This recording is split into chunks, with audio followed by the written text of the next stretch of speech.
Chapter 1 Prologue. On the 7th day of June in the 34th year of the Jiajing era, 1555 AD, a band of 72 Japanese pirates landed at Shangyu County in Zhejiang. Subsequently, they embarked on a relentless campaign of pillage, ravaging the provinces of Zhejiang, Anhui, and Jiangsu, and assaulting over 20 towns, including Hangzhou, Yin, Hui, Ning, and Taiping, advancing perilously close to the capital city of Nanjing. The history of Ming. Biographies of Japan records. The pirates suddenly invaded Kuaiji County.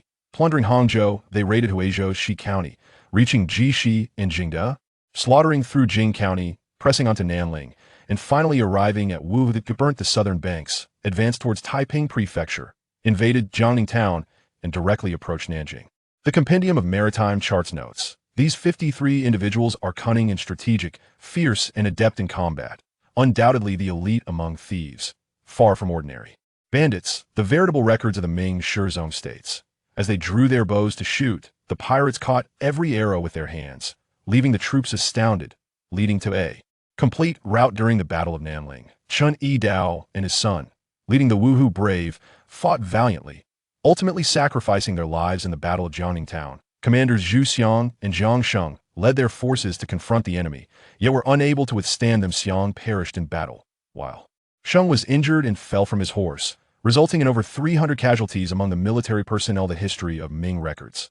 The pirates pressed directly towards Nanjing. Their leader, clad in red, rode a horse covered with a yellow canopy, leading the multitude to invade the Great Andy Gate. Our troops fired upon them from the city walls, while the pirates maneuvered through the outer city gates, peering into the city, seizing their opportunities, sending spies, and ultimately retreating with their forces towards Pagong, heading for the Zuling Pass in the 13th day of August in the 34th year of Jiajing. This band of pirates, pursued by the officials and soldiers, crossed into Wujin County and reached Huishan Temple in Wuxi. Having traversed over 180 miles in a single day and night, the pirates, fatigued, set their sights on Wangting, and the next day reached Zheshiguan. At this time, the defensive line at Zheshiguan, now 30 miles northwest of Suzhou, Wuxian, was commanded by Governor Chao Bongfu, Vice Envoy Wang Chenggu, alongside Assistant Director Dong Bangzheng, Commander Zhang Degong, and Captain Liu Yu, who led thousands of soldiers to lay an intricate net on land and along the banks of Taihu Lake.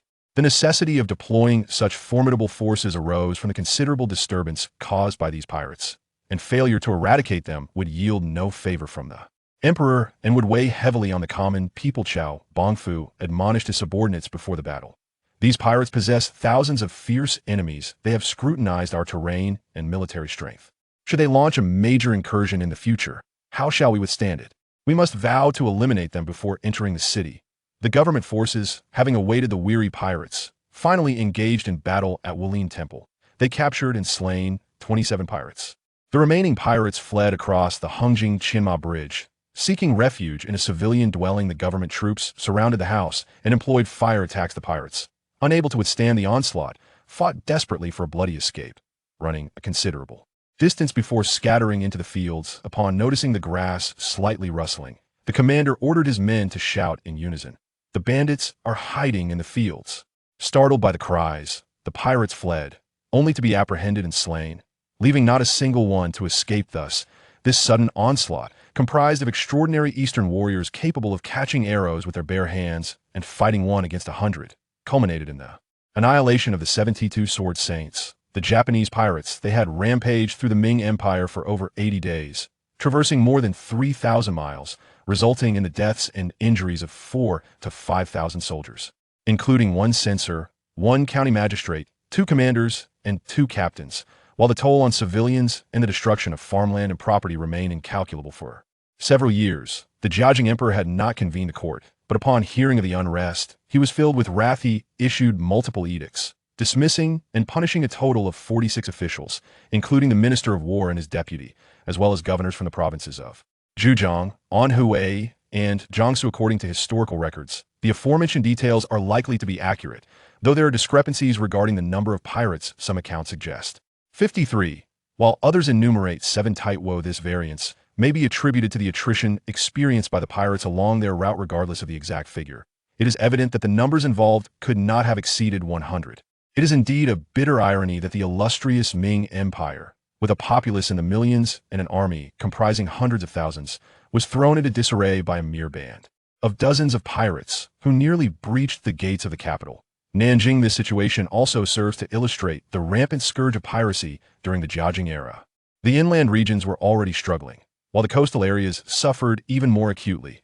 To an extent that defies description, there remain many ambiguities surrounding these events. The authenticity of the pirates is difficult to ascertain, and the reported casualties of the Ming forces are also subject to skepticism. During the Jiajing period, the Ming Empire had entered its mid to late stage, particularly as the emperor's inaction and the corruption fostered by the treacherous duo of Yinsong and his son had cast a pall over the empire. The military was in a state of decay, with soldiers transformed into mere farmers, insufficiently staffed, lax in their preparedness, plagued by the sale of official positions, and lacking training. Many military households, unable to withstand oppression, scattered in search of refuge. Thus, the claims of 4,000 to 5,000 casualties among the troops must be viewed with considerable skepticism, lest the subordinate commanders and captains be unable to reconcile the losses. A humorous anecdote may shed light on the underlying reasons.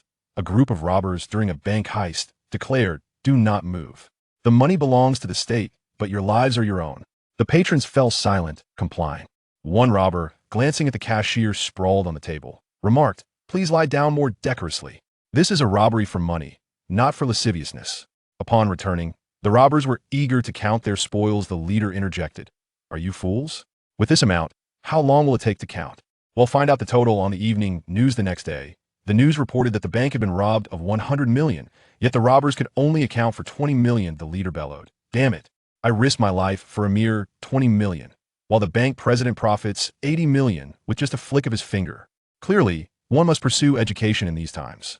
Perhaps this is how the 4,000 to 5,000 casualties among the pirates were accounted for regardless of the numbers. This incident marks a historical blemish on the Ming Empire, signifying that it was no longer the formidable power that had once driven out foreign invaders and restored the Chinese homeland from top to bottom.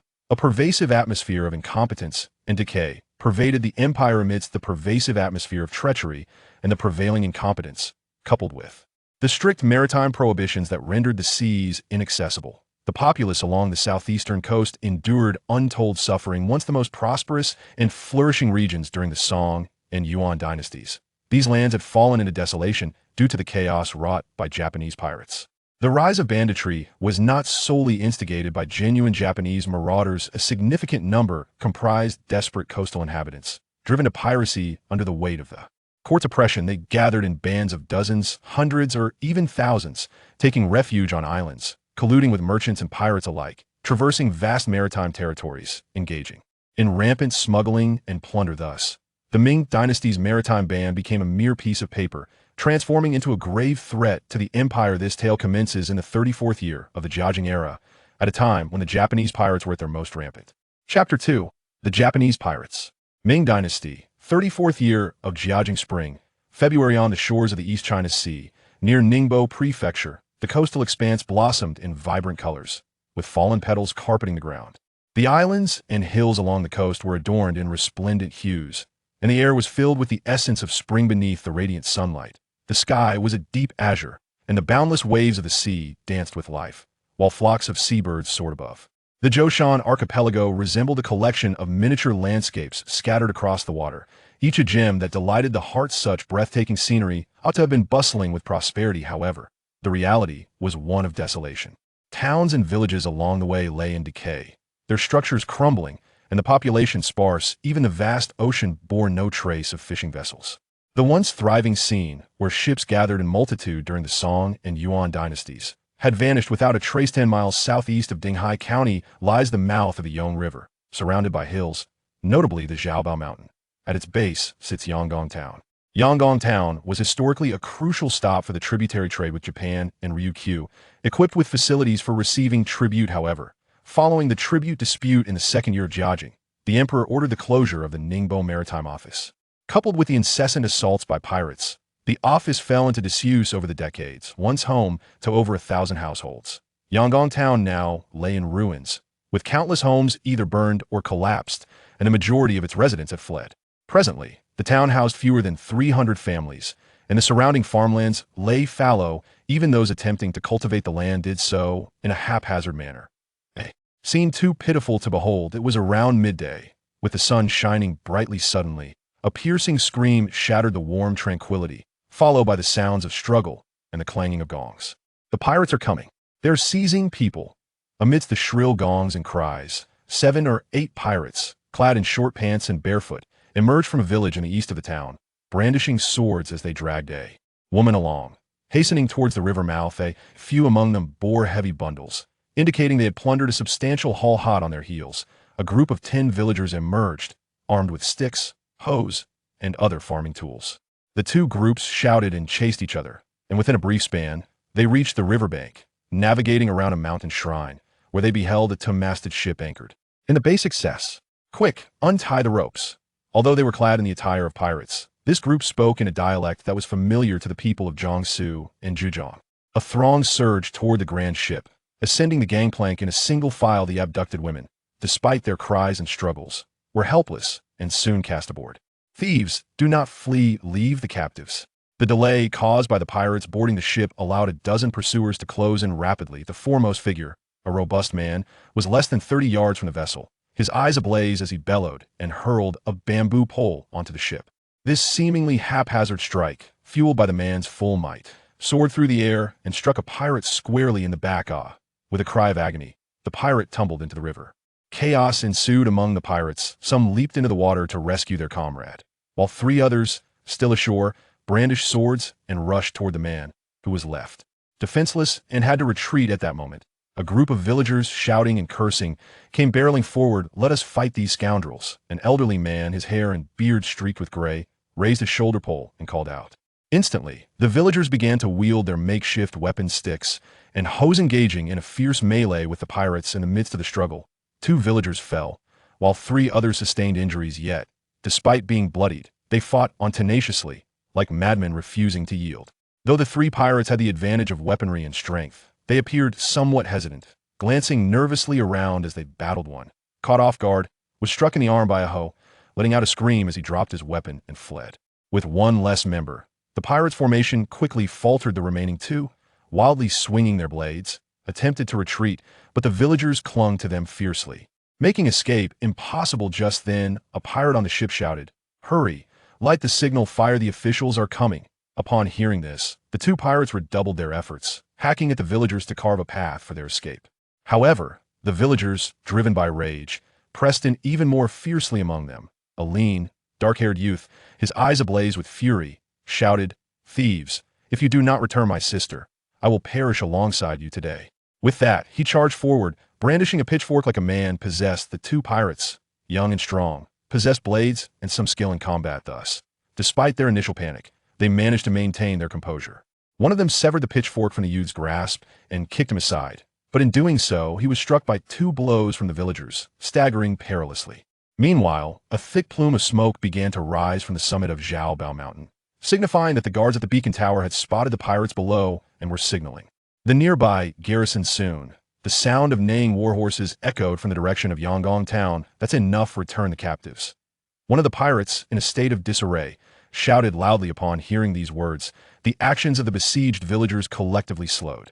2 pirates seized the opportunity to retreat swiftly, one of them wearing a grim expression, exclaiming, "Consider us unfortunate. We will return the captives, but do not push us too far, or you shall all perish here today. Do not naively believe that these soldiers can detain us. Just wait and see if they dare to intervene." The villagers' chests rose and fell rapidly. One injured middle-aged man surveyed his companions momentarily and declared, "Leave the captives, you may go.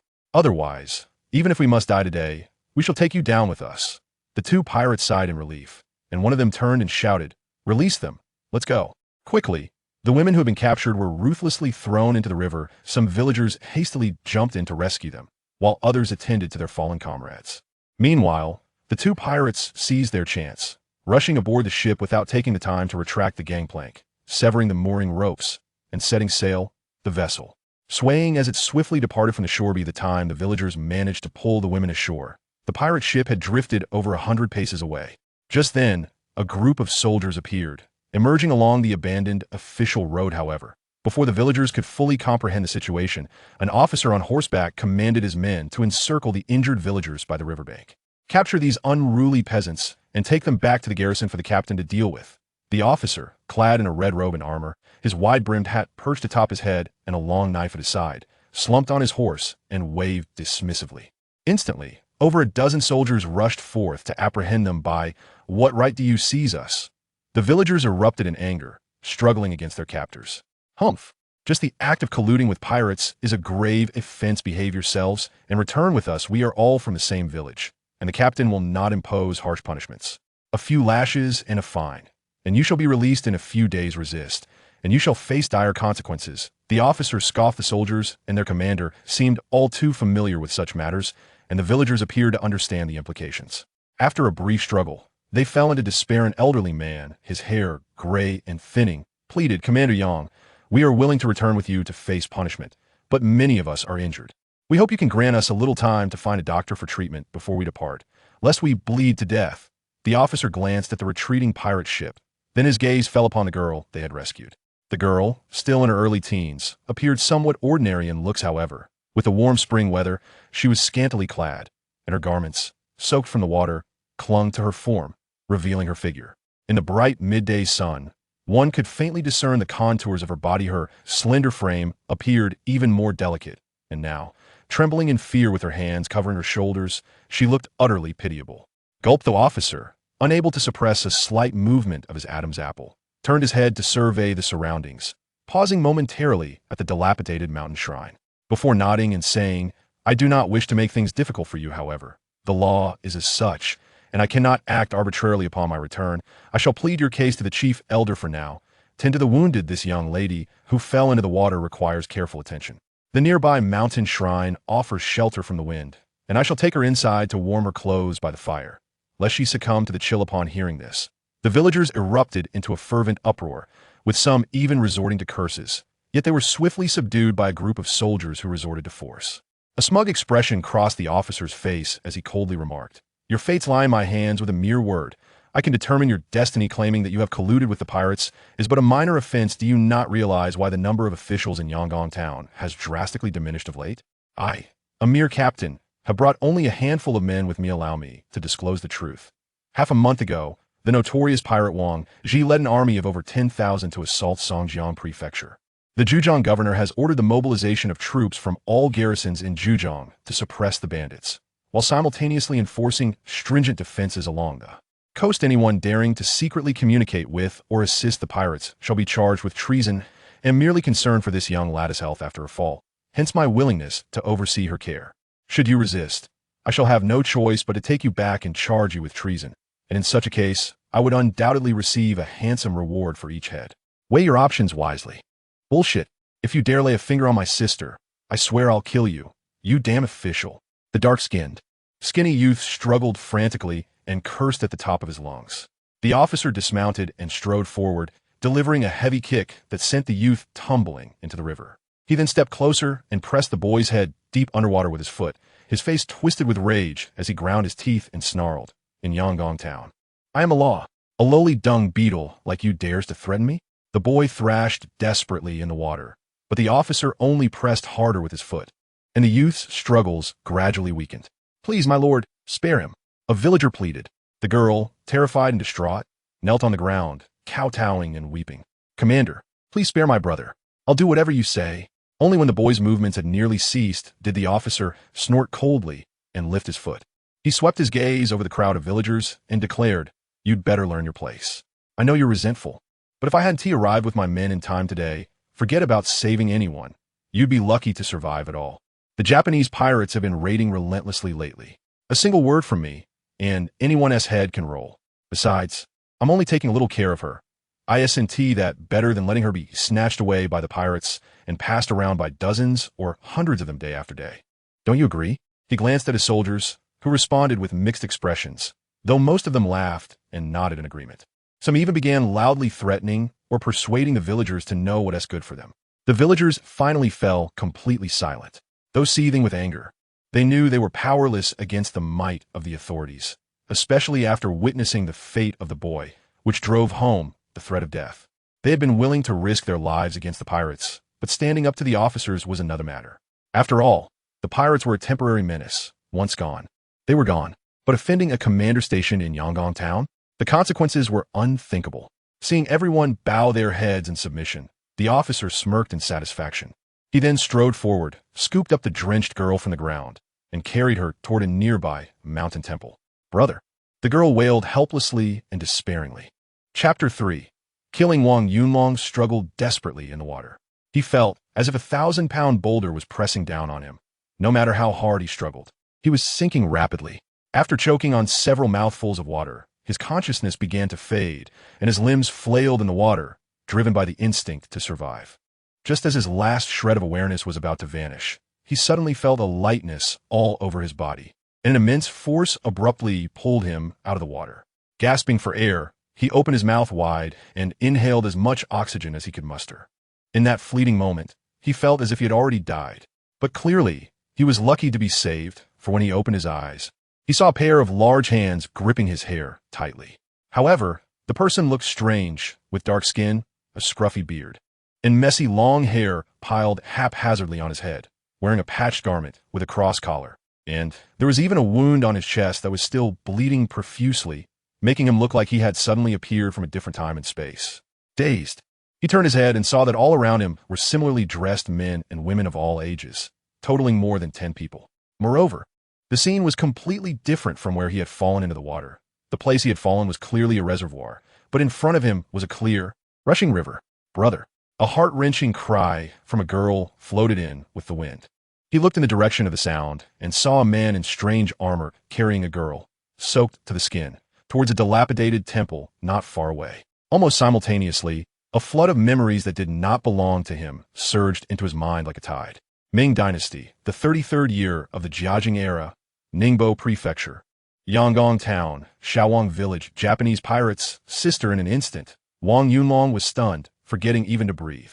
An uncontrollable hatred erupted from the depths of his heart like a volcanic eruption, violently striking his soul. This hatred was something he had never felt before, seeming completely foreign to him, yet it undeniably filled him with unprecedented rage, a restless urge to kill. After a moment of daze, Wang Yunlong suddenly sprang up from the river, charged ashore, knocked a soldier to the ground, snatched the long spear from his hand, and rushed towards the officer. "Be careful, Commander!" Wang Yunlong's outburst was sudden. At this moment, a group of soldiers was relaxed, many of them even joking and laughing. Therefore, when a scream rang out, Wang Yunlong had already broken through the encirclement of the soldiers, coming within less than a yard of General Yang Chengwei. Yang Chengwei, feeling quite pleased with himself, turned his head upon hearing the shout, still wearing a slight smile. What met his eyes, however, was a gaunt young man charging at him like an enraged wolf, wielding a standard long gun used by the Ming Dynasty soldiers. Just as Yang Chengwei's smile froze, the long gun, fueled by endless anger and hatred, violently plunged into his side. "Dog official die!" As the long gun pierced him, the gaunt young man let out a hoarse roar. Yang Chengwei emitted a heart-wrenching scream and staggered backward, dropping the girl in his hand as he reached for his sword. Wang Yunlong pushed Yang Chengwei forward with his spear as if he were mad, finally crashing heavily against the crumbling wall of the mountain god's temple. D. Wang Yunlong pulled out his spear and thrust it several times, instantly creating 3 or 4 blood holes in Yang Chengwei's body. The poorly made armor he wore could not protect him at all. He widened his eyes, his face filled with pain and shock, and the steel knife he barely managed to draw clattered to the ground. At this moment, Wang Yunlong had almost exhausted all his strength, yet he still couldn't control his frenzy and anger. It felt as if a restless soul that didn't belong to him was compelling him to tear apart the flag officer of the Great Ming Empire standing before him. Thus, he dropped his spear, bent down to pick up a steel knife, and with all his might, he let out a roar and swung it. A shadow of the blade swept across Yang Chengwei's neck. With a thud, a once proud head soared into the air, accompanied by a fountain of blood spraying out.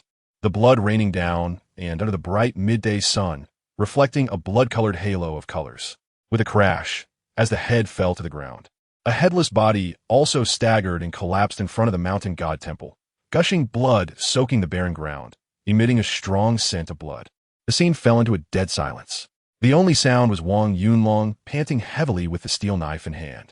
Everyone was filled with immense terror, their faces frozen in shock, especially a group of soldiers who were as if paralyzed, staring at the blood-soaked Wang Yunlong and the still bleeding corpse as if they had seen a ghost. After a long moment, Someone among the soldiers finally let out a terrified and piercing scream. Murder! The flag officer has been killed. Run! This shout acted like a command, instantly waking everyone up. A group of soldiers turned and fled in all directions, leaving their spears and flags scattered on the ground, wishing they had been born with 2 more legs. Although they were nominally soldiers, in reality, they were local farmers, farming in peacetime and becoming soldiers in wartime, all with inherited military status, which had long since lost the valor of their ancestors. Furthermore, most of them had already become landless farmers, and in daily life, they were not much different from the tenants or servants of the officers, lacking any fighting capability and will. If it weren't for the invasion of Japanese pirates in Songjiang Prefecture this time, and the Zhejiang provincial government's order for all coastal garrisons to be vigilant and patrol, they wouldn't have come so quickly and in such full armor. They barely wore their full armor once a year. Now that the flag officer was dead, everyone naturally scattered like monkeys when a tree falls, fleeing as quickly as possible. Wang Yunlong gasped for breath, watching the soldiers of the garrison flee in all directions and the headless corpses on the ground. The overwhelming hatred and anger that had been burning fiercely within him gradually subsided. It seemed that the indomitable soul that had endowed him with immense hatred began to dissipate after he killed the banner leader Yang Chengwei. However, the chaotic memories still left him feeling confused and at a loss. This weak body, dressed in tattered cloth, definitely did not belong to him. Yet it was undeniably under his control at this moment. In his hand, the heavy steel knife was still dripping blood. He looked up, and all around him were the astonished and terrified villagers. These people were both unfamiliar and familiar. The gray-haired old man, Wang Chong, was the village chief of Shaowang village, whom he usually called third uncle. The injured man who had just pulled him out of the water was named Wang Dehu, his clan uncle. The frail girl, standing not far away, with a face full of fear, was his younger sister, Wang Yinxiao. He could name all the others, but these people felt utterly out of place, as if they had come from a different time and space. Chapter 4. Acting on behalf of heaven crossing over. Is this really a crossing for me? After a full 2 minutes, Wang Yunlong finally spoke to himself. The group of terrified and dazed villagers seemed to be awakened by his words. Covered in blood, Wang Dahu approached Wang Yunlong, his expression fearful as he said, "Xiao Wu, you need to escape quickly, as far away as possible." The remaining villagers rushed over one after another. The girl tightly hugged Wang Yunlong, crying, "Brother, you need to go quickly, or the soldiers from the garrison will come and catch you. Yes, it's less than 2 miles to the garrison. Hurry up, or it will be too late. Right? Hurry up, those with money should take it out for Wu Hua." A group of people anxiously urged him, with some starting to dig into their pockets. Soon, 7 or 8 rough, dark hands reached out, each holding some copper coins and loose silver. Wang Yunlong, although his mind was still in chaos, knew that since this was not a dream, the only way to survive was to escape. Otherwise, when the officials returned, it would not be like the incompetent Yang Chengwei, but a deadly pursuit for his life. However, where could he escape to? This was not the technologically advanced era of traffic before his drowning, but several hundred years ago in the Ming Dynasty. The boy who shared his name had grown to 16 without ever leaving Ningbo Prefecture, only going as far as Dinghai County, and along the Ningbo coast. Apart from desolate mountains, there were only deserted islands, all heavily guarded. He had nowhere to go, and one could even say he had no place to flee. Moreover, even if he managed to escape, the fate of the remaining clansmen and villagers would likely not be good, although they had not taken action. According to the nature of the guards and officials, if they couldn't capture the murderer, these people would be considered accomplices and might be tortured into confessing to crimes and executed under the pretense of being Japanese pirates, which was something they often did. Therefore, Wang Yunlong suppressed the chaotic memories swirling in his head and looked up at everyone, saying, "If I escape, you will all surely be questioned. But it's impossible for me to surrender. These corrupt officials are worse than beasts. Killing him is doing the righteous thing. Why don't we go to sea together?" Instantly, the chatter ceased, and the expressions on everyone's faces froze. After more than 10 breaths, a young man named Wang Ding suddenly slapped his thigh and exclaimed, "That's right, what Xiao Wu said is true. Since the court is worse than dogs and pigs, even more despicable than the Japanese pirates, we might as well rebel against them, just like the heroes of Liangshan Marsh. Let us go to sea and take islands for ourselves. It's better than suffering this humiliation in Yangon town. Today, the Japanese pirates come to rob. Tomorrow, the officials come to extort donations. The thousands of households in Yangon town have been turned into this miserable state. Just look at our Shao Wang village. How many households have died in recent years? If we don't leave today, I'm afraid we will all be regarded as accomplices to murder or even colluding with the Japanese pirates and be executed. That's right. Rather than staying and waiting for death, it's better to go to sea as pirates, following the captain of woofing. We can enjoy a life of luxury and ease. But what about the family at home? Only women and children are left at home. The officials make things difficult for them. They can't fake murder or take credit, so we can temporarily not worry about them. At most, they will suffer a bit. After a while, when the storm passes, we can come back and take them away. Yes, let us arrange it this way. Stop dragging your feet and hurry to launch the boat. Although Wang Yunlong's proposal was unconventional, almost all the men did not oppose it. Instead, they became excited. Third uncle, please say something. Do you think it's feasible? Wang Dao turned to look at the gray-haired elder. The elder pondered for a moment and then nodded. The situation arose suddenly, and time is of the essence. Let's set sail. Lao Chi and Lao Shi-san, hurry up and launch the boat. The rest of you take care of the injured first. We'll sort everything out once we're at sea and find a safe place. All right. Hearing Wang Chong agree so decisively, the group of men instantly felt invigorated. Two younger men immediately turned and rushed towards the upstream village, while the others began to bandage the wounds of the injured and pick up the long guns left behind by the soldiers. Wang Yunlong, having lived 2 lives, felt particularly calm despite having killed someone for the first time. It seemed that this barbaric era had endowed him with more savage genes and aura. Looking at the headless corpse lying in a pool of blood, he crouched down to examine the body. Since he was on a set sail, it was essentially similar to a rebellion. Whether he would become a pirate was another matter, but first, he needed to preserve his life. Dying right after crossing over was definitely not the mark of a qualified time traveler. Moreover, in chaotic times, heroes emerge. During the Ming Dynasty's Jiajing period, pirates ran rampant, and the entire world was in turmoil. The age of exploration and the geographical discoveries validated the idea that the Earth was round, and Western countries had already begun large-scale global colonial plunder. According to historical records, the Portuguese should have already arrived in China and even occupied Macau. As for Japan, the source of the pirates, it seemed to have also descended into the chaotic warring states period, igniting fierce battles among their local lords.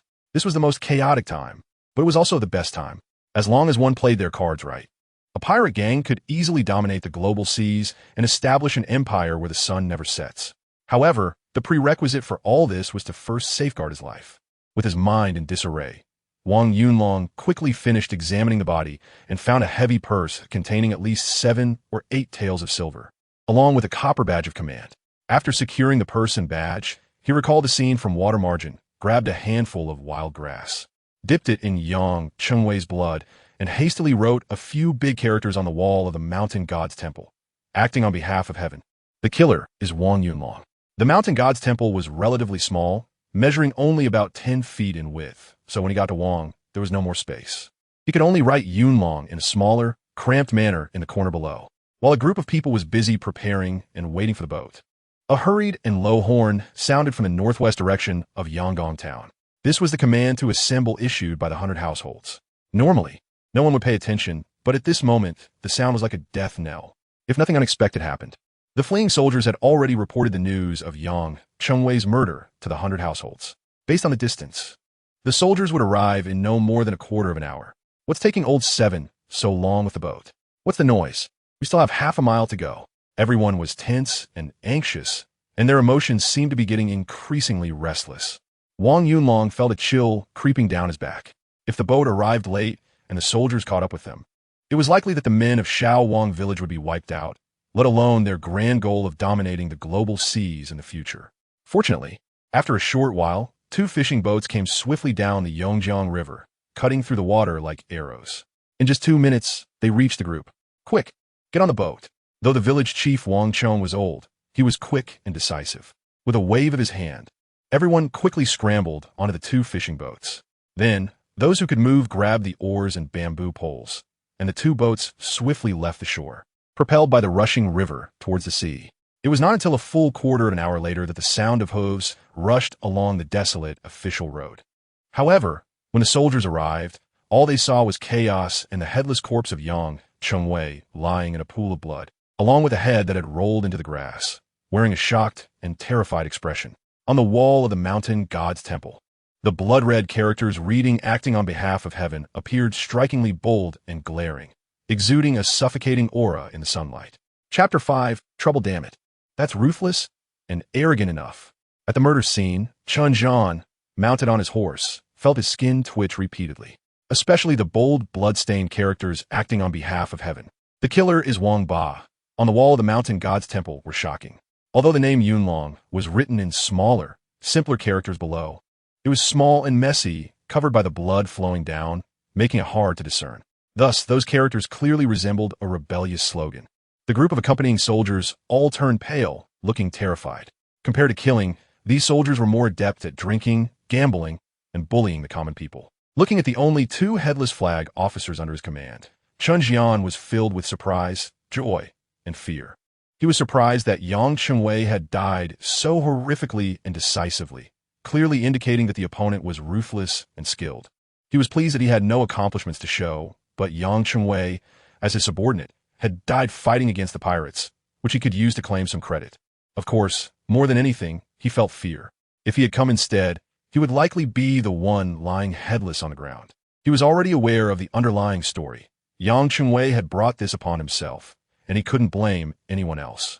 However, since the news had not yet spread, he ordered the soldiers who witnessed the incident to keep quiet.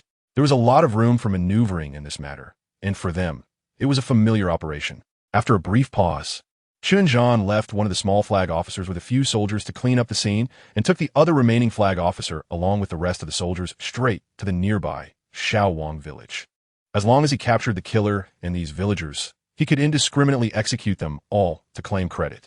Although Yang Chengwei was a useless drunkard, he was still an official military officer of the court, a hereditary captain, and could not just die for nothing. Often, the living have no value, but the dead can be quite valuable.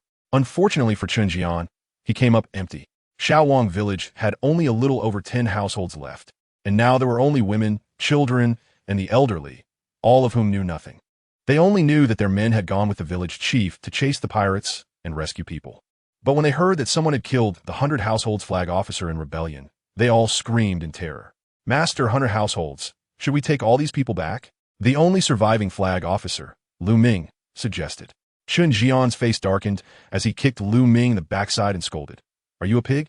What would we do with these people if we took them back? Are you going to pay to keep them?"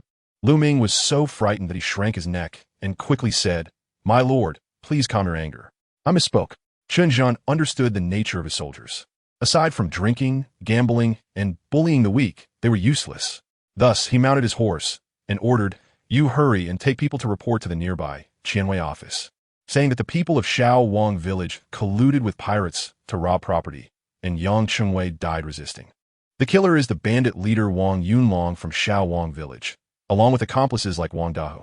Tell them to quickly seal off the coast and capture the killer. Since Qiao Qianhu is not at the office, I will go to the command office to report to the commander." Understood.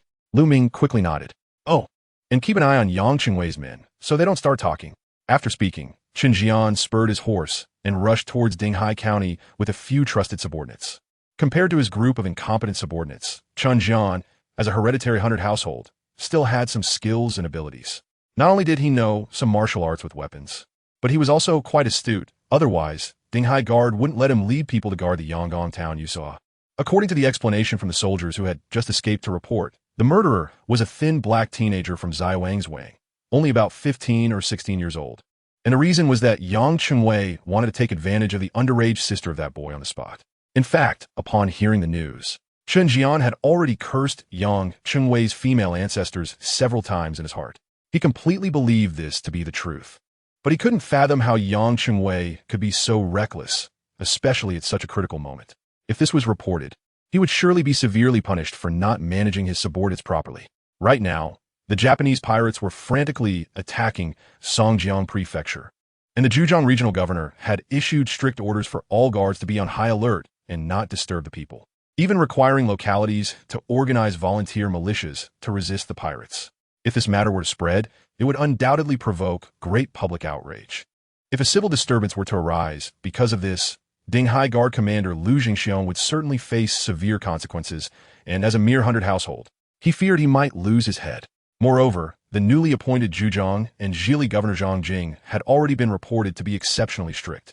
Shortly after taking office, he had dismissed several commanders of guards in Fujian and Zhejiang for their ineffectiveness against the pirates, and many local officials had also been demoted or dismissed.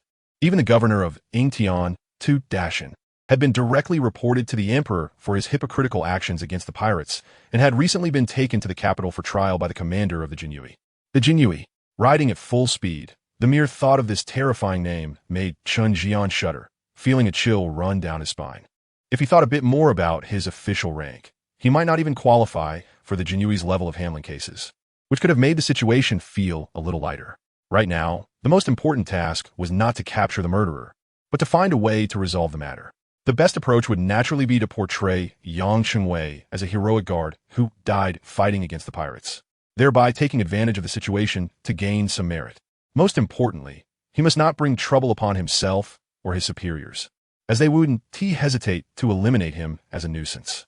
What troubled Qinjian was that there were too many witnesses to today's murder incident, and the truth would inevitably spread. He couldn't just kill those soldiers who witnessed the event to cover it up. Thus, he needed the Dinghai Guard commander to step in to solidify the matter. Moreover, the death of a guard chief officer was already beyond his capacity to handle. Based on past experience, the chances of successfully managing this matter were quite high, of course. Those had always been handled by his direct superior, Qianhu Chao Rui. He was merely a lackey, but this time he would have to report directly to Dinghai Guard commander Lu Zhengxiong, which made him very nervous and apprehensive. However, regardless of the circumstances, this matter had to be dealt with swiftly, turning passivity into initiative. He couldn't wait for the news to spread. He believed Lu Zhengxiong shared his thoughts, as they were all in the same boat.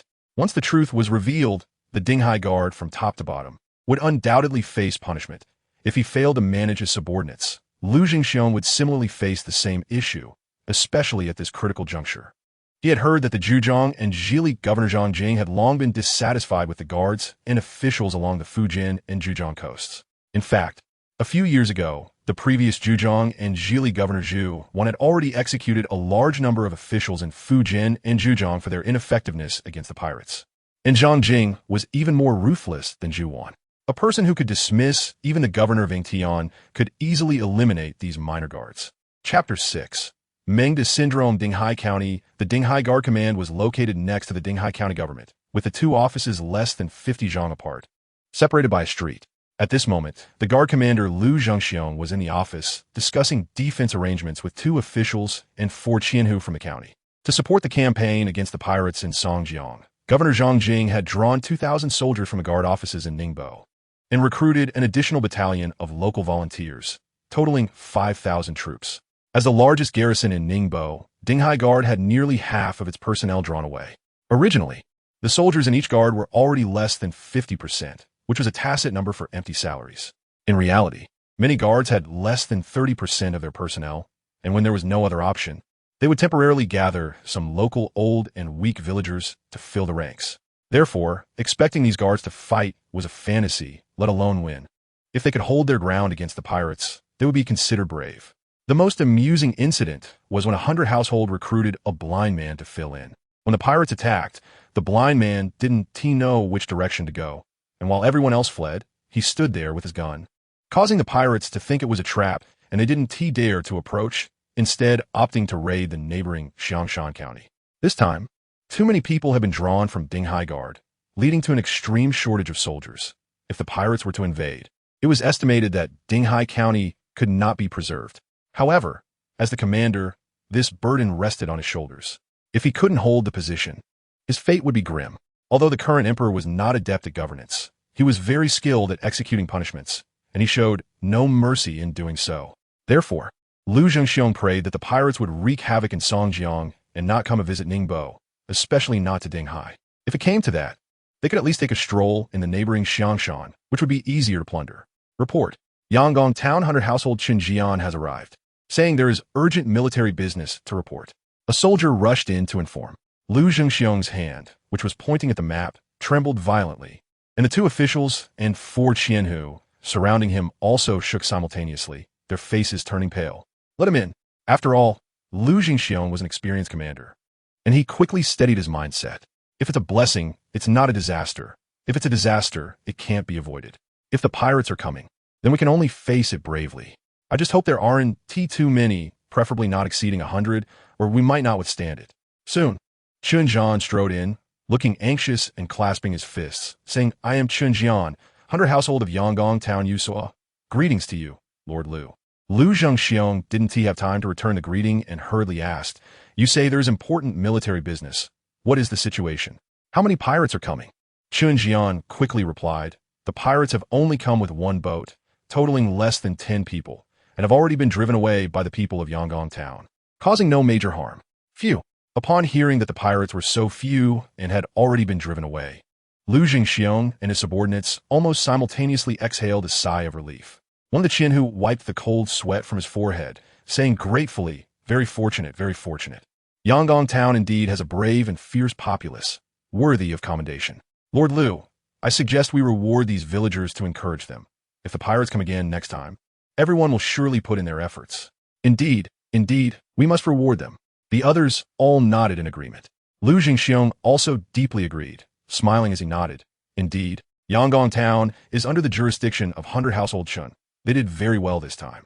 Shortly, I will allocate 100 taels of silver from the guard office. You take this to reward and reassure the local villagers. Additionally, I will also record this as a merit and report it to the capital. There will certainly be further rewards coming down." One of the Qianhu smiled and said, "100 household Chun, you must treat us at the ULI building when the time comes." Chun Jian was immediately anxious and hurriedly shook his head, stammering, "Gentlemen, this matter is not so simple. There are significant changes. Because the left center's Chao Qianhu was transferred to Songjiang Prefecture, I have no choice but to report to you. The situation is as follows." Chun Jian quickly and simply described the circumstances of Yang Qingwei's murder, daring not to conceal any details. As a shrewd and competent subordinate, Chun Jian knew that this matter had to be fully disclosed to Liu Zhengxiong in order to find a way to resolve it. So he did not dare to deceive in any way. Otherwise, when the truth came out, he would surely be the one to bear the blame. Liu Zhengxiong, the two assistant officials, the four Qianhu. As Chun Jian recounted the incident, everyone's faces turned a shade of purple and then slowly shifted to green. Especially Liu Zhengxiong, whose excessively indulgent face turned an unhealthy green. Whether it was anger or agitation, his features began to twist and contort. In the extreme silence, Liu Zhengxiong slapped Chun Jian hard, causing him to stagger backward a few steps. "Chun Jian, are you a pig? At such a critical moment, your subordinates actually did this. I was still planning to commend you." Liu Zhengxiong's roaring voice echoed throughout the Wei Command office, startling the guards and passing officials outside, who cautiously stopped to peek inside. "Lord Liu, I know I was wrong, but the situation has come to this. I am here to ask for your help to resolve it." Chun Jian quickly covered his cheek and admitted fault. "Help? How can I help? Do you want me to take the blame for you? I'll kill you." Liu Zhengxiong roared again, reaching for his waist knife. Chun Jian stepped back in fear. The two assistant officials hurriedly stepped forward, one on each side, to restrain Liu Zhengxiong. "My lord, please calm down. This was sudden. Chen Baihu has a point. The priority now is to find a way to resolve this matter without causing further issues or letting it reach the prefectural office. Since the murderer dared to leave a blood-written letter, he must not be a good person.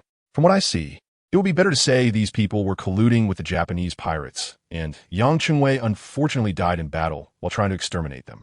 This is not a bad thing. It's a merit."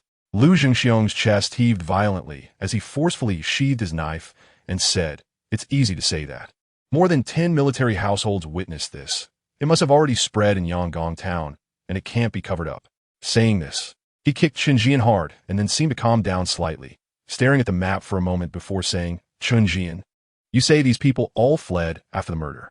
What do you think they will run to now?" Chun Jian cautiously moved to the map, pointing at the Zhoushan Islands, and said, "In my humble opinion, their only destination is these islands. Dinghai is a key maritime defense area, with posts everywhere. Under the village defense and joint patrols, they have no escape on land and can only go to sea." "That's true, but that makes it even harder to catch them." One Qianhu echoed. Liu Zhengxiong pondered for a moment and said, "Catching them is not urgent. To solidify this merit, the current plan is to stir the waters a bit. Chun Jian, you must return to Yangon Town quickly. Manage those military households to prevent them from spreading rumors. And simultaneously let people spread the word that the murderer was already in collusion with the Japanese pirates. Make it so that the truth and lies are indistinguishable. Additionally, inform the county office and issue a maritime capture order, strictly ordering searches in various places. I will arrange the rest. But remember, this is the only time. If it weren't for the special circumstances lately, I would be the first to hold you accountable." Upon hearing this, Chun Jian felt relieved and quickly cupped his fists, saying, "Thank you, Lord Liu. I will go handle it right away, but how should we deal with Yang Chengwei?" Lu Zhengxiong, furious, slammed his palm on the map and shouted, "He's dead. What else can be done? You can either hug him while sleeping or roast him to eat. Do whatever you want. Why are you still asking me? Get out." Chun Jian, frightened, hurriedly fled. However, once outside, he instantly revealed an incredibly relaxed and content smile. This slap was not unjust. As long as Lu Zhengxiong stepped in, everyone could gain merit from Yang Chengwei's death. Lu Zhengxiong would take the lion's share, and he could also benefit a little since Yang Chengwei was his subordinate, and this merit could not be erased by anyone. That bastard Yang Chengwei was dead, and his son was only 8 years old, still unable to inherit his position according to regulations. It seemed that he could also manipulate things to gain some benefits. His wife was quite pretty, and he had 2 enchanting concubines. Turning a crisis into an opportunity, Chun Jian felt very pleased at this moment. Thinking of Yang Chengwei's family, he suddenly felt a surge of compassion. Chapter 7. Blind Island. The sea is vast, allowing fish to leap, and the sky is high, allowing birds to fly. Fishing boats entered the sea, revealing a vast blue ocean before them. Not far away was the Zhoushan Islands, with lush green islands blooming like a fairyland. For the coastal folks who had lived by the sea for generations, the ocean was their most familiar place. However, times had changed. They were now murderers on the run. Therefore, even if they relaxed a bit, they knew they could not linger in the river estuary and sea surface. They could only enter the scattered islands to feel safe. A group of people desperately rowed 2 small fishing boats, each no longer than 2 zhong, flew across the blue sea and sky toward the Zhoushan Islands.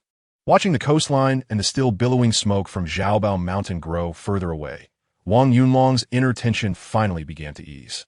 At this moment, although he felt much clearer, sensing this was not a dream, he still had not fully awakened. This was because his mind was filled with 2 completely different memories, which clashed violently in time. For example, one memory was from last night when he was at a luxurious club, getting a foot massage, choosing the number 6 technician, Golden Barbie, whose finger strength was powerful and made him feel dizzy with every touch. Meanwhile, another memory recalled his unbearable hunger last night, when he ran to Yangon town to find something to eat, only to be discovered by the bun shop owner, who gave him a hard slap. Such conflicting memories made it impossible for him to think about his current predicament and future. He could only sit in the cabin, letting the group take him to safety. Wang Yun cleverly dipped his sleeve in the sea water and carefully wiped the dried bloodstains from his face. Meanwhile, a group of men rowing vigorously looked at Wang Yunlong with eyes full of excitement and admiration. This poorest and weakest boy from Shaowang village had single-handedly killed the leader of the 100 households in town, something many men wished to do but dared not, and which they might never achieve.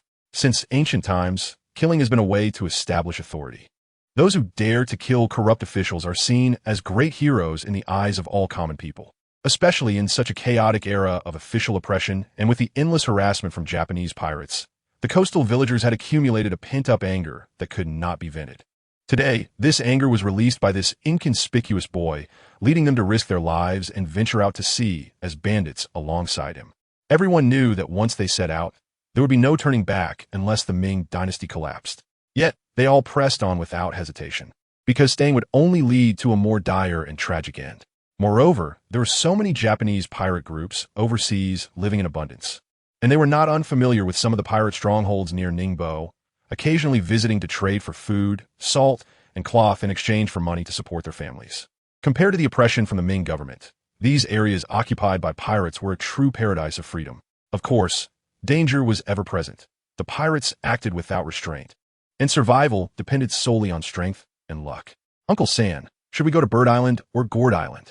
Soon, several islands of varying sizes appeared ahead. These islands, close to the coast, were also common stopping points for villagers from Yangon town when they went out to sea, and some even had temporary shelters built on them. Wang Chang's face was grave as he pondered for a moment before shaking his head and saying, "This time we are killing to escape, not just secretly going out to fish as usual. Once the county office issues a capture order, I'm afraid all these islands will be searched. Moreover, this place is too close to Changwei and the sea route. As soon as their patrol boats notice something amiss, we won't be able to escape." "That's true. So let's paddle a bit farther and head to Blind Man's Island before discussing further." With that, a a group of men began to row vigorously again, and the two fishing boats passed through a series of small and large islands, continuing southeast. However, the speed of the boats slowed down significantly. After all, human power is not like a machine. After half an hour of intense rowing, everyone was already exhausted, so they naturally divided into two shifts to take turns rowing. However, nearly everyone actively ignored the task of rowing, leaving Wang Yunlong out of the loop. Wang Yunlong was not trying to be lazy. Rather, he was still in a state of inner conflict, with two different memories flashing back and forth in his mind like a revolving lantern, keeping him in a half-dream, half-awake state of mental confusion. Soon, after more than half an hour, the two fishing boats finally arrived at a fairly large island, where there were actually quite a few ships coming and going, including both sailboats and fishing boats, making it seem much livelier than the waters near Ningbo. This was Blind Man Island, but its real name was Turtle Island, as its shape roughly resembled a large sea turtle lying on the surface of the sea, with a gentle bay between its head and neck. The two fishing boats smoothly entered the bay and docked at a makeshift pier made of rocks and wood. At this time, there were more than 30 boats of various sizes scattered throughout the bay, most of which were fishing boats a couple of meters long, along with more than 10 single-masted and two-masted sailboats, similar in style to the ships of the pirates they had encountered today. The most eye-catching was undoubtedly a massive ship in the center of the harbor, at least 20 zhang long, with 4 tall masts, half-hanging 7 or 8 large sails, gently swaying on the water. The men from Wang's Wang looked on enviously, and even Wang Yunlong, though still not fully awake, couldn't help but stare, knowing that such large sailing ships must have cost a fortune. If they had been on such a large sailboat earlier, this escape journey wouldn't have taken more than 10 people rowing for 2 or 3 hours. They would have likely arrived in no time at all. There were many people coming and going at the pier, some patrolling with knives, guns, bows, arrows, and even bird guns, all wearing fierce expressions. Mao Xiezi is from our Yangon town, and he's relatively easy to deal with. We'll stay here for now, find a doctor to re-bandage old Gio and the others, and leave early tomorrow morning. By the way, cover up those guard rifles. Don't let them be seen. Wang Chong instructed. Okay. A group of people nodded in agreement, quickly covering the few guard rifles left in the cabin with ponchos and felt cloth, then helping the two injured who could barely walk towards the large ship. Stop. Just as they hadn't gone far, they were stopped by 2 patrolling pirates holding bird guns. One of them looked Wang Yunlong and the others up and down, frowning and saying, "Who are you? How did you get so hurt?" The island master sent word a few days ago that the situation is tense lately, and no unfamiliar or unrelated persons are allowed to stay on Turtle Island. Wang Chong quickly stepped forward and cupped his hands, saying, "Gentlemen, we are farmers from Shaowang village in Yangon town. Today, while fishing at sea, we were attacked by a group of unknown pirates. Some people were injured, and we could only come here to take refuge for a while. We won't delay for long. We just need to bandage up and rest for one night before leaving tomorrow morning." Upon hearing that they were from Yangon town, the expressions of the two pirates improved significantly. One of them showed a hint of a smile and nodded amiably, saying, "So you are from Shaowang village. That makes us not strangers. However, you are quite bold to go out fishing at such a critical time. It's lucky you encountered bandits instead of the patrol boats from the garrison. Otherwise, you might have ended up being beheaded as pirates." Wang Chong feigned surprise and said, "Has something big happened recently?" Another pirate replied, "We are all fellow villagers, so it doesn't hurt to remind you. Recently, the ship owners from Wufeng are leading tens of thousands of people to attack Songjiang Prefecture. Our boss also received the order, but he can't go because of his illness. To prevent any spies from the court from sneaking onto the island, we have closed the island. I advise you to rest for a night and hurry back. Otherwise, if the court seals off the sea, you won't be able to return. If you get caught, you will definitely be executed as pirates. Those officials and soldiers are much better at killing innocents and claiming credit than at fighting." Yes. Thank you, two young brothers, for the reminder. We will find a doctor and leave at dawn tomorrow. This little profit is for you two to have a cup of tea. Wang Chong took out 2 pieces of silver the size of soybeans from his pocket and handed them to a pirate. Chapter 8. How to be a thief. After receiving the money, the attitudes of the 2 pirates improved significantly, and one of them volunteered to lead Wang Yunlong and the others to find the doctor on the island. As they walked, he kept asking about things in Yangon town, and Wang Chong and the others shared quite a bit of what they knew. Once the pirates were convinced that these people indeed came from Yangon town, they felt completely at ease. They delivered them to the doctor's house and reminded the doctor to treat them well before leaving. Wang Yunlong watched everything with keen eyes and secretly nodded. There were no fools among the pirates. These people were clearly very alert. Regarding Mao Xiezi, he had inherited some memories from his youth, but they were few, and he had never seen the person himself. He only knew that this group was mainly composed of people from Yangon Town, and they almost never raided Yangon Town. Occasionally, they would even help drive away pirates from a nearby sea. The locals from Yangon Town primarily conducted trade through Mao Xiezi's Blind Island, so their reputation was not bad. According to Wang Yunlong's understanding of the pirates, Mao Xiezi might also be a black glove for some big shot in Ningbo Prefecture, specifically helping with smuggling and selling goods. Otherwise, being so close to the Ningbo coast, the authorities could deal with him in no time. However, it was clear that Mao Xiezi was living quite well here. Moreover, he did not heed the orders of the largest pirate, Wang Ji, indicating that his roots were not in Japan, but domestically. Nonetheless, pirates are still pirates. As they are pirates, robbery and murder must be common occurrences. It cannot be said that they are kind and clean, but compared to the people of Yangon Town, Mao Xiezi is much better than the authorities, at least trustworthy. After receiving the advice about the patrolling pirates, the doctor on the island was very diligent, carefully re-examining all the wounds of the injured, applying ointment, and bandaging them neatly. You are quite lucky. These pirates didn't use lethal force, and the injuries aren't too severe. Just take good care of the wounds, and in about half a month, you should be healed. I'll prescribe a few more herbal medicines for promoting healing and replenishing blood. Find a place to brew a dose and drink it quickly to avoid any lingering issues, the doctor said. He spread out the grass paper, opened a rows of medicine cabinets, quickly picked a few bundles of herbs, and then grabbed a well-worn abacus. After a flurry of calculations, he said, "The total cost for treatment and medicine is 8 taels and 7 coins. Since we are all fellow villagers, I will round it down to 8 taels." Everyone was instantly dumbfounded. They had fled in a hurry before, and since they were all poor, it was impossible for them to carry so much money. Everyone searched their pockets and could barely gather less than 1 tael, most of which were copper coins. Fortunately, Wang Yunlong successfully looted a money pouch still stained with Yang Qingwei's blood to pay the bill. After counting, the total combined savings of the group barely made it enough. This is really too much. A group of people who had completely turned into poor refugees from Shaowang village helped the injured out of the doctor's house. Each one filled with resentment. Wang Ding clenched his fist and said angrily, "This greedy doctor is too much. If we were in town, it wouldn't exceed 1 tael of silver at most." Wang Dahua said in a low voice, "You should be content. This place is different from the shore. Many things are several times more expensive. Fortunately, Xiao managed to get Yang Qingwei's money pouch over here. Otherwise, our 2 boats might not be able to be saved. There is no law in this pirate den. If you dare not pay, you can only be chopped into pieces and thrown into the sea to feed the fish. It's already quite good that we're being taken care of today." Wang Chong also nodded and said, "Since the injuries are not serious, we could be a bit more at ease. Let's quickly find a place to start a fire and boil some medicine, and also see if there's any food left on the ship. Remember, don't run around, so as not to cause trouble." Everyone listened to Uncle San and refrained from causing trouble, finding a place to start a fire, eat, and rest. "We need to leave as soon as it gets light tomorrow," Wang Daha reminded. "Good." A group of people quickly returned to the vicinity of the 2 fishing boats and found an empty spot among the rocks not far from the pier. Some gathered dry wood and straw to start a fire, while others fetched pots and bowls from the cabin, using stones to construct a simple stove to boil medicine and prepare some food to fill their stomachs. However, there was some very bad news. There was no food on the ship. In coastal villages, many villagers secretly go to sea to fish and trade with pirates. So fishing boats are usually equipped with various fishing gear and supplies for eating and lodging. However, they only prepare enough food before going out to sea. And since they left in a hurry today, they naturally did not prepare any food.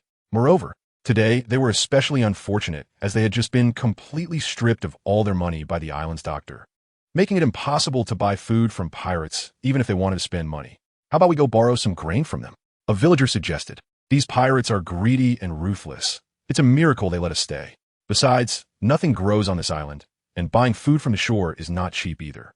If you don't have money, you can forget about eating." A villager familiar with the pirates retorted. Wang Chong waved his hand and said, "Everyone stop the noise. Let's keep a low profile and be cautious. Those who are uninjured should go catch some scallops, shrimp, and crabs to tide us over for now. We can't go without food, or we won't have the strength to row the boat tomorrow."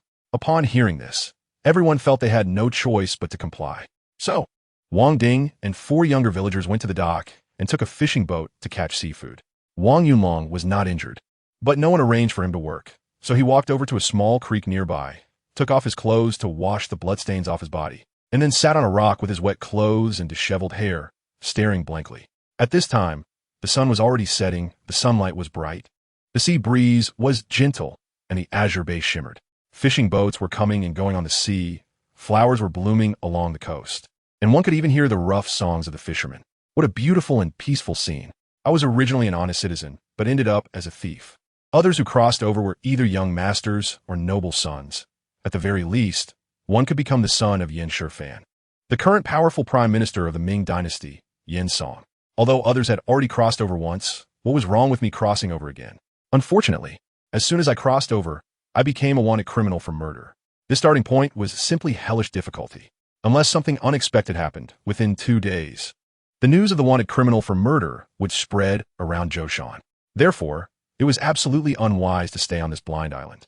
Who knows if the blind man and the government guards were in collusion? At this moment, Wang Yunlong's thoughts had become much clearer than at the beginning. With the passage of time, the two different memories seemed to be self-reordering to ensure the normal functioning of the brain. The memories of the diamond Barbie and the enchanting foot washing seemed to have transformed into the night before last. The incident of stealing buns and being beaten was fixed in yesterday. As for those unimportant matters or people, they seemed to have become quite vague, with only faint thoughts lingering, and some he couldn't even recall at all. However, what reassured him was that the books he had read and a wealth of scientific knowledge still existed in his memory. These pieces of knowledge would be his greatest reliance for living well in the future and leveraging the abilities of a time traveler. The group of his clansmen accompanying him on the dangerous sea journey was the foundation on which he currently relied for survival. Among these people, the one he was closest to was his sister, Wang Yunxiao, who depended on him for everything. However, having borrowed her body and soul, his feelings for this sister were not as intense as before. Looking at the frail girl boiling medicine by the fire, Wang Yunlong revealed a bitter smile and a sense of helplessness. For a time traveler, family members were redundant, especially a sister like her, who was of no use at all. Even women, to him, who used to only enjoy fishing, would only affect his speed in reeling in fish. He even felt they were a burden when it came to baiting. Therefore, how to treat and arrange for this unnecessary sister became a problem he had to consider. Chapter 9. Living even worse when Wang Yunlong had hung his clothes to dry halfway, not far away at the dock. Wang Ding and others who had been fishing were already bringing their fish baskets ashore, and another fishing boat was coming ashore with them. The two groups of people were chatting and laughing as they made their way to the gathering place. Everyone was a bit nervous, but as they got closer, Wang Dahu and the others breathed a sigh of relief, even showing uncontrollable surprise on their faces, because they recognized this group of people, who were once their clansmen from Dawang village, led by a dark-skinned middle-aged man named Wang Yushin. Although Dawang village and Shaowang village were two separate villages, most of the inhabitants shared the surname Wang and used to belong to the same ancestral hall. However, later on, it was unclear which generation of two ancestors had a falling out, leading to a split and no contact for a long time. However, the relationship had eased a lot recently, with annual ancestor worship held together and frequent interactions during weddings and funerals. Wang Yusheng had suddenly disappeared last year, and everyone thought he'd been killed by pirates, but unexpectedly, he had become a pirate himself, and right on Blind Island. Meeting familiar faces, of course. It was much livelier. After chatting for a while, Wang Yusheng warmly invited everyone to stay at his home for the night and mentioned he could provide some rice and food, which delighted everyone. They tidied up their pots and pans and helped the two injured individuals as they followed him. Wang Yusheng lived at the foot of the mountain not far from the dock, in 3 low houses made of wood and stone.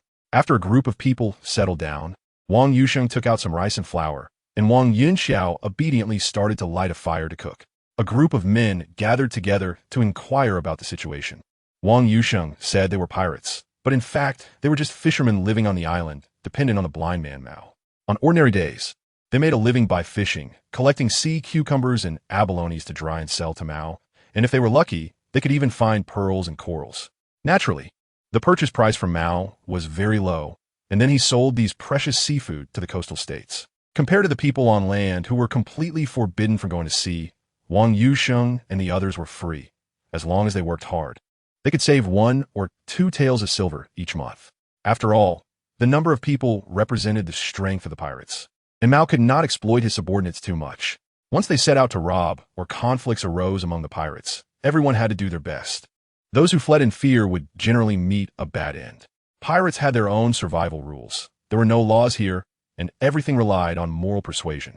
Wang Yusheng has been living on Blind Island for over a year, and some of his companions have been dealing with pirates for even longer.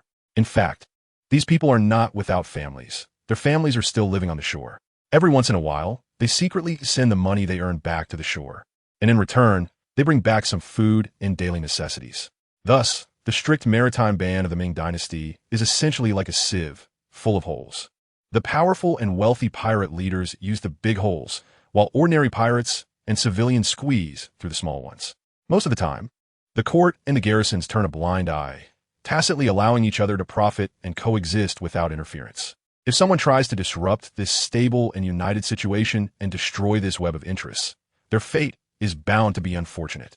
For example, Zhuan, who was once very effective in suppressing pirates, successfully eradicated the largest pirate group led by Su Dong and Ningbo, but soon after, he was dismissed and held accountable, ultimately committing suicide in despair, leaving behind a tragic message about the dangers of piracy in China. According to Wang Yunlong's somewhat familiar knowledge of pirate history, aside from Zhuan, the next two governors responsible for suppressing piracy, Zhang Jing and Hu Zongxian, also met unfortunate ends. However, none of this has anything to do with him, as he is currently in a worse situation, living day by day without a tomorrow. Having eaten a meal but uncertain of the next, it is truly a miserable existence. Thanks to Wang Yoshing's care and assistance, everyone finally had a warm bowl of rice porridge. After some exchanges, the group of villagers from Shaowang village, who had fled, felt a sense of calmness, no longer experiencing fear and even a strange excitement.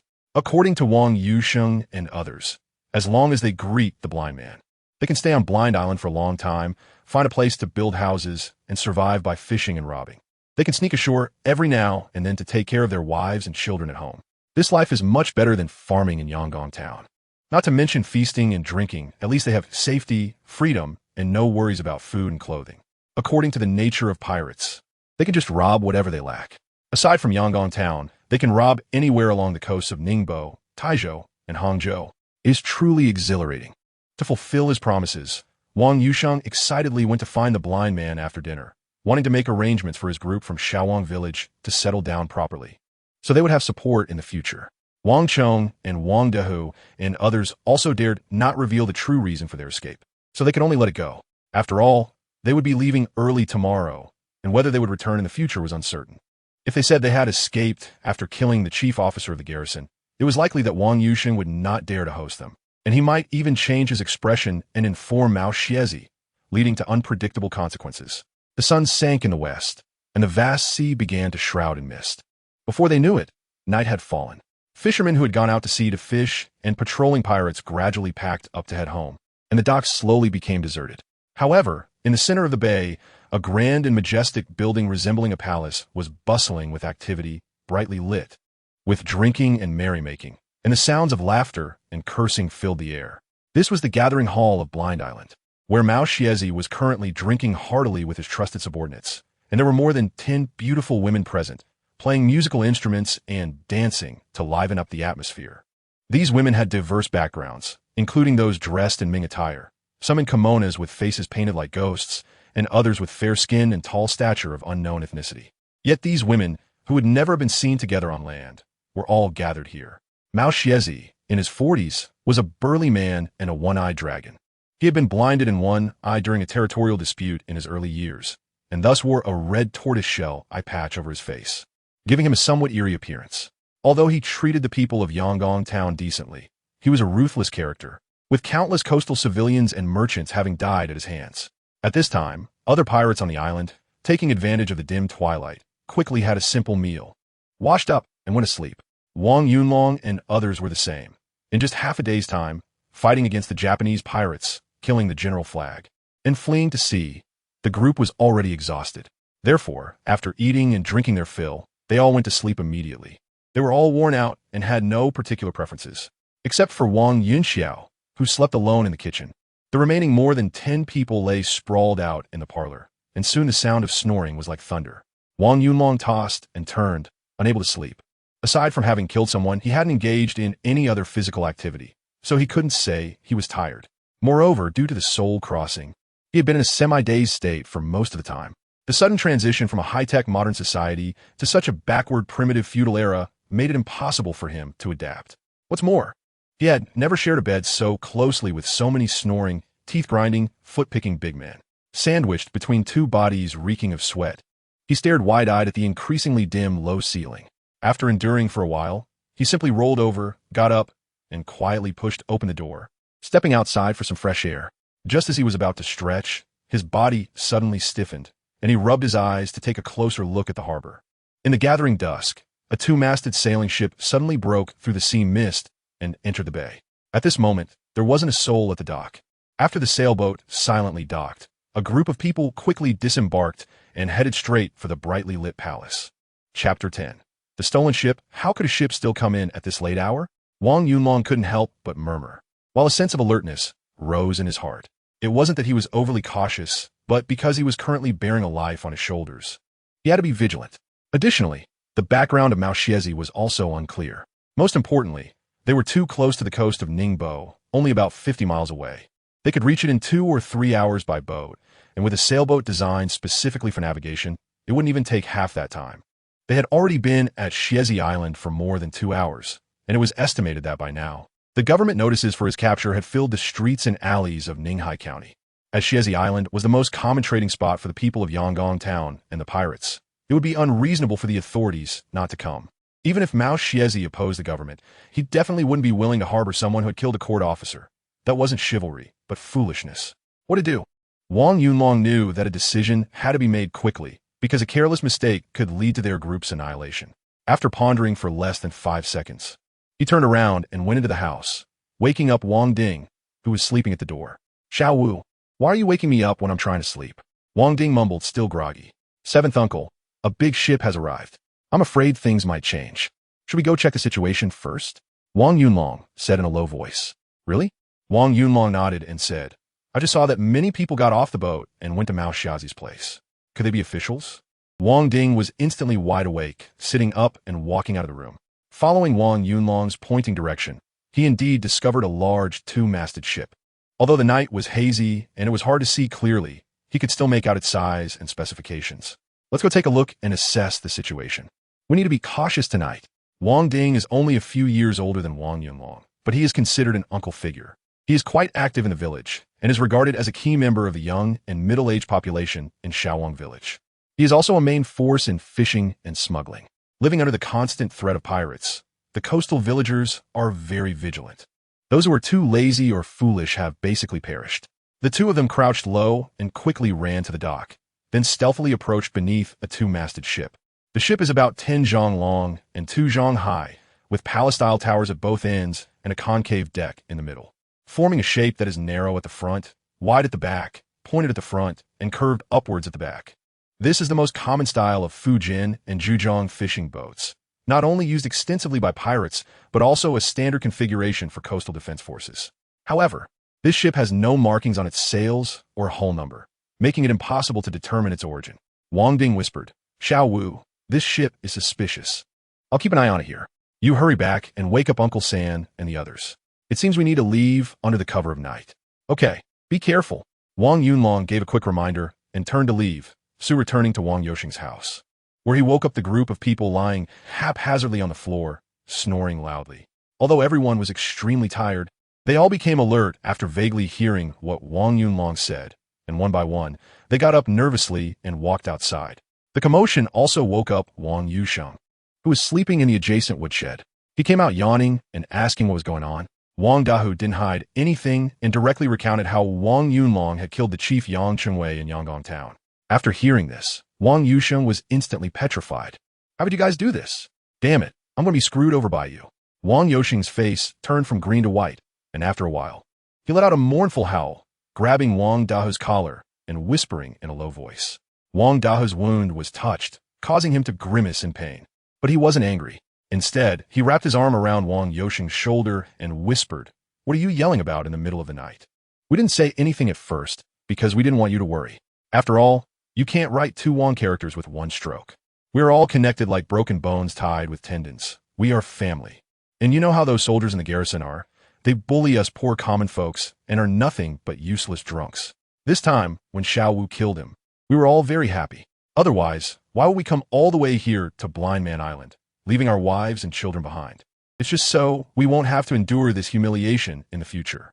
To be honest, I used to think you were quite pathetic too, running off to become a pirate. Did you come here voluntarily, or were you forced by the government?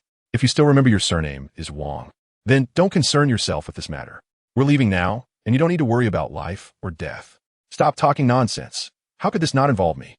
I went to find Mao the Blind to discuss the situation and ask him to take you in, and then in the blink of an eye, you all turned into murderers, killing garrison soldiers no less. This is equivalent to rebellion.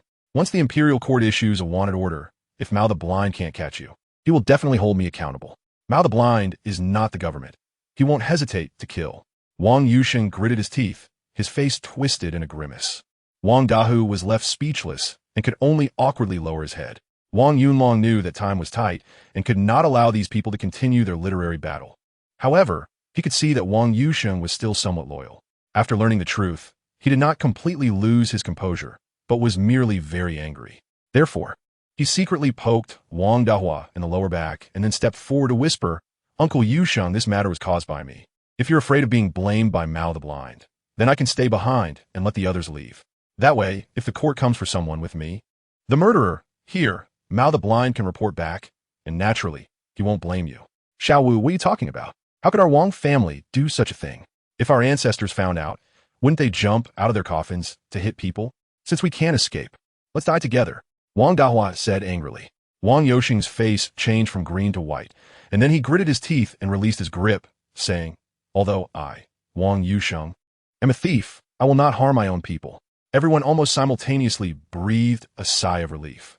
Wang Chong nodded and said, "Yusheng, we at Shaowang village will remember this kindness. Take care of yourself. We are leaving."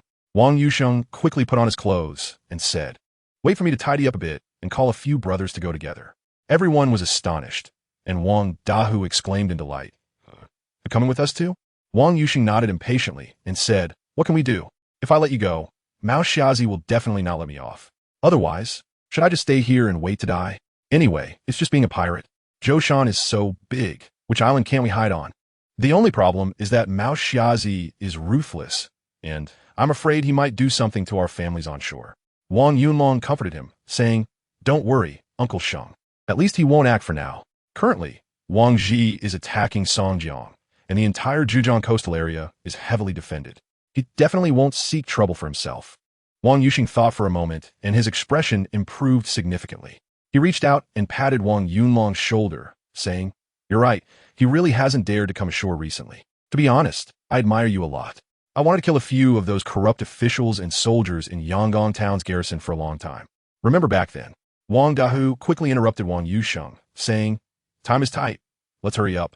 We will have plenty of time to chat later. Yusheng, since you plan to come with us, you are the most familiar with the nearby waters and conditions. You can arrange the rest, and we will follow your lead. All right, Uncle Chong, take Yun Xiao and the injured ones to the dock to wait for the boat. The rest of us will go and gather Yozhong and the others." Wang Yusheng, as a relatively competent pirate, was also very meticulous. He let the elderly, weak, and injured go first, then took a group of young and strong men, including Wang Dehu, Wang Ding, and Wang Yunlong, to wake their companions one by one in the nearby houses. The reason for this was simple. He feared that if these people learned the truth, someone might shout and ruin everything. Fortunately, the few from Dawang village had a deep bond with Wang Yusheng, and since they were all desperate outlaws who didn't care much about life and death, they even admired Wang Yunlong for having killed a flag officer to escape.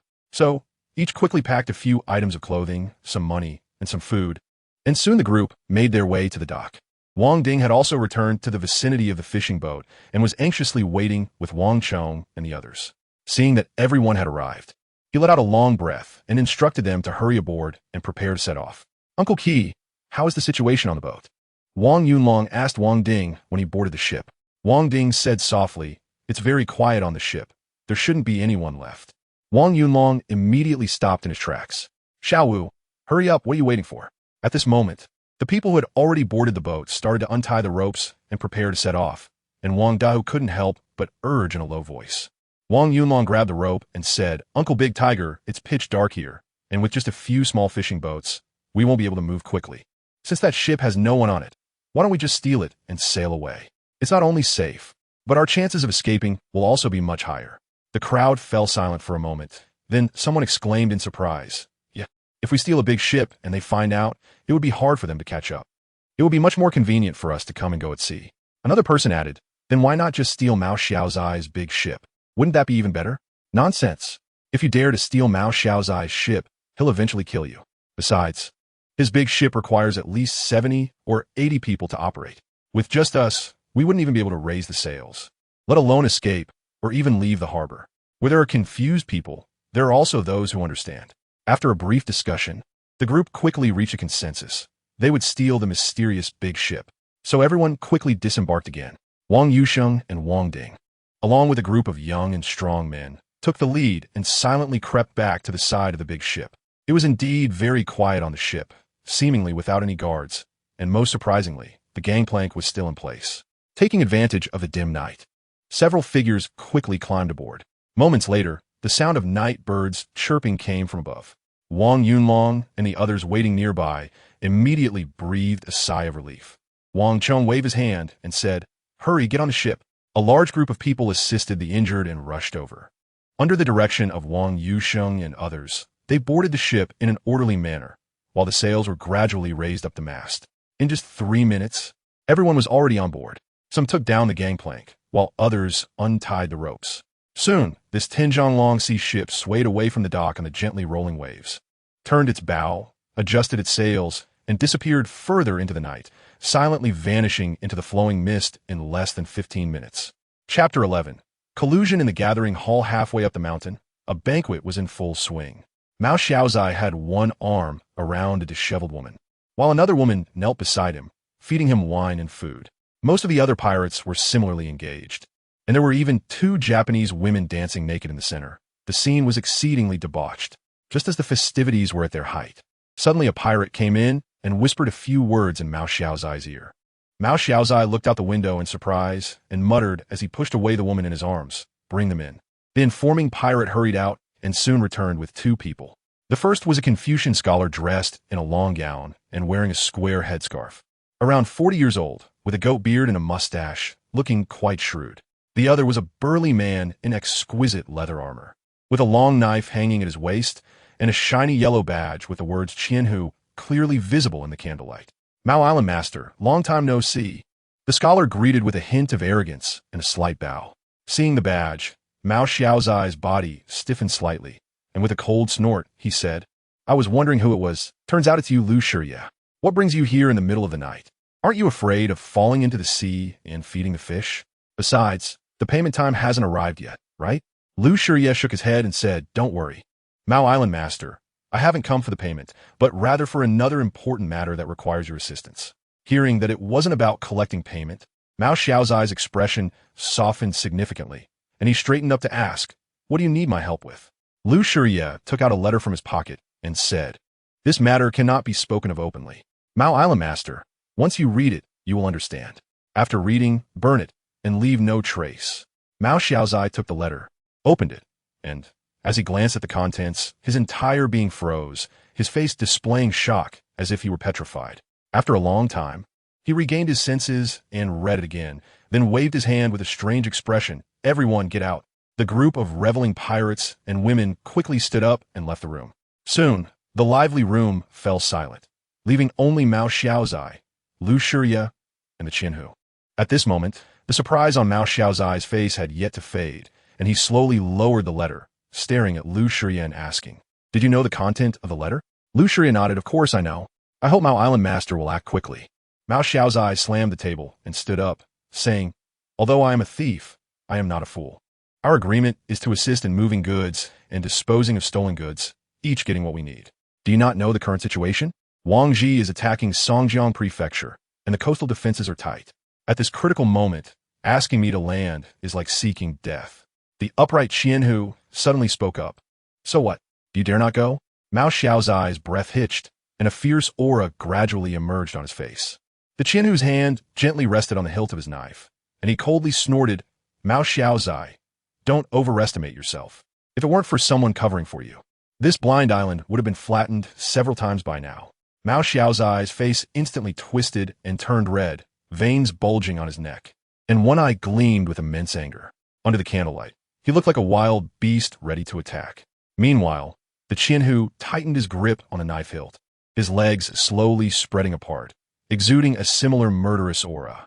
The two sides stood in a standoff for several breaths before Lu Shiria coughed lightly and smiled. "Mao, Island Master, please don't misunderstand. We absolutely will not let you go to your death. It's just that this matter came up suddenly, and we are asking for your help." Mao Xiaozai coldly snorted. "Is this really a request for help? Who knows if you want my life?" Lu Shiria found a spot to sit down, poured himself a glass of wine, took a sip, and then slowly said, "Mao, Island Master, we have known each other for over 10 years.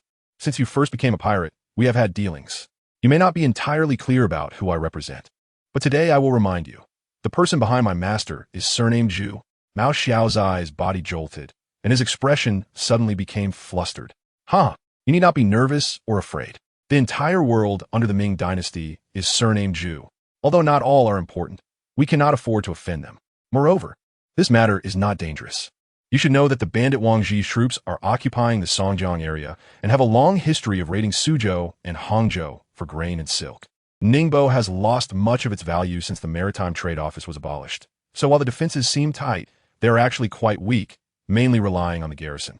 You also know that the garrison troops are not much different from ordinary civilians, and many have been dispatched to support Songjiang, leaving only half of their usual strength. Of this half, most are elderly and weak, and many are stationed in Dinghai County. Therefore, this task seems dangerous, but in reality, it is not at all dangerous. Even simpler than when you used to raid coastal counties." As Lu Shiria explained leisurely, the expression on Mao Xiaozai's face gradually became calmer. Finally, he bowed to the Qianhu and said, "I apologize for my earlier rudeness. Please forgive me, Qianhu." "It's good that you know." The Qianhu snorted coldly and found a place to sit down, pouring himself a drink. Mao Xiaozai did not take offense and sat down to ask, "In that case, I will help with this task, but after it's done, I want to withhold 30% of the payment as compensation.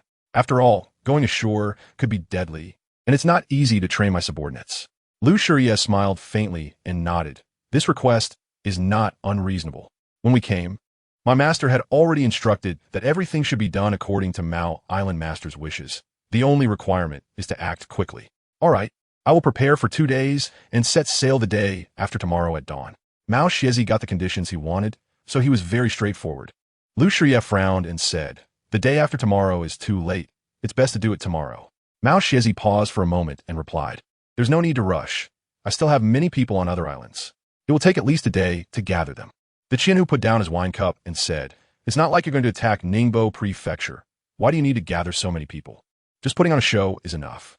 Mao Xiezi hesitated for a moment and nodded. "All right, tomorrow it is." Lu Shiria immediately smiled and said, "Additionally, I need to trouble Island Master Mao for a small favor." Mao Xiezi's face darkened, but he still nodded. "Please clarify, Lu Shiria." The matter was simple. Lu Shiria briefly recounted how Wang Yunlong killed the flag officer of the guard in Yangon town. Not simple, not simple. Such bravery at such a young age. Much stronger than I was back then. After hearing this, Mao Xiezi was astonished and gave a very high evaluation. Although he was a ruthless pirate who killed without blinking, he had once been an ordinary citizen forced by the court to go to sea, homeless and helpless.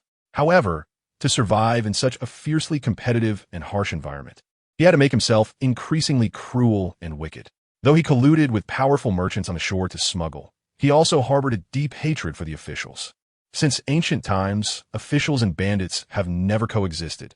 Even if they were allied for profit, there was always a great distrust between them, making it impossible to be on the same side. Therefore, he naturally held those who dared to kill officials in high regard. If it weren't for Lu Shiria's instruction to capture him, he would have been tempted to recruit him. Ruthless figures among the pirates were numerous, but such a fierce character at such a young age was rare. If he could be won over as a subordinate, it would be a formidable weapon. Island Master Mao, we speculate that after going to sea, Wang Yunlong and the others are most likely to escape to your place. So please pay extra attention. If you can capture them and bring them ashore, there will surely be more benefits for you, Lu Shiria reminded. Mao Xiezi's skin trembled slightly. If it weren't for Lu Shiria's timely reminder, I might have really missed it. Today, a group of fishermen from Yangon town did indeed arrive at Blind Island, and I heard they will leave tomorrow morning. Really? Lu Shiria and the Qianhu's eyes lit up, and they put down their wine cups together. This is not a secret. My Blind Island is so small that I know every little movement. I can send someone to capture them and hand them over to you right now. Someone, Mao Xiezi shouted toward the door, and soon one of his trusted subordinates stepped in. Hu Laoyao, take more people and go to the place where those fishermen from Duang's Wang on the east side of the dock are staying. Bring the fishermen who came to the island today to Lu Shiya. Yes, island master. Hu Laoyao cupped his fists. Now that the matter is settled, we might as well go take a look. After the capture, bind their hands and feet and throw them on the boat. Then take them back tomorrow to hand over to Lu Zhihui for further handling. Let's go, the Qianhu said as he stood up, heading out to call the group of officials and soldiers he had brought. Mao Xiezi thought for a moment, ordered a group of trusted subordinates to grab knives, guns, and fire guns, light torches, and then personally led over 100 people, fiercely heading straight to the place where Wang Yusheng and others were staying. However, when a large group of people arrived at the location, they found that several nearby houses were empty. Soon, soldiers preparing ropes reported that the boat they had docked at the pier was also missing. So the group rushed to the dock, and sure enough, the large ship that had been moored just a short while ago had vanished without a trace. Lu Shiya was furious and shouted, Mao Xiezi, this is the good deed you've done. Damn it, you can't even keep track of your own men. Mao Xiezi was even more exasperated and yelled for them to board the ship and go out to pursue. Unfortunately, the pitch-black sea was completely shrouded in fog before they even left the harbor, and they had no idea which direction to go. After a chaotic night of turmoil, all the ships were still circling near the harbor, and no one dared to venture into the deep sea to search. Thus, this farce ended without results. Just before dawn, Mao Xiezi, with bloodshot eyes, hung up several pirates responsible for the night watch and beat them severely. Without time to rest, he ordered the expedition to carry out their task. As Mao Xiezi's fleet of over 10 ships set sail in a grand manner, leaving Blind Island, a two-masted ship several miles away from the island seemed to have found the correct direction, swaying toward the southeast. Soon, both sides discovered each other. Wang Yunlong and the others were in a panic. Everyone looked like rabbits with bloodshot eyes. Even Wang Yusheng and a group of pirates who had been living at sea for years were completely unable to navigate at night. They tossed and turned in all directions throughout the night, and only realized at dawn that they were still circling near Blind Island. Just as they figured out their direction, Mao Xiazi's massive fleet appeared within their line of sight. Similarly, Mao Xiazi's men spotted Wang Yunlong's ship, especially the officials following Lu Shiya and Qianhu, who recognized it as the one they had lost the previous night. Mao Xiazi was furious, his 7 orifices smoking, and he bellowed orders for the fleet to turn and prepare to chase after Wang Yunlong and the others. It wasn't that he wanted to show loyalty in front of Lu Shiya and Qianhu, but he couldn't stand the betrayal of his subordinates and the loss of face. However, he was quickly dissuaded by Lu Shiya, who pointed out that chasing a ship of similar speed across the sea was practically impossible. Without enough cannons to completely sink it, they might not even catch a glimpse of the other party for days and nights.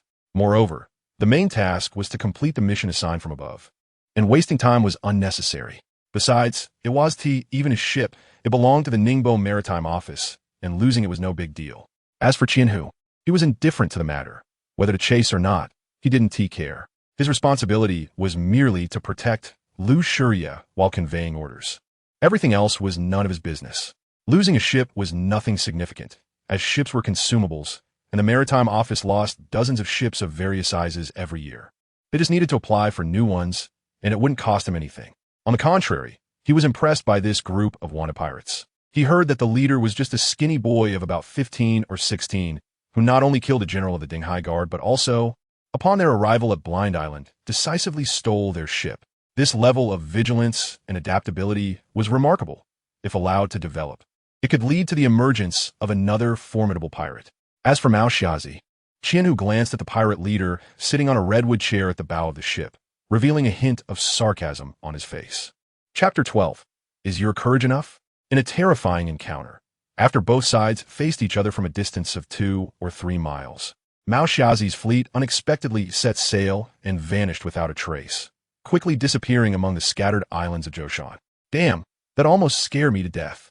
Wang Yusheng and a group of traders from Blind Island were nearly exhausted, all slumped on the deck, gasping for breath. It wasn't that they were cowardly, but rather that Mao the Blind was too ruthless.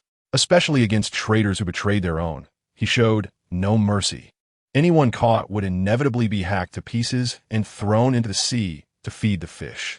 Wang Yunlong and the others were also bewildered. When dawn broke, they realized that after a night of effort, they hadn't even left Blind Island. They soon saw more than a dozen sailing ships coming out collectively, and everyone thought that Mao the Blind had come out in full force to hunt them down. However, to their surprise, Mao the Blind seemed too lazy to even glance at them, and simply sailed away, heading towards Ningbo. It seems safe now. Let us quickly leave and find a place to settle down. Wang Dahu and the others also collectively breathed a sigh of relief, suggesting they leave immediately. But Wang Yunlong was still at the stern of the ship, watching the direction in which Mao the Blind's fleet had disappeared. After carefully recalling the situation, he turned to the still somewhat weak-legged Wang Yusheng and asked, "Uncle Yusheng, how many large ships does Mao the Blind have in total?" Wang Yusheng stood up while holding onto the ship's railing and said, "There are a total of 13 sea vessels on Blind Man's Island, including 8 single-masted ships and 4 two-masted ships. The 4-masted ship is the main vessel he is on, while the others are fishing boats that are not used for going out to sea. Why do you suddenly ask about this?" Wang Yunlong suddenly revealed a strange smile and said, "It seems that today we can still make a fortune." "Make what fortune? Where can we make money?" Wang Ding, who was standing nearby, couldn't help but ask. "I just counted carefully. Mao Xiaozi has brought out all the sea boats from Blind Island, which means they have very big plans this time. Although I don't know what they are up to, I know that Blind Island must be very empty right now. If we turn back, we can definitely grab a lot of money." Wang Ding, with a face full of terror, clutched his throat. Meanwhile, Wang Yusheng, who had just stood up, suddenly went weak in the legs and fell back to his knees on the deck with a thud. The remaining people around them were also not in a good state. Each of them looked at Wang Yunlong as if they had seen a ghost. And apart from the heavy breathing, no one spoke. Everyone was shocked by Wang Yunlong's audacious and even fanciful proposal. However, despite the shock, one could not deny that it was an incredibly tempting idea, and there was a possibility of success. After a full half-minute of silence, Wang Ding finally stammered this. "This is too dangerous. Let's not do it." Wang Yunlong smiled and said, "Seventh uncle, what are we now?" Wang Ding's voice trembled slightly as he said, "Of course it's pirates." Wang Yunlong nodded and said, "That's right, pirates live by robbing. We set sail yesterday, all of us without a penny. With so many people needing food and necessities in the future, even if we don't rob the common folk on shore, we still have to buy food and supplies, which requires money. As everyone can see, this is a government ship, not only bearing the flag of the Maritime Affairs Department, but also carrying firearms. Since the blind man has colluded with the government, he definitely won't do anything good this time. He robs the common people, and we rob him. The pirates merely rob each other. What's wrong with that? As the saying goes, fortune favors the bold, and this is our best opportunity. If we miss it, there will be no second chance." Wang Dahu clutched his wound and gasped heavily. Wang Yunlong's proposal was too intense, directly startling him into tearing the wound. However, in his eyes, there was an incredibly fiery emotion. After a long silence, he slammed his fist heavily on the side of the boat and said loudly, "That's right, there must be very few people on Blind Man Island now. If we kill our way back and seize Mao Xiaozai's warehouse, we will never have to spend all that money in our lifetime." The atmosphere on site suddenly became heated. Especially the group from Xiao Wangzhuang was particularly excited. Since they entered the sea yesterday, their identities had undergone a dramatic change, from struggling farmers to pirates. And what kind of qualified pirate wouldn't he loot? Moreover, they had already offended Mao Xiaozai. Offending him again was not a big deal. At most, they would loot and then escape far away. The ocean is so vast that as long as they run far enough, Mao Xiaozai would not be able to catch them. Therefore, soon a group of people began to shout excitedly. Those who were bold naturally supported Wang Yunlong's proposal, with some rubbing their fists and excitedly shouting to kill their way back, while the timid suggested finding a place to settle down first, as safety was the most important thing. In the end, everyone focused their attention on the oldest Wang Chong. Wang Ding said excitedly, "Third uncle, what do you think of Xiao Wu's proposal?" Wang Chong was also indecisive. He was just an ordinary old man who, despite his age, fought against the pirates to protect the interests of his clan, even going to sea to confront them. In truth, after a day and night of exhausting travel, he was already worn out. Furthermore, he was not a pirate and had no idea where to go from here. However, with his extensive experience and knowledge, he realized that the people around him needed a strong leader. Otherwise, they would be like a scattered sand, united only by their desire to survive in the short term, but inevitably falling apart over time. The two groups from Wangzhuang and Xiao Wangzhuang would eventually have conflicts. Although both groups shared the same surname and descended from the same ancestor, they had always had disagreements and were not very harmonious. Especially the group led by Wang Yusheng, who had been pirates for a long time. They appeared righteous and amicable on the surface, but their actions were completely unpredictable. Their escape from Blind Island was primarily for self-preservation, and once they were free from danger, especially with such a large ship at their disposal, their ambitions would undoubtedly swell. To keep them in check, a capable and respected leader was necessary, but given his old age and frailty, Wang Chong knew he could not take care of everyone. Thus, he slowly turned his gaze to Wang Yunlong. This frail boy, whom he had watched grow up, had demonstrated extraordinary abilities in the past few days, saving lives, killing enemies, suggesting going to sea, seizing a ship to escape. These actions were undoubtedly bold and reckless, yet they had all succeeded. The current proposal was even more shocking. Not only was it filled with temptation, but it also had a strong feasibility. Success hinged on whether they had enough courage. There were not many pirates on Blind Island, only about 300 in total. This force could not be considered strong among the various pirate groups in the Fujian and Zhejiang regions. It was merely average. Even if there were some pirates left to guard the island, they likely wouldn't be too many. Therefore, as Wang Yunlong had said, this opportunity was rare. If missed, it would never come again. Judging from the past 2 days, although Wang Yunlong was young, his wisdom, courage, and decisiveness were unmatched. While he still had some prestige to support his decisions, everyone would surely comply. With this in mind, Wang Chong stroked his grizzled beard and said, "Xiao Wu is right. We are currently short of clothes and food. To establish ourselves in the pirate-infested Zhoushan, we not only need a place to stay, but also sufficient wealth. You all should discuss this with Xiao Wu. Given my old age and frailty, I cannot participate. I can only look after the wounded." Chapter 13. The temptation is too great. Everyone turned their attention back to Wang Yunlong, and most of them looked at him with extreme enthusiasm. Wang Ding even punched Wang Yunlong on the chest and said, "Yes, Xiao Wu is the smartest. He is both brave and resourceful. Whatever you decide, we will follow your lead." Wang Dahu also nodded and said, "Yes, Xiao Wu, you say how to do it. If we want to act, we need to do it quickly. Otherwise, it will be too late when Mao Xiazi comes back." The others from Xiao Wangzhuang also expressed their willingness to follow Wang Yunlong's arrangements. Although Wang Yusheng and a few companions were frightened, they had no other ambitions at the moment and were solely focused on escaping. However, they were also somewhat excited about Wang Yunlong's bizarre proposal because they were under Mao Xiazi and knew his resources well. Right now on Blind Island, there were at least several tens of thousands of taels of silver, but not all of this silver belonged to Mao Xiazi. More than half of it belonged to a mysterious merchant from Chuanzhou. If they could really seize this wealth, each person could get at least a few thousand taels. With this silver, they could go anywhere in the world, secretly land, take their families, and flee to buy land and houses, becoming wealthy men, no longer needing to be pirates. Thinking of this, Wang Yusheng gritted his teeth and said, "Xiao Wu, uncle trusts you. I am willing to take you back, and we all know where Mao Xiazi hides his treasure. There are at least several tens of thousands of taels of silver there. But the storeroom is definitely guarded by a gun team. If we rashly go in, there will surely be casualties." Upon hearing this, everyone immediately fell silent, and Wang Yunlong couldn't help but frown. Robbing money was indeed tempting, but if it meant deaths, it wouldn't be fun. There were already 2 incapacitated wounded on the ship, and Wang Dahu and 4 or 5 others were also injured, making their manpower somewhat stretched. Not to mention they had almost no equipment to counter firearms. Although the current firearms were in the most primitive and inferior state, firearms are still firearms. A bullet hitting someone would still cause serious injury or even death. However, he wasn't entirely without confidence because this warship was also equipped with some standard firearms, and there were even 2 iron cannons. But these cannons were essentially just large firearms, mounted on wooden frames, capable of firing stone or iron projectiles, and they didn't look very reliable. Additionally, there were over a dozen crude firearms in the cabin, known as fire tubes and 3-eyed guns.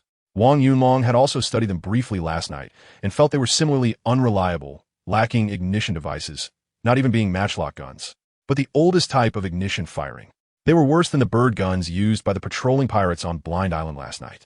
The most critical point was that neither the people from Xiao Wangzhuang nor those from De Wangzhuang knew how to use firearms. The Ming Dynasty had strict controls over firearms, and ordinary citizens could not access them. Only the Navy and specially trained firearms troops were allowed to be equipped. The management of firearms by the pirates was even stricter. Mao Xiazi's subordinates were not allowed to use firearms unless they were trusted confidants, and the few cannons were all mounted on his flagship, also controlled by his trusted men. As for outlaws like Wang Yusheng, they could only use cold weapons and were not even equipped with bows and arrows. Their main role was to help Mao Xiaozi salvage valuable seafood and to act as cannon fodder during robberies. Therefore, even if they had these firearms in hand, it would be impossible to train them to use them proficiently in a short time. Moreover, Wang Yunlong himself didn't know how to use them. He only understood the principles of these firearms. Seeing Wang Yunlong's hesitant expression, a pirate from Xiao Wangzhuang said, "Xiao Wu, why don't we just forget it? We can't deal with firearms." Wang Yunlong smiled and said, "Actually, firearms are not that difficult to deal with. We have quite a few on our ship as well." Wang Dahu said with some concern, "Xiao Wu, don't blame Uncle for pouring cold water. We don't know how to use firearms." Wang Yunlong shook his head and said, "Uncle Dahu, it doesn't really matter whether we can use firearms or not. We don't need to confront the pirates on the island head-on. My idea is to first sneak in and assess the situation. If there are few of them and the opportunity is right, then we strike. If the opportunity isn't suitable, we withdraw. After all, they're isn't a large ship on Blind Man Island, so we can come and go safely." As he said this, Wang Yunlong turned around and pointed at Blind Man Island not far away. "Look, Blind Man Island resembles a turtle lying in the sea. The turtle's body is made up of bare mountains, which are not suitable for habitation. The stronghold of the hairy blind men is in the small bay formed by the turtle's head and neck. This means that whether we are on the island or at sea, we have a lot of room to maneuver. If we want to take action, we can split our forces into two. One group will land from the back of the bay, cross over the ridge to scout the situation, and if it's suitable, signal us. The other group will take a boat into the bay to draw the guards' attention, providing cover for those on the mountain to launch an attack." Wang Yoxing's eyes lit up, and he nodded in surprise, saying, "This idea is good." Wang Dahu and others also became excited, with many rubbing their fists and expressing that this approach would surely succeed. Wang Yoxing's companions were eager to give it a try. The temptation of several tens of thousands of taels of silver was enough to make anyone lose their rationality, not to mention they were originally a group of pirates. Although they appeared honest, they had committed their fair share of murder and robbery. Those who were timid and cowardly had long been eliminated. Seeing everyone's confidence reignite, and even stronger than before, Wang Yunlong smiled and said, "Since everyone agrees with my plan, let's first find a secluded place to carefully strategize, then practice using firearms, and wait for the right moment to take action." Wang Dingdao, "Xiao Wu, this plan is already great. Let's just go for it now. Why wait? If Mao Xiaozi comes back, the opportunity will be lost." Additionally, several young people agreed, saying we should go in directly as soon as possible. Wang Dahu kicked Wang Dingi and said, "What are you babbling about? Just listen to Xiao Wu." Wang Chong said with a serious expression, "What Big Tiger said is right. Everyone should listen to Xiao Wu's arrangements. This is not child's play. One careless move could lead to death, and in that case, the old man won't be able to retrieve your bodies." As a result, everyone quieted down. Wang Yunlong said seriously, "We have just escaped, and now safety comes first, well second. Moreover, we haven't even found a place to stand yet. Robbing the blind man was just a spur-of-the-moment idea. We are completely unfamiliar with the situation on the island, except for Sheng Shu and a few others. We are even more blind than the blind man. Therefore, we must ensure that everything is foolproof. I don't want my reckless suggestion to cause anyone else to get hurt or even die. That would make me feel guilty for the rest of my life." After speaking, he looked at Wang Dahu and the others. "Third uncle, Uncle Dahu, Uncle Chi, I'm young and my actions can be a bit chaotic. Yesterday, in anger, I killed Yang Chengwei, which dragged everyone into this desperate situation as pirates. If anything happens again, I want to have the face to return to Shaowang village. Uncle Zhong and Uncle Yusheng risked their lives to protect us while escaping, and now they have lost their foundation and might even be pursued by the blind man. All these troubles were actually caused by me. Now that everyone trusts me to make decisions, I must not act recklessly. I need to plan thoroughly before we take action. Don't you all agree?"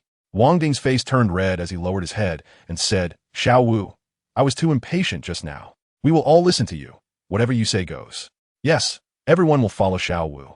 If anyone else speaks carelessly, I will be the first not to spare him."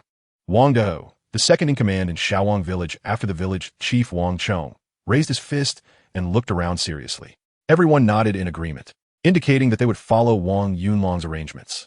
The results of asserting dominance through violence were clearly beginning to show. Chapter 14.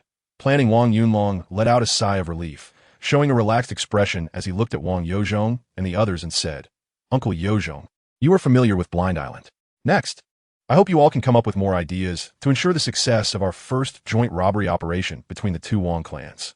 We are not familiar with this sea area, so please take us to a nearby quiet and safe place. After we settle down, we can discuss in detail." Wang Yozhong nodded vigorously, thought for a moment, and pointed to the northeast direction of Blind Man Island, saying, "There are many small islands near Blind Man Island, and the most secluded one recently is Eagle Beak Island, which is located on the backside of Blind Man Island. If we split into two groups to act, landing on the island from the back would also be hard for others to notice. However, the backside is relatively steep and a bit difficult to traverse." Wang Yunlong laughed and said, "It's supposed to be difficult. The harder it is to walk, the more lax the defenses of Blind Man's Island will be, making our actions safer. Let's go. We're heading to Eagle Beak Island now." "Yes, let's hurry up and not waste time here." Wang Dahu waved his hand, and a group of people scattered in all directions. Some went to steer the ship, while others went to hoist the sails. Soon, the ship set sail again, tracing a large arc around Blind Island before slowly disappearing among the archipelagos in a northeastern direction. Half an hour later, the large ship reached a small island 5 miles northeast of Blind Island. This small island was only about 2 miles in circumference, very small and steep, with a prominent peak rising abruptly, leaving almost no flat land suitable for habitation. Most of the surrounding area was filled with towering reefs, and there were many underwater rocks as well. However, Wang Yusheng and the others were quite familiar with the situation on Eagle Beak Island. Under his command and guidance, the ship safely docked. After everyone disembarked, they found a flat, sheltered spot to settle down. Then, Uncle Yozhong distributed the dry rations they had brought for everyone to eat a little, and they gathered together to discuss their action plan. "Uncle Yozhong, please first explain the overall situation of Blind Island, especially the distribution of personnel on the island, the locations of storage and guard posts, as well as the approximate number of people and weaponry currently on the island." Wang Yunlong said. Wang Yozhong was a bit excited and also a bit nervous. After taking a few deep breaths, he picked up a stone and drew the rough shape of Blind Man Island in the sand. Blind Man Island is about 7 miles in circumference, but everyone lives near the bay. Mao Xiaozai's house is in the center, surrounded by his group of loyal subordinates and various leaders' houses. The storage room is behind Mao Xiaozai's residence, located in a natural rocky cave, where there are usually 8 guards, all armed with firearms. There are 3 regular patrol routes up the mountain, one towards the Turtle's Head, facing Ningbo, one along the bay, which you all saw yesterday, covering the entire living area and dock, and the last one along the Turtle's body. But this route is not patrolled every day. At the highest point on the Turtle's back, there is a watchtower and a signal tower. As for the number of people on the island, it's hard to determine right now. If Mao Xiaozai took all the boats away, it would take at least 260 to 270 people to operate all the ships. Excluding women and children, there are a total of 300 people on the island. To be precise, there should be 302 people. Wang Yusheng spoke while pointing at the map with his hand, and several companions, including Wang Yozhong, occasionally added a few comments from his side. Wang Dahu and others gathered around to watch, while Wang Yunlong listened attentively, occasionally asking questions, mainly about the number of people on the patrol routes and the situation at the lookout tower. The lookout tower is located at the highest point of the Turtleback, manned by 2 people, but most of the time only 1 person is present. Since the arrival of Mao Xiezi, Blind Island has never been attacked. So this lookout tower is essentially just a decoration, and the beacon tower has never been used. An old man, known as Gao Kezi, is stationed up there. The number of people on the 3 patrol routes is not fixed and is managed by Hu Laoyao, but generally consists of 2 or 3 people. Occasionally, we are also assigned to patrol, usually 2 or 3 times a month. In other words, you are all quite familiar with these 3 patrol routes? Wang Yunlong asked. Wang Yozhong nodded. Indeed, very familiar. In fact, Blind Island is quite small, and our usual activities are mostly around the harbor. Even the conditions around Blind Island, we are very familiar with, as we often fish and come and go. Wang Yunlong felt completely relaxed at this point and said with a smile, "It seems at this time the operation has a greater chance of success. If we succeed, Uncle Zhong and you'll be the ones to take the credit and get the big rewards." Wang Yusheng and a few companions suddenly had flushed faces out of excitement, and some even trembled slightly in their hands and feet. One of them stammered, "Tish, several tens of thousands of taels of silver. Are you giving it all to us?" Wang Ding rolled his eyes and said, "You think too highly of yourself. Xiao Wu only said that you guys take the big share. What do we get? Besides, can you even handle a few thousand taels of silver? Don't be too greedy or you'll end up feeding turtles in the sea, and we won't come to rescue you then." The remaining group from Xiao Wang village looked disgruntled, their expressions not quite right. Wang Yusheng quickly punched his companion and said, "What are you rambling about? We haven't even robbed the silver yet, and you're already daydreaming. Even if we do divide it, it will be based on per capita, and since there are fewer of us, we naturally can only take a smaller share. Yes, per capita division. That way no one loses out. We all get rich together. Wang Yozhong also chimed in from the side. Wang Yunlong nodded with a smile and stood up, saying, "With Uncle Sheng's righteousness, I am even more confident about this operation. Since everyone has elected me to make the decisions, let me say some harsh words up front. In this operation, everyone must follow the arrangements and do their utmost.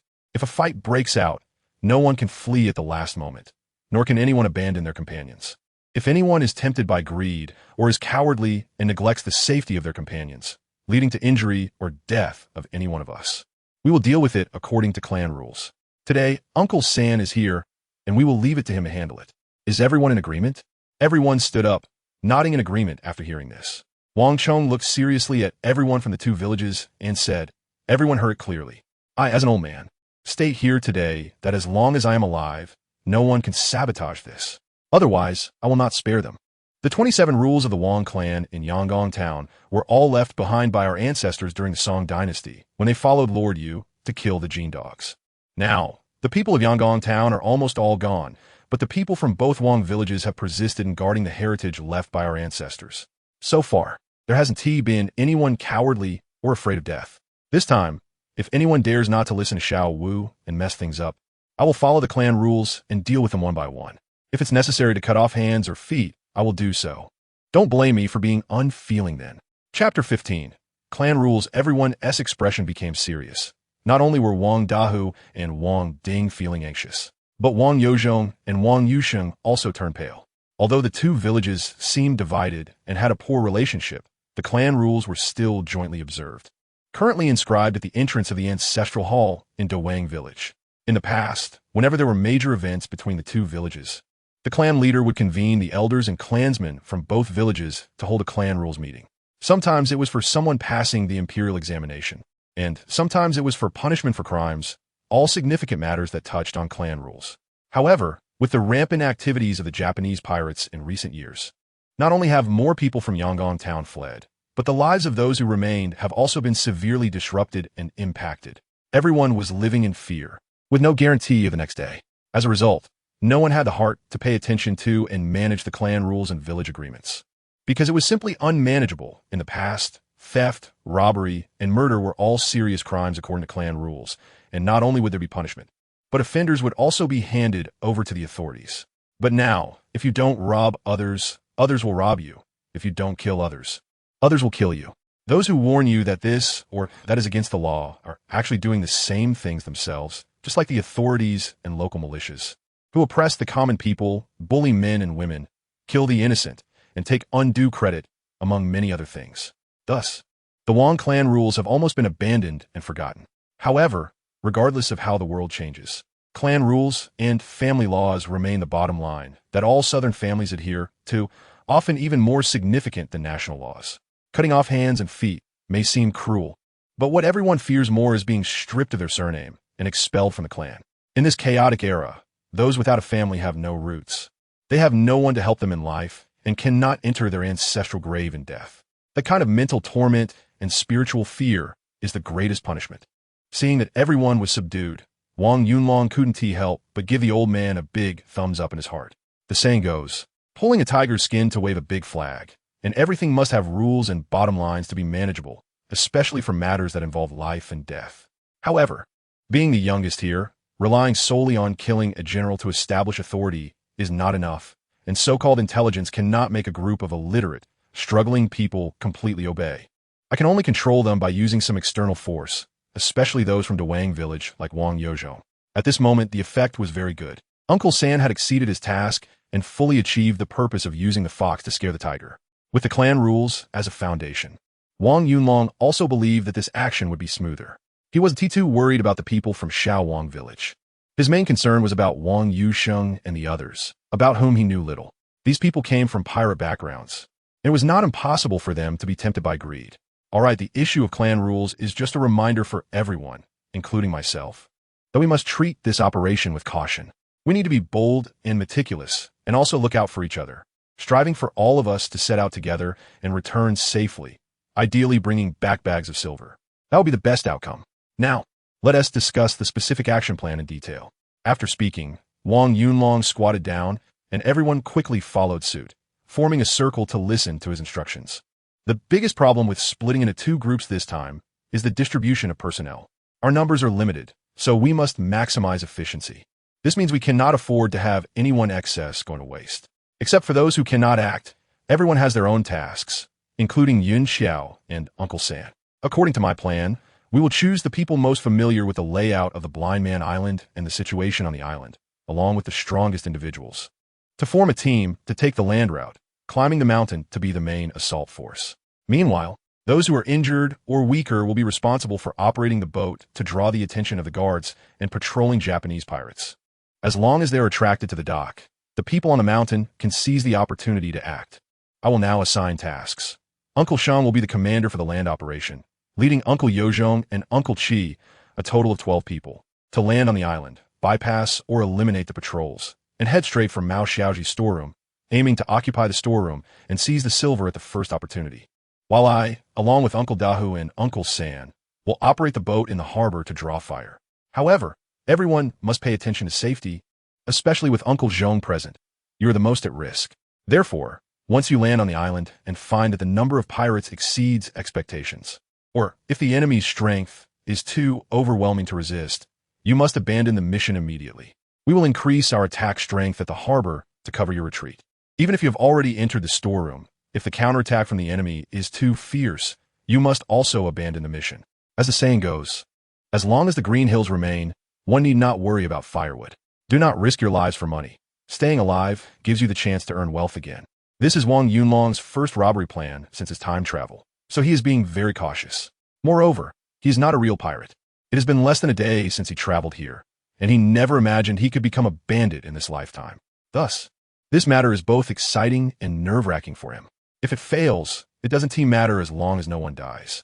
But if it succeeds, it would bring immense wealth and lay a solid foundation for creating a qualified pirate group in the future. Those like Wang Yusheng understand the risks involved in seeking wealth even more clearly and eagerly than he does.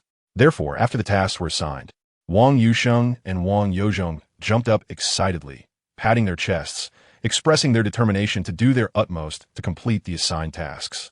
As for Wang Yunlong's serious reminders about abandoning the mission if it becomes too difficult, hardly anyone took them to heart.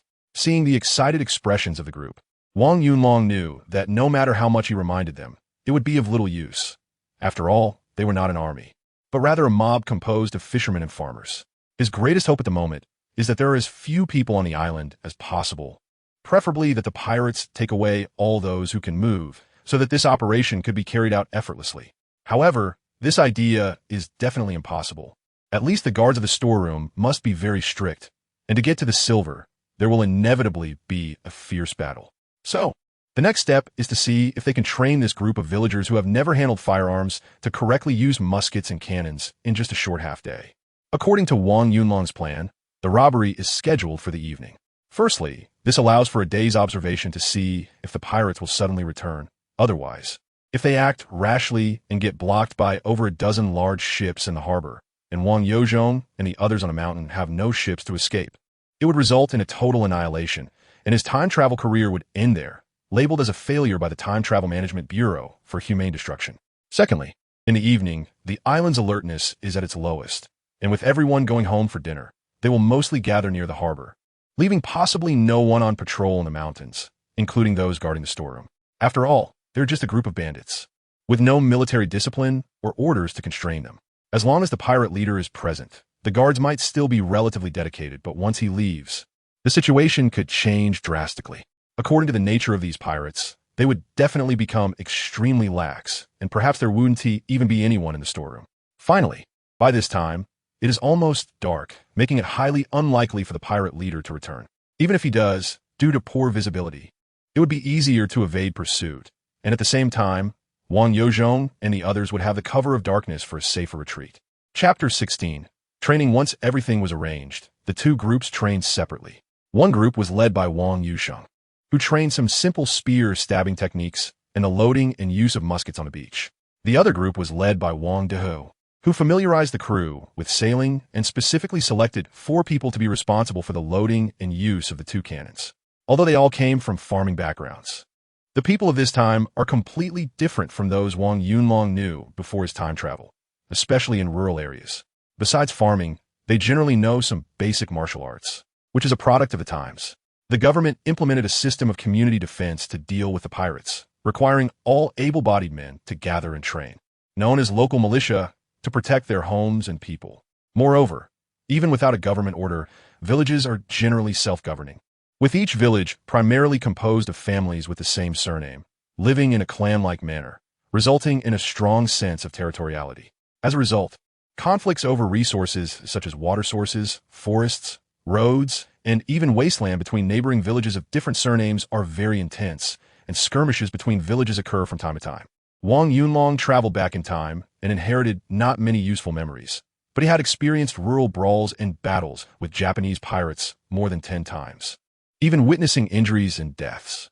It was this brutal and bloody memory that made him less reactive to the bloody scene after killing Yang Chengwei. In fact, his soul had become numb, accustomed to such a savage living environment. Because of this, whether in Shao Wang Village, the Wang Village, or all the coastal villages, the common people were not so docile. There were no little lambs among them. When fights broke out, they were fierce, including his uncle Wang Chong, who was over 50 and fought bravely against the Japanese pirates, wielding his carrying pole with vigor. Everyone knew that weakness would only lead to more bullying and a quicker death. Therefore, Wang Yunlong was not too worried about these people not being able to fight. He just wanted to be more careful and cautious this time due to the special nature of the operation to avoid casualties. Practicing simple combat coordination was indeed necessary. As the main reliance for this robbery plan, there was a batch of firearms on the ship. Although they were of poor quality, there was no significant technological gap compared to the matchlocks in the hands of the Japanese pirates. The matchlock was a type of firearm brought by the Portuguese, and it was widely equipped among the pirates. Because of the court's maritime ban policy, the Portuguese could not sell this advanced firearm to the court, which inadvertently benefited the pirates and the Japanese. A large number of pirates purchased matchlocks and falconets, then resold them to various daimyo and generals in Japan, while also arming their subordinates. This led to the rise of maritime bandits like Wang Ji, who dominated the maritime territories of the Ming Dynasty, including Japan and the Ryukyu Islands. The Ming army was still equipped with locally produced firearms inherited from the Song and Yuan dynasties, which were basically iron tubes resembling fire tubes, lacking stocks, triggers, or sights. However, the styles varied: single barrel, triple barrel, 5-barrel, and even bizarre items like rockets, fire dragons, fire thunder, and fire bricks. The exact power was unknown, but the battles would definitely be lively, creating a feeling of fireworks filling the sky. From a structural standpoint, matchlocks and falconets were undoubtedly more advanced than the Ming's fire guns and iron cannons, but the degree of advancement was limited and did not provide overwhelming superiority. Throughout the continuous battles with the Japanese pirates, the Ming Dynasty had also been constantly seizing firearms and improving their own designs. During the entire Ming Dynasty, the firearms of the East and West were actually quite similar, but starting from the Qing Dynasty, Eastern firearms began to deteriorate completely, leading to disastrous defeats. However, at this moment, Wang Yunlong had no time to mourn the future Qing Empire. Instead, he acted like a tool, guiding 2 groups of people on and off the ship and studying the use of firearms and cannons. Although he had never used them, he knew how to operate them. Moreover, these court-standard firearms had a well-established process and system for loading ammunition. Each round was wrapped in paper, and all one needed to do was load it correctly before igniting and firing. To ensure everyone could fully learn how to use the firearms, Wang Yunlong had both groups independently load live ammunition and shoot 3 times. The sound of the shots was loud and could potentially be heard at Blind Island, but in the vast sea, especially with the southeast wind rising, the sound would be quickly dispersed and was not a concern at all. Half a day passed in this busy learning and training. After simple drills and live-fire training, everyone had clearly improved. In Wang Yunlong's eyes, they had begun to show some semblance of pirates, including his sister Wang Yunxiao, who was also working hard, running around the ship like all the men, learning to hoist sails and handle gunpowder and ammunition. Wang Yunxiao was very quiet, following a group of men out to sea like a shadow, running back and forth without a single complaint of hardship or fatigue. She always took the initiative to cook and boil water. When she had free time, she would stay close to Wang Yunlong, watching him communicate with everyone, directing and arranging tasks, with a look of amazement in her eyes. In her view, her brother had changed a lot in these 2 days. Orphaned at a young age, she had been dependent on Wang Yunlong since she was 3. In her memory, her brother had always taken care of her, but he didn't have a good temper. Sometimes he would scold her for being disobedient and often fought with other children in the village and town. Because of his slender build, he would frequently come back with bruises. Sometimes when there was no food at home, he would steal something. Overall, in her eyes, her brother was just an ordinary and stubborn boy, even a bit insecure and reclusive. However, ever since he killed the flag bearer, Yang Chengwei, yesterday, it was as if he had completely transformed. Although he still didn't pay much attention to her as usual, he had become clever, enthusiastic, and even cheerful, managing to command the respect of many elders in the clan who listened to him very seriously. Especially the way he taught everyone to use firearms astonished her even more, because she knew very well that her brother had never seen or touched a firearm before. At most he had only heard of them. Nevertheless, Wang Yinxiao was very happy. Whether it was farming or being a pirate, as long as she was by her brother's side, she felt a sense of security and wouldn't be bullied. Because in this world, only her brother would protect her at all costs, just like he did when he killed Yang Chengwei yesterday. Brother, have some water. Your throat is hoarse. Wang Yunlong was jumping up and down on the boat like a big monkey, talking nonstop until his voice nearly gave out. It was only when he received a bowl of water that he remembered he had a sister beside him. Chapter 17. Action in an instant. Wang Yunlong felt a touch on the softest part of his heart. He reached out and patted Wang Yunxiao's head, smiling. I really am thirsty. Don't tire yourself too much. When we get to Blind Island later, don't be afraid. Just stay on the boat. Uncle De, who, and I will deal with the pirates. I also want to learn how to use a firearm. Wang Yunxiao gathered her courage, her eyes somewhat evasive. However, Wang Yunlong didn't scold her like the reclusive and stubborn brother he used to be. Instead, he smiled and said, Okay, go find Uncle San to get one. I'll teach you, so I can take care of things later if there's any danger. Excited, Wang Yunxiao went to the cabin and quickly brought back a 3-barrel gun. At this point, everyone's training had basically concluded, and they were continuing to familiarize themselves with the simulated operations. Groups of 3 to 5 gathered together to chat and even laugh, seeming to find it more relaxed and enjoyable to be pirates than to be farmers on land. Wang Yunlong began to teach Wang Yinxiao step by step how to load the gun and ignite it for firing. To ensure she learned it thoroughly, he even took her to the deck at the bow of the ship, where they fired a few shots at a pile of stones on a reef by the shore, which of course missed. However, Wang Yinxiao was excited and cheered, completely breaking her usual quiet and gentle demeanor, as if she had found a joy she had never experienced before.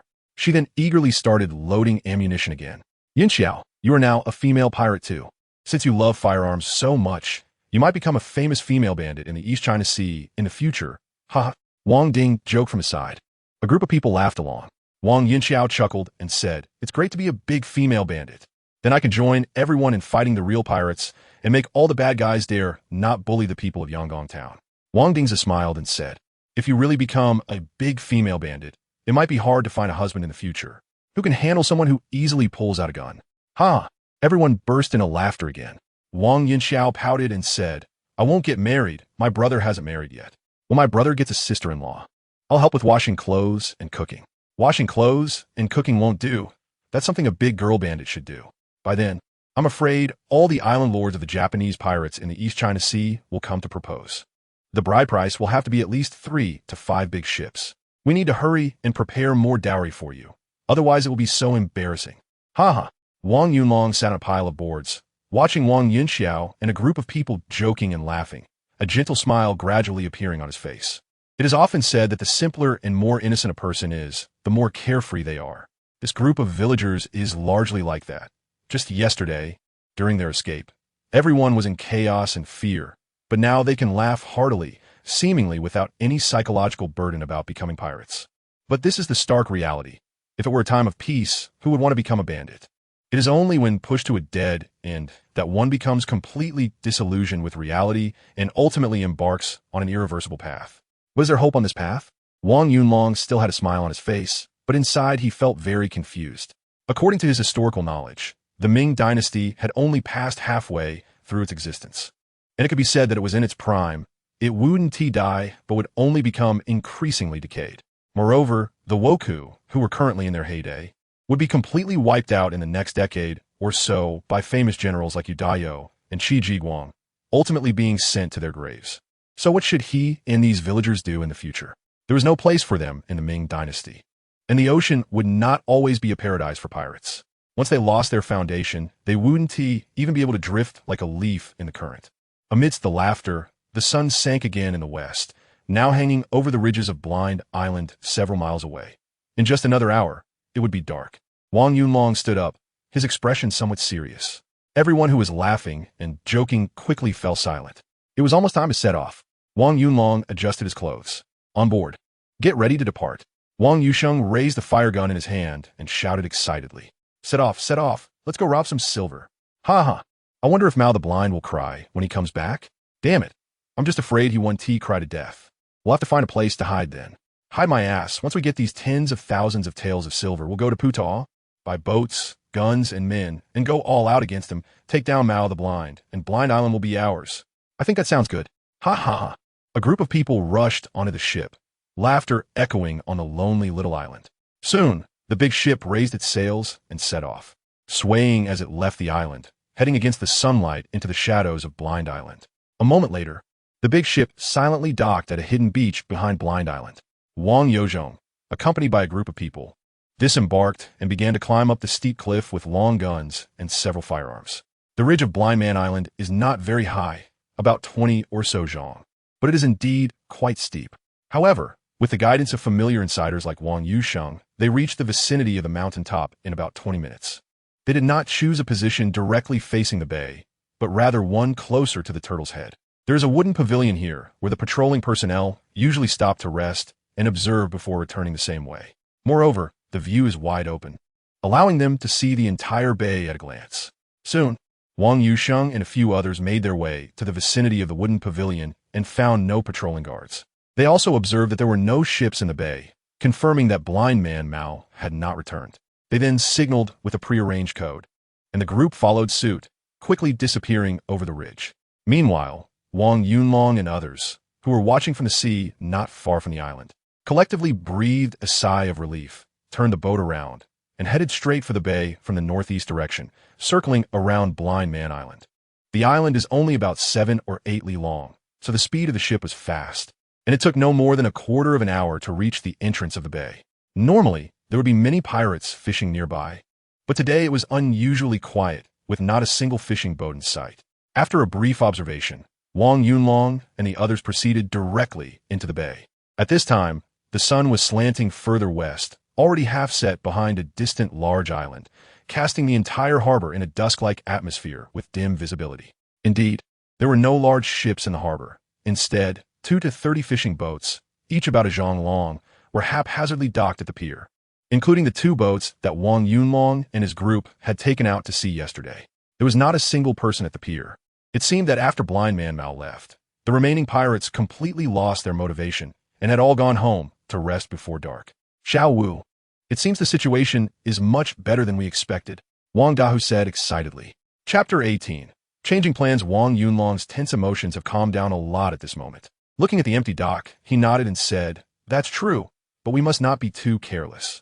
According to Uncle Sheng's estimation, there are about 20 pirates guarding the island, and almost all of them have firearms. Therefore, we should not easily disembark. Everyone should stay hidden on the ship and fire the cannons. As long as the noise is loud enough, it will be fine. We also need to be careful not to shoot at the women and children on the island.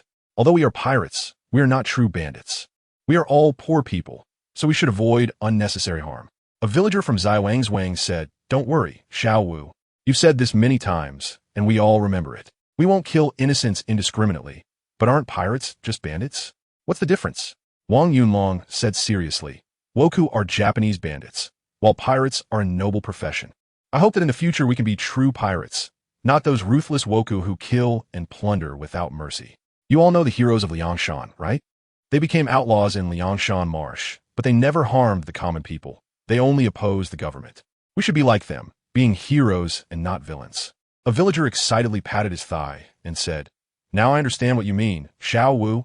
I've loved listening to the stories of the Liangshan heroes since I was young. I even specially went to the bookstore in Dinghai County to buy a novel." The shopkeeper said it was a newly published book about the characters of Water Margin, featuring the tiger-fighting hero Wu Song. which is especially good. And the one I admire the most is Wu Song. Wang Yunlong became interested and asked, "What about the book? Is it at home? Bring it back for me to take a look next time." The villager blushed and chuckled awkwardly, saying, "Actually, I can't read. I bought it, and it has been sitting at home without me looking at it. Later, I thought if I learned to recognize characters, I could read it. So I took it to Yang Xiaozai in the town. After he looked at it, he said it wasn't water margin at all, but called Jin Ping Mei Si Hua, and it wasn't about the heroes of Liangshan, but about a few women. Damn it, what's so good about women?" In a fit of anger, I use it to wipe my butt. Wang Yunlong. Damn it, it's true that ignorance leads to losses. Jin Ping Mei is much more interesting than water margin. The shopkeeper didn't seem to lie to him. Jin Ping Mei indeed mentions the tiger-fighting hero Wu Dudo, but the story has taken a turn.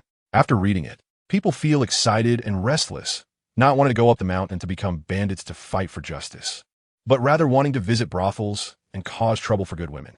Although it's a reckless action, everyone is actually quite relaxed at this moment, mainly because Wang Yunlong's plan is very detailed, highly operable, and there are enough weapons, plus the timing is just right. Especially after training and learning to use firearms, simply, everyone's confidence has greatly increased. Therefore, even though the sea ship has already docked and is getting closer to the pier, the group on board still has the mood to joke around. Damn, this is strange. Could it be that Mao Xiezi really led all the pirates away? With less than 100 meters to the pier, everyone finally became tense and stopped talking. The entire dock was eerily quiet, and not a single person could be seen. Even Wang Yunlong found it hard to believe.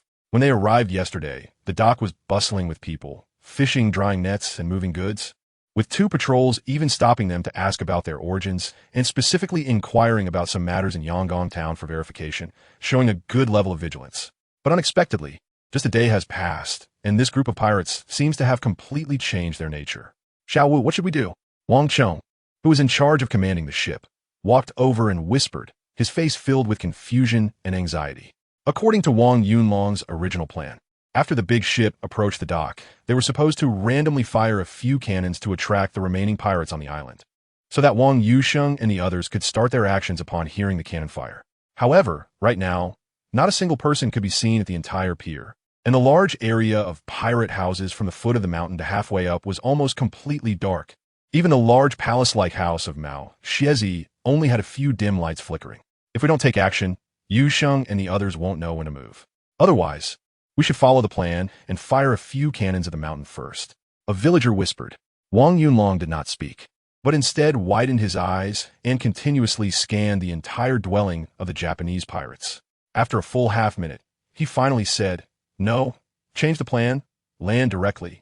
Wang Dahu said nervously, "Isn't this dangerous? The ship is filled with the injured, sick, and elderly.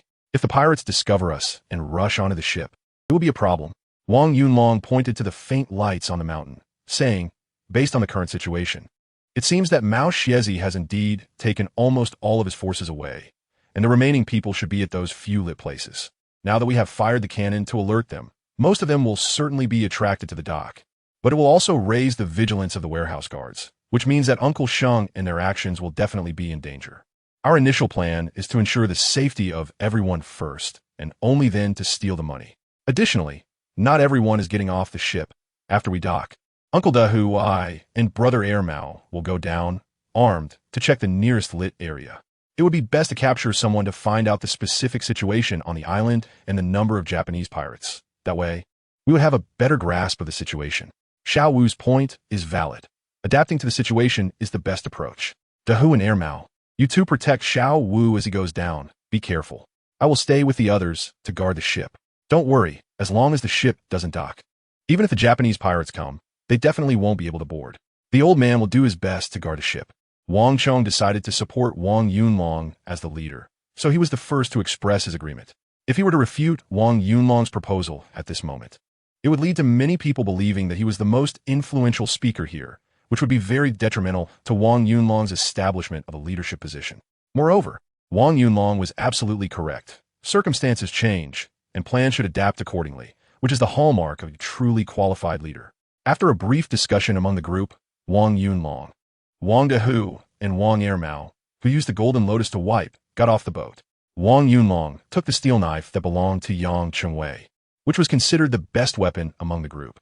Wang Dahu and Wang Mao Both carried long rifles used by the soldiers, and in addition, Wang Dao had a 3-barrel gun on his back, while Wang Ermao carried several firebombs. Firebombs were essentially landmines, similar to the most primitive version of grenades, commonly known as zhentianlei in the countryside. They were made of clay pots filled with gunpowder, which could be ignited by lighting the fuse.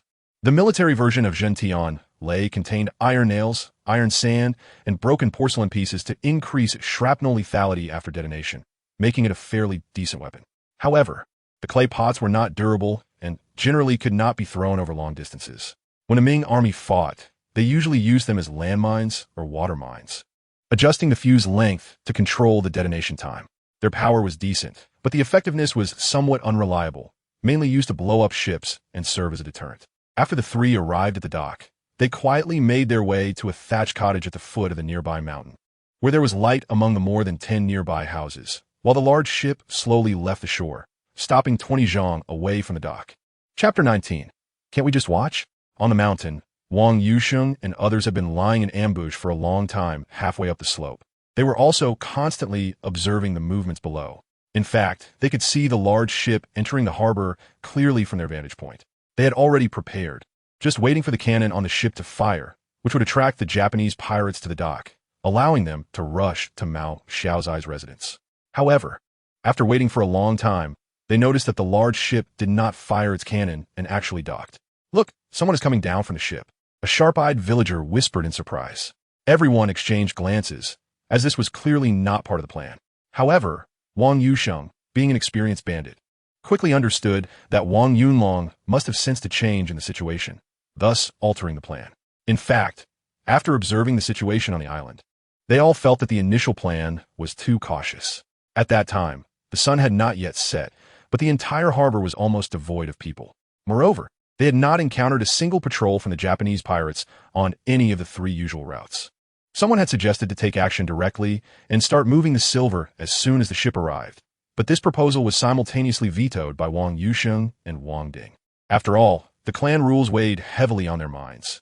If anything went wrong and there were casualties, they would face severe consequences. Although the Japanese pirates did not adhere to national laws, clan rules were considered more powerful than imperial edicts in the hearts of many. The emperor could not control their lives or deaths, but clan rules could, and those could lead to the expulsion from ancestral graves. Just like how the people from Fujian regard Mazu, where a villain can evade national law, but would confess immediately if made to swear to Mazu that they were not lying. If Mazu serves as the spiritual belief of coastal fishermen, then clan rules act as the spiritual shackles of all the common people in the south. With Zhong and Lao Qi guarding here, I will go down with the Lotzi to meet Xiao Wu and the others. We'll clarify the situation before taking action. All right, be careful.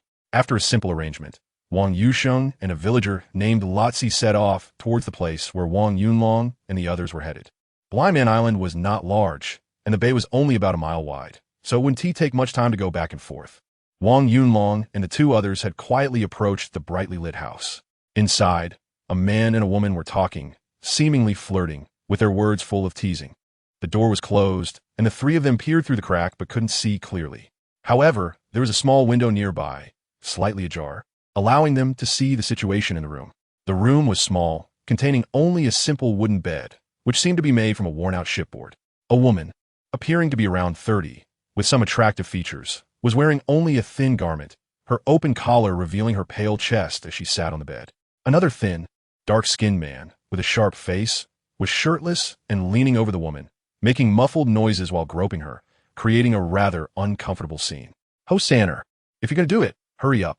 Why are you just groping around? After you're done, I still need to sleep," said the woman. "Hey, why are you in a hurry?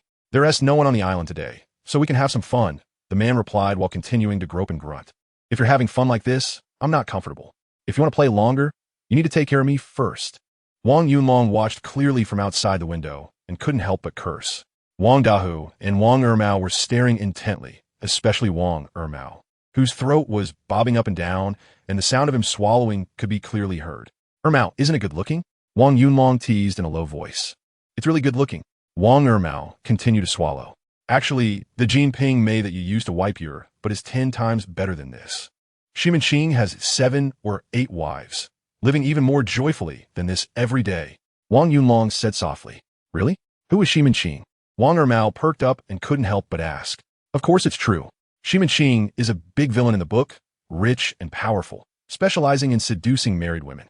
One of them is the sister-in-law of the hero Wu Du, named Pan Jinlian, who is 100 times more beautiful than this woman, with fair skin, a big chest, and a curvy backside.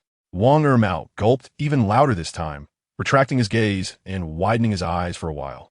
Then gritting his teeth and tugging at his straw-like hair angrily said, "That son of a bitch Yang Xiaocai actually dared to deceive me. When I go back, I'll beat the shit out of him. Shoo, keep your voice down." Wang Dahu kicked Wang Ermao, then turned to Wang Yunlong and asked, "So what happened later with Pan Jinlian and Xi?" Wang Yunlong was taken aback, as he never expected that his usually stern and upright Uncle Wang Dahu would have such a taste. Seeing Wang Yunlong's complicated expression, Wang Dahu's old face turned red with embarrassment as he awkwardly turned his head to continue watching the live stream of the small movie in the room. Just as the three of them were engrossed in watching from outside the window, even forgetting why they were there, the sound of a few night birds calling echoed from not far away. Wang Yunlong turned around, and after a moment, Wang Dahu and Wang Ermao seemed to come to their senses as well and turned their heads together. "Someone from Shang's side is coming. I'll go meet them." Wang Dahu's face turned red, but he seemed to be reluctant to leave. He turned and made his way towards the hillside. Soon, two different bird calls echoed from not far away, followed by rustling sounds. Before long, Wang Dahu returned with Wang Yuxing. The group gathered together and squeezed at the small window to look inside. At this moment, the scene in the room was unbearable. The man and woman were completely naked, rolling around together, engaged in intimate activities, and their lewd sounds filled the air, completely unaware of what was happening outside the window. Damn it, how did Ho San end up with this woman? Isn't he afraid Chen Laoshi will come back and kill him? Just a glance was enough. Wang Yuxing's face twitched as he whispered. Wang Yunlong said, "The situation has changed, so I adjusted the plan a bit. I guess you would come and meet us, so I waited for a while. Now, let's take down Ho San first, ask about the situation on the island, and then discuss how to proceed in the safest and fastest way." Wang Yuxing nodded and said, "Indeed, it should be like this. We initially wanted to catch a tongue to ask some questions, but we didn't take action because we were afraid of ruining the plan. However, this Ho San is a cowardly rogue. He will definitely reveal everything with just a little intimidation. Let's go in, but don't make too much noise. Hey, wait a minute. Can't we catch him after we finish watching?" Wang Ermao was currently very engrossed in what he was watching. Wang Yunlong's face turned dark. Wang Yuxing seemed a bit hesitant, but Wang Dahu turned around and kicked the door open, charging inside. At that moment, Ho San was on top of the woman, exerting force. Suddenly, there was a loud crash as the door was slammed open, startling him into turning around, only to see a tall, strong stranger entering. Before he could speak in panic, another familiar person walked in from outside. "Damn it, Wang Yuxing, what are you doing?" However, before he could finish this sentence, he suddenly remembered something and jumped up in terror, ready to shout. Wang Dahu thrust his long gun right in his mouth, the sharp tip pushing directly into his open mouth, and a trickle of blood immediately seeped from the corner of his lips. Chapter 20. Double Impact Wu. Ho San's face was filled with terror, his hands raised high as he made whimpering sounds, but he didn't dare to move an inch. The naked woman beneath him also became alarmed, and before she could open her mouth, Wang Yuxing stepped forward and grabbed her by the throat, muffling her scream in her abdomen. "Don't howl, or I'll chop you up and feed you to the fish," Wang Yuxing whispered harshly. "Woo." The woman struggled a bit, but soon quieted down. Wang Yuxing slowly loosened his grip, and the woman's terror seemed to dissipate quickly. She sat up without putting on any clothes, looking at Wang Yuxing and the others who had come in behind him with a strange expression, and said softly, "You guys have some nerve to come back." Wang Yuxing snorted and said, "What's there to be afraid of coming back? Mao Xiaozi isn't on the island. I'm coming back to rob his treasury. If you don't want to die, just behave and put on your clothes, then find a rope for yourself." The woman was stunned upon hearing this, then quickly got out of bed and picked up the dress that had fallen on the floor, putting it on in a hurry. At the same time, she said excitedly, "Wang Yuxing, are you really back to rob the silver?" "Of course. I'm not coming back to visit family without robbing silver. Hurry up, or I'll shoot you dead, you slut." Wang Yuxing cursed in a low voice. The woman didn't dare to argue anymore and quickly got a piece of hemp rope from the corner. Lai Zi took the rope, swiftly tied the woman's hands and feet tightly, and then casually stuffed a belly band from the bed into her mouth. Wang Yunlong finally came in and couldn't help but nod at the scene before him. It seemed that this operation was greatly aided by Wang Yuxing and his group of old pirates, otherwise relying solely on the group from Xiaowangzhuang. They might not have been able to pull it off. After all, they were the professionals, and their series of actions flowed seamlessly, with not a single superfluous movement. Now only Ho San was left. At Wang Yoshing's signal, Wang Dahu slowly retracted his long gun. Ho San instantly covered his jaw with both hands, gasping for breath, his mouth full of blood. Ho San, tell me, how many people are on the island, and where are they? If you dare to lie, you know what will happen to you, Wang Yushing said with a fierce expression. Ho San trembled violently a few times, then began to report the situation on the island like a bamboo tube pouring out beans. Although his speech was somewhat unclear, Wang Yunlong and the others still understood him. Are you sure you're not lying? Wang Yushing asked again. Ho San suddenly knelt on the ground with a thud and said, Yusheng, we've known each other for a long time. We used to fish and drink together every day. Besides, the money from the blind man isn't mine. If you take it, you take it. Don't worry, I won't deceive you. Moreover, even if you let me go, the blind man won't spare me. I'll go with you. Take the money and leave Blind Man Island. After that, we'll still be brothers. Wang Yusheng kicked Ho San to the ground, then kicked him a few more times and shouted, What the hell are you? You want to be my brother? Uncle Yusheng, stop hitting him. Time is tight, and it won't be convenient to act once it gets dark, Wang Yunlong asked. Yes, that ruthless moxie, if the money is really lost. Everyone on the island will die. Rather than being killed by him, I might as well grab some and go have fun elsewhere. Ho San nodded vigorously, whimpering. Wang Yunlong turned to Wang Yusheng and asked, Uncle Yusheng, do you think what he said is reliable? Wang Yusheng pondered for a moment and said, It should be reliable. Mao Xianzai is indeed ruthless and narrow-minded. Otherwise, I wouldn't have directly run away with you yesterday. Wang Yunlong nodded and said, Then it's settled. You all go and call the people from the mountain over. After we gather, Ho San will take us to take care of those gamblers. In the end, there will only be a few guards left in the warehouse. If everything goes smoothly, a quarter of an hour will be enough. All right. Wang Yusheng and Lai Zi turned to the mountain to find Wang Ding and the others, while Wang Yunlong instructed Wang Dahu and Wang Ermao to tie up the already dressed Ho San's hands and feet and stuff his mouth with a dirty rag. It wasn't that they didn't believe what Ho San said, but they couldn't afford any unexpected incidents at this moment. Otherwise, it would lead to unnecessary trouble and affect the progress of their plan. Ho San seemed to understand the rules as well. He obediently didn't dare to resist. Even though his mouth was bleeding, he didn't make any extra movements.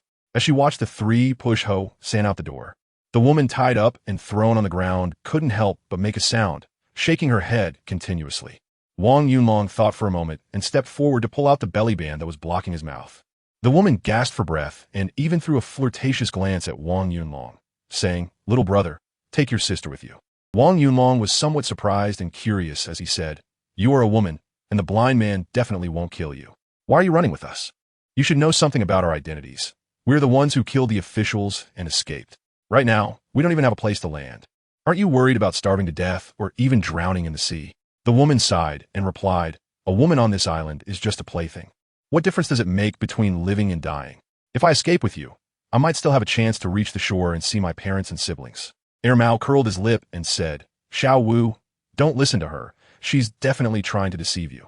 Just now, I saw her having so much fun with Ho San. She doesn't look like a proper woman at all. Wang Dao also nodded and advised, Yes, Xiao Wu, don't be fooled. A woman like her is unreliable. Don't pay attention to her. Let's go. The woman looked at Mao and Wang Dahua with a face full of anger and said, You filthy men are all the same, each one pretending to be virtuous. You go to brothels and act like compassionate saints, try to persuade fallen women to turn their lives around. Yet when you see beautiful married women, you want to possess and toy with them. Once you get bored, you discard them without a second thought. Do you think I'm doing this willingly? I was taken by them and thrown on this island. To survive, what else can I do besides pleasing men? You men can't control your own desires. Yet you blame me for being promiscuous. When I came in earlier, I didn't see you covering your eyes. Instead, you all couldn't bear to blink. Bah, hypocrites! Ugh. Three men simultaneously suffer a dual blow to their personality and mental state, and they are surprisingly unable to refute it. Wang Daha's face turned red, and Wang Ermao also felt a bit ashamed and lowered his head, while Wang Yunlong felt a bit of admiration. For him, a new era of good youth who often frequents foot massage parlors, he had seen and experienced a lot. He had chatted with those beautiful foot massage girls about life, and even once met a woman who wanted to help one of them turn her life around. However, just as that woman said, a man's feelings can change. Until one day, he met a girl he called Number 6, a tough little Barbie, He fell in love with that kind of strong feeling, and he never visited number 17, who seemed gentle and reminiscent of first love, again. These women at the bottom often face contempt, but they are not as materialistic or fond of their profession as people imagine. It is just a fate they have been dealt, forced into it. When they talk, they have their own ideals and dreams, as well as innocence and happiness. Hey, you're all big men. Can you at least say something? Otherwise, just keep my mouth shut, or I could say even worse things. The woman nagged, seemingly full of resentment. Xiao Wu, let's go. This woman is unreliable. Don't get into trouble. Wang Da said, I knew it would be like this. A bunch of stinky men, keep quiet. The woman scoffed, opening her mouth wide. Wang Yunlong, Chapter 21, ashamed to the point of murderous intent. It wouldn't be impossible to take you away, and I could even share some silver with you, and there might be a chance to send you ashore later. Wang Yunlong felt a bit tempted and said to the woman. The woman immediately showed a face full of surprise and nodded vigorously, saying, Little brother's indeed kind-hearted. Unlike these two scoundrels who talk a good game, but have filthy thoughts. If it weren't for their busy schedule of robbing silver today, they might have already been thinking about taking advantage of me. Wang Da's face turned red. Wang Ermao's long gun trembled in his hand, and his face twitched with anger, wishing he could shoot the woman dead. Being called out on his thoughts made him feel ashamed to the point of having murderous intent. Wang Yunlong was sweating profusely and quickly waved his hand, saying, We are not the pirates of Blind Island. How could we be so despicable? Besides, love between men and women is a natural thing. If a man doesn't sleep with a woman, does he sleep with another man? If no man had slept with you, could you have lived until today? Wang Ermao immediately felt as if he had found a kindred spirit, nodding vigorously and saying, That's right. What man doesn't want a woman? You're just a dirty woman yourself, so why are you so self-righteous in scolding us? If it were any other time, I'd beat you up. The woman, however, was not angry. Instead, she smiled and threw a flirtatious glance at Ermao, saying, As long as you take me with you, I wouldn't mind sleeping with you every day. By the looks of you, you haven't even touched a woman before, right? I'll let you know the benefits of being with a woman. Ermao's face turned red, his chest heaving rapidly, but a droplet of saliva that escaped revealed his desire. Wang Dahu also seemed a bit tempted, his feet rubbing restlessly on the ground, kicking up a pile of sand. Being a pirate at sea, who knows how long it would be before they could return home? Surrounded by a bunch of stinky men all day on the vast ocean, having a woman to sleep with seemed like a pretty good idea. Although this woman might have been promiscuous and had slept with who knows how many men, she was still attractive and had a good figure, much better than the yellow-faced woman at home. Even if they had to pay her a bit of money, it would be like visiting a brothel. Wang Yunlong was internally amazed. This woman was truly impressive, combining boldness with remarkable shrewdness. In just a few words, she had swayed his two subordinates. With such eloquence and insight, she was much stronger than the two groups of men from the Wang family estate. If he took her along, she might prove to be of great use in the future. With this in mind, Wang Yunlong said, We will take you with us now, but don't go looking for trouble, or you'll die very quickly. The woman quickly nodded vigorously and said, Don't worry, little brother, I will definitely be obedient. But you must keep your word, otherwise I will curse those two to be impotent for life, even if I become a ghost. Come on, shut them up. Wang Yunlong was at a loss whether to laugh or cry. Ermao snatched the belly band and stuffed it into the woman's mouth, angrily saying, You foul woman. Why do you have to curse that, who and I will be impotent for life? Wang Yunlong said, You want to kill her, yet you still expect her to be good to you. This world is fair. No one is inferior to others, and no one is born worthless. It's just that we are in a difficult situation and have to act this way. Just like us, how much better off are we compared to her right now? It's just that we have a meal today, but might not have one tomorrow. Who knows, one day we might capsize and die together at sea. Why should we, the poor, make it hard for other poor people? Forget it. Let's not talk about this anymore.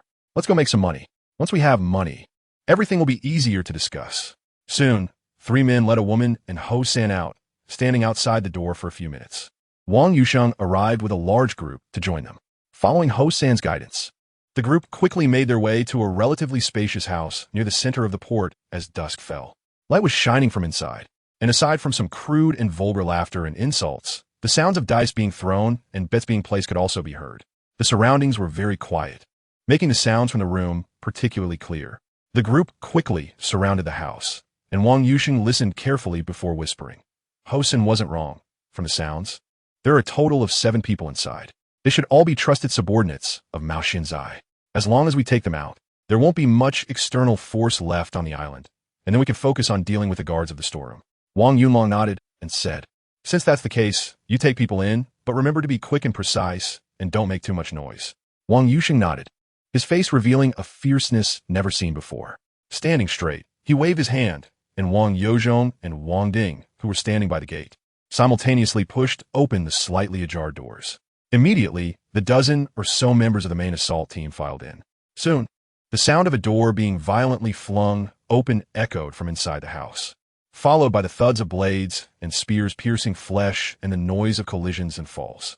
Amid the chaos, several shrill screams could be heard. In less than 3 minutes, Wang Yusheng emerged, covered in blood, holding a gory head in his hand. Behind him, Wang Yozhong, Wang Ding, and others were also splattered with varying amounts of blood. However, none of them carried heads. Instead, they brought out several firearms.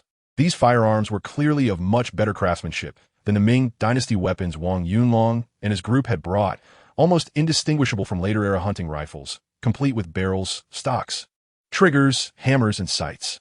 These were the matchlock guns brought by the Portuguese, also known as arquebus. However, these weapons were far more complicated to use than the Ming firearms, with different loading capacities and firing methods. There was no time to learn them now, so Wang Yunlong didn't even bother looking. He simply waved his hand, signaling Wang Ding and the others to carry them for now. With a thud, Wang Yusheng tossed the head onto the ground, wiped the blood from his face, and said, Xiao Wu, it's done. This bastard was called Gao Wazi, one of Blind Mao's most trusted lieutenants, a ruthless killer. He was originally from Yangon town, but loved dressing up like a Japanese samurai. I've always hated his guts. Cutting him down today felt damn good. The rest were all killed too, no survivors. The bloody, mangled head looked hideously grotesque. Though the light was dim, Wang Yunlong could still make out that the hairstyle closely resembled that of a Japanese samurai. In his life, he despised 2 types of people the most, traitors and the Japanese. Traitors ranked first because, more often than not, they were worse than the enemy and far harder to guard against. With a kick, he sent the head flying into the bushes and said, let us go to the warehouse. But the commotion just now was a bit loud. We might have a tough fight ahead. Everyone, get your firearms ready. We'll use them directly when the time comes. Got it. The group roared in agreement. Those carrying firearms quickly took them down to check the loaded ammunition and fuses, while others pulled out fire starters, either shaking or blowing on them. Soon, the glowing red tips of 7 or 8 fire starters lit up in the darkness. Once everything was checked, the group, led by Wang Yusheng, headed straight for the largest building halfway up the mountain. Chapter 22. All Good Actors Blind Island wasn't particularly large, but with over 300 people gathered there, it was still sizable, akin to a large village, almost matching the current dilapidated state of Yangon town in population. However, most of the inhabitants here were men, with very few women, children, or elderly, making it far less lively than an ordinary town. After dark, hardly any sounds could be heard. With Blind Mao having taken almost all the pirates with him today, the entire bay was eerily quiet. The screams from Gao Wazi and his men as they were killed had carried far in the night, just as Wang Yunlong had predicted. The pirates guarding the warehouse had indeed heard them and were now on high alert. By the time Wang Yunlong and his group crept close to Blind Mao's palace, several lights had already been lit inside. Someone holding a lantern stood atop a watchtower, shouting down, Gao Wazi, what the hell are you howling about in the middle of the night? The group halted, all of them hiding in the shadows of buildings and trees. What now? Should we open fire? Wang Daha whispered. Wang Yunlong glanced at the distance and shook his head. It's too far, nearly 20 zhang. The fire guns can't shoot that far at all, and even if they could, they wouldn't hit anything.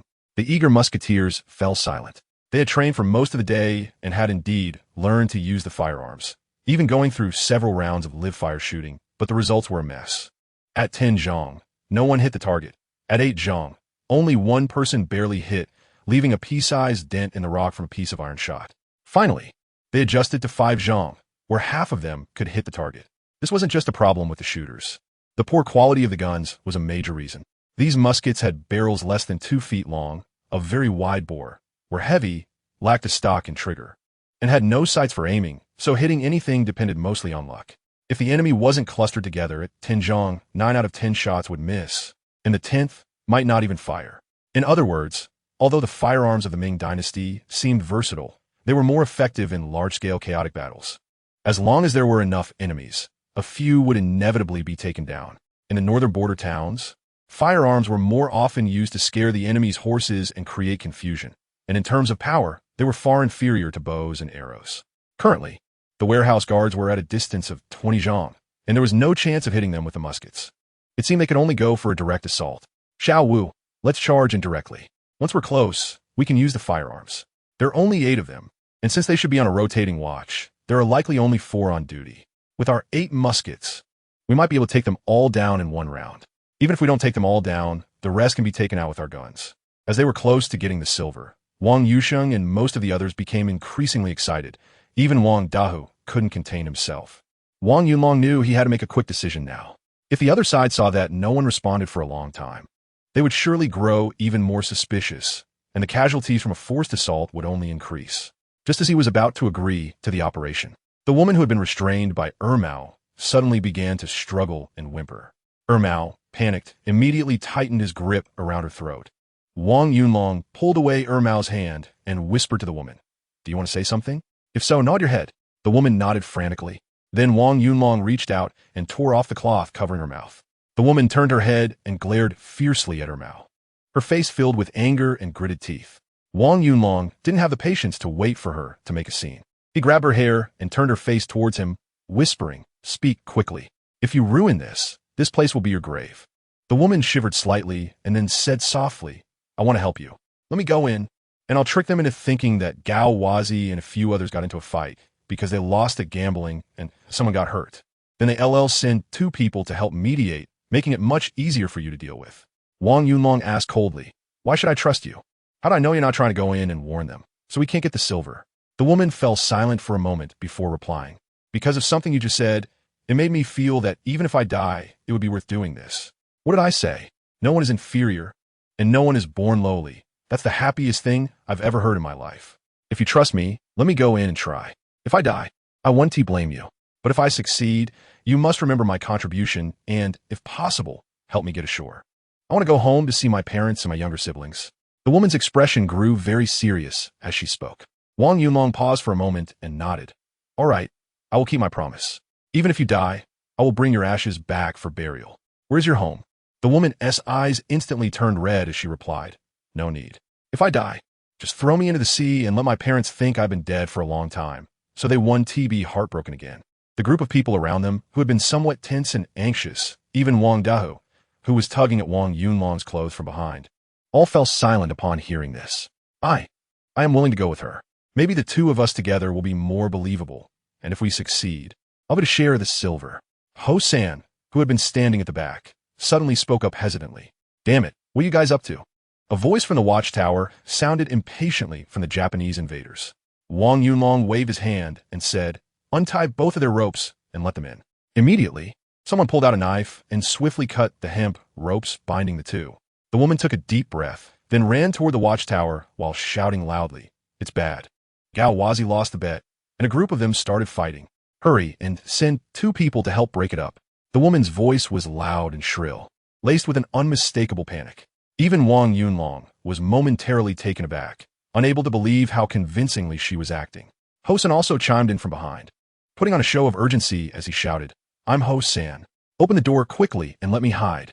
The Japanese gamblers lost money and want to kill me." The person on the watchtower seemed relieved upon receiving a response, then loudly cursed. "That bastard Gao Wuzi is both terrible at gambling and has a foul temper. I'm not going to mediate their fight. He'll just come after me later. You all get to drink and gamble while we're stuck here freezing in the wind. Serves you right if you get beaten to death, you damn fool." As he spoke, the man on the tower picked up his lantern and descended the stairs. The woman and Ho-san quickly made their way to the palace gate, one after the other, and began pounding on the door while shouting frantically for someone to open it and save them. What fine actors they were! Wang Yunlong couldn't help but exclaim in admiration, especially that Ho-san, who looked utterly panicked, trembling as if about to wet his pants, his voice quivering uncontrollably. Chapter 23. Splitting up after nearly 2 minutes. The closed gate creaked open a crack, revealing a burly Japanese pirate with a menacing face, carrying a matchlock gun on his back and holding a lantern in his hand, muttering curses under his breath. The woman tugged at the pirate's arm, desperately explaining something, but the pirate kept shaking his head, showing no interest in mediating the dispute. However, his attention soon fixated on the woman's chest, As they struggled, the thin fabric of her robe slipped open, exposing most of her bosom, though she seemed oblivious to it. Lustfully, the pirate muttered a few words before leading the woman back inside the palace, seemingly turning back to remind Ho-San to close the gate quickly. As the gate shut again, the group watching from a distance grew tense. Xiao Wu, can we really trust this pair of scoundrels? Wang Ding asked anxiously. Wang Yunlong said, it should be reliable, but even if it isn't, at worst, we'll just proceed with the initial plan, a direct assault. If the enemy's firepower is too overwhelming, we can bring the 2 iron cannons from the ship and bombard them relentlessly. If that still doesn't work, then we'll retreat. Without this money, we simply won't get rich. But if someone gets injured or dies, it would be far too costly. Wang Yusheng gritted his teeth and said, at this point, how can we easily retreat? Once you become a pirate, every day is like putting your head on your belt. In a moment, we'll scale the walls from both sides and definitely take out the guards. Right, there are only 8 guards in total. At most, they'll fire 8 shots. This thing can't hit from a distance anyway. What are we afraid of? Indeed, you need money to enjoy the good life. We're already at the door. How can we give up? A group of people were emotionally stirred, seemingly forgetting the plan that Wang Yunlong had initially laid out. But this was the reality. No one could give up on the enormous wealth that was about to be within reach. Not to mention Wang Yusheng and his group of old pirates. Even the young men from Shaowang village like Wang Ding and Ermao couldn't contain their fiery passion. In fact, from the moment they entered Blind Man Island and realized there were hardly any people, they basically chose to go all the way. Just as the group was whispering to each other, the suddenly closed door slowly opened a crack again, and Ho-San poked half his body out and waved vigorously at them. Although they knew there might be danger inside, Wang Yunlong decided to trust his judgment and drew his steel knife. However, before he could issue the command, Wang Yusheng, Wang Yozhong, Wang Ding, and a swarm of main attackers rushed towards the door with their long guns and fire guns, while Wang Dahu and Ermao protected Wang Yunlong from behind and followed the crowd in. Soon, the group rushed through the door, and what appeared before them was not the gathering hall, but a yard the size of 100 zhang.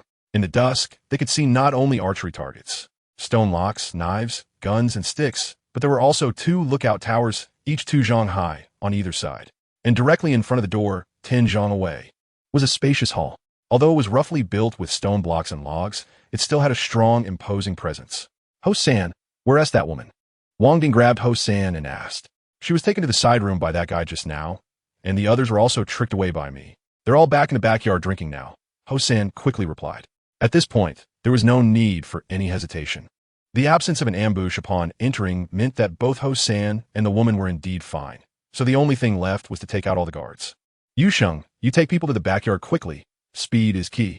7th uncle and a few of us will go to the side room to deal with that guy from earlier. Split up. Ho-San, lead the way, go. The group instantly dispersed, with Wang Yusheng leading a bunch of young and strong men straight to the backyard, a place he was somewhat familiar with, as he recognized the route. Meanwhile, Ho-San led Wang Yunlong and the 4 others around the hall. Next to it was a row of 7 or 8 side rooms, where Moxie Ozai's trusted subordinates lived. One room still had its light on, and the door was wide open. Inside, they could clearly hear a woman feigning seductive moans. And through the window, they could see a man and a woman embracing each other. As they spoke, the group burst into the room, and the pirate, who was lost in lust due to the woman's charm, was suddenly jolted awake. Before he had a chance to turn around, the woman unexpectedly drove her knee between his legs. The pirate let out a howl like a wolf, covering his groin with both hands, but in a moment, he seemed to understand and tried to reach for a gun by the bed. The woman's attack was too sudden, not to mention Ho-San and Wang Dahu. Even Wang Yunlong was momentarily stunned and forgot to act, until the pirate's hand had already grasped the fire gun. Wang Yunlong shouted loudly and swung down his steel knife, directly severing the pirate's hand. Almost simultaneously, Wang Ding, Wang Dahu, and Ermao thrust their long guns into the pirate's body. Blood gushed from the pirate's mouth and nose like a spring, and he struggled to raise his head to utter 2 words before his head tilted, and he fell silent. Boom! Just as Wang Yunlong and the others succeeded, a gunshot rang out from the backyard. Following that came the sound of a piercing scream and the sounds of fighting. Wang Yunlong hooked the bird gun on the ground with his foot and said to the woman, Do you know how to use it? Yes. That's good. Take the gun and follow me. Open the storeroom, and the silver will be your share. Wang Yunlong tossed the firearm to the woman and turned to leave. The woman caught the firearm, paused for a moment without saying anything, and skillfully hung the still-burning match on the gun mechanism before striding to catch up with Wang Yunlong and the others, heading straight for the backyard. However, by the time the group arrived at the backyard, the battle had already ended. In a kitchen next to the cooking area, the dining table was toppled over, wine glasses and dishes scattered everywhere, and 5 corpses lay haphazardly in pools of blood. "Where are the other 2? Wang Yunlong asked. "The other 2 are not here. They are probably on guard at the storeroom. Let's go directly to the storeroom, prepare all the firearms, and get the thunderclap bombs ready. Mao." Wang Yunlong waved his hand, and a crowd followed Wang Yuzhong and others straight to the storeroom. Passing through the backyard, there was a long corridor winding around a man-made cliff path on the mountainside. After walking about 200 meters, a dark cave appeared ahead. "Who is it, Scarface? Was it you? Who fired the gun just now?" Even from 10 meters away from the cave entrance, someone inside shouted loudly. The crowd did not respond and hurried into the cave, the sound of their densely packed footsteps echoing distinctly in the stillness of the night. "Get up, you bastards!" Boom! Inside the cave, it was pitch black. It seemed that 2 Japanese pirates had just been sleeping and were now startled awake by the commotion. But then, with a loud bang, a barrage of bullets struck the rock walls.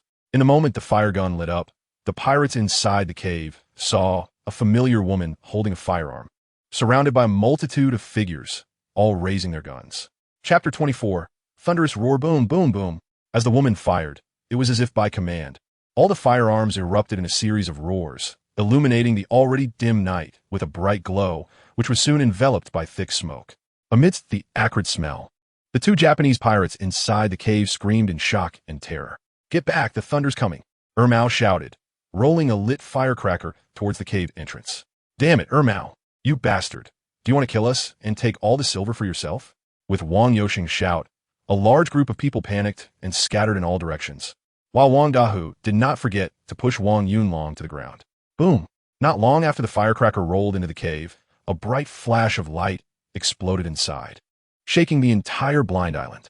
Iron bullets and stone debris mixed with thick smoke erupted from the cave entrance, the choking smell spreading across the mountainside. This explosion sounded like thunder, not only bright and conspicuous in the dark, but also deafening. Originally, the firecracker wouldn't have made such a loud noise or had such power, but the cave's confinement amplified the explosion's force several times. In an instant, the already dwindling voices of panic on blind island rose and fell. All the women, children, and elderly who had been asleep were startled awake, fleeing in all directions in terror. Cough, cough, cough. Almost everyone was choking on the thick smoke. Inside the cave, there was no longer any sound. "Ho-san, go in and check the situation," Wang Yuxing shouted as he got up from the ground. "Why me?" Ho-san's voice trembled, but he only dared to mumble, then cautiously made his way into the cave. Then came the sound of things falling and crashing inside, and, after a full 2 minutes, Ho-san's voice came out. "Cough, cough, everyone come in, cough, cough, they're both dead." "Ha, let's go, Rob." A crowd erupted in thunderous cheers, then swarmed into the cave. At this time, the smoke outside the cave was quickly dissipating in the sea breeze, but inside the cave, there was still a pungent, thick smoke. However, everyone had no time to wait for the smoke to clear. After finding 2 torches and lighting them, they prepared to open the storeroom. Mao Xiezi, as a large pirate group with over 300 members, had long been plundering passing merchant ships in coastal counties along the wealthy Zhejiang coast, and had colluded with many powerful merchants onshore to smuggle various goods, naturally amassing a considerable fortune. Therefore, this storeroom was not small. It was originally a natural rocky cave, but after being excavated and transformed, it had been built into several storerooms of various sizes with wood and stone. These storerooms not only had hardwood protective barriers over a foot in diameter, but also had particularly heavy wooden doors, each with a large copper lock hanging on it. The lock arm, as thick as an egg. "Uncle Yusheng, where's the silver?" After getting a rough view of the cave's condition, Wang Yunlong asked. "The silver isn't in these storerooms. It's deeper in the cave. You have to go through that small iron door on the far left. And there's still a distance of more than 10 zhang to see it," Wang Yusheng replied. "Let's go, straight to get the silver." Wang Yunlong turned and walked towards the far left. Time was tight and the task heavy. Their goal was the silver, and other valuables didn't mean much. Most importantly, they only had 1 boat, which could only hold 20 people. Right now, there were already 20 people, and if there were indeed several thousand taels of silver, that would weigh several hundred pounds, making it very dangerous on the vast sea. Even a slightly larger wave could capsize the boat. "Everyone follow, go get the silver. Stop dawdling here," someone shouted. Thus, a group of pirates who had been excitedly smashing locks in front of several storerooms quickly followed suit. The iron door was small, hidden in the crevice of the rocks, and was hard to notice. The bodies of 2 guards lay on the ground in very twisted positions, surrounded by rubble and collapsed, broken templates. Not far from them, there was a stone pit about an inch deep, created by the explosion of the firecracker. Ermau's throw was very accurate, rolling right next to the 2. These 2 guards were clearly stationed to guard the storeroom where the silver was hidden, in front of the iron door. Aside from the thick wooden barrier, there were actually 2 copper locks hanging on it. Someone searched the guards for keys, but Hosan said, "The keys to the silver vault aren't on them. Mao Xiezi carries them with him. We can only break it open." So someone raised a long gun and started smashing away. Bang, bang, bang. Sparks flew everywhere, but the 2 large locks remained completely unmoved. Wang Yunlong said with a twitch of his face, "Stop wasting your effort. Ermao, just hang the firecracker up and blow it open." "Right, Xiao Wu is smart. How come we didn't think of this good method?" Someone suddenly realized. The few people who were trying to break the lock immediately stopped and retreated, urging Ermao to hurry up and take action. Ermao stepped forward, took a firecracker hanging around his neck, tied it to the copper lock with the hemp rope on top, and then someone directly lit it with a torch. This time, without waiting for someone to give orders, the group rushed out of the cave in a swarm. After more than 10 breaths, the dark cave suddenly erupted with a deafening roar again, and amidst the splattered stone debris and thick smoke, the sound of the stone walls collapsing to the ground could be clearly heard. After waiting a few minutes, as the smoke in the cave dissipated somewhat, the group rushed back in again and saw that the iron gate had indeed been blown open, and even the stone walls on both sides had collapsed. They immediately erupted into intense cheers, brandishing torches and crowding around Wang Yunlong, heading deep into the cave through the iron gate. Inside, the passage quickly became narrow. After traveling about 7 or 8 zhang, only a rugged passage barely wide enough for 2 people to walk side by side remained, and the height was less than 2 meters, with everyone almost able to touch the rocks above their heads. This passage had not been modified with stones and was almost in its original state, with only traces of excavation on the ground, which barely leveled some areas. However, it was fortunate that the passage didn't change much further in. After turning a corner, there was another small iron door, similarly secured with 2 thick copper locks. Damn, did this blind man's ancestors sell locks? Exactly, such a big lock must cost dozens of taels of silver. The damn thing doesn't know how to save. A group of bandits started cursing loudly. Wang Yunlong was also somewhat speechless. However, thinking about it, it was within reason. After all, they were just a group of murderous bandits. You could say there were no real good people on the island. Even if someone used to be a good person, to survive in this chaotic place where pirates roamed freely, they would quickly turn into murderous villains. Just like Wang Yusheng and Wang Yozhong, who were not bad people, were loyal and kind-hearted. Otherwise, they wouldn't have taken in Wang Yunlong and the others yesterday, arranging food and lodging for them, and even escaping together by seizing a ship without much complaint. But today, when it came to robbing money, these people showed no mercy when it came to killing. This harm was mutual. If you didn't kill, you would be killed in return. They didn't have much psychological burden when robbing the blind man's money. This was their survival rule. Since they had become pirates, killing and plundering were the most normal things to do.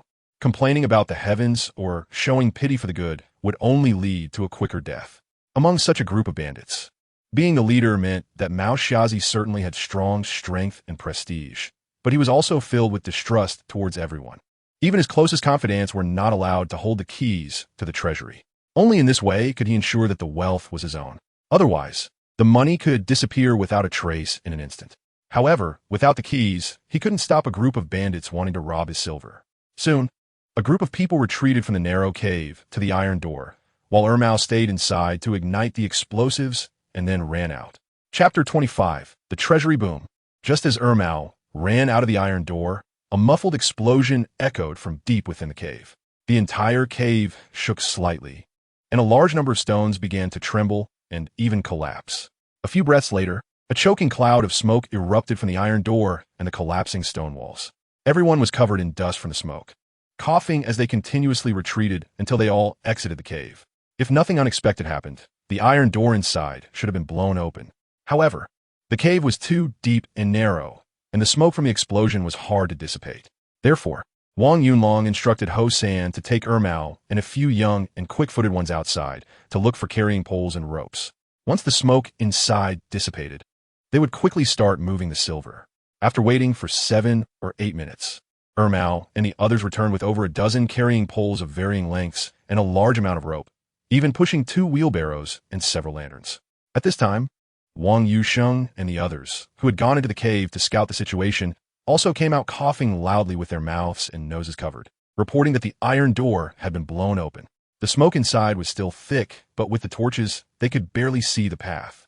Uncle Dahu and Brother Ermau were injured and couldn't move, so they stayed outside to keep watch, while the others rushed in to move the silver. "Let's go." Wang Yunlong waved his hand, and a large group of people immediately rushed in, holding torches and lanterns while cheering. A few minutes later, they endured the choking smoke and returned to the iron gate, stumbling as they approached. They found that only one of the copper locks had been blown open, but the rocks beside it had collapsed, causing the iron gate to be completely loosened. When Wang Yusheng and others had come in to check earlier, they had already pushed the iron gate wide open. Thus, the group passed through the iron gate without any obstruction. After moving only 5 meters, the space opened up significantly, revealing a natural cave about 5 zhang, approximately 15 meters in diameter, filled with large and small, new and old sturdy wooden boxes scattered all over the ground. The group couldn't wait to rush in, using long guns and even stones to smash the palm-sized copper locks on the wooden boxes. Then, the sounds of ghostly howls and wild laughter echoed, shaking the entire cave and causing bits of stone and dust to fall. Inside all the boxes, they were almost all filled to the brim with gold, silver, and jewels. Among them were neatly stacked silver ingots and yuanbao.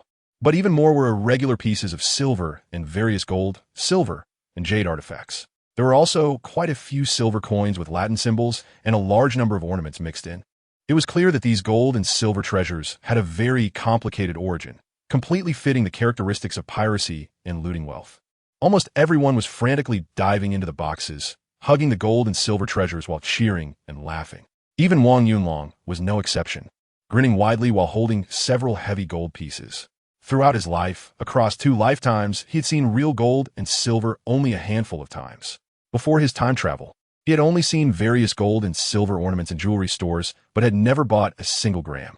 After traveling to this world, the memories he inherited as a young man left him completely ignorant of gold and silver, having hardly seen more than a couple of tales in his life. Now, in front of him were dozens of boxes filled to the brim with gold and silver treasures, reflecting a brilliant light under the torches. "Stop screaming. Hurry up and cover them up. Move them out, and only then will they be ours." After about 3 minutes, once many people had calmed down a bit, Wang Yunlong finally reminded them loudly. "Right, hurry up and move them outside. We need to load them onto the ship for them to count. Don't dawdle, get moving." So, after a brief frenzy, all the wooden boxes were quickly covered up again, and pairs of people began to loop ropes around the boxes to transport them outside. No one was in the mood to count how much gold and silver there was. They only counted 32 boxes of various sizes. According to Wang Yusheng and Ho San's understanding and judgment, there should be around 30,000 taels. Although this number was quite different from the initial estimates made by Wang Yusheng and others, it was still enough to drive people wild with excitement. "Xiao Wu, there's only gold and silver here, and the quantity doesn't quite add up. Mao Xiazi must be hiding a lot more money elsewhere," Wang Yusheng reminded. Wang Yunlong, however, didn't pay much attention to it and waved his hand with a smile, saying, 30,000 taels is already quite a lot. Right now, time is of the essence. We must evacuate from Blind Man Island as soon as possible. Otherwise, it will be too dark, and we might get lost at sea like yesterday. If we encounter Mao Shizai's ship again tomorrow morning, it will be money spent without a life to enjoy it." Wang Yusheng deeply agreed, and although he felt a bit regretful, he also knew that Yunlong was speaking the truth. At the same time, he secretly admired Wang Yunlong for managing to carry out this seemingly impossible robbery so effortlessly. 30,000 taels of silver. It was something he could never even dream of before. He could only earn 20 to 30 taels after a year of hard work on Blind Man's Island. Because he was not one of Mao Xiazi's trusted subordinates, the dividends they received from each robbery were minimal, and they existed merely as cannon fodder. This was also the main reason for the lack of loyalty among these grassroots pirates towards Mao Xiazi. Mao Xiazi and his group of trusted aides enjoyed luxurious meals in the assembly hall every day, even having numerous young and beautiful women at their disposal for pleasure.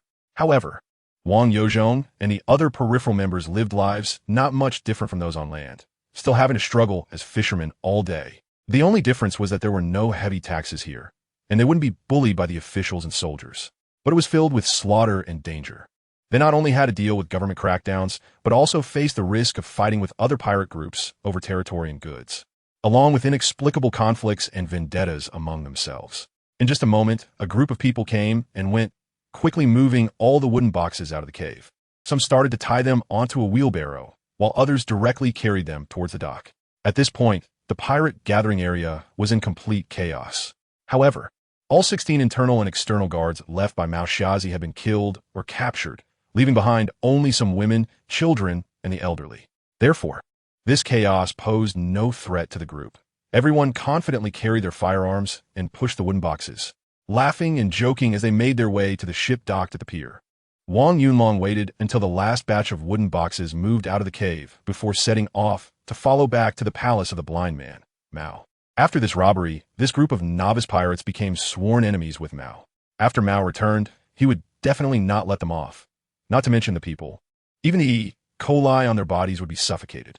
However, Wang Yunlong didn't care too much, since he decided to go to sea and Mao himself had allied with the authorities, playing both sides, even intending to capture him and hand him over to the officials. He had nothing to be polite about. In the world of black eating black, this was always justified. With the silver in hand, he now had his first starting capital. Next, he just needed to find a relatively safe place to settle down.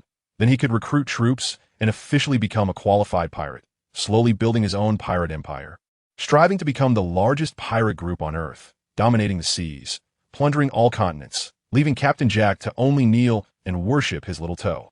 Chapter 26. The Yingchuan Yin sect. I really didn't expect it to succeed without a hitch. Sitting in the redwood armchair in the assembly hall, feeling the smooth and shiny dragon-carved armrests, Wang Yunlong was filled with emotion. Although Blind Island was small and Mao's power wasn't particularly strong, the palace-like building and assembly hall were quite large, capable of accommodating hundreds of people, seemingly not inferior to the assembly hall of the 108 heroes of Liangshan. Except for the building style, which appeared somewhat rough and primitive due to conditions, the furniture inside was far from ordinary. All were unique redwood furniture from the Ming Dynasty, with an ancient style and exquisite craftsmanship. The redwood armchair he was sitting on was definitely made of authentic solid redwood, which, if it were to be passed down to the time before his crossing, would be worth at least $1 million. There was no doubt that these items were all plundered from the wealthy families on shore. Heir Mao, who was responsible for protecting him, looked around the hall, touching things here and there, just like Lu Lao entering the Grandview Garden. Xiao Wu, the silver has been moved down. We should be leaving soon. Wang Dahu entered from outside, carrying 2 bird guns. Wang Yunlong felt that his experience as the leader of the Blind Man's Island was about over, so he stood up. However, a glance under the table revealed what seemed to be a piece of paper, so out of curiosity, he picked it up and opened it. He was immediately stunned. The content of the letter was simple. It was written by an unknown person specifically for the blind man Mao, instructing him to mobilize troops to attack the coastal area of Ningbo Prefecture, particularly Dinghai County, in order to create chaos. The specific reasons were not mentioned, and at the bottom, it was signed only with the 6 characters Chuanzhou Yingchuan Yin Pai, along with a complex red seal that resembled a large seal script. Wang Yunlong had a slight understanding of Yin Pai, which refers to the origins and lineage of many surnames in the Fujian and Zhejiang regions. In Chinese history, the South was always a place where various tribes like Wu and Yu coexisted during the Qin and Han dynasties, not regarded by the prominent families of the North and Central Plains. However, with several invasions by nomadic tribes, many noble families in the North collapsed, leading to a constant migration southward. This included the Song Dynasty, which moved from Luoyang to Hangzhou, and later from Hangzhou to Chuanzhou, Fuzhou, and even Guangzhou during the late Southern Song period, a phenomenon known as the migration of clothing and crowns to the south. These migrating families, to avoid forgetting their roots, displayed their family surnames in ancestral halls and shrines through plaques and other forms, which continued to branch out and be passed down, forming various surname lineages and traditions. As for the seal, it should represent the name of this surname. Unfortunately, Wang Yunlong examined the seal several times with the light of his wind lamp, but still did not recognize it. The characters on the seal were too different from everyday script, especially since they were in ancient seal script. After reading the letter, he finally understood where Mao had gone early yesterday morning. He must have gone to attack the coastal area of Ningbo. Although the specific reasons were not written in the letter, it was certain that the family capable of commanding Mao was quite powerful on land and likely had deep ties to the court. This was evidenced by the fact that the messenger was a warship from the Ningbo Prefecture Maritime Office, equipped with cannons and various firearms. Such warships could not be easily mobilized by just anyone. Even the commander of Dinghai Wei would struggle to command them. Why would they collude with pirates to attack Ningbo? Wang Yunlong was completely confused. He was in the midst of it all and had no idea it was because he had killed Yang Chengwei, the chief flag officer of the Yangon town garrison. The officials of Dinghai Wei conspired with the Japanese pirates to pin the blame on him and, at the same time, sought to gain some merit from the situation, leading to a man-made disaster. Ningbo Prefecture had 4 garrisons and 7 offices, making it the area with the most military establishments along the southeastern coastal provinces. This was mainly because Ningbo was an important trade and tribute port and also a place where Japanese pirates had historically been most rampant, thus requiring a significant military presence. Dinghai Wei was just one of the garrisons, but this incident had little to do with Commander Lu Zhengxiong.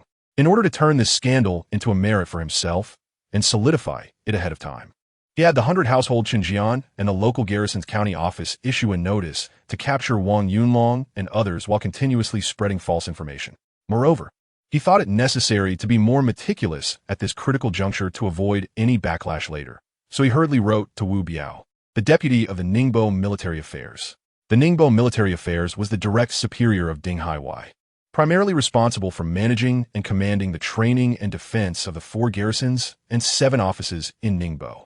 Additionally, he oversaw a very special military unit known as the Ningbo Maritime Forces, commonly referred to as the Ningbo Navy. The Maritime Forces were a separate military branch, not part of the local garrison troops, and were directly managed and commanded by the military affairs, with local garrisons unable to interfere. Wu Biao had a distant familial relationship with Lu Zhengxiong. He was a distant cousin of Lu Zhengxiong's uncle. Although this kinship was quite remote, it could be leveraged in the official arena, making them seem much closer, and typically, it would result in a more intimate relationship. Being relatives and having a superior-subordinate relationship, and often sharing credit, Wu Biao naturally supported Lu Zhengxiong in this matter. Although this incident ultimately wouldn't implicate him, he and Lu Zhengxiong had previously colluded on several similar matters of merit. So he had to protect Lu Zhengxiong to prevent him from being captured by the Jiui embroidered uniform guard and tortured into revealing past deeds, which would subsequently drag him down as well, potentially leading to imprisonment or execution. After reviewing Lu Zhengxiong's arrangements for the matter, Wu Biao felt that the handling was problematic. Currently, the court was engaged in a heated battle with the giant pirate Wang Ji in the Songjiang and Jiaxing prefectures. While only a small boat with fewer than 10 Japanese pirates had arrived in Ningbo, which had once been a stronghold for pirates. Furthermore, these 10 pirates had killed a chief flag officer who commanded 50 men. Even if this merit were reported, he would feel embarrassed, and it could even anger the newly appointed Governor Zhang Jing. The notion of 10 pirates killing one chief officer was not a merit. It was undeniably a disgrace. The higher one's position, the different the perspective and insights. Lu Zhengxiong believed that as long as his distant uncle Wu Biao intervened, the merit would be secured, and even if news spread among the public later, with Wu Biao backing him, nothing would go wrong. However, Wu Biao was considering the situation from a completely different level. At this critical moment, he had to contemplate the attitude of Governor Zhang Jing while also planning to secure some merit for himself. After much thought, he decided to escalate the situation. If a large wave of Japanese pirates invaded at this time, he could justifiably define Yang Chengwei's death as a conflict with the pirate scouts. Then, as the Japanese pirates launched a large-scale invasion of Dinghai County under the unified deployment and command of the Ningbo Military Affairs, Dinghai Wei and the maritime forces could work together to defeat the Japanese pirates and kill dozens, resulting in a solid and undeniable merit. Ultimately, this merit could also be credited to Governor Zhang Jing and the Zhejiang Military Command, as the entire campaign against the pirates in Zhejiang would be accomplished under Zhang Jing's command and deployment. Everyone would share the credit, making Yang Chengwei's death irrelevant, and no one would care about the details anymore. However, this matter had to be operated independently by him, without letting outsiders know. Thus, Wu Biao thought of the blind man on Shazi Island, Mao Shazi. He knew about Mao Shazi's relationship with the wealthy Chun family from Chuanzhou and that the Chun family had connections to the Huaiwang Palace. The Chun family had a significant business presence in Ningbo, almost monopolizing grain and silk, and they needed to collude with the Japanese pirates for smuggling. Wu Biao controlled all military forces in Ningbo, so the tributes he received would not be lacking each year.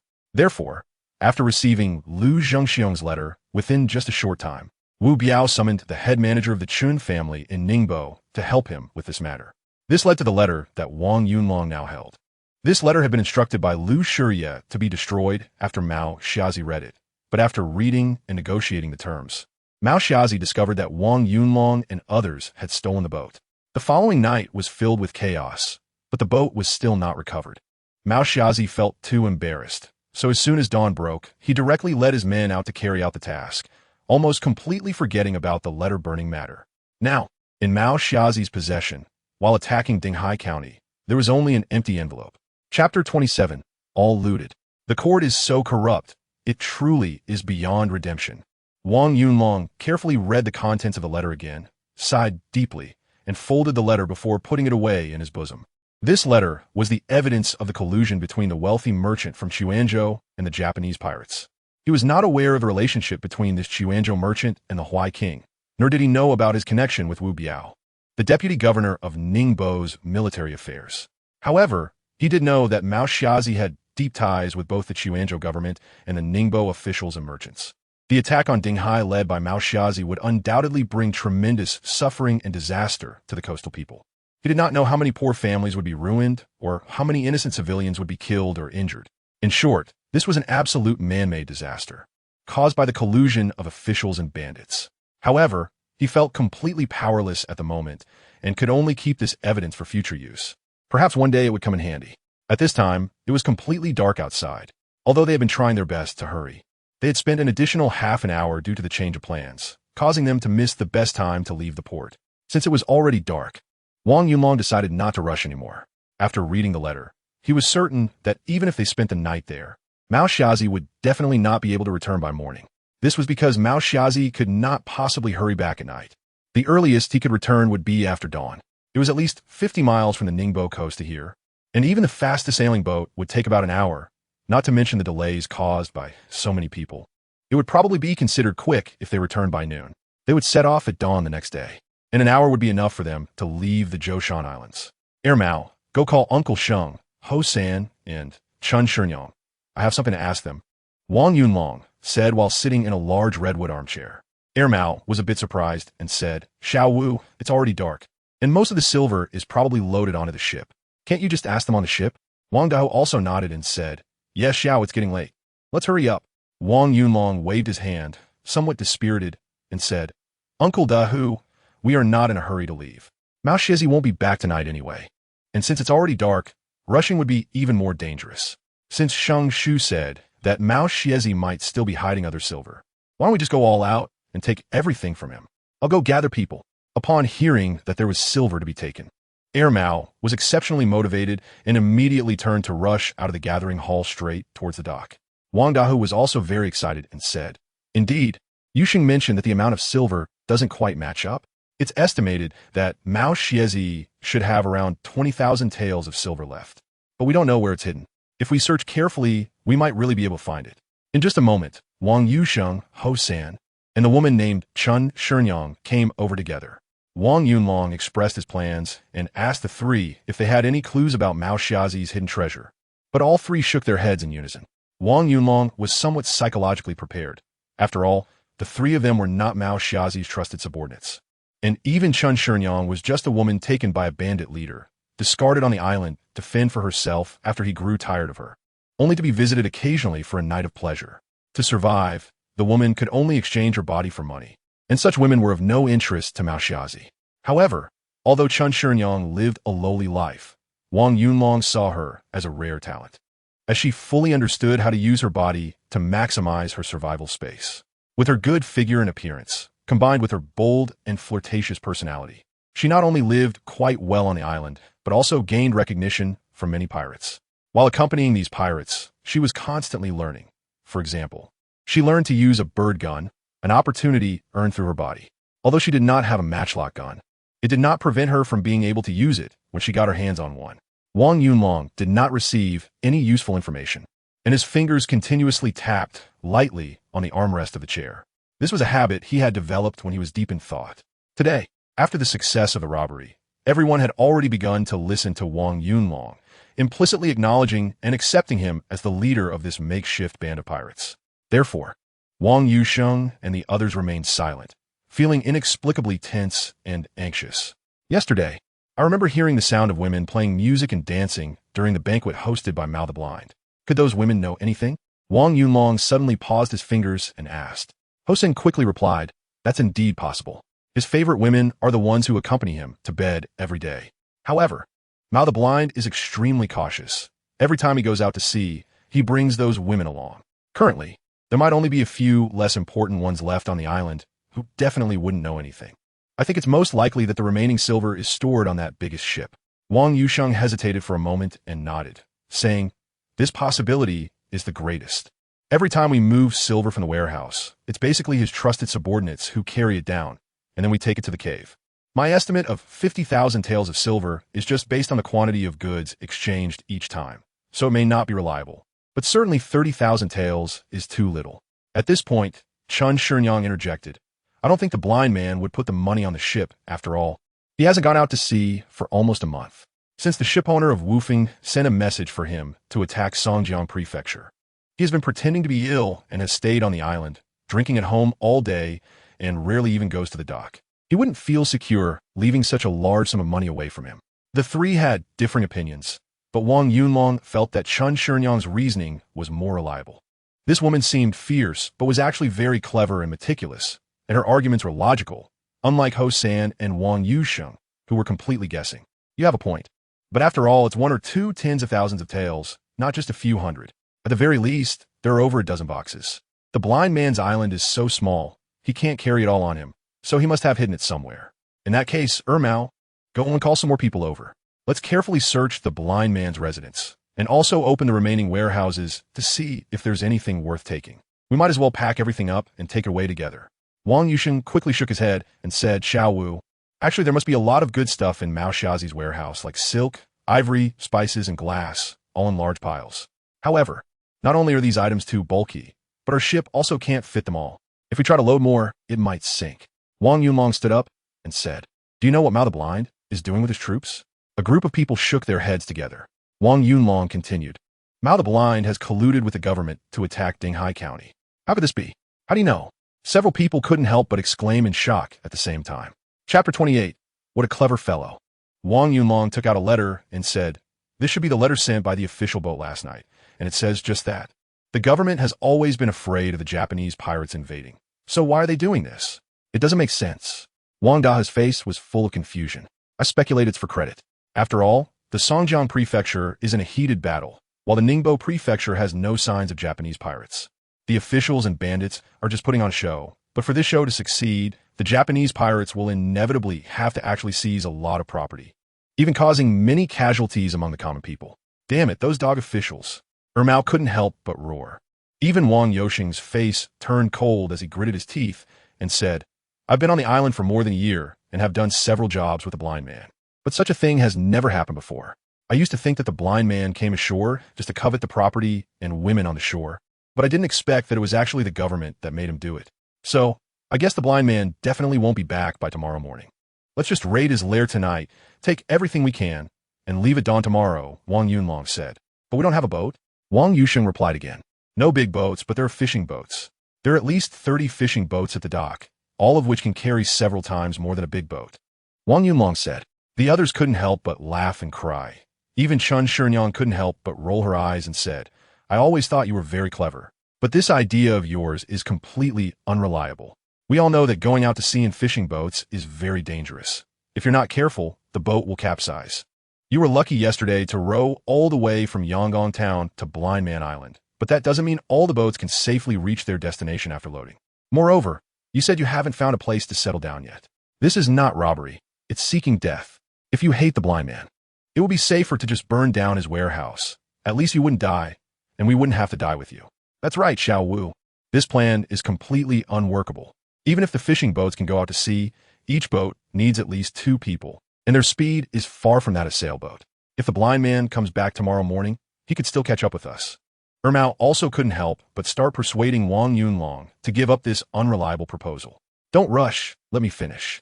We just need to load the goods onto the fishing boats, and then we can tow all the fishing boats behind the big boat with ropes. It doesn't need to be anyone on them to get them away, right? Wang Yunlong had not finished speaking when Air Mao jumped up directly. Wang Yusheng and Wang Dahu also had expressions of enlightenment, their faces instantly filled with immense excitement. Chun Shenyang stared at Wang Yunlong, examining him up and down as if she had discovered a new continent, and finally bit her lip and said, "I was wrong just now. You really are very clever. This method will definitely work." Wang Yunlong chuckled and said, "Since everyone agrees with my method, let's quickly make arrangements. Tonight, we'll turn Blind Island upside down and take away all the wealth that Mao the Blind has colluded with the authorities to rob over the years. Then we'll find a safe and secluded place to split the loot." "Haha, I love what you just said, Xiaowu. I'll head to the dock and get the fishing boats ready." Even the usually serious Wang Dahu couldn't help but laugh heartily. Then he hurriedly ran out with 2 fire guns. "I'll go call a few more people." Wang Yusheng also turned and chased after Wang Dahu. "Wait a moment, Uncle Yusheng." "Air Mao, go call people. I have something to ask you." Wang Yunlong called out to Wang Yusheng. "Hey." Air Mao nodded and went out. Wang Yusheng, feeling a bit anxious and nervous, adjusted his loose pants and forced a smile, saying, "Xiaowu, just say what you need to say, and I'll do it." Although Wang Yunlong was young and thin, after these 2 days of interaction, he no longer dared to treat this young man as an ordinary person. Even when facing Mao the Blind, he wouldn't be this tense. His long pirate career had instilled in him a clear sense of hierarchy. At this moment, Wang Yunlong was indeed the real decision-maker of their makeshift pirate gang, so facing him alone still made him a bit timid. Wang Yunlong said gently, "Uncle Sheng, we are all on the same side, so there are some things I want to discuss with you first, so that we have a clear understanding and avoid any misunderstandings that might affect our unity. This time, the robbery was a success, and you played a key role in it. Therefore, with this batch of silver in hand, according to the distribution plan we agreed upon at the beginning, each person will receive a large sum, which is quite a fortune. Have you thought about how to use or spend this money?" Wang Yoshing's heart skipped a beat. He stammered a few times and said, "Indeed, it's a large sum of money. I never thought I would be so rich one day. If we talk about credit, it's definitely your greatest contribution. I, along with Yozhong and the others, really didn't do much. We just helped take care of a few people. So, I don't dare to take too much of this money. How about this, Xiao Wu? You can decide how to divide it. Whatever amount you decide. Yozhong and I won't have any objections." Wang Yunlong quickly shook his head and said seriously, "Uncle Sheng, what you said is not right. What's yours is yours. No one can take credit from you. Since we agreed on the distribution method from the beginning, I cannot change a word of it. Therefore, when we go back, the distribution will definitely not change. The reason I wanted to communicate with you in advance is to understand your plans after we return. Do you want to continue working with us? Or do you want to find a place to work with Uncle Yu Zhong and the others? If you want to continue working together, then we can take our time with the money distribution, as we still have a lot of things to buy at the beginning. But if you want to go solo, then we should distribute the money all at once to avoid any disputes later and to maintain harmony among both sides. Additionally, with this money, you can buy boats and guns and develop quickly, allowing both of our sides to help each other and grow together, which is beneficial for everyone." Wang Yoshing's face flushed red, feeling both excited and a bit ashamed. He didn't expect Wang Yunlong to be so straightforward and generous. Not only did he not plan to give them less money, but he was also considering their future. To be honest, up until now, he had never thought about what to do afterward. It wasn't that he couldn't think, but he just couldn't think that far ahead. He was originally an ordinary commoner, and even after becoming a pirate, he was still accustomed to fishing for a living. Until last night when he escaped, he had never thought he would rob Blind Mao, and it actually succeeded. Several thousand taels of silver. That was a sum of wealth he could hardly imagine. If divided by head count, each person would get about 1,500 taels. There were a total of 6 people from Doang Zhuang, including him and Wang Yozhong, which would mean they would each receive 9,000 taels.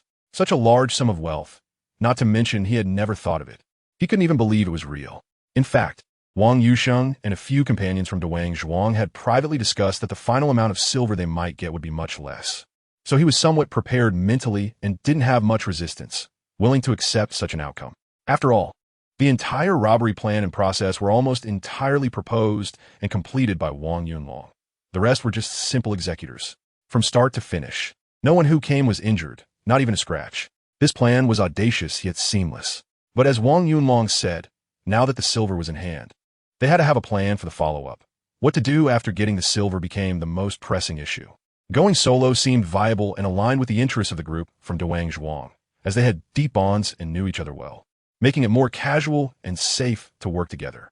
Partnering up would significantly increase their strength and fit the survival rule of pirates, After all, there is strength in numbers, making tasks easier to handle.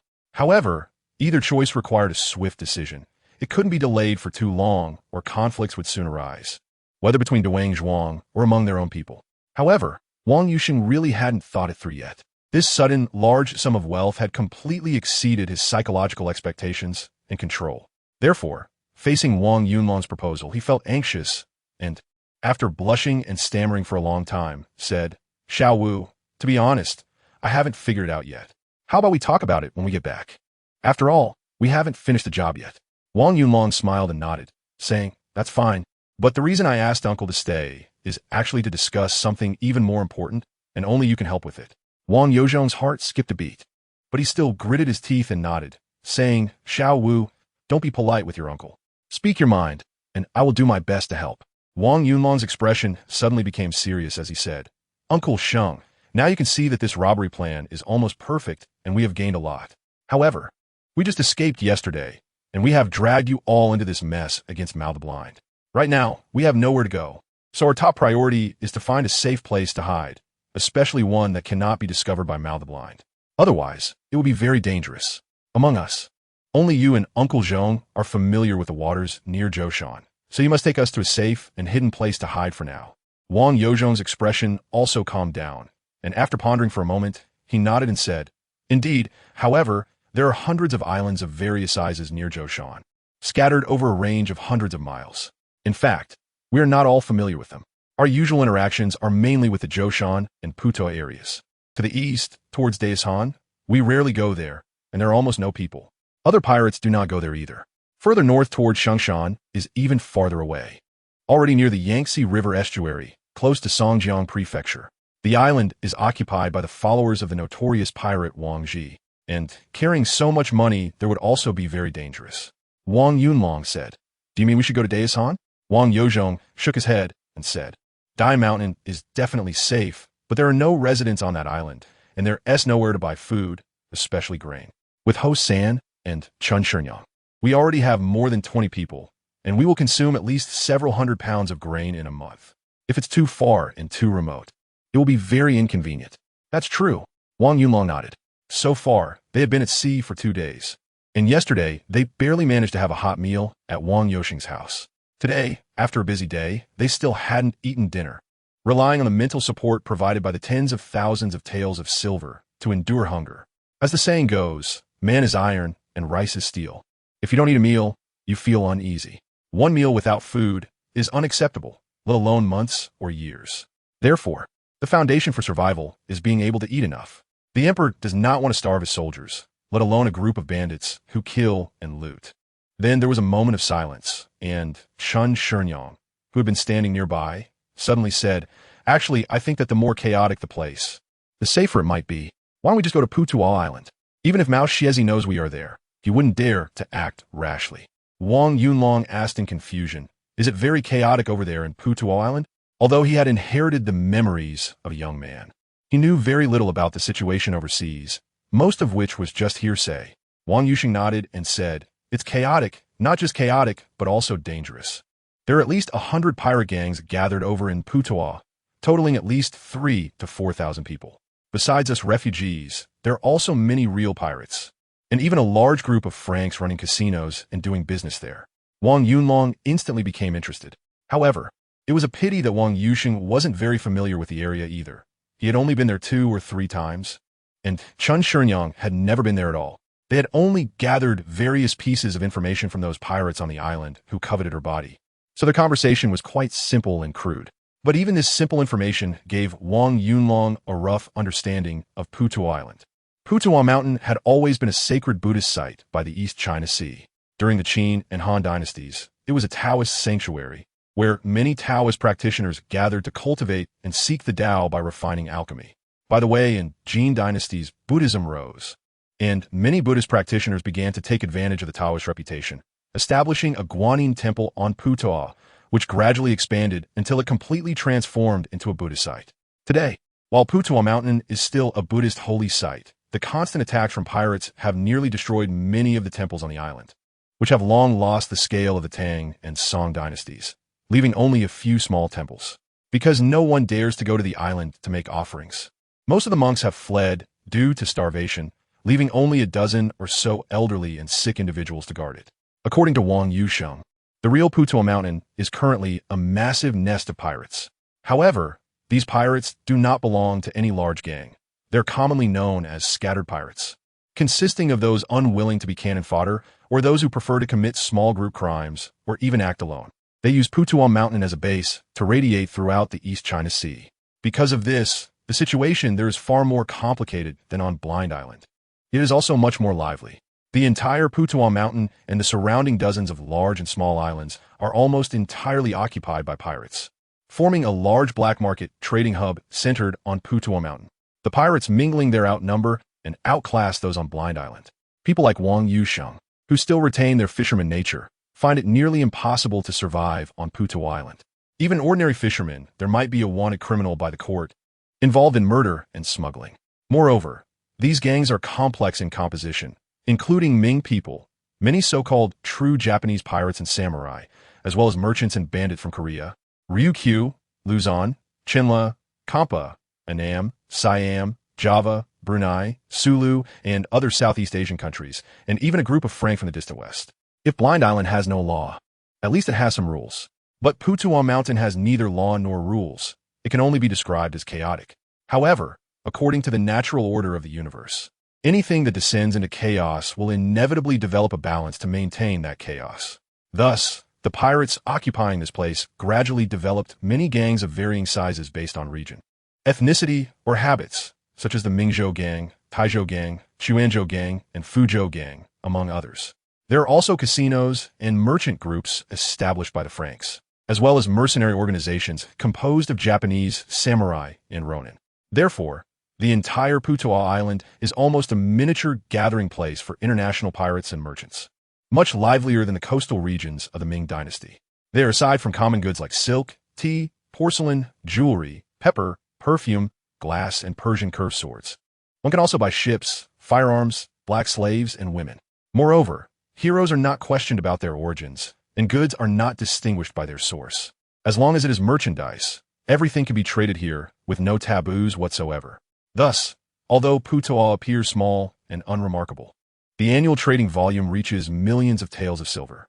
Under such terrifying profits, intricate relationships formed between various pirate groups and the wealthy merchants and officials of the Ming Dynasty, making it impossible for any single pirate group to unify it.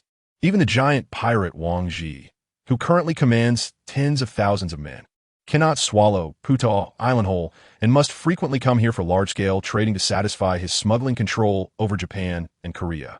As the saying goes, the most dangerous places are often the safest. Therefore, Chun Shinyong, accustomed to surviving in the gaps of pirate nests, felt that given the chaotic and complex situation on Putuo Mountain, Mao Xiazi would definitely not dare to act recklessly. Even if he knew that Wang Yunlong and the others had stolen his silver and were hiding on Putuo Mountain, he would absolutely not dare to pursue them openly. The pirates there are not easy characters and would not give him much face. However, after gaining a rough understanding of the situation on Putuo Mountain, Wang Yunlong shook his head and rejected this proposal. It was not that Putuo Mountain couldn't be visited, but rather that it couldn't be visited now. First, there wasn't enough time. The distance from Blind Island to Putuo Island is over 50 miles, and even a normal trip would take more than an hour. Moreover, this time they had to take dozens of ships dragging a burden. It would be good enough if they could manage 30% of their usual speed. Second, their foundation was too shallow. Bringing so much silver and wealth there recklessly would make them a big fat sheep, attracting the interest of all the pirate gangs. They might not even be wiped out by Mao Xiazi before they were completely annihilated. Chapter 30. Darkness under the lamp Daishan cannot be visited, Shangshan cannot be visited, and Putuo Mountain cannot be visited either. Although the Zhoushan Islands are large, there seems to be no way to go for now. The three fell into silence again, especially Wang Yusheng, whose heart felt like it was pounding like a drum. He had initially thought too simply, believing that stealing the silver would make them rich. But now he realized that having no place to stand was the most terrifying. Uncle Yusheng, are there any nearby islands that are hidden and safer? After a full 10 breaths, Wang Yunlong finally asked. Wang Yusheng suppressed his fear and said, Xiao Wu, we can't stay nearby. Once Mao Xiazi notices, we won't even be able to run away. But Chun Shinyang's eyes lit up as she said, Are you thinking of a dark under the lamp strategy? Wang Yunlong immediately looked at the dust-laden woman in the fallen pirate's den with a new level of respect, nodding and saying, "Indeed, when Mao Xiazi returns, he will surely be extremely furious, and then he will recklessly go out to hunt us down. As I mentioned earlier, the most dangerous place is often the safest. Mao Xiazi would never think that we are still hiding right under his nose. As long as we stay hidden for a while until things quiet down a bit, I will make him completely disappear. After that, the territory of Blind Island will become ours." Wang Yusheng expressed his doubts and said, "Xiao Wu, can you explain it more clearly? I don't quite understand. Since Mao Xiazi is colluding with the authorities and our strength is far from enough, how can we possibly take him down?" Wang Yunlong laughed and said, "Have you forgotten the letter just now?" Wang Yusheng was stunned for a moment, his face full of confusion as he said, "Are you saying to scare him away with that letter?" Spring Shenyang shook her head and said, "Impossible. The blind man cannot be scared off by a letter. At most, he would just stop interacting with the people on the shore.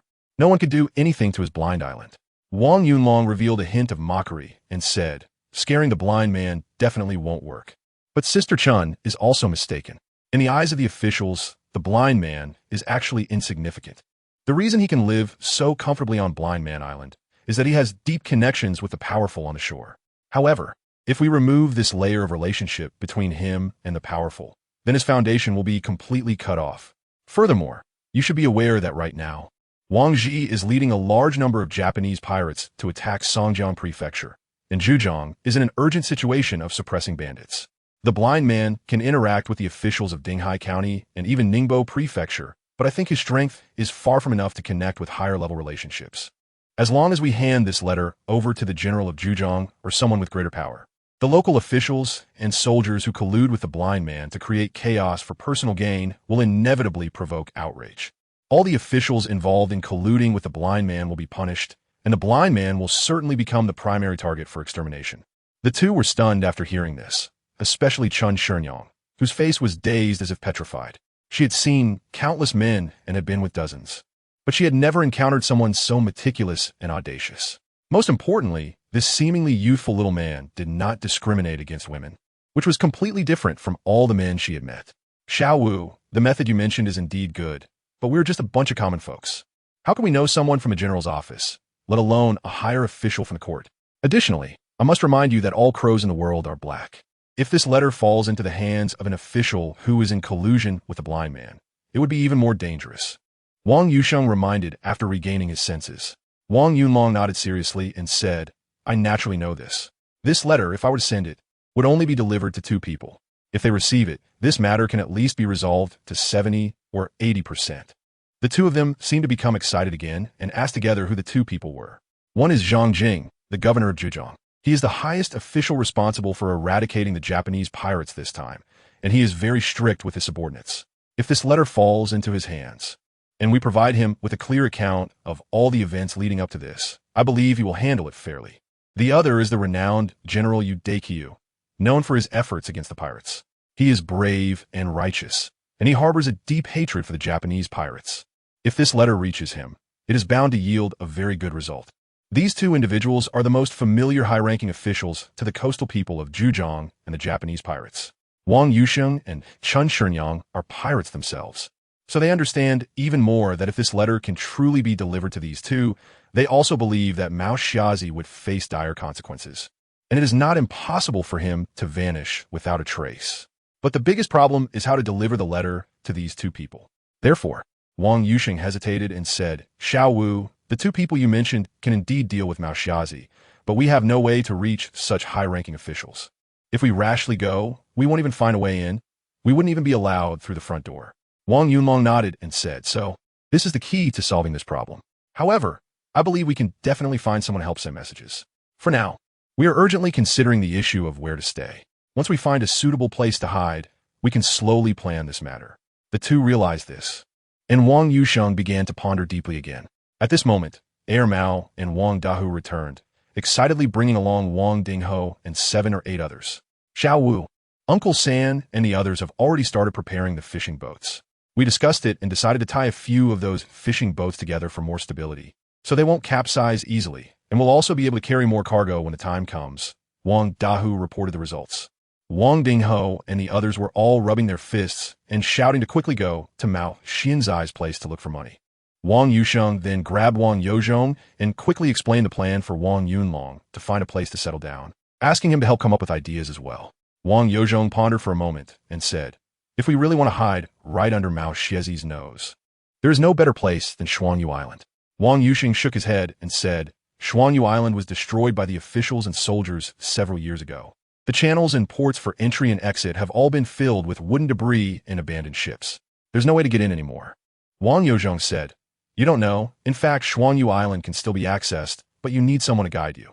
3 years ago, I went there with Lai Zi and the others. We originally wanted to take a chance to see if we could fish out some of the treasures that had sunk in the harbor, but unexpectedly, we didn't catch anything.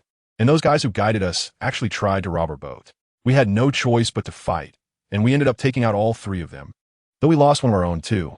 I even got a knife in my back and almost died, although I never went back afterward. That place is indeed very hidden and safe. Ships larger than 2 masts can hardly pass through. If we really hide in there, Mao Xiaoji wouldn't even think of it. And even if he knew, he wouldn't be able to get in to catch us. Xuanyu Island is not only large, but the entrances on both sides are quite complicated. And the harbor situation is even more complex. One wrong move, and you could capsize. If it's 200 or 300 men, all boat and on small fishing boats. We could use our big ship to take them down without them recognizing their own parents. Aren't you saying that ships larger than 2 masts can't get in? Wang Yusheng asked in confusion. Of course they can't get in without a guide, but we still remember the route those 3 took us in. As long as we're careful, 2-masted ships can still barely get in. Moreover, they said at the time that only the 3 of them knew that route. Later, I guess that they must have used this method to bring in quite a few people, and they all got taken out, but unfortunately, they ran into us." Wang Yozhong said with a proud smile. Wang Yosheng's face twitched as he said, "You're just lucky, that's all. But this matter is not a joke. If something goes wrong, we all might die." Wang Yozhong, although he became a pirate a few years earlier than Wang Yusheng, was much younger. The 2 were relatively distant cousins, so he respected Wang Yusheng and understood that this matter was serious. Therefore, he patted his chest and said, "Brother, you can rest assured, I will definitely not speak carelessly. Besides, I just snatched so much silver and haven't spent it yet. How could I not know what's right and wrong? All right, I'll go tell Xiao Wu. And tomorrow morning you and Lai Zi will lead the team to Xuanyu Island." Wang Yusheng was about to turn around when Wang Yozhong grabbed him and whispered, "Third brother, be cautious. Ask Xiao Wu how the silver will be divided and how much we can actually get. If the share is too small, we can take the silver and part ways tomorrow morning, regardless of what happens to them." "Sure." Wang Yusheng quickly shook his head, then said seriously, "From now on, let's all keep quiet and not discuss the division of the silver. We will talk about it only after we safely settle in Xuanyu. Xiao Wu just mentioned that everything will be divided according to our previous agreement, based on the number of people without change." Wang Yozhong was instantly overjoyed and said, "Did Xiao Wu really say that?" Wang Yusheng nodded. Wang Yozhong let out a long sigh and glanced back at Wang Yunlong, who was surrounded by Wang Ding, Wang Dahu, and others, chattering away. A very complex expression appeared on his face. If it were him, this enormous sum of silver would definitely not be divided by headcount. It would be divided according to strength, just like all the pirate groups do. The greedier ones would naturally resort to black-on-black tactics to monopolize it. After all, the temptation of 30,000 taels of silver was too great, enough to drive everyone to lose their reason and take risks. Wang Yusheng quickly relayed what Wang Yozhong had said to Wang Yunlong. After hearing this, Wang Yunlong was overjoyed and asked a few questions about the location and general situation of Xuanyu Island. Then, a large group of people happily split up to raid Mao Xiaozai's storeroom and bedroom. The storeroom was easy. They just needed to blow open a few large copper locks with explosives. This task was handed over to Mao, Wang Yozhong, Wang Ding, and a group of young people. The goods inside were being moved according to their value, with the goal of filling all the fishing boats. Wang Yunlong personally took Wang Yusheng, Wang Dahu, Ho Sanchun, and Shenyang to raid the house. Chapter 31, Silver Notes. Mao Xiezhi's residence was in a separate courtyard next to the Hall of Justice. It was similarly divided into a front yard and a backyard, with bedrooms, a dining room, a study, a kitchen, and several auxiliary rooms, totaling more than 10 rooms and occupying a large area on a mountainside. Although Mao Xiezhi had left, he still had some people remaining: 2 old servants responsible for cleaning, 3 cooks, and a few concubines who had been brought in to play music and dance, some of whom were part of the group of women from last night's banquet. Hosen had previously mentioned that Mao Xiezi not only carried the key to his silver treasury, but also took his favorite women with him whenever he went out, leaving behind those who usually accompanied him for drinking and entertainment. After a group of people entered, Hosen quickly gathered everyone in the front hall. Faced with this group daring to raid Mao Xiezi's treasury, the women and children trembled and could hardly speak. Under various threats from Hosen, no one knew the location of Mao Xiezi's treasure, so Wang Yunlong lost interest in asking further, and the group began to search through the place. Soon, half an hour passed, and after several thunderous sounds from the back mountain storeroom, Wang Ding and the others had already begun to shout and transport goods onto the boat. While Wang Yunlong and the others still found nothing. It wasn't that they found nothing at all. In fact, quite a few treasures were discovered in Mao Xiezi's room, including various precious porcelain, jade, silk, tea, gold, silver, jewelry, and even famous paintings. Altogether, there was quite a pile. But the 2,000 taels of silver they were looking for were nowhere to be found. It seemed they really couldn't find it. But it wasn't a complete waste of effort. These items should be worth quite a bit. Wang Yunlong could only comfort himself in the end. All added together, it was at most 3,000 or 4,000 taels of silver, hardly enough to make a significant difference. Naturally, Mao Xiezi's collection consisted of rare items, each quite valuable. But the group of country bumpkins who had just come into a windfall looked down on it all, each dejected and full of regret. Yu Sheng, you and Hosen go help in the storeroom. I and Uncle Dahu will take these people to move the goods onto the boat. Okay. Wang Yusheng and Hosen nodded, then set off together to help at the warehouse on the back mountain. Wang Yunlong called over a group of women and children, instructing Chun Shenyang to lead them in moving the gathered items onto the ship. Soon, a large pile of items was cleared out. Wang Yusheng felt a bit bored, or perhaps still somewhat unwilling to give up, and went back to the room where Mao Xiezi had stayed to observe carefully once again. If there really were 20,000 taels of silver that Mao Xiezi had hidden away, the most likely place would be his bedroom, as it was the area he was most familiar with and felt safest in. However, they had already turned the room upside down several times, moving everything they could. The bed was even flipped over in the center of the room. Treasure, treasure, where are you? As long as you are here, I fear neither heaven nor earth. Wang Yunlong hummed a nonsensical song, carrying a lantern and tapping the walls and floor with a steel knife, trying to find a hollow spot. However, this was still in vain. After several rounds, almost every stone and brick on the floor had been knocked on, but he still found nothing. There was nothing in the walls, nothing on the ground. Could it possibly be hidden in the sky? Wang Yunlong looked up at the ceiling in silence. In the dim light of the lantern, he scanned the area, and suddenly his gaze froze for a moment. The ceiling was originally made of various rough wooden beams, but he surprisingly discovered a faint metallic sheen reflecting back. Uncle Dahu, please help me push that wardrobe over. Wang Yunlong was slightly surprised and called for Wang Dahu to help. The two quickly pushed over a wardrobe and moved it. Wang Yunlong personally climbed up with a lantern to observe the position of the beam. Sure enough, he discovered something unusual. Hidden on a crossbeam was a redwood box with a copper hoop. The box wasn't large, only about a foot long and wide, and it wasn't too heavy either, as Wang Yunlong was able to carry it down with one hand. Although Wang Dahu was surprised, he still felt disappointed and said, "What can such a small box hold? It must not be silver." However, before he could finish his sentence, he saw that Wang Yunlong had already opened the box, and his voice seemed to be choked like an old duck, letting out a gasp as his eyes nearly bulged out. Wang Yunlong was equally stunned, his heart racing uncontrollably, feeling a bit dry in the mouth. Inside the box were actually all silver notes, stacked thickly, with the top one being directly 500 taels. Although Wang Yunlong had never seen real silver notes, it didn't prevent him from having seen similar ones in various films and television shows.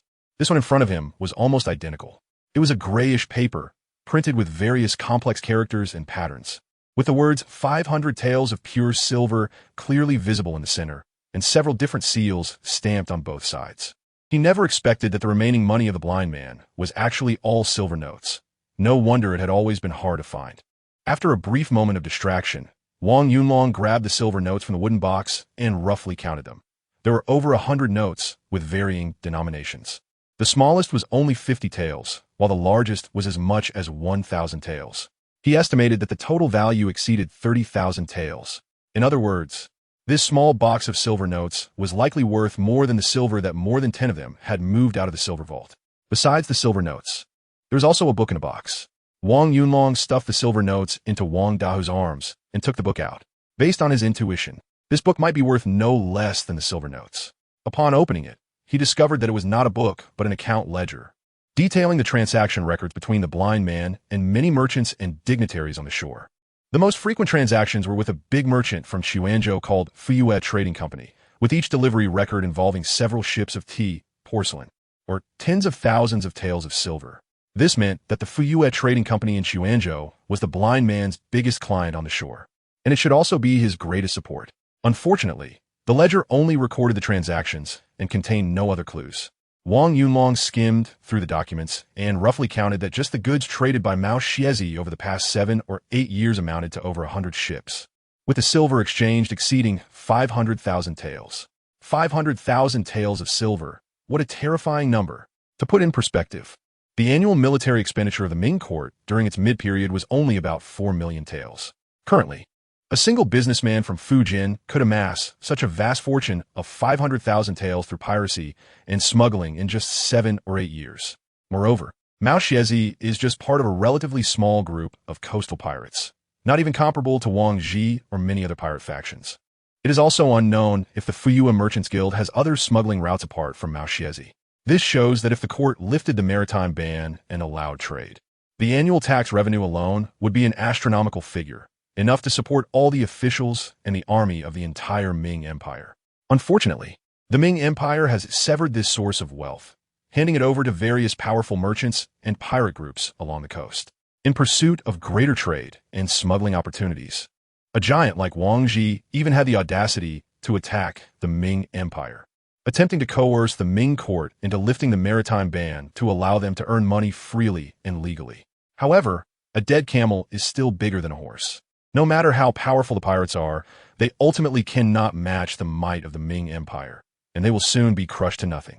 Wang Ji's reckless advance and gamble directly angered the Ming Emperor, and he was quickly dealt with. But that's a story for later. At this moment, Wang Yunlong was not in the mood to carefully examine the account books. He flipped through them a few times, took out the remaining letters from the wooden box, and opened them one by one, discovering that 2 of them were identical to the one he had picked up in the Hall of Gathering Heroes not long ago. Comparing the 2, he speculated that the one writing to Mao Xiezi must be the Fuyue Merchants Guild from Chuanzhou.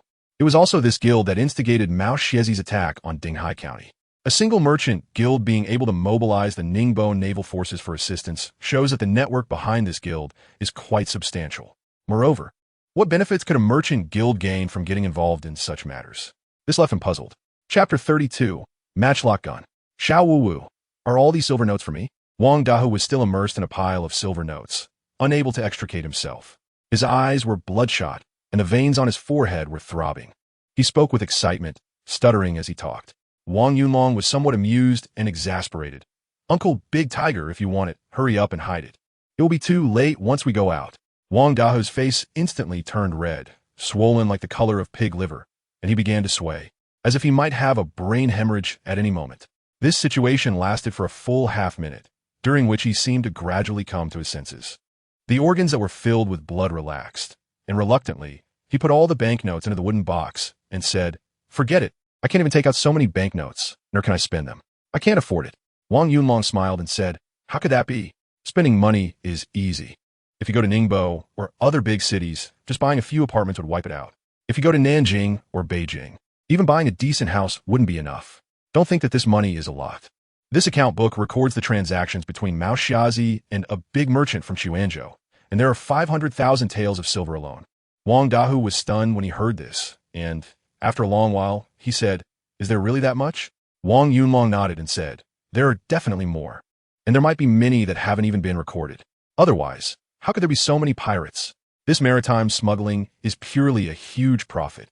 But once we find a place to settle down, we can earn even more than Mao the Blind. Each person could easily share several thousand taels of silver every year. Uncle Da, who will be able to buy the entire Yangon town and become a true wealthy landowner. Then he could buy a few beautiful concubines and enjoy life at home every day." Really? Really? Wang Dahu had completely lost himself. When Wang Yunlong and Wang Dahu returned to the dock with their bountiful harvest, the entire dock was bustling with excitement. Not only were the 2 groups from the Wang family busy, but in order to speed up the clearing of the storage room of the blind man, Chun Shenyang and Ho Sanhu, taking advantage of their authority, gathered all the able-bodied women, children, and the elderly from the island. urging them to shuttle between the storage room and the dock to move goods. At this moment, various goods piled up on the dock resembled small mountains: silk, brocade, cotton cloth, pepper, sandalwood, glass, spices, porcelain, and so on, creating a dazzling array that was overwhelming. Dozens of torches burned brightly, illuminating the entire dock as if it were daytime. More than 20 fishing boats, under Wang Chang's command, were tied together side by side with wood and rope to form a large platform for loading goods. People were continuously loading items onto it, and laughter and cheerful voices echoed throughout the bay. Hosan was the most excited, acting like a foreman, cracking a whip that snapped loudly in the air, shouting at the women, children, and the elderly on the island, looking quite imposing. Wang Yunlong was already hungry and his stomach was growling. He stood by the shore, shouting for someone to cook. However, no one paid attention to him. After shouting several times, it was finally Chun Shinyang who passed by carrying a piece of brocade and said, "Xiaowuga, stop shouting. Even if you shout your throat out, no one will cook. Opportunities like this to get rich are rare. Missing one meal won't kill you." Thus, Wang Yunlong completely gave up and climbed aboard the big ship. He went to the storage room for dry food and dug out a dry pancake, which he devoured ravenously. Afterwards, he found Wang Dahu and asked him to take a few people to the island to collect more food. For safety, he instructed Wang Dahu to move the food directly onto the big ship for storage, and if it couldn't all fit, to take a few boxes of silver and put them on the fishing boat. Missing one meal won't kill you. Missing 3 will make you faint. And if you go 3 days without eating, you'll die. Right now, everyone was focused on seizing valuable goods, but when there was no food left, they would probably panic. This was a warship of the Ningbo Navy, which stored some dry food, but it would only satisfy the rations of the officers and soldiers on board for 2 or 3 days at most. The entire robbery process that followed had almost nothing to do with Wang Yunlong. He didn't help, but instead sat bored on the deck, examining and studying more than 10 bird guns seized from the pirates by the light of a torch. The bird gun was a flintlock structure, considered an upgraded version of the primitive firearm, and it looked almost identical to the guns of later generations.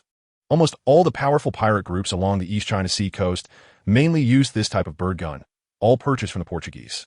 This was the most advanced firearm on Earth at the time, much better than the standard firearms of the Ming Empire. However, the degree of advancement was still limited, and there was no significant generational gap. In fact, the Ming had also seized a large number of bird guns and even falconets in their continuous battles against the pirates. And there were imitations and improvements being made, but this process had just begun. Only after completely eradicating the pirates, and with the promotion of figures like Qi Jiguang, would there be a significant update and iteration of Ming firearms during the Wanli period. The flintlock and falconet would continue to be used until the end of the Ming Dynasty, until the West invented the percussion cap gun, which completely replaced the flintlock, suddenly widening the generational gap in firearms between East and West. A total of 12 bird guns were seized, 5 from Galwayzi and the other 7 from the warehouse guards. Originally, there were 8 guns with the warehouse guards, but one was destroyed by air Mao with a thunderous explosion, rendering it completely unusable. According to Ho San and Wang Yusheng, Mao Xiezi's men were equipped with about 50 of these bird guns, with the rest taken on the ship to attack Dinghai County. Having guns also meant needing ammunition. Wang Yunlong had everyone search thoroughly in the warehouse and Mao Xiezi's residence, but unfortunately, not much was found, only about 100 rounds in total. This ammunition was similar to that supplied on official ships, wrapped in paper, 1 bullet per package, making it very convenient to use. However, it was clear that the flintlock guns had a more meticulous and reasonable ammunition arrangement.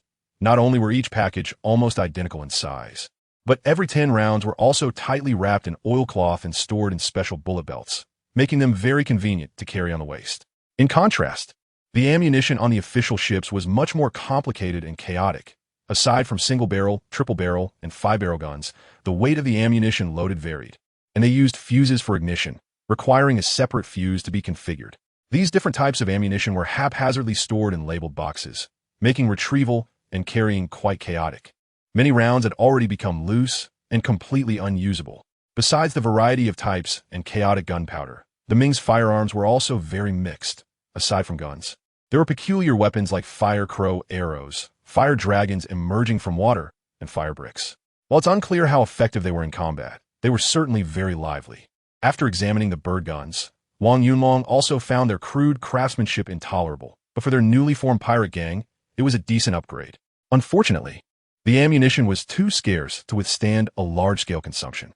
Therefore, They needed to find ways to acquire more ammunition. In fact, Wang Yunlong wanted to build a firearms and gunpowder factory. This black powder was a closely guarded secret by both the government and the Portuguese, incredibly mysterious to ordinary people. But to Wang Yunlong, it was child's play. After all, he was very clear about the ratio of saltpeter, sulfur, and charcoal, 7 to 2 to 1. He just needed to obtain the 3 raw materials. However, for now, he was only thinking about it simply. The most urgent task was to safely transport everything they had seized and then find a place to hide. Chapter 33. A brand new start in the midst of the hustle and bustle. Nearly 2 hours quickly passed. Maoshiezi's several warehouses were almost completely emptied, and all the fishing boats were piled up like small mountains. Wang Dao also brought a few people back and forth to continuously transport grain onto the ship, moving at least a dozen sacks, piling them up so that there was hardly any space left on the deck. In the end, they even pried back 7 or 8 large black iron pots, and the ship was almost at the waterline. That's enough. If we load any more, the ship will sink. Wang Yunlong stood on the deck, constantly reminding loudly. Everyone continued to move things onto the ship until it truly could not hold any more, and only then did they slowly stop. What a pity, there is still so much on the shore.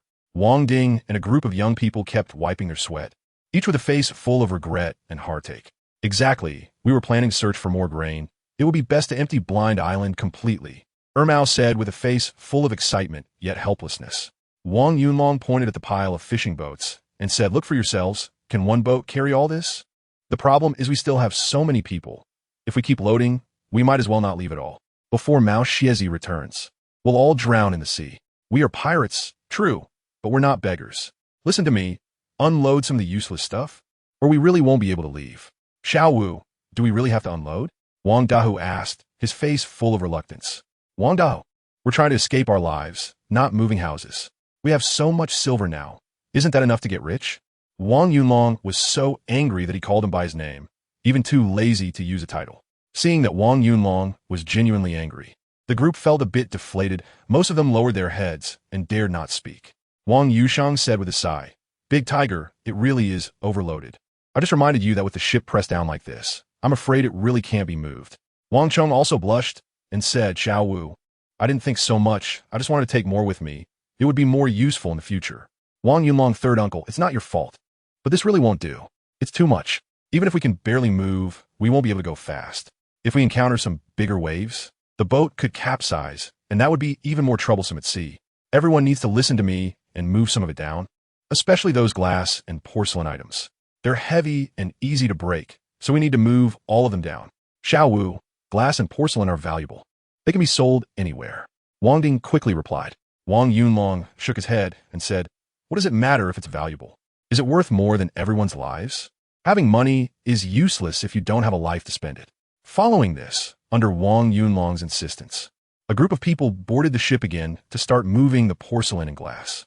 Wang Yunlong, feeling both helpless and amused, shouted from the deck of the large ship, "What are you doing moving it to the shore? Just throw it into the sea. When a blind man comes back, he can fish it out himself." Upon hearing this, everyone became much more enthusiastic, shouting and throwing things into the sea. Instantly, splashes of water erupted from all directions, and some people even deliberately smashed stacks of exquisite porcelain before tossing the pieces into the water. After busily working for over half an hour, all the boats were resecured, and finally, they tied the bundled fishing boats to the sides of the large ship with ropes. By the time everything was cleaned up, it was already late at night. Everyone finally settled down, found a few houses near the dock, arranged for some women and children to cook meals to stave off hunger, and then lay down haphazardly to rest. Wang Yunlong called Wang Chong, Wang Hu, Wang Yusheng, Wang Yozhong, Wang Ding, Hosan, Chun Shinyang, and others to the ship, and began to carefully inquire about the situation on Shuangyu Island and the shipping route in a cabin, while discussing the next arrangements. Unknowingly, the east gradually revealed a hint of dawn, and the faint white light began to disperse the thin fog in the harbor. Oh, the rooster does not know the hatred of a lost island, still rings the alarm across the sea. Everyone get up, it's dawn, hurry up and set off. With the crowing of roosters on the island and a few loud shouts, those sleeping in several houses and on the ship were quickly awakened, followed by the sounds of hurried footsteps and running figures. Everyone knew that the key to the success of this robbery depended on whether they could safely transport these goods to Shuangyu Island. and they had to do it before Mao Xiazi returned. Everyone was very nervous and excited, and the dock was filled with people running back and forth and shouting. Soon, several huge sails rose on the large ship, and under the command of Wang Yusheng and others who were familiar with operating the ship, the vessel slowly began to leave the dock. At this time, apart from Wang Yunlong and his siblings and some elderly, women, children, and injured people like Wang Chong and Wang Dahu, the young people like Wang Ding and Air Mao did not board the large ship, but all climbed onto a fishing boat piled high with goods, grabbed the oars, and began to row desperately to reduce the pressure on the large ship. Otherwise, it would not be able to set sail at all. As the two-masted ship left the dock, several thick hemp ropes tightened more and more. The large sails billowed under the sea breeze, making a loud whooshing sound, and the railings of the ship seemed unable to bear the weight of the drag fishing boat, making cracking sounds under the strain. Wang Yunlong stood on the deck, looking at the scene before him, his expression becoming extremely serious. Wang Chong, Wang Dahu, Wang Yusheng, and others were the same, their faces tense to the point of holding their breath. Harder, harder, whoever dares to slack off, I'll kill him. Wang Dingfa let out a heart-wrenching roar, desperately paddling with all his might, while the others dared not take a moment's rest, their necks and foreheads bulging with veins as they gritted their teeth and exerted all their strength to row. Minutes passed, and as the cargo-laden fishing boat began to leave the shore, the large ship finally moved as well. Don't slack off, keep pushing. It's only safe once we are out of the harbor. This time, without waiting for Wang Yunlong to speak, Wang Yusheng, Wang Dahu, and the others shouted in unison. Wait for us. Just as all the fishing boats were slowly departing the shore, a group of women came running from the hillside, calling out and stumbling, their clothes disheveled and faces pale. These were a group of singers and dancers left on the mountain by Mao Xiezi. Soon, several women reached the dock, and upon seeing the boats that had already left the shore, they couldn't help but cry out, "Great King, please take us with you. Please take us with you. Otherwise Mao Xiezi will come back and kill us." One woman knelt on the ground, pleading loudly. Wang Ding and the others relaxed their rowing actions a bit. Row harder. What are you dawdling for? With money, where can't you find women? Wang Yusheng shouted with a pale face. Wang Ding and the others seemed to wake up, so they picked up the oars and rowed harder. Would Ho San and Mao Xiezi really kill them when they returned? Wang Yunlong felt a pang of compassion. He was neither Mao Xiezi nor the ruthless pirates and demons who killed without blinking. He had understood the identities of these women roughly yesterday. They were all either kidnapped or bought by Mao Xiezi, kept at home for debauchery and pleasure. Most of them were prostitutes, and one was even from an official family. Not only beautiful, but also skilled in playing the piano, chess, calligraphy, and painting. It was said that Mao Xiezi had spent 200 taels of silver to win her at an auction in the black market of Puto Island. However, this woman, though delicate in appearance, had a stubborn temper. Even though Mao Xiezi forced himself on her, she nearly clawed his face to pieces. Normally, according to Mao Xiezi's character, ordinary women would have been killed, but he was somewhat reluctant and kept her on the island, choosing to beat her every few days. Over time, the woman resigned to her fate, but never showed Mao Xiezi any good attitude. To put it bluntly, these women had it worse than he did. Although he was not a saint, he felt some compassion for the idea of causing more suffering for others. The main concern was that he was surrounded by a group of hot-blooded men. Even if he didn't want women, Wang Yozhong and Wang Dahu would definitely have needs. Just one woman, Chun Shenyang, would not be enough to go around, and over time, conflicts might arise over women. He was even more worried about his sister Qiaoyan. Who knew what Wang Yozhong and the others would do if their desires took over? Xiao Wu, do you really want to take them along? Wang Yusheng frowned slightly. If Mao Xiezi really would kill them, taking them along could be seen as saving their lives. After all, this disaster was brought by us. Wang Yunlong said. After thinking for a moment, Ho San replied, Mao Xiezi is ruthless and cruel, killing like it's nothing. These women are of no use to him other than being abused. We've taken so much silver and goods from him, practically wiping out his lair. He must be furious, and it's reasonable for him to kill a few people to vent his anger. Wang Yunlong turned to Chun Shenyang and said, let them swim up to the boat by themselves. These women will be under your management from now on. Chun Shenyang's eyes suddenly brightened, and she nodded in delight, saying, all right, actually, having them with me has its advantages. Otherwise, I'm afraid I won't be able to handle so many stinky men all by myself. Wang Dahu's face turned red in an instant. You few, if you can swim to the boat, we'll take you with us. Those who can't swim over, just stay here and wait to die. Chun Shenyang shouted loudly from the deck. Suddenly, a group of women kneeling on the ground, crying and pleading, immediately got up and scrambled into the water, desperately swimming towards the fishing boat. "Save me, please, big brother, pull me up." Most of these women were prostitutes, and while they had some ways to deal with men, they were all flailing and splashing in the water, continuously calling out in a charming voice.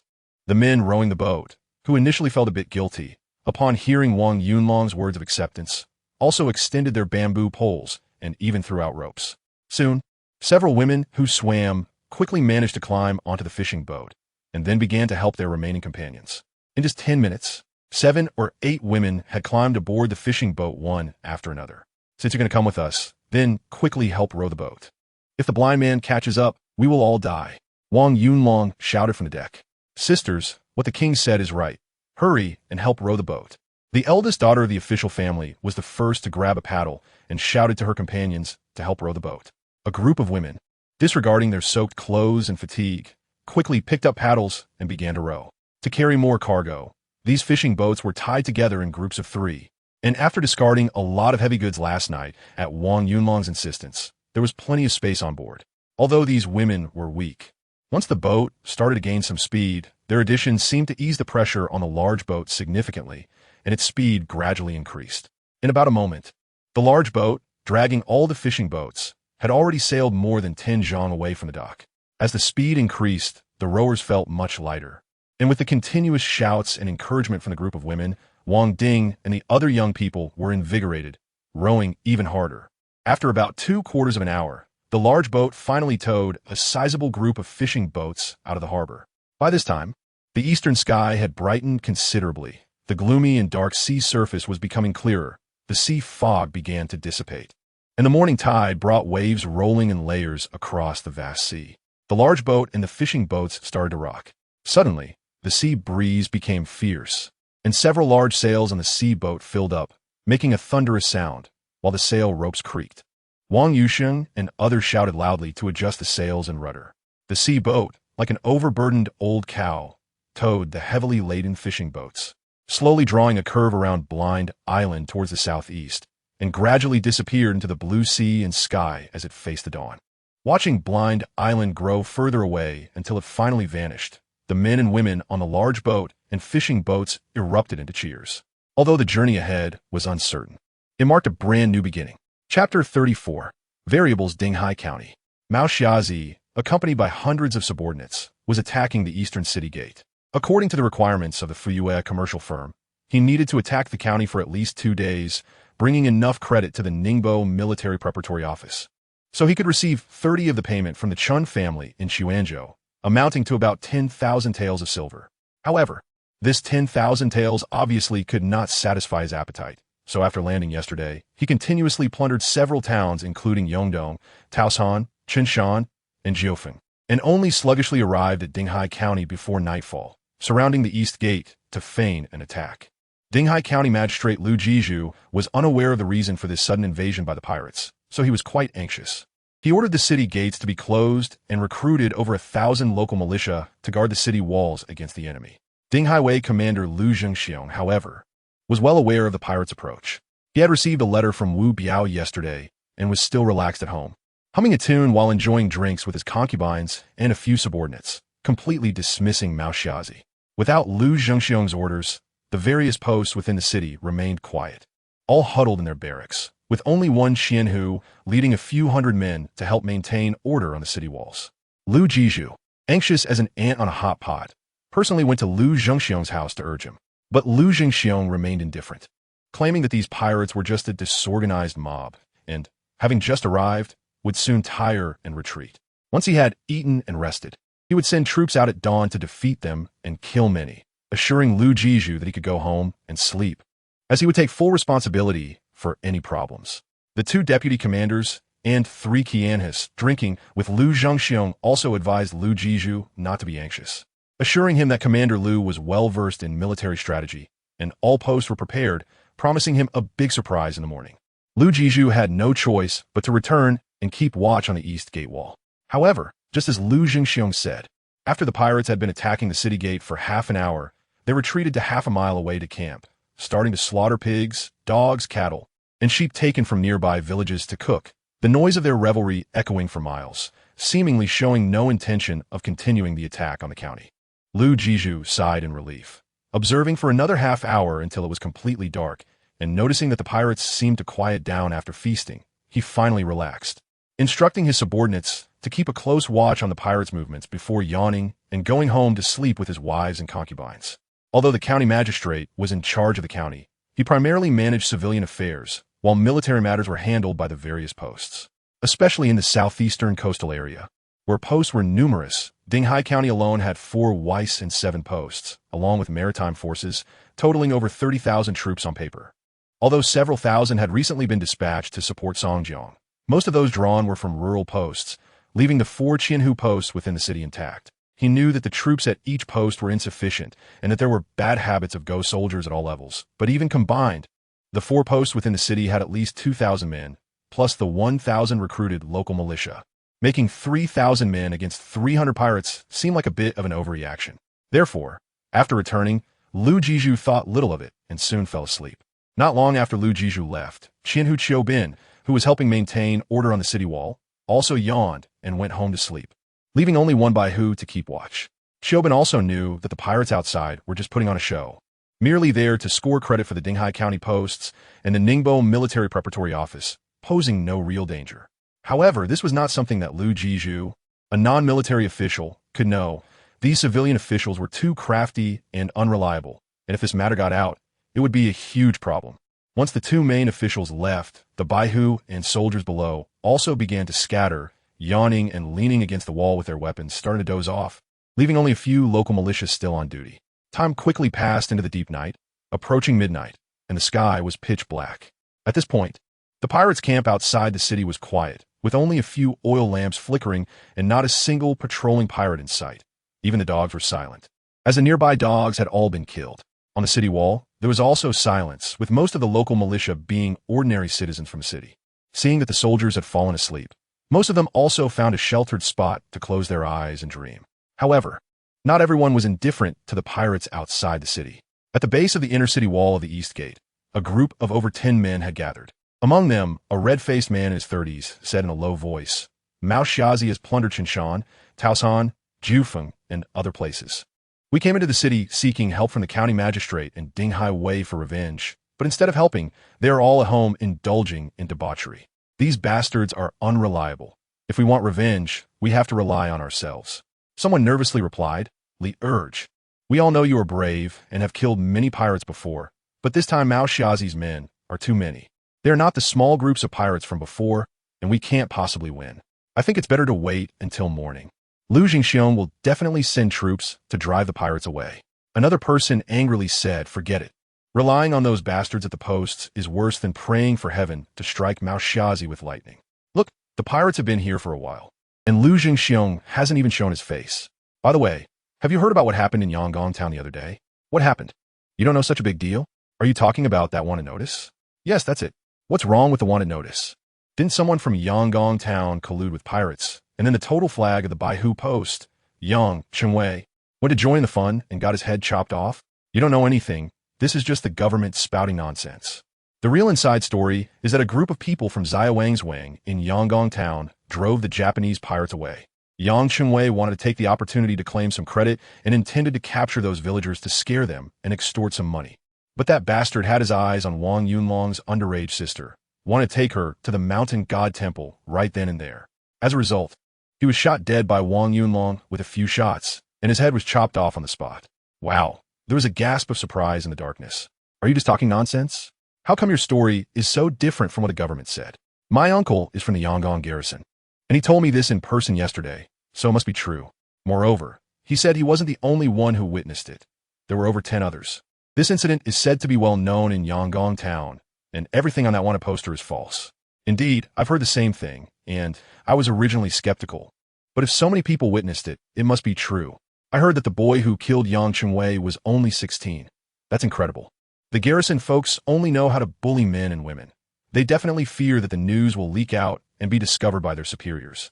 So they pin the blame on the Xiaowang's Wang people while trying to gain some credit for themselves. It must be so. Damn it. These garrison people are simply beasts. They won't spare even an underage girl." "Exactly. Yang Chengwei deserved to die. If it were me, I'd stab him 7 or 8 times. In the heat of anger, the noise grew louder, attracting some sleepy militia members nearby, and soon dozens of people gathered to discuss the outrage in Wang's Wang. Someone said fiercely, "Today, the Japanese pirates raided more than 10 villages and towns in Yongdong, Taoshan, Qinshan, Jiufeng, and everywhere there are people fleeing for their lives. They not only rob money and goods, but also spare no women. I heard they killed a whole family of 8 in Taoshan. If Liu Zhengxiong doesn't send troops tomorrow and the Japanese pirates can't break the county town, they will surely loot elsewhere. Rather than let these bastards continue to harm the people, we might as well go out tonight and fight them. Even if we can't kill them all, we can at least scare them, so they know to retreat tomorrow. Right? Let's go out and deal with them. Liargon, you've killed the most Japanese pirates and have the most experience. Lead us, and we'll follow you." A passionate young man shouted. "Yes, let's go out and deal with them. This group of Japanese pirates is getting more and more outrageous. They used to only cause trouble around Xiangshan, but now they even attack Dinghai City. If we don't show them some color, they will think we Dinghai people are easy to bully. Exactly, let us go out and fight them." Amidst the noise and commotion, more and more people gathered, and someone started to loudly recount what had happened in Yangon town. After listening, everyone was filled with fervor, and someone shouted, "A 16-year-old kid dares to kill Japanese pirates and army officers and rebel, while we big men are just huddled here waiting to die. If this spreads, people from elsewhere will laugh at us Dinghai County men for being spineless. Damn it, we're not spineless. Everyone grab your weapons and let us go kill those Japanese pirates. So they know we people from the county town are not cowards. Let's go." Many people directly picked up the knives, guns, and bows distributed by the county office and headed towards the city gate. Chapter 35. Night Raid in the Quiet of the Night. A group of people rushed noisily towards the city gate, making such a racket that it naturally woke many people sleeping above and below the city. However, at this moment, there wasn't a single official present. The soldiers of the garrison were all timid as mice, having no will to fight at all, as if this war had nothing to do with them. They all huddled against the wall, pretending to sleep, and not a single person went to inform the garrison. A red-faced man holding a long red tassel spear was at the front, leading a group to the city gate. He pointed his spear at the throat of a sleepy, confused little flag officer who had just opened his eyes and said, "I am Li Yishan from Taosan, and I'm going out to kill Japanese pirates. If you are still a man, then open the city gate. Otherwise, I will stab you to death with this spear and open it myself. Open it." Liargon, please don't get agitated. I have an 80-year-old mother at home. The little flag officer, pale with fear, quickly ordered a few of his subordinates to open the city gate. "Remember, don't close the gate. We will come back after killing those Japanese pirates. If you dare to close it, I will come back and stab you to death too." The red-faced man threatened, then led the group directly out of the city. Everyone listened to my arrangements. Right now, the Japanese pirates must be asleep, but there may still be patrols. They have firearms, so everyone must be careful and stay silent. Also, those who have practiced martial arts, come out. After exiting the city, the red-faced man gathered everyone together, and after saying a few words, more than 10 young and strong men stepped forward, all holding the knives and guns distributed by the county office. "We will take the lead and take care of those patrolling Japanese pirates. The others will set fire to their tents and goods. If you can kill the Japanese pirates, do it. If not, retreat back into the city." Li Ergong, what if the soldiers close the city gate? If they do, just jump into the Yongjiang River to escape. Don't force a fight. As long as there are green mountains, we don't fear no firewood. If we really have no way out, we can also, like that young hero from Yangon town, go to sea and become pirates. Damn it. I don't believe that the Japanese pirates are the only ones who can be pirates. I can be one too, right, if it really comes to that. We can go to sea. Damn it. We might as well occupy the Japanese pirates' island. That would be the best. All right, keep your voices down.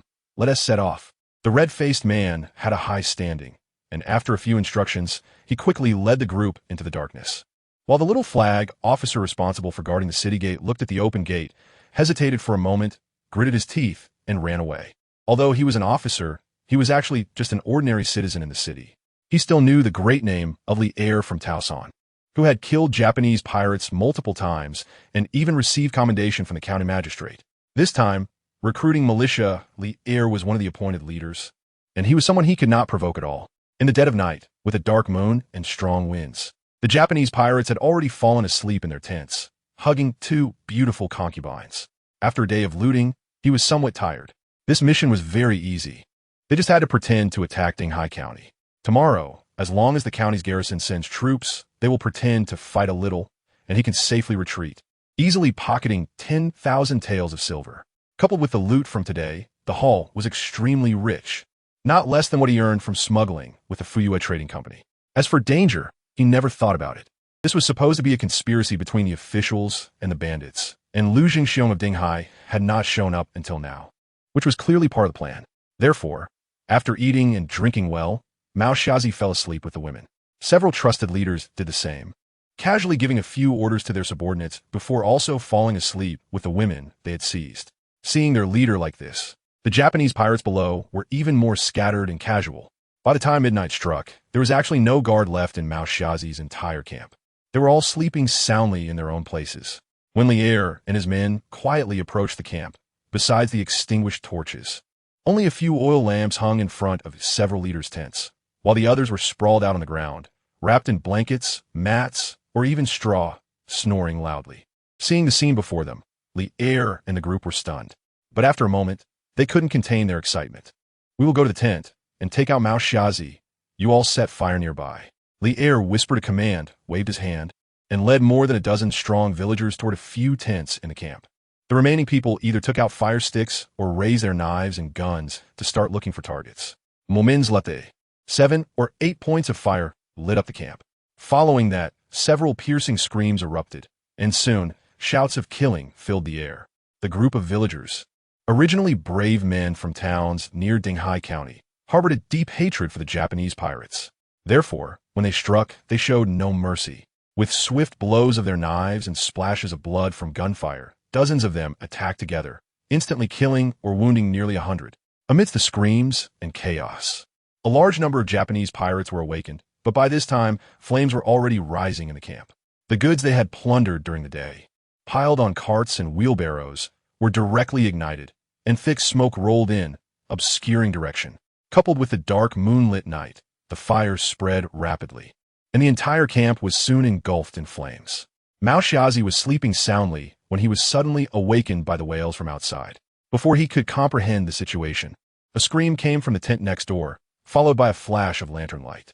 A fireball crashed onto the tent, and the spilled lamp oil ignited it. Not good. It's on fire. Mao Xiazi was taken aback, pushed away the woman in his arms, rolled over, and drew the steel knife from beside his pillow. Menace.The.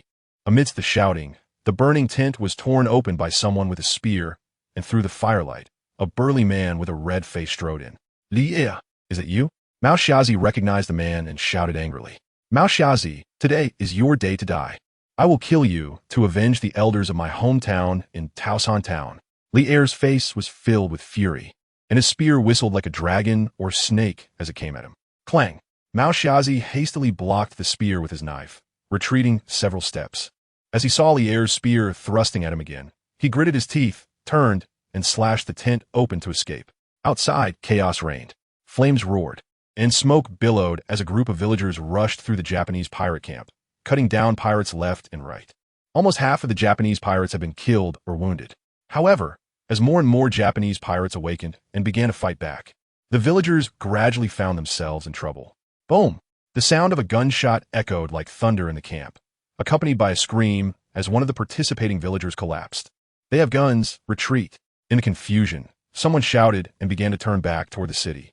Seeing this, others also turned and retreated toward the city gate as planned. "Lier, hurry and retreat. We can't withstand their guns."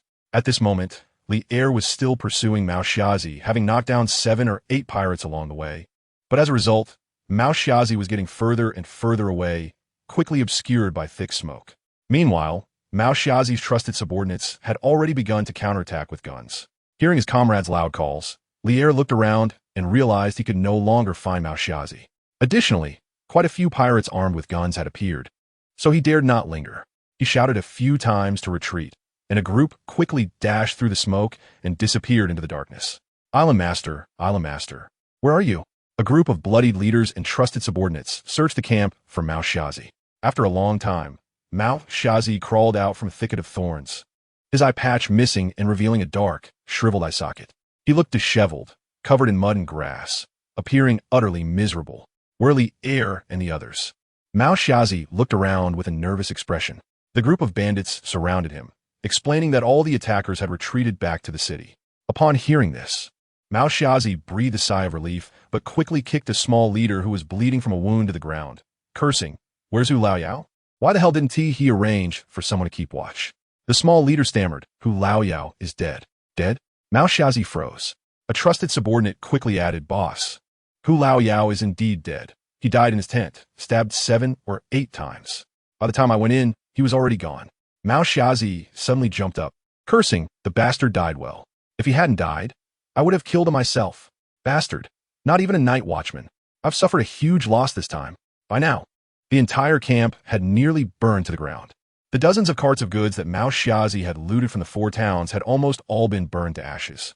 Although the fire began to gradually subside, the camp was filled with injured people crying out and corpses lying in the dry grass or even the remnants of the fire.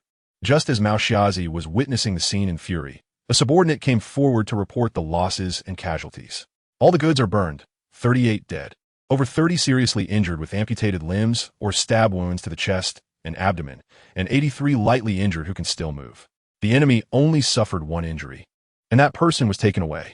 Hearing this news, Mao Xiazi couldn't catch his breath, his vision darkened, and he staggered before sitting down on the ground. Chapter 36. Artillery Fire Island Master. "Boss." A group of leaders and trusted subordinates hurried to help Mao Xiazi up. Mao Xiazi closed his eyes and breathed heavily. And after a long time, he said, "I'm fine. That damn Chen family actually dared to deceive me. They clearly think I've made too much money over the years. And this time, they deliberately plotted to weaken my strength. So I continue to serve them." One leader quickly asked, "Boss, what should we do now?" Mao Xiazi steadied himself with a steel knife and said, "I, Mao Xiazi, entered the sea at 20, and have been a pirate for nearly 20 years without ever suffering such a huge setback. Chen Laoshi, take people to unload all the cannons from the ship. Today, I will level Dinghai City and let that damned Chen family see my strength, while also letting them know the consequences of offending me." Mao Xiazi, a man with a noticeable scar on his face, nervously said, "Boss, think twice. We have so many injured who need treatment, and we only have less than half who can still fight. Dinghai City has 4,000 households and over 1,000 villagers, totaling 5 or 6,000 people. If they charge out, we will be completely wiped out. We should preserve our strength and retreat." Mao Xiazi coldly stared at the scarred man and said, "Are you questioning my decision?" The scarred man trembled slightly and quickly replied, "I dare not." Mao Xiazi seemed to realize he had been a bit harsh, so his expression softened slightly as he said, "For us pirates, every day is a day of bloodshed. Once we enter the sea, we never think about retreating. We either die at the hands of the officials or at the hands of other pirates.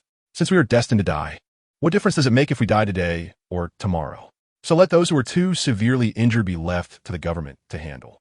At least they can be buried on land instead of dying at sea as fish bait. Over the years, I've given the Chun family and various officials in Ningbo a fortune in gold and silver, amounting to at least 1,000,000 taels. But how much have we actually kept for ourselves? They think of themselves as landlords while we are mere grasshoppers they can crush at will. But this time, I will not be fooled. Today I will blow up Dinghai City, and at dawn, I will return to Shazi Island to collect the gold and silver treasures and go to Wangji." A group of people around suddenly had different expressions, but no one dared to question Mao Xiazi's decision, and they dispersed quickly. Soon, the Scar Man led dozens of people with torches straight towards Yongjiang. There more than a dozen large boats were anchored a mile away in Yongjiang, and it wouldn't take long to fetch the cannons. At this moment, the city of Dinghai was already alarmed by the roaring flames and the sounds of slaughter and screams from outside. Countless citizens were startled awake and rushed out in panic. Many of the guards and soldiers who had been dozing on the city walls were stunned by the sudden change at Mao Xiazi's camp. It wasn't until Li Yishan and a group of people rushed into the city carrying a bloodied, wounded man that the guards erupted into a wave of enthusiastic cheers upon learning the situation. What? The guards launched a surprise attack on Mao Xiazi's camp? Lu Zhengxiong, who had been sleeping soundly, was awakened by the intense commotion outside and was still in a daze when he quickly received a report from the soldiers stationed at the east gate. Tao Mountain's Li Erlang led a group of local heroes out of the city to raid Mao Xiazi's camp, achieving a great victory with only 1 injury on their side, while heavily wounding at least hundreds of the enemy and burning almost all the goods Mao Xiazi had stolen that day. Damn it, how could this happen? Lu Zhengxiong sat dazed on the edge of his bed for a moment, then hurriedly called for people to change and gear up, heading straight for the military headquarters. while also sending urgent messages to several officials and captains to discuss countermeasures. Soon, several subordinates rushed in, clearly having been awakened by the commotion outside and sensing that something was wrong. Seeing a captain approaching with a pale face, Lu Zhengxiong was furious and slammed his hand on the table, roaring, "Qiu Bin, what the hell are you doing? Didn't I tell you to stay on the wall to monitor the guards and soldiers? Where have you been?" Qiu Bin, now aware of the general situation, looked terrified and tense as he replied, "Lord Lu, I saw that Mao Xiezi had retreated to eat, thinking he wouldn't attack at night. So I left a few hundred men to keep watch and went home to take a nap." Lu Zhengxiong was furious, his nostrils flaring with anger as he kicked out and shouted, "Now look!" The guards forcibly opened the gates and attacked the camp, directly killing over half of Mao Xiezi's men. Tomorrow, Mao Xiezi will definitely seek revenge, and if the casualties among the citizens are too great, you and I will both be held accountable. One of the officials quickly stepped forward to advise, "Lord Lu, calm down. The situation has already occurred. Being angry won't help. Let's discuss how to resolve this matter." Resolve? How to resolve? It was originally just a play, but now it has turned real. Mao Xiezi won't just let it go. Lu Zhengxiong was fuming. Another official pondered for a moment and said, "Lord Lu, as the saying goes, opportunities are fleeting, and once lost, they won't come again. Mao Xiezi is just a group of pirates, and the only reason they have been able to exist near Dinghai for so long is due to their connections with powerful merchants. Now, we are at the peak of this anti-pirate campaign. The original plan had its risks, and, if discovered, the consequences would be even more severe. Since Mao Xiezi has suffered such heavy casualties, why not go all out and make the play real? Tomorrow morning, let's charge out directly and eliminate them all." Lu Zhengxiong was taken aback by this suggestion, and the others were equally stunned. After a moment of silence, one captain suddenly clapped his hands and laughed. "That's right. That's right. Lord Lin's idea is indeed the best. If we take down Mao Xiezi, not only will we all earn great merit, but even if the previous plan is exposed later, we can claim it was a bait to lure the enemy. No one will suspect anything." Yes, that's indeed the case. Since this opportunity has come to us, if I don't seize it, even heaven won't forgive me. You four hurry back to your camps and gather your troops. Prepare food at midnight and march out at dawn from the east, west, and north gates. We must surround Mao Xiezi outside the city and annihilate them in one fell swoop. Hundreds of pirate heads will be enough for all of us to be promoted 3 ranks. At this moment, Lu Zhengxiong regained his composure, his panic completely turning into joy, and he began issuing orders with a delighted expression. "Subordinates, take your orders." The 4 captains clasped their fists together, preparing to turn and leave when suddenly there was a loud bang, and the entire city of Dinghai seemed to shake. Following, there were several more loud booms, and from the direction of the east gate came heart-wrenching screams and chaos. "What's going on? Why are there cannon sounds?" The group, filled with doubt, rushed outside the commander's office and saw flames shooting up into the sky from the east gate, as if a house had caught fire, accompanied by screams and cries surging like a tide. "Let's go. Hurry to the city wall to see what's happening." Lu Zhengxiong felt something was off. Although most of the soldiers were incompetent and the officers at all levels only indulged in drinking, gambling, and embezzling, those at the captain and commander's level still came from martial arts families and had some knowledge of military strategy and skills. Otherwise, they wouldn't be able to manage so many subordinates. Lu Zhengxiong's ancestor, Lu Ye, was a commander personally appointed by Zhu Yuanzhang, the founding emperor of the Ming Dynasty, and there was still a monument outside the military headquarters inscribed with the emperor's edict. This was the glory of the entire Lu family in Dinghai. Although Lu Zhengxiong was far from being as skilled as his ancestor, he couldn't be considered utterly useless, at least when it came to doing bad things and embezzling. He had considerable experience. At this moment, he had roughly determined that the cannon fire did not come from the cannons on Dinghai city walls, but from the French cannons commonly used by pirates.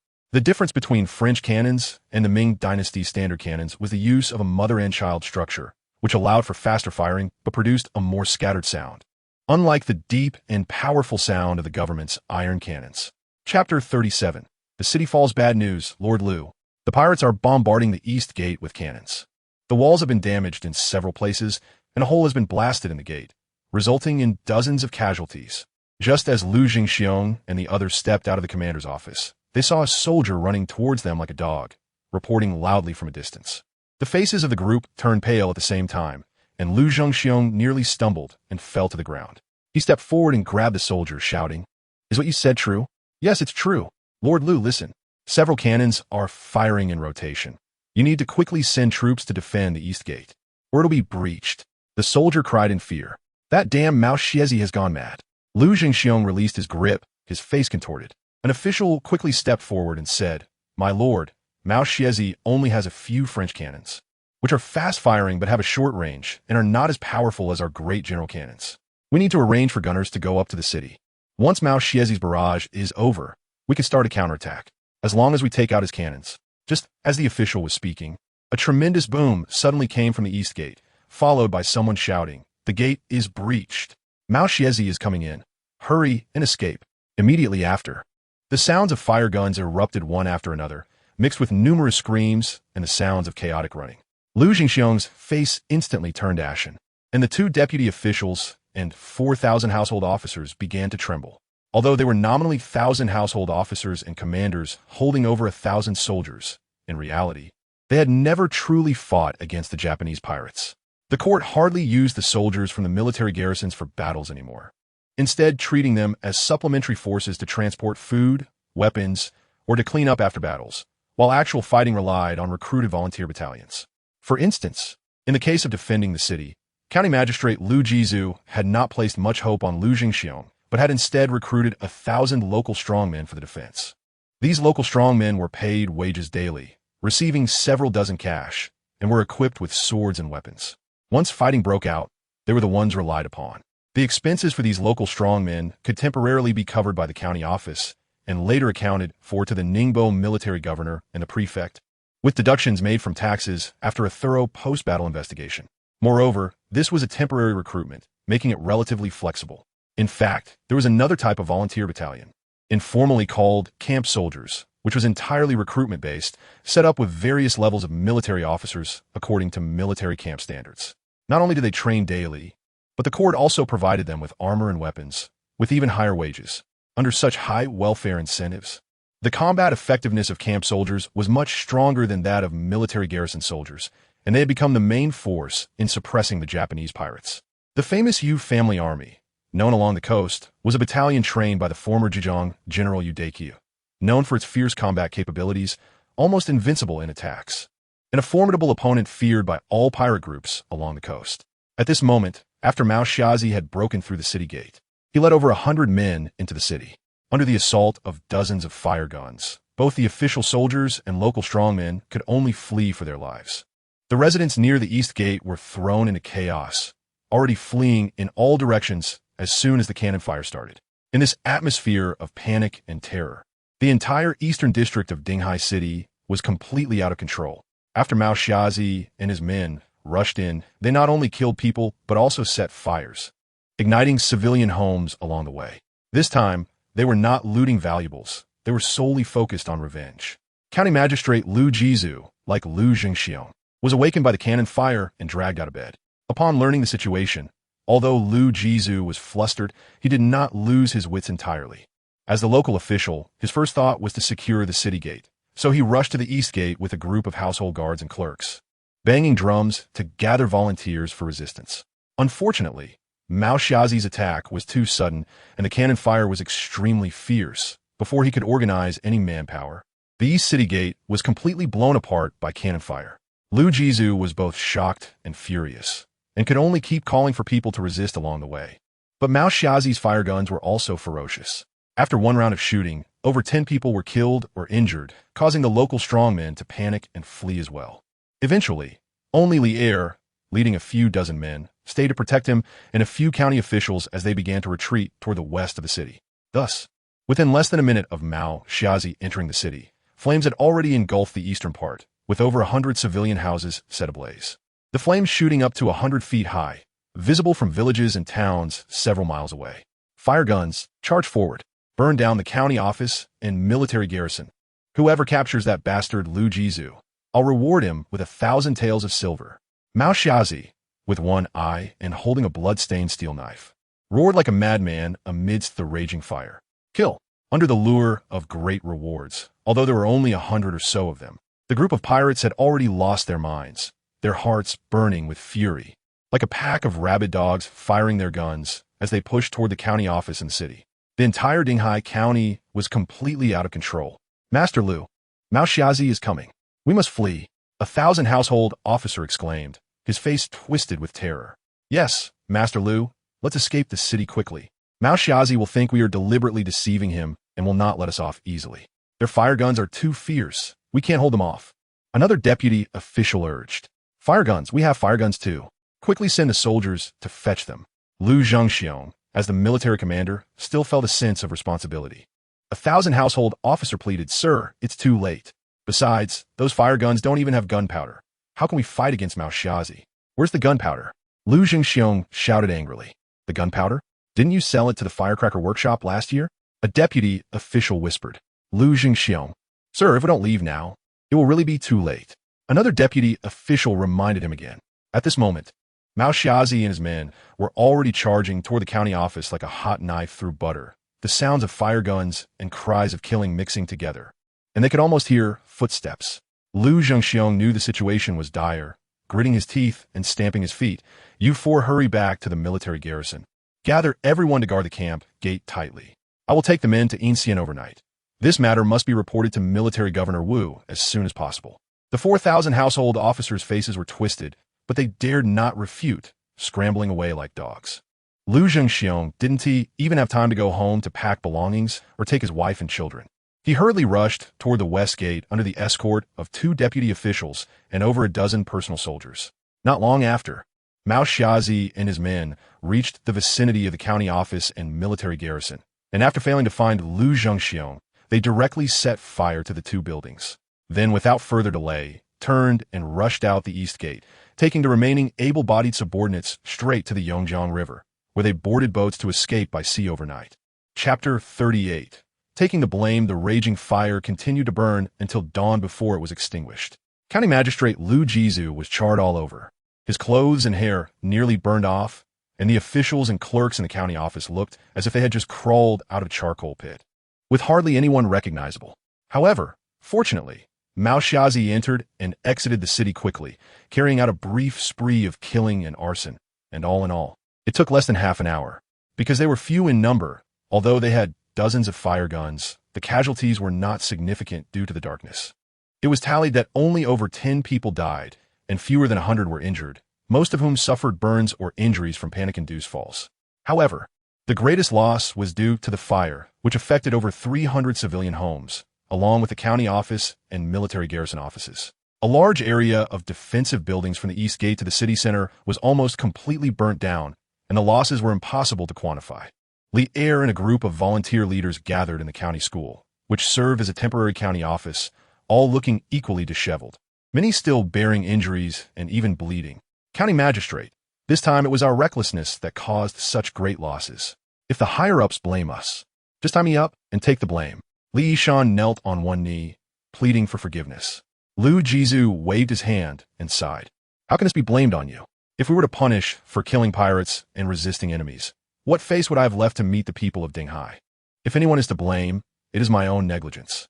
If I had made thorough preparations last night, even if Mao Xiaozi had 10 cannons, he would never have been able to blow open the city gate. As he spoke, Lu Jizu slammed his fist down on the table, standing up and gritting his teeth. This is all the fault of Commander Lu Zhengxiong. If he had underestimated the enemy and fled at the critical moment, how could Mao Xiaozi have so easily breached the city and left unscathed? You all disperse and continue to reassure the people and repair the city gate, while also going out to search for the remnants of Mao Xiaozi. I must report the causes and consequences of this matter to Prefect Wu as soon as possible. This time, I will make sure Lu Zhengxiong pays with his head to seek justice for the deceased elders and villagers of Dinghai. Not to mention that Dinghai County is filled with smoke and half the city is destroyed. A large number of citizens, after a night of panic, began to cry out and arrange for rescue and self-help under the county government's organization. Lu Zhengxiong, escorted by his personal guards, fled like a defeated dog, hiding outside the city until dawn. Seeing that the city was gradually quieting down, he finally sent 2 officials into the city to gather information, and then, disregarding his fear and exhaustion, rode straight to Incheon to seek refuge from the military deputy Wu Biao. This chaotic situation completely disrupted their plans. Not only did they fail to gain any merits, but they also could not guarantee their own safety. Incheon is only about 50 miles from Dinghai City. Lu Zhengxiong, with a few trusted aides, hurried on horseback and reached Inxian in less than half an hour, just as the first light of dawn appeared in the east. Wu Biao, just awakened and still in bed with his beautiful concubine, was suddenly informed by his servant in a hurry that Lu Zhengxiong, the commander of Ding Haiwei, had come to pay a visit. Wu Biao, filled with confusion, cursed as he got up and quickly tidied himself before going to the front hall to meet him. Upon seeing Wu Biao, Lu Zhengxiong was as excited as if he had met a long-lost father, kneeling before him and crying out, "Cousin, save me." Wu Biao, bewildered, sat down with a teacup and scolded, "You are still a commander. Why are you so flustered? Speak up while standing." Lu Zhengxiong remained on the ground, saying, "Nephew does not dare." Wu Biao took a sip of tea and grunted, "What is going on? Is it about the incident in Yanggong town that you mentioned earlier?" Lu Zhengxiong quickly shook his head. "No, it is that Mao Xiazi used cannons to break through the east gate of Dinghai City last night and stormed into the city." "What?" Wu Biao's body shook violently, and he spilled tea all over himself in shock. He suddenly stood up and grabbed Lu Zhengxiong's collar fiercely, demanding, "Say that again." Lu Zhengxiong, terrified, replied, "Last night, Mao Xiazi attacked Dinghai City. It has fallen, and I could not hold my troops back. We suffered heavy casualties and could only come to ask cousin to quickly send troops for rescue." Wu Biao's face twitched violently. His features began to contort, and he threw Lu Zhengxiong to the ground, roaring, "Damn it! Dinghai City is 3 zhang high, with 4,000 households and tens of thousands of citizens inside, and cannons on the walls. How could he break into the city? Besides, wasn't Mao Xiazi supposed to retreat after feigning an attack for 2 days? How could he suddenly change his mind? Does he really want to die?" Lu Zhengxiong cried out, "Cousin, I also cannot understand. We clearly agreed to pretend to attack a few times and then stop, so I wasn't well prepared. Who knew they would suddenly attack the city in the middle of the night? Nonsense. Mao Xiazi is not an idiot. How could he attack the city for no reason? There must be a reason behind this. You better tell the truth, or I won't be able to save you." Wu Biao, as the military deputy, had earned his position through real military achievements and immediately sensed something was off. Lu Zhengxiong trembled and said, "Last night, Mao Xiazi was indeed feigning an attack for a while, but unexpectedly, a group of local militia secretly opened the gates at midnight and attacked the camp, burning Mao Xiazi's camp and injuring over 100 people. I was sleeping at the time, and by the time I was awakened by the cannon fire, the city gate had already been breached and Mao Xiazi had stormed into the city." Wu Biao's old face twisted into a knot, his whole body trembling, and he finally slapped Lu Zhengxiong hard across the face, shouting, "Are you a pig? Mao Xiazi is a pirate, even if they came to help for money. If you suddenly attack and kill their men, how could he not seek revenge? You bastard, you messed up a good achievement, and now you have a nerve to come to me for help? Why don't you just die?"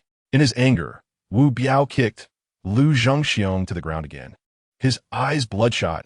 "If you die in battle, I could still help you seek a merit, and perhaps the court would reward you and promote you to 100 households or 1,000 households. Tell me, did you flee in the face of battle?"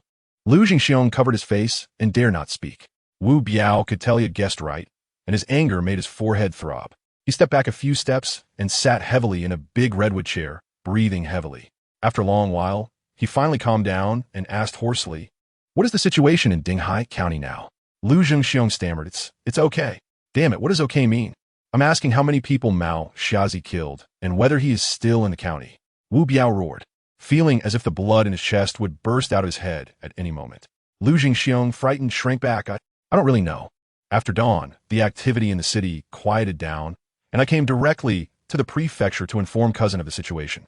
Wu Biao was utterly speechless, closed his eyes, and covered his chest, gasping for a long time before saying, "So, you know nothing about the situation in the county now?" Lu Zhengxiong, ashamed, lowered his head and stammered, "Yes, but the fire in the city has been put out, and I don't hear any gunfire or fighting sounds. Mao Xiazi should have already run away." Wu Biao, enraged, kicked Lu Zhengxiong in the face again. Should have. You are the commander of Ding Haiwei, and you fled before the battle even began. Now you come to me for help without knowing the situation in the city. How can I save you? Hurry back and wait to die." Lu Zhengxiong, terrified, nearly wet his pants. He crawled forward and clung to Wu Biao's leg, crying out, "Cousin, you can't just watch me die. Besides, it was you who personally arranged for Mao Xiazi to attack Dinghai County. Now that it has turned into this, you can't blame it all on me." Wu Biao felt the darkness before his eyes and directly lost his breath. Chapter 39. A scene of chaos. Wu Biao's blood surged, and his vision blurred. Lu Jingxiong was not wrong. This matter was indeed arranged by him from start to finish. Besides cleaning up the mess left by Lu Jingxiong regarding the killing of Yang Chengwei, the general flag of Yangon town, he also wanted to take some credit for himself. He was very clear about the nature of the troops below. However, because of the relationship with the Chun family of Chuanzhou and the blind Mao, he thought this matter should be foolproof. Unfortunately, he underestimated the trash bottom line of the commanders of the who had no control at all, allowing a group of temporarily recruited local heroes to openly open the city gate and attack Mao's camp. In fact, if this matter had been handled well on the spot, even if it weren't him, a slightly more capable and clear-headed commander could have taken the opportunity to charge out of the city and wipe out Mao and his men. No matter how useless the soldiers were, it would have been an easy task for thousands of them to defeat the remaining 100 or so pirates. Thus, this action was definitely a brilliant plan to lure the enemy deep, with the final credit being 10 times greater than the previous plan. As for damaging the relationship with the Chun family and cutting off the financial route of the Fuyue commercial firm, it mattered not to him. After all, their dealings were in the dark, never to see the light of day. The Chun family would at most suffer a dumb loss, and later find opportunities to give some favors to settle things. It's just a pity that Lu Zhangxiong was a pig, hopelessly foolish. He actually gave up this great opportunity and even fled in the face of danger, causing irreparable losses and consequences. Although the coastal pirates in the southeast were rampant, since the establishment of the Ming Dynasty, there had never been a record of a county town in Ningbo being breached by pirates. Yet Lu Zhengxiong and his group created that record this time. This matter would not be hidden. He could not foresee it at all. Dinghai County was not Yangon town. With tens of thousands of witnesses, it was absolutely impossible to fake it again. Moreover, Dinghai County Magistrate Lu Jizu was completely unaware, and therefore could not tolerate the result of the fleeing without a fight, which would inevitably be reported in full detail, and no one could stop it. If Lu Zhengxiong had not fled in the middle of the night, even without resistance, there would have been room for negotiation in this matter, at most counting as ineffective resistance.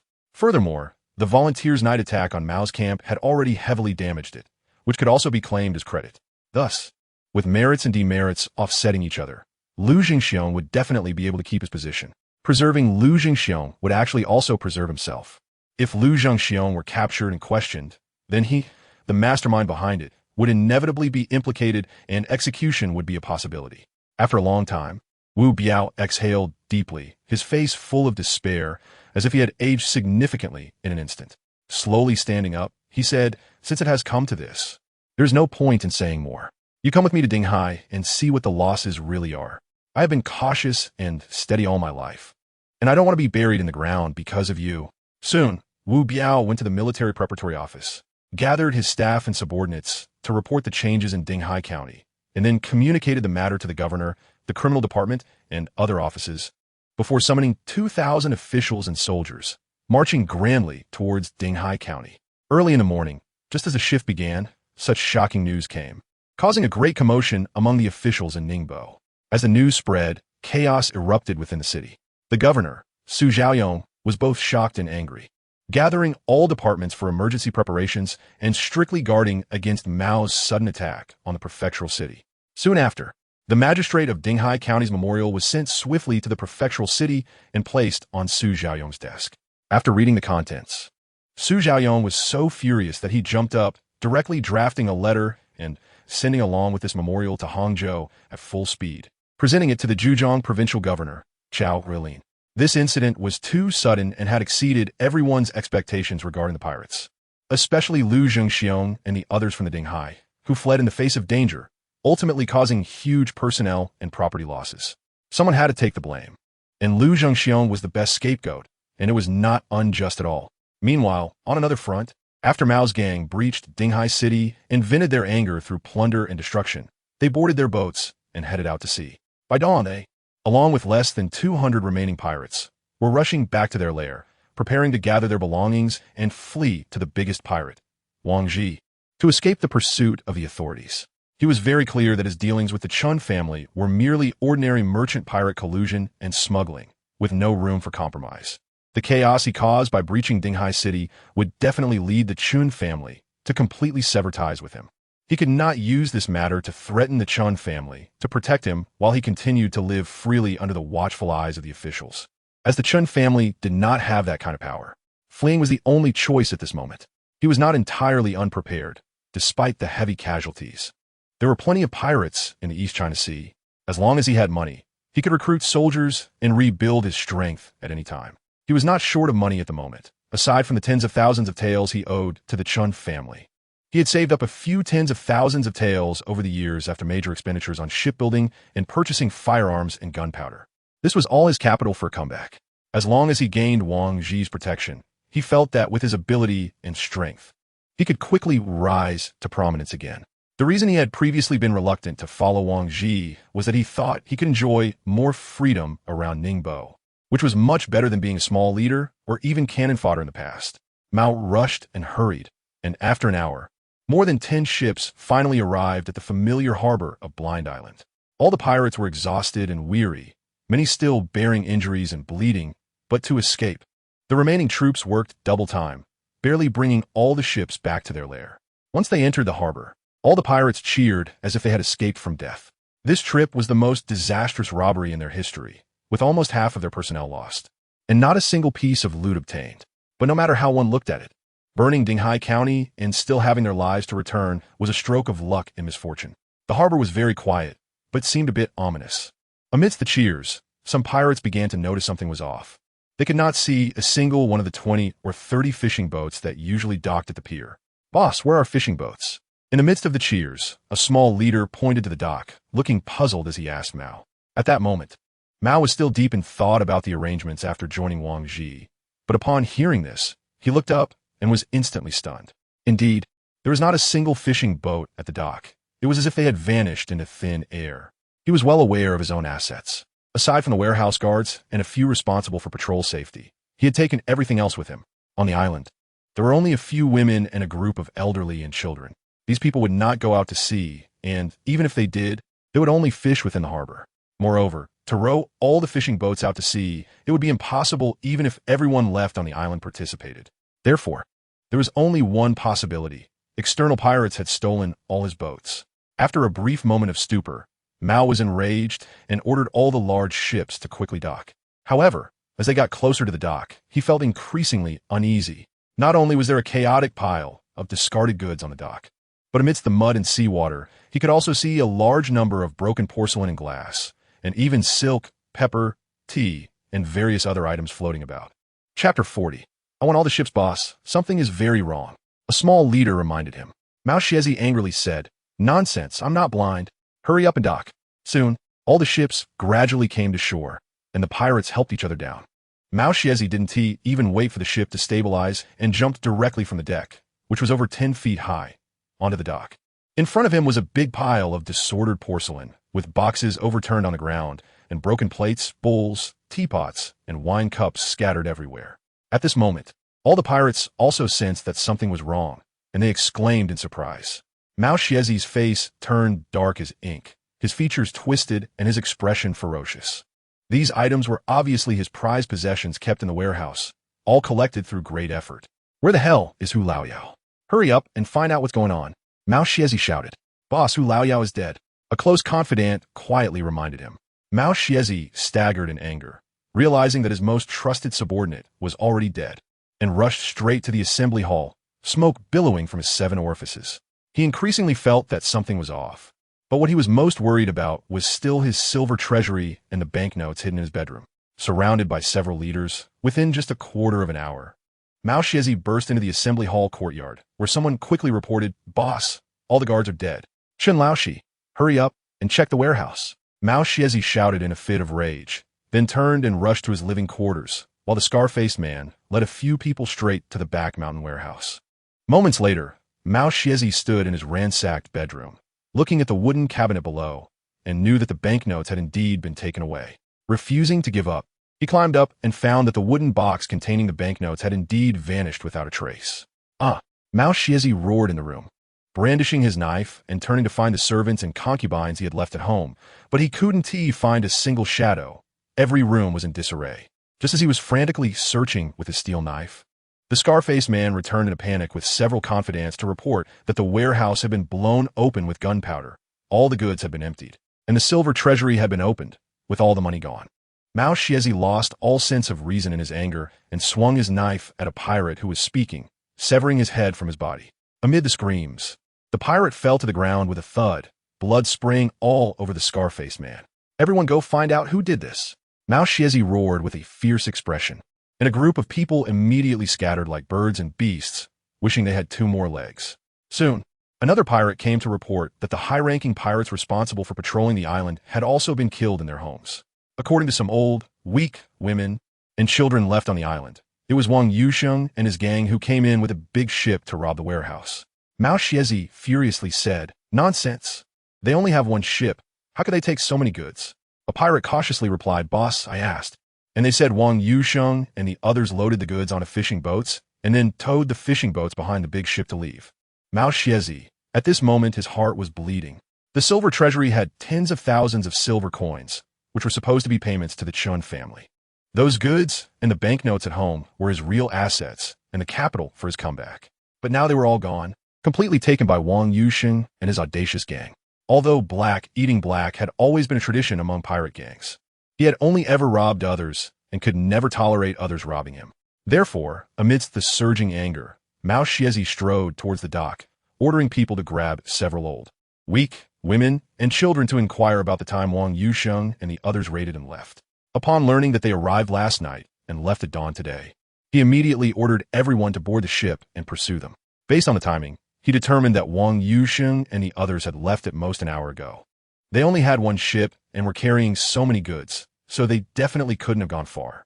Less than 2/4 of an hour after returning to the island, all the pirates boarded the ship again, driving the vessels out of the harbor at full speed, splitting into several groups, some heading north, some east, and some south, each pursuing the direction Wang Yusheng and the others might have escaped. They chased for a whole day. By evening, Mao Xiezi returned to Blind Island on his 4-masted flagship, with the other pirates returning one after another. However, the news they received made him even more furious. Everyone had searched through dozens of islands within 100 miles of Blind Island, and even someone had gone to Putuwa and nearby pirate gathering places to inquire. But no one had seen Wang Yusheng and the others. This meant that Wang Yusheng and the others had vanished without a trace, disappearing within an hour. "Boss, what should we do next?" a worried confidant asked.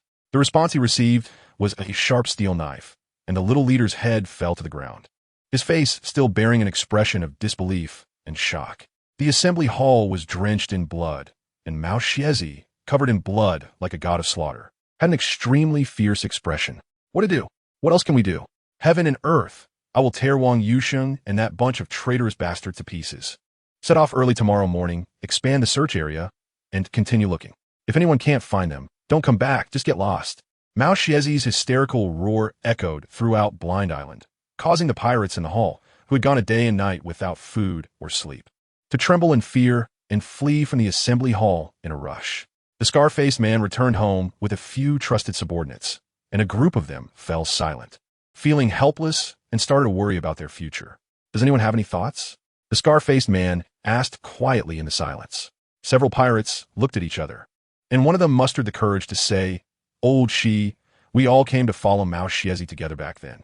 Although he has treated us well over the years, the hard work and danger have always fallen on us, while he leaves the easy and safe work to Hu Lao Yao. This time, after burning down Dinghai County, the authorities 1T let us off. Mao Xiezi said he wants to seek refuge with Wang Ji. Isn't that just being cannon fodder? Songjiang is Udakyu's territory. How can it be easy to fight? Perhaps in a few days, Wang Ji will be captured and executed. If we go now, it's basically a death sentence." Another pirate echoed, "Exactly. If we could join Wang Ji, we would have gone long ago. Why would we run to Blind Island? Furthermore, now that the warehouse has been robbed, Mao Xiezi has become a pauper. Why should we continue to follow him? It's better to take the opportunity to find a way to escape and find a place to operate ourselves." Yes, Mao Xiezi killed 2 today and almost took out Old Shi. If he still can't find them tomorrow, I'm afraid he will come after us. Right? We can't stay on Blind Island. The authorities will definitely come to catch us. The sooner we leave, the better. Several trusted subordinates expressed their views one after another. The scar-faced man's serious expression gradually relaxed, and he nodded, "Since everyone thinks so, that's best." However, after following him for so many years, leaving empty-handed seems too unfair. Someone smiled bitterly. "Old Shi, Now Blind Island has been completely cleaned out by Wang Yusheng and that bunch of bastards. Not to mention food. Even the pots are taken away. What can we take with us? Ships. The scar-faced man gritted his teeth. Upon hearing this, everyone was stunned, and one of them said, "Don't we have 2 ships? We could just sail away." "No, I want all of Mao Xiezi's ships." Scarface clenched his fist and said in a low voice. Chapter 41, Double Islet. Old Shi, are you saying that a Japanese pirate gestured to his neck? The others instantly understood, and some showed a hint of fear on their faces. Scarface said, "To be honest, I'm not a real pirate. I'm actually from the Chun family in Chuanzhou. I infiltrated Blind Man Island to keep an eye on him and ensure that my family could do good business. In recent years, Mao the Blind has been doing well, so the Chun family is relatively satisfied with him. However, over the years, as he has grown bigger, his temper has worsened. Not only does he often delay payments for goods, but he also enjoys bargaining. The head of the family has long been dissatisfied with him. If you all help me get rid of Mao the Blind, we can handle the Chun family's goods ourselves, and we will share the profits evenly. After a few years, I guarantee everyone will be wealthy, and then I will help you obtain legal status from the court, allowing you to buy land, build houses, and marry, and have children, living like wealthy men, which is 100 times better than following Mao the Blind." A few trusted subordinates were stunned for a moment, then all became excited. With Scarface's identity and connections, if successful, it was indeed more tempting than following Mao the Blind. Not to mention the money. Just a chance to live legally on land was enough to entice them. Soon, several pirates agreed to follow Scarface to eliminate Mao the Blind, and after a long discussion, the group dispersed. In the deep of night, during the ugly hour when people are most exhausted, the entire Blind Man Island was silent.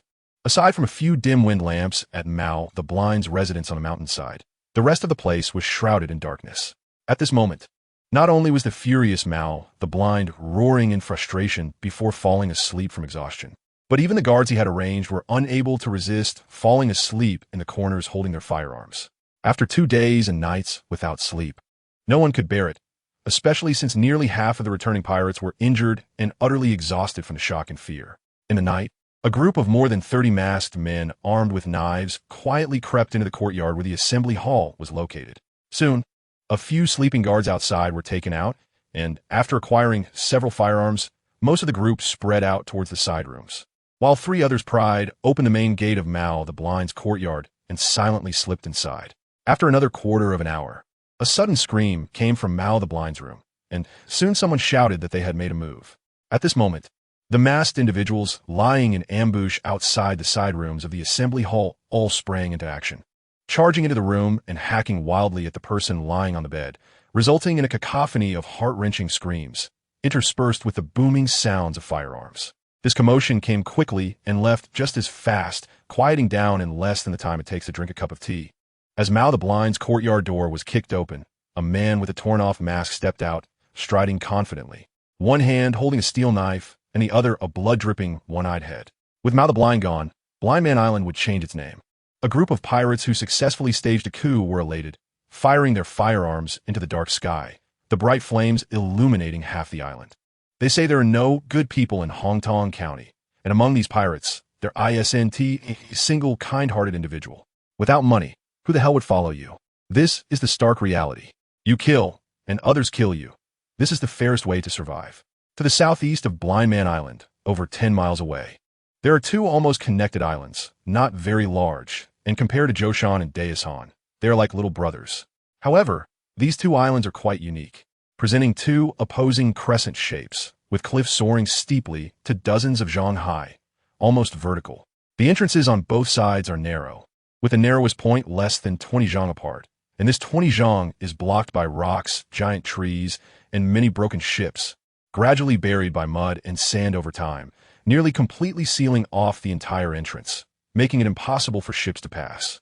In the spring-summer transition of the 27th year of the Jiajing era, the Zhejiang Pacification Commissioner Zhu Wan was ordered to suppress the Japanese pirates in the southeast. After careful preparation, he achieved a great victory here, capturing and killing pirate leaders Su Dong and Li Guangtou, annihilating thousands of pirates. Within 3 days of breaching Double Islet, over 200 Japanese merchant ships, unaware of the situation, consecutively arrived, and a massive trading scale of Double Islet shocked Zhu Wan. After ordering all merchant and cargo ships to be seized to eradicate this core base of pirate trade once and for all, He commanded the navy to transport large stones and timber, sinking many damaged pirate warships, completely blocking the harbor and the entrances on both sides. Finally, he ordered the soldiers to destroy all buildings on the island and set them ablaze.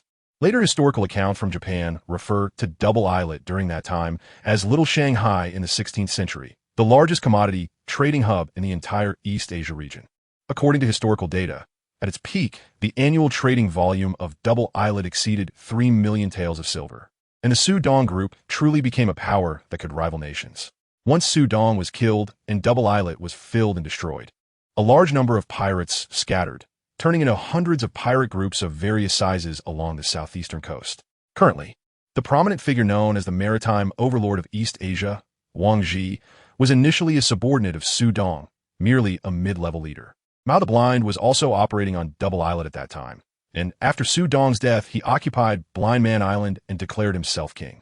This means that currently along the entire coast of the Ming Dynasty, from Liaodong to Guangdong, almost all pirate groups bear the shadow of the original Su-Dong group.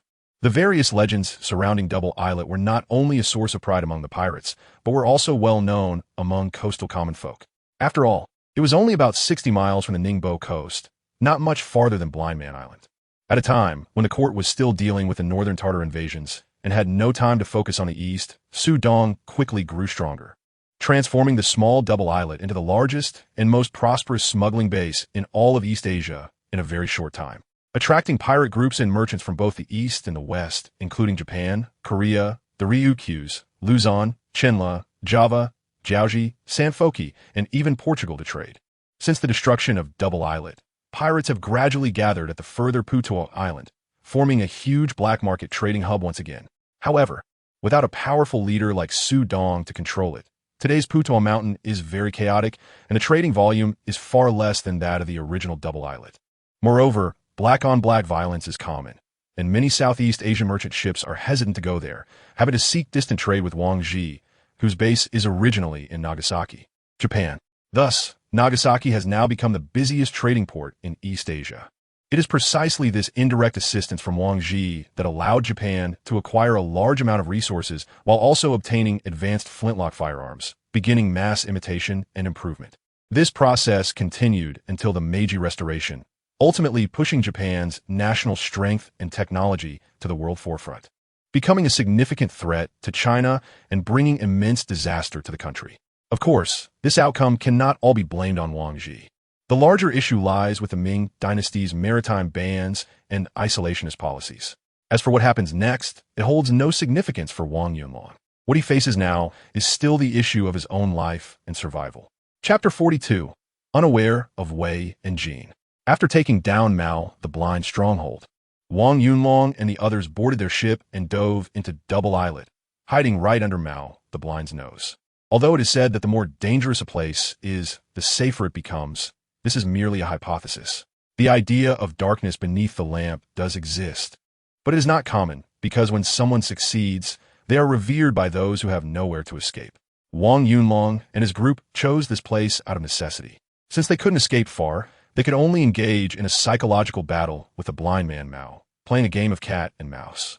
At this moment, they not only did not know that Mao, while pretending to attack Dinghai County, had suffered heavy losses, but they also were unaware that in a fit of rage, Mao bombarded Dinghai City, nearly burning down half of the city. Since hiding here, they had concealed all the large and small boats in the most secluded corners, not daring to unload cargo, and immediately split into two groups to climb to the highest peaks of two islands to observe the movements towards the Blind Man's Island. As expected, about an hour after they arrived at the Blind Man's Island, 3 ships appeared near Xuanyu Island, heading straight for the Blind Man's Island. And Wang Yozhong and others recognized that these were indeed the Blind Man's ships.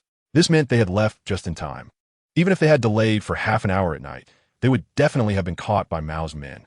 The main reason was that they had taken too much cargo. One ship was like an old ox pulling a cart, and with a headwind. It took them an hour to cover just over 10 miles. Of course, it was also heaven helping them. Mao had suffered almost half casualties from the attack by Li Yishan and his group at Dinghai City, and the remaining men could not smoothly operate all the ships. Thus their speed was very slow. Normally, they could cover 50 miles of sea route in half an hour, but they also took a full hour. Moreover, Mao's delays in entering and exiting the island wasted at least another 15 minutes, which gave Wang Yunlong and others the chance to escape.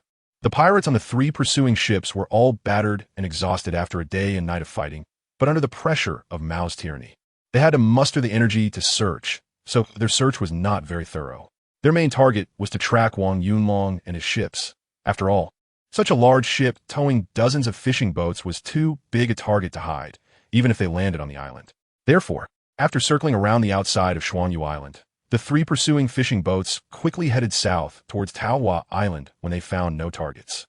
Everyone hiding on the 2 mountains let out a long breath. They had temporarily escaped the calamity. This also benefited from Zhu Wan's earlier order to block Xuanyu port, giving Mao's subordinates a false sense of reality that large ships could not enter Xuanyu port, so Wang Yunlong and others would definitely not hide inside. Although the 3 ships had left, everyone still dared not relax or be careless, while arranging people to continue observing from the 2 peaks. The rest went to pull grass and cut trees to cover the large and small ships as much as possible. Although Xuanyu port was inaccessible, it was very open inside. If outside ships got too close, they could still spot the large ship if they observed carefully. They waited for a full day, until the evening when the sun was about to set. The 3 ships chasing south finally returned from the direction of Putuo Island in the northeast, bypassing Xuanyu Island at a distance without even wanting to take a second look, and directly returned to the Blind Man's Island. This result made the group both surprised and delighted. Even Wang Yunlong felt a sense of relief and exhaustion. They were bold, but they must not be overly complacent. After all, the Blind Man's Island was nearby, and at this moment, Mao was still unaware of how madly he was roaring on the Blind Man's Island. Even if they had escaped for a day, it was only temporary safety.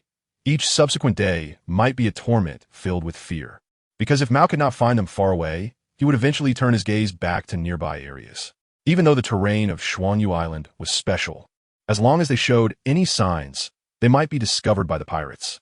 Therefore, after the searching ships left, Wang Yunlong gathered everyone to discuss, demanding that there be no actions that would leak their whereabouts. No cooking fires during the day, no activities at the harbor, no loud noises, and definitely no rowing out of the port. Everyone knew the situation was dangerous, so there was no need for Wang Yunlong to remind them. They spoke in hushed tones, and even walked carefully, almost hiding on the ship or in the abandoned buildings on the island, not showing their faces. When hungry, they nibbled on dry rations, and when thirsty, they drank cold water. All actions were summed up in one word: quiet. Time passed, and 3 days went by. Everyone hid on the island like ghosts, not daring to make a sound or move. Meanwhile, Wang Yusheng and Wang Ding took turns monitoring the highest peaks of the 2 islands day and night, continuously observing the Blind Man's Island and its surroundings. What puzzled everyone was that since the 3 ships had come to search the day before, there had been no movement at all from the Blind Man's Island. They felt like the recluses described in the Peach Blossom Spring, unaware of the outside world, completely cut off from information. In reality, that very night, the blind man had already been killed by his subordinate, Chun Laoshi, and now the Blind Man's Island had transformed into the territory of the Scar-Faced Man. At this point, Chun Laoshi had no intention of pursuing Wang Yunlong. Although he had lost money and goods, he had obtained more than 10 large ships, and selling just a few would yield several thousand taels of silver, enough for them to live freely. He even secretly thanked Wang Yunlong. If it weren't for their audacious actions that provoked the blind man to indiscriminately kill people out of anger, he and the pirates wouldn't have had the heart to rebel. Xiaowu, what on earth is the blind man doing? I can't quite understand. On the 4th day, Wang Yusheng, Wang Ding, and the others, who had been staring wide-eyed at the situation, could no longer hold back and went to find Wang Yunlong, who was hiding on the ship studying firearms, hoping to find some answers from him. Wang Yunlong was equally baffled. Although he was a time traveler, he was just an ordinary person. He remembered a vast amount of technological knowledge from the future and understood the course of history. But he wasn't a deity who could predict the future. Therefore, he could only explain that Mao Xiezi should have recently gone to search in the more distant directions of Daishan and Changshan. After all, from his standpoint, if he were part of Wang Yunlong's group and had stolen so many things, the first choice would be to flee far away. This was the only reasonable explanation at the moment. Wang Yusheng and others actually had similar speculations, but with the affirmation from Wang Yunlong, the leader, they felt more at ease. Chapter 43. An unusual situation indicates a monster. Remember, these days may only be a temporary safety. Once Mao Xiaozu goes to Daishan and Changshan and can't find anything, he will definitely continue searching nearby.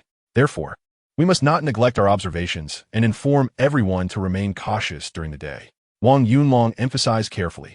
I know, we will definitely keep a close watch. Don't worry, Xiao Wu, but our food supplies are almost gone, and we need to find a way to start a fire to cook. Otherwise, eating raw food can lead to illness, especially since Uncle San is getting old and can't handle it well. He has been coughing for 2 days now. Additionally, Lao Jiao and his companion are still unwell and need to take medicine. Wang Ding reminded with some concern. Wang Yunlong thought for a moment and said, we definitely can't avoid cooked food. How about this? From now on, we can make a fire to cook and brew medicine after dark, but during the day, we must not use fire to avoid the smoke being detected. This seems feasible. When it gets dark, the smoke won't be visible outside, and besides, no one is likely to be sailing at midnight. Damn it, eating dry rations every day is wearing down our teeth. The main issue is that Lao Jiao and the others are too seriously injured. If we delay too long, it will definitely cause problems. Let's hold on for now. It's better than being discovered by the blind man and losing our lives. After a group discussion, they quickly dispersed. From that night on, the group's activities on the island relaxed a bit. As night fell and it became quiet, they would start a fire in secluded places to cook and brew medicine.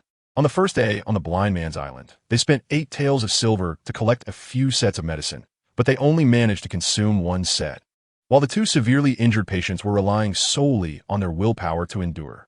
Fortunately, the doctor on Blind Man's Island had treated and bandaged the wounds very carefully, so there hadn't been any severe changes yet, but if this dragged on for too long, it would definitely cause issues. With hot meals and drinking water, along with soup and medicine for recovery, everyone's tense emotions eased considerably. According to Wang Yusheng and others' estimates, if the blind man was searching around Daishan and Xingshan, it would take roughly 3 to 5 days. If nothing unexpected happened, their ship should appear near Shuangyu Island at most 5 days later. Therefore, the group continued to hide during the day and be active at night. Soon, 5 days passed again, but there was still no sign of activity from Blind Man's Island. This left not only Wang Yusheng and the others completely baffled, but even Wang Yunlong began to feel confused. Xiao Wu, could it be that the blind man doesn't plan to look for us anymore? The group gathered again to discuss, hoping to find a reasonable answer. Abnormal occurrences indicate something unusual. The blind man's strange behavior left some feeling increasingly unsettled. Some even began to suspect that this was a strategy of the blind man to lure them into a false sense of security, making them let their guard down and then capturing them all at once. Perhaps the blind man's men were currently observing day and night from nearby islands. However, this theory was quickly dismissed, and even Wang Yunlong did not accept this speculation. The Zhoushan archipelago is too vast, not to mention the entire sea area. There are hundreds of islands near Zhoushan, scattered over a range of more than 100 miles. Blind Man's Island only had about 300 people, and they had already eliminated more than 10. It would be a pipe dream for such a small number of people to monitor all the nearby islands. There were all sorts of noisy guesses, but none could explain the current situation. Wang Yunlong thought for a long time and could only temporarily reassure them. The situation is unclear now, and guessing is of no use. It's better for us if Mao Xiazi doesn't come. We still have several hundred jin of grain, which can last at least a month. If it really comes to it, we can also go to the sea to catch some seafood to supplement our supplies, so holding out for 2 months shouldn't be a problem. We can wait, but Mao Xiazi definitely can't afford to wait. After all, he has a large family with hundreds of mouths to feed every day. Right now, we've almost cleaned out the blind man's island. Not only is there little grain left, but we've also taken away their pots. Buying grain requires silver, and he doesn't have a single tael right now. Therefore, I speculate that he is either out robbing or has encountered other issues and can't spare any attention for us. Upon hearing this, everyone nodded in agreement. Wang Yusheng said, this is very likely. With so many people on Blind Man's Island without money and food, Mao Xiazi can't keep it under control, except for Hu Laoyao, who is his trusted confidant. The other 3 leaders, Chen Laoshi and Zheng Daya, came later and each has their own small factions. We, who came from Yangon town, are neither Mao Xiazi's confidants, and Chen Laoshi and Zheng Daya won't take us in. So we have always been on the fringes, neglected by our uncle and unloved by our grandpa, living a very tight life. Wang Yusheng spoke lightly, but Wang Yunlong's eyes brightened a bit as he asked, Uncle Yusheng, are you saying that what the blind man on Blind Man's Island says doesn't count? Wang Yusheng shook his head and said, it's not that he has the final say. In fact, everyone on Blind Man Island is very afraid of him. However, since we are all pirates, the 2 Wang families often have conflicts and fights. Moreover, none of us are good people. When there's money to be made, everyone naturally gets along. But now, Mao the Blind has lost all his silver and possessions. Given his temperament, he might kill someone in a fit of rage. If things get out of hand, Chun Laoshi and Zheng Dia are bound to have ulterior motives. Additionally, Mao the Blind is particularly suspicious. If he suspects that Chun Laoshi or Zheng Dia are secretly colluding with us to take advantage of his absence and destroy his stronghold, then the situation will escalate even further. Wang Yunlong couldn't help but gasp, feeling a sudden clarity in his heart. With a face full of surprise, he said, "So, it seems that Mao Xiazi didn't come to hunt us down. Maybe our own people started fighting first. It would be great if they really got into a fight, and it would be best if they killed each other cleanly. Then we would be safe." Wang Ding was so excited that he couldn't help but dance around. Wang Yunlong and Wang Yusheng exchanged a glance, as if they both saw the same thought in each other's eyes. Although Wang Yunlong is not a bandit, he has watched quite a few gangster films and dramas. In these assembled gangster groups, when there is money, everyone gets along and makes a profit together. But when there is no money or a trust crisis arises, it can be a completely different story. Wang Yusheng, Wang Yozhong, and others stayed on the island for several years, gaining a better understanding of the habits of the Japanese pirates, especially the relationship between Mao Xiezi and his subordinates. Therefore, a few seemingly casual exchanges seem to have suddenly found the key to unraveling the current mystery. The biggest possibility is that there is a problem with Xiezi Island itself. It is impossible to judge how serious the problem is, but if conflicts arise between the leaders, then whether Mao Xiezi wins or loses, his strength will be greatly diminished. And if his luck runs out, he could even die. Thinking of this, Wang Yunlong's mood instantly brightened, and he smiled, regardless of whether this speculation is reliable or not. At least we are safe for now. Therefore, our current arrangement is to continue waiting until we have the opportunity to go out and investigate the real situation, which may take a month or maybe 2 months. Of course, it could also be shorter or longer. Our only principle is to survive first. As long as we can confirm that we can leave safely, we will divide the silver among ourselves, whether everyone wants to work together or go their separate ways. I won't force anyone. Xiao Wu, what are you talking about? Of course, we all need to work together. The more people there are, the more stable we can stand in the sea, someone from Xiao Wangzhuang shouted. Wang Yusheng and a few people from Duangzhuang looked at each other, their expressions hesitant and uncertain. Wang Yunlong watched and smiled, saying, "It's too early to talk about that now. Let's wait until it's safe. Since Mao Xiazi doesn't have time to come after us right now, we can slightly expand our activities. Additionally, to prepare for a long-term hiding, we need to go out to sea every day to catch some fish, shrimp, and scallops to supplement our food. We can't just sit and wait for our supplies to run out. Starting today, everyone will be divided into 2 groups. One group will monitor the situation, and the other will be responsible for fishing. But remember, we must not leave the harbor. Xiao Wu, what about the cargo on that fishing boat? I'm worried that it will get damaged after being soaked for too long. The ship will also get ruined if it's left in the water for too long." Wang Da reminded. Wang Yunlong thought for a moment and said, "The goods indeed need to be processed quickly. How about this? Uncle Da, who will take some people to the mountain to look for a few suitable places. Starting today, we will begin transporting the more perishable items up the mountain. Even when we leave, we won't be able to take everything at once, so we can only deal with it slowly. It's best to hide them first. Yes, let's move them to the shore and hide them, which will also free up the fishing boats for fishing. Let's start this today.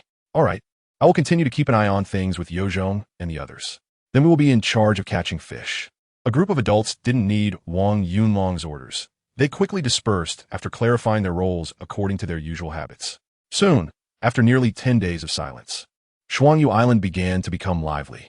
Wang Yozhong, Wang Ding, and 2 others continue to be responsible for observing the situation every day from the highest points on both mountaintops. If a large ship passes by or approaches, they quickly send a signal, and everyone hurriedly goes to the island to hide. Wang Dahu took Ho San and others to the mountain to find a suitable storage location, and began to slowly move the stolen goods ashore. Wang Yusheng and Air Mao were responsible for catching fish and handling some miscellaneous tasks. As for Chun Shenyang and a group of women, they were in charge of everyone's eating, drinking, and other needs. Wang Yinxiao is responsible for taking care of the sick Wang Chong and the 2 injured individuals who are still bedridden. As for Wang Yunlong, he is a free man. Chapter 44. When a cannon fires, gold worth thousands of taels. Although Shuangyu Island is not large, its location is excellent. And due to its sheltered terrain that protects from winds and waves, the living environment is very favorable. Initially, the pirate group led by Su Dong occupied this place. turning Xuanyu Port into the largest trading seaport in East Asia. Thousands of people lived here long-term, and various buildings were almost everywhere on the two islands. Although these buildings were all destroyed and burned to the ground by Commander Zhu Wan, the stone frameworks remain intact, with most only missing beams, windows, and roofs, making them habitable with some repairs. Additionally, during the time of the pirates' trading activities, the volume of trade was enormous, with annual silver transactions amounting to millions of taels and goods piling up daily. Therefore, near the docks on the island, numerous large warehouses were constructed, and many caves and secret chambers were excavated into the mountainside to store such vast amounts of gold and silver treasures. As activities on the island began to be unbanned, the bustling crowd quickly gathered information about the situation on both islands. Wang Yunlong was equally interested in this large-scale seaport. He explored every corner, inside and out, and ultimately discussed with Wang De, Hu, and others to choose several safe caves as storage rooms, starting to move goods from the fishing boats up to the mountains. What surprised Wang Yunlong the most was that in the very center of the southern island, there's a large building made entirely of stone with a pointed roof, occupying a third of the entire island. Based on his speculation, these buildings were likely constructed by the Portuguese, indicating that at the peak of Xuanyu Island's prosperity, there were quite a number of Portuguese residents, possibly in the thousands. Furthermore, according to Wang Yozhong and others, when Mao Xiezi reminisced about the glorious moments of Xuanyu Island while drinking with them, he mentioned that the island was not only crowded with people, boats, money, and goods, but almost every small and large country around the Ming Dynasty had merchants and pirates trading here. The island even had banks, taverns, inns, brothels, and the Portuguese established a city hall, schools, firearms workshops, and casinos. At that time, Xuanyu Port was overcrowded, and it was harder to buy land and build houses on the island than in Beijing. A small piece of land could cost hundreds to thousands of taels of silver, making it truly precious. The Sudong pirate group earned a significant amount of money annually just from selling land and houses. Wang Yunlong could only sigh with emotion after listening. Although Sudong was a pirate, his business acumen was not simple, even in later generations. His operations would be at the level of a real estate tycoon. It's a pity he was born in the wrong era. If he had lived in the Song Dynasty, he could have expanded his business worldwide and become a truly wealthy maritime merchant. However, all this prosperity had now turned into fleeting smoke. The Ming Empire did not need maritime trade, nor did it permit private maritime trade or the existence of smuggling and pirates. 3 days passed in the blink of an eye. Mao Xiezi still hadn't shown up. The atmosphere on the island had become increasingly lively. The previous worries and fears had almost disappeared. It wasn't that everyone was no longer nervous, but as activities were relaxed and life became easier, that tension was unconsciously alleviated. One day, Wang Yunlong was watching Chun Shenyang teach a group of women how to practice loading and firing guns when Mao came running excitedly and said, "Xiao Wu, come quickly." We pulled up a cannon. When Wang Yunlong heard this, he was overjoyed and hurried to the dock, followed by a group of women who put down their guns and giggled as they ran with him. Sure enough, Wang Yusheng and others were using 2 fishing boats and hemp ropes to lift a large, rusty iron lump from the seabed. Soon, this object was brought ashore and thrown onto the beach. Alas, it was so rusted that it was useless. Retrieving was a waste of effort. Looking at the cannon mouth, which was almost completely blocked by rust and the vines and shells crawling all over it, many people couldn't help but sigh and shake their heads. A few guys responsible for retrieving the cannon also felt a bit downcast. Wang Yunlong squatted down, looking left and right. He even picked up a stone and smashed it a few times, knocking off the surface vines and rust, revealing the pitted black material underneath. "Xiao Wu, don't bother. Even if you clean off the rust, it won't be usable," Wang Yusheng reminded. Wang Yunlong shook his head with a face full of joy and said, "We definitely can't use it now, but this is all top-quality pig iron. We can have someone remove the rust and find a dry cave to store it for now. When we have the capability in the future, we can melt it down and reforge cannons and firearms." Everyone was astonished. Mao said, "Xiao Wu, only the workshops designated by the court and skilled craftsmen can manufacture cannons and firearms. We don't have the blueprints, so whatever we make won't be usable." "Exactly, Xiao Wu. Don't waste your effort. The court strictly controls firearms. We can't get the blueprints at all. Even if we had the blueprints, we would need skilled craftsmen and a smelting furnace, and none of us know how to do anything." A group of people shook their heads in discussion. But Wang Yunlong said to Wang Yusheng, "Uncle Yusheng, do you know how much Mao Xiezi used to pay for a cannon?" Wang Yusheng thought for a moment and replied, "The government cannons can't be bought. They're all sourced from the Frenchmen in Putot. A small French cannon costs about 2,000 taels of silver. A medium one, 3,000 taels, and a heavy fortress cannon is said to cost 5,000 taels. However, only small and medium ones can be used on a ship. I heard that Mao Xiaozi built a four-masted ship and bought 8 medium French cannons, spending a total of over 50,000 taels of silver. Damn, that's so expensive. Wang Yunlong couldn't help but curse. It's like buying a house. After selling the house, you still have to spend a lot of money on renovations. Besides, on the ship, in addition to the cannons, they also need to buy guns and ammunition. When you add it all up, our group of people risked their lives to raid Mao Xiaozi's stronghold, and what we got isn't even enough to arm a large ship. Cannons are relatively cheap, but ammunition is expensive. A medium French cannon is equipped with 6 subcannons, and a single round of fixed powder and lead balls cost a total of 50 taels of silver. Mao Xiaozi later purchased 200 rounds of ammunition at once, spending 10,000 taels, and ended up using it all up in just 6 months, Wang Yuxing added. Wang Yunlong was utterly speechless. It is said that when the cannon sounds, it's worth a fortune. Every shot in this war with firearms costs a fortune. And without money, not only is it hard to survive, but one also lacks confidence. According to his memory, the price of a stone of grain on the shore was only 7 or 8 coins, and a stone of grain weighs 120 pounds. Enough for a family of 5 to eat for a month or so. In other words, one cannon shot could wipe out 6 years of food expenses for an ordinary family. In an instant, Wang Yunlong realized how poor he was. Therefore, he earnestly told a group of people, "Look, the French are so ruthless. Cannons and gunpowder are so expensive. If we want to survive at sea and make something of ourselves, we need ships, guns, and cannons. It's not enough just to have them. We also need to afford them. We robbed the blind man's storehouse and got over 60,000 silver coins, which seems like a lot. But building a ship and buying a few cannons would use it all up. So if we can make our own guns, cannons, and gunpowder and even build ships, it will be much easier." The group stared at each other in confusion, and Air Mao stammered, "Xiao Wu, we understand what you're saying, but we really can't make these things ourselves. How about this time I won't take any money, and you can use it to buy some shells and ammunition?" The others didn't speak, but Wang Yuxing felt a pang in his heart. However, Wang Yunlong shook his head and said, "How much can your little bit of money buy in terms of ammunition? We need to mix in the sea for decades to come, and we will have to fight the court and other pirates many times. We can't keep buying guns, cannons, and ammunition without money every time. So, the best solution is to make them ourselves. I know you might not believe me right now, but when you have time, gather some cannons, clean off the rust, and preserve them. In the future, I will show you the cannons we make ourselves.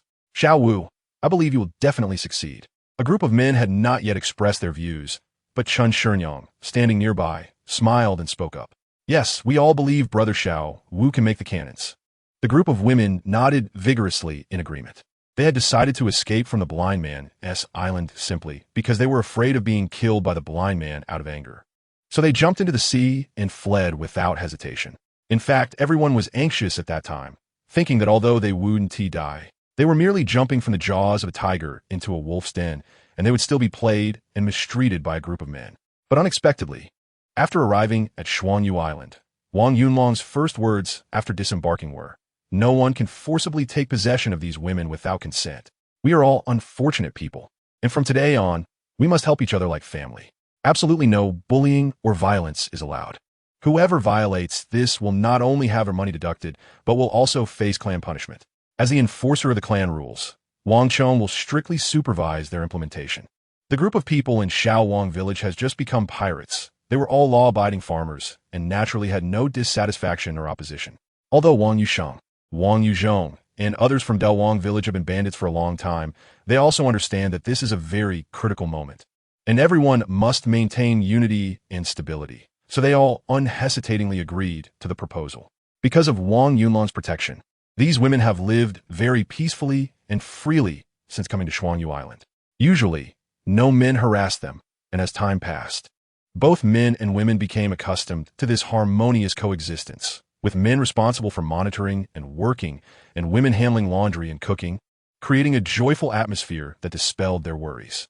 Moreover, with this group of women around, the entire team's spirit was much higher, and the atmosphere was more harmonious and united. Chapter 45. From now on, we will charge money with the support of a group of women. Wang Yunlong was in a great mood. He pointed at the rusted cannon on the ground and said, "How about this? The men will handle the fishing, and when you have time, you can take care of the rust on top. Don't worry, Brother Wu, Even though we are weak, we can still handle these simple tasks. Chun Shenyang and the group of women quickly nodded. Brother Wu, there are many such cannons below. Do we really need to fish them all up? Mao asked. Wang Yunlong nodded and said, since there hasn't been any movement from Mao Xiezi during this time, we won't leave for now. The more we can recover, the better. Even if we can't cast cannons in the future, selling the iron will still be worth a lot, right? This makes sense. A group of people nodded in agreement, and then continued to dive under Wang Yoshing's direction to salvage the cannons. Wang Yunlong, feeling bored, took off his clothes and jumped in wearing only a pair of torn underwear to dive underwater and check the situation. Back then, Zhu Wan and Su Dong had a fierce battle here, resulting in countless damaged warships, with many sinking on the spot.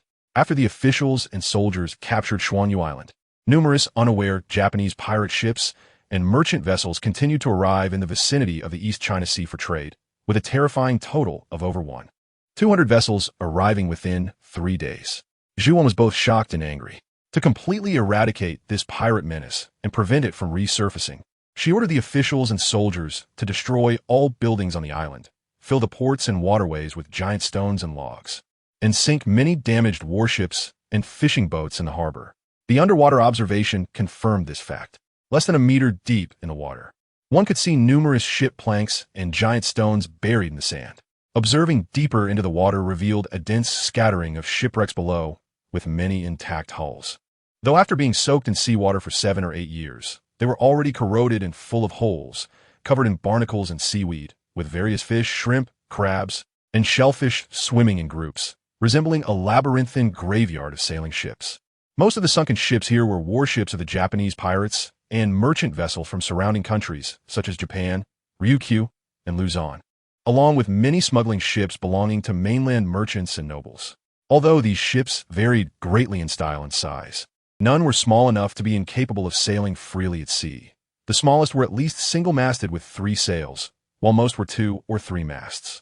While not all ships were equipped with cannons, the more powerful pirates and merchants, for safety and self-defense, would equip themselves with a few. It was unclear whether Zhu Wan had moved the cargo and cannons before sinking these ships, but with such a large number, there would certainly be some left behind. Previously, Wang Yusheng and his group primarily focused on fishing and catching shrimp for food, so they rarely searched the sunken ships and mud for treasures, as it was difficult to find anything. For example, with so many sunken ships, there must be plenty of gold, silver, treasures, porcelain, and jade, but they were long buried in the mud. The same went for iron cannons. After rusting, they mixed with rocks and mud, making them hard to distinguish. However, due to the large number, if one searched carefully, they could find some, especially for this group of lower-class people who grew up by the sea. Diving was a basic survival skill. Those who couldn't swim or dive by the sea would be ridiculed for life and would struggle to make friends, including with women and children. Therefore, in just a short while, when Wang Yunlong was starting to feel cold and went ashore to sunbathe, a villager joyfully emerged from the water shouting that he had found another cannon. Soon, someone rowed a fishing boat over, and someone else entered the water with a rope to secure the cannon, quickly pulling it out of the water. Half a day passed, and under the hard work of Wang Yusheng and others, they managed to haul up 7 cannons from the water. Although they varied in size and were rusty, most were falconet cannons and lacked ammunition, but collectively, these cannons could yield at least over 1,000 pounds of good iron. At present, the iron smelting technology in the Ming Dynasty was very mature. Making a regular 2-pound axe would cost at least 1 or 2 taels of silver. And after deducting the blacksmith's wages, a pound of iron should be worth around 3 to 4 cash, equivalent to half a stone of grain. This meant that in 1 day's time, this group had pulled up at least 300 to 400 taels of silver from the sea. With this calculation, the group's interest suddenly soared. Since they couldn't leave the island anyway and were idle, earning several hundred taels of silver every day was a very happy affair. Especially with such a large harbor and an unknown number of sunken ships, the area they were exploring was still less than 1% of the entire harbor. If they completed the exploration, the cannons recovered would be worth at least tens of thousands of taels of silver. The more they thought about it, the more excited they became, and the group of men, as if on adrenaline, shouted that they were going to get rich. Some couldn't help but start flirting with the women nearby who were diligently removing rust. These women did not refuse, and after a bit of playful tugging, went off with the men to a stone house for some fun. Wang Yunlong's face turned dark as he turned to look at the serious-looking Chun Shenyang. "What are you looking at, Xiao Wuge? Do you want your sister to join you for some fun?" Chun Shenyang chuckled to herself, but her heart felt a bit flustered. She knew she was not worthy of Wang Yunlong and had never thought of teasing him. Wang Yunlong's body trembled, and his face twitched as he said, "Remember, you need to charge money from now on." Chun Shenyang's mouth dropped into an O shape, and after a moment of being stunned, she quickly came to her senses and said, "Isn't that bad? They are all doing it voluntarily." Wang Yunlong said, "Even voluntary actions need to have some rules. We all have money to share, but they have nothing. You've experienced the living conditions on Blind Island before. If we want them to have a better and safer living space, we must let everyone see their value, rather than being played with at will or even becoming objects of venting. Without money, anyone can treat them with disdain, and perhaps even if they are unwilling, they may not dare to refuse, because this is their only way to survive. But when money is involved, men who want them will think about whether they can afford it and whether it's worth it. This way, the harassment they experience will be greatly reduced. Moreover, this can be seen as them returning to their old profession to earn the money they deserve. In the future, if they have the opportunity to return home, they will also have the capital to support themselves." Spring Shenyang stared blankly at Wang Yunlong and, after a long time, nodded and said, "You really are different. I feel that the only correct thing I've done in my life is to run away with you from Blind Island last time. Since you say we should charge for our services, then we will. However, this might lead to dissatisfaction among the men, and perhaps the relationships won't be as harmonious." Wang Yunlong shook his head and said, "No, you're mistaken. This way, men will feel that you're more valuable. When something is easily obtained, no one will cherish it. It's like how many men on the shore enjoy visiting brothels, even though they have wives and concubines at home. The reason they go to brothels and spend money isn't solely for the novelty and excitement. It's because that place allows them to relax and enjoy themselves more. After all, you've taken their money, so you need to provide better service rather than always saying, 'Hurry up, I still have to do laundry and cook,' right?" Chun Shenyang was completely stunned this time, looking at Wang Yunlong as if he were an alien. Finally, she chuckled and covered her mouth, saying, "I didn't expect that at your young age. You understand so much. Tell me, do you often visit brothels?" Wang Yunlong's face turned red as he said, "Look at how my clothes can't cover my butt. How could I possibly go to a brothel? I'm just stating the facts. I'll mention this to Uncle Yusheng and the others, but of course you also need to discuss it with a few of the sisters. In the end, I will respect your opinions." Chun Shenyang nodded seriously and said, "Okay, I will discuss it with them, and I'll let you know the outcome." "All right, you take your time. I'm off."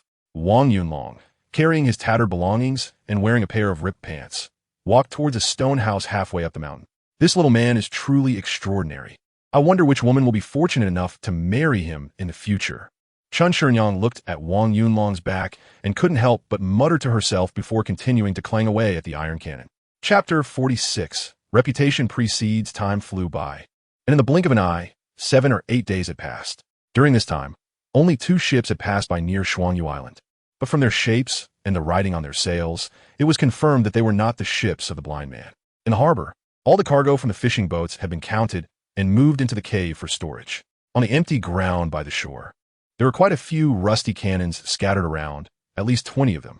There were even more cannons that had been derusted, totaling around 50 or 60, all stored in a nearby rocky cave. Counting the time, it had been a full 20 days since they arrived on the island. They had already consumed most of the grain they had stolen from the Blind Man Island. Although seafood could supplement their food supply, Wang Yusheng and the others had spent most of their time salvaging cannons. However, as time went on, the difficulty of retrieving the cannons increased, and their daily haul became smaller. In the past couple of days, only 2 or 3 cannons had been retrieved each day, significantly dampening everyone's spirits and enthusiasm. Of course, since the blind man had yet to show up, everyone had long lost their anxiety and restlessness and began to feel unable to hold back their urge to go out and gather information. Wang Yunlong was the same. Since there was no news from Mao Xiezi, continuing to hide was meaningless. After discussion among the group, they decided to go out and gather information, with the destination being the most chaotic Putuo Mountain. Putuo Mountain is only about 40 miles away, and a round trip would take at most an hour. That place is a mix of people and has a lot of information. As long as they don't encounter Mao Xiezi directly, they are unlikely to be discovered. So after some simple preparations, early the next morning, Wang Yusheng, Wang Yozhong, Wang Ding, Wang Dehu, along with Ho San and a group of young men, a total of 15 people, set sail. Wang Yunlong was unanimously persuaded by everyone to stay on the island. Everyone had good intentions because he was the leader and the backbone of the group. The future of this trip was uncertain, so it was safer for him to stay at home. Time passed quickly, and before long, more than half a day had gone by. Wang Yunlong squatted on the highest peak of the South Island like a stone waiting for his husband, gazing at Putuo Island for most of the day, feeling extremely tormented. Wang Chong and a group of women all thought he was worried about the safety of those who might be trying to gather information. But the real reason was known only to him. With just one ship, if a group of people didn't return, he could end up starving on this deserted island. Of course, he couldn't say this out loud, so he could only silently pray that everyone would come and go smoothly. Otherwise, his journey through time would come to an end. As he gazed longingly, a familiar two-masted ship finally appeared in the southeast, darting through the islands like a spirit. Wang Yunlong finally let out a long sigh of relief and turned to run down the mountain. 20 minutes later, the big ship cautiously navigated around the submerged rocks in the harbor and docked at a place where a group of people usually gathered for their daily lives. Ha ha ha. Good news. Good news. Mao Xiezi is dead. Xiao Wu, we are safe now. We no longer have to worry about Mao Xiezi, haha. Before the ship had even stabilized, the people on board began to dance and shout excitedly, and some even jumped off the big ship and ran towards the shore. Especially the leader, Wang Yusheng, with his red-black face, unkempt beard, and disheveled clothes, running while shaking his head and swaying, instantly reminded him of Hua. Mao Xiezi is dead? How'd he die so suddenly? Wang Yunlong looked completely bewildered. Indeed, they had previously speculated about this outcome when discussing on the island. But now that he had actually received the news, it felt incredibly unreal. However, if Mao Xiezi was really dead, it was understandable that everyone was so excited and frenzied. After all, with Mao Xiezi's death, the group of pirates on Blind Man Island would definitely fall into chaos, vying for leadership and the remaining assets. Leaving no one with the time to hunt them down, they were indeed safe now. Soon, a large crowd surrounded Wang Yunlong, Wang Chong, and a group of women who were also waiting eagerly at the dock, all chattering about the news they had heard from Putuo Island, making a racket like a bunch of frenzied male ducks quacking wildly. However, Wang Yunlong quickly understood everything. Mao Xiezi was indeed dead. On the very night they raided Blind Man Island, Mao Xiezi was beheaded by the third boss, Chen Laoshi, along with all of Mao Xiezi's more than 20 loyal subordinates, who were also killed and fed to the fish. Now, the entire Blind Man Island was under Chen Laoshi's control, and the news didn't stop there. It had been over 20 days since Mao Xiezi's death, and various insider information and rumors had already spread along the coast of Zhejiang and Fujian. Quiet down, one at a time. How did Mao Xiezi manage to break through Dinghai City? Wang Yunlong felt like he was listening to a bunch of ducks arguing, his ears going numb, and he could only ask everyone to settle down. Listen to Xiao Wu. Don't shout, the old man's ears are almost deaf. If you have something to say, go ahead. After Wang Chong arrived on the island, he fell ill for a few days due to the stress, but he gradually recovered after some careful nurturing. However, being old and physically weak, combined with the scarcity of food and medicine on the island, he still had not fully recovered. The chaotic noises around him made it hard for him to catch his breath. Yes, let's hear from Sheng Shu instead. A group of men slowly quieted down and found a flat spot on the dock to sit. Wang Yusheng began to recount the various news he had heard while on Putuo Island. On the day we escaped from Blind Man Island, Mao Xiezi actually launched an attack on Dinghai City. After landing, he first raided 4 towns, Yongdong, Taoshan, Qinshan, and Jiufeng, along with more than a dozen small villages. He only reached Dinghai City that evening, but after surrounding it, he didn't really fight and retreated instead. That night, Li Erlang from Taoshan Town, along with dozens of men, sneaked into his camp. Mao Xiazi's men suffered heavy casualties, almost losing 100. In a fit of rage, Mao Xiazi brought the cannons from his ship and blasted open the east gate of Dinghai City. A group of people spent half a day gathering information on Putuo Island, collecting nearly all the recent news about the coastal pirates in the southeast and the court's movements before returning. However, what the pirates were most excited about was naturally Mao Xiazi's sudden display of power in breaking through Dinghai City and burning down half of it.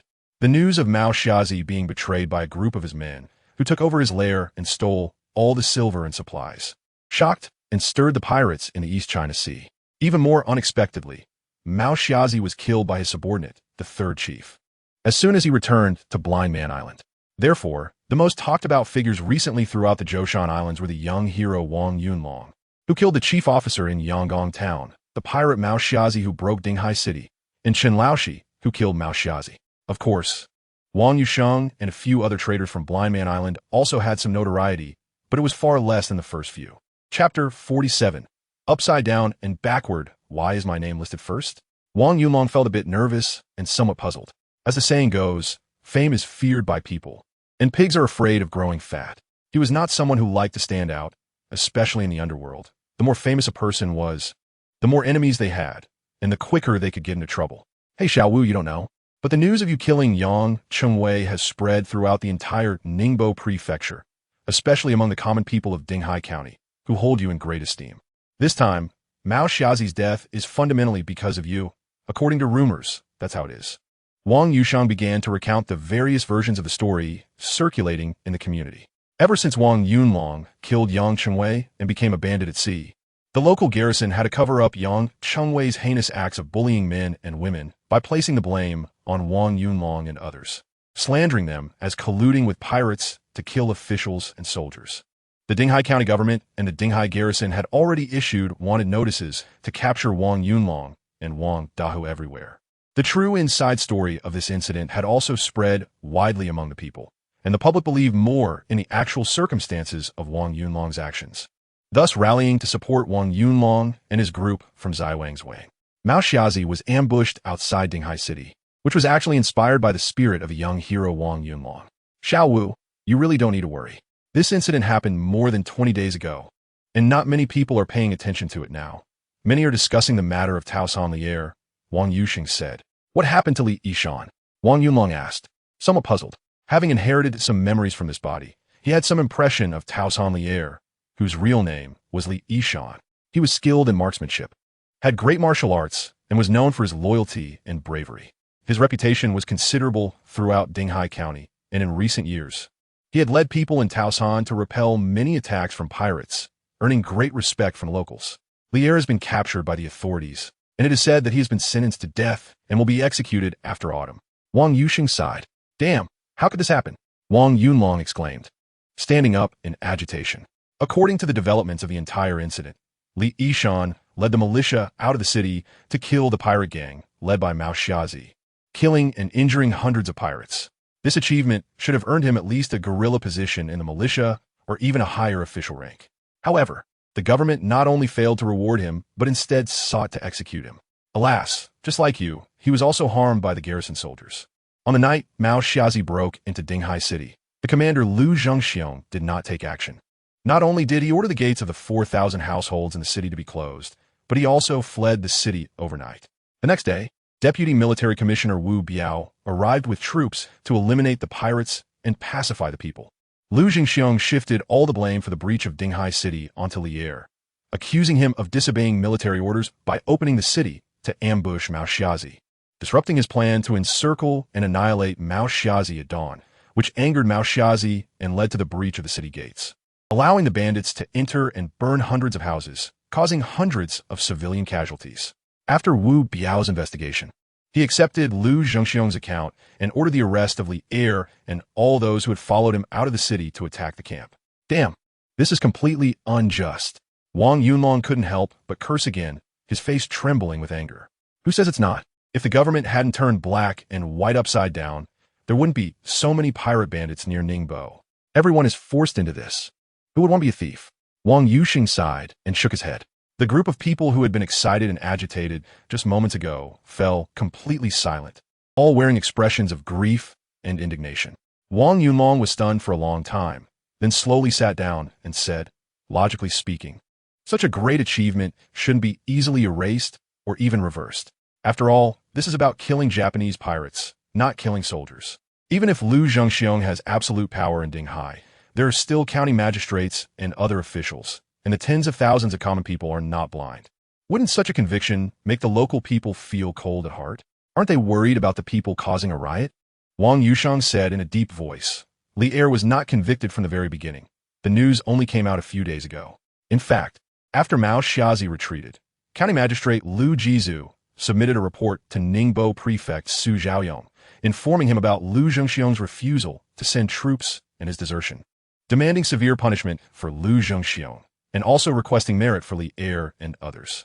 After Lu Zhengxiong falsely accused him, Wu Biao arrested Lier, and Lu Jizu was furious, stopping Wu Biao from making the arrest on the spot.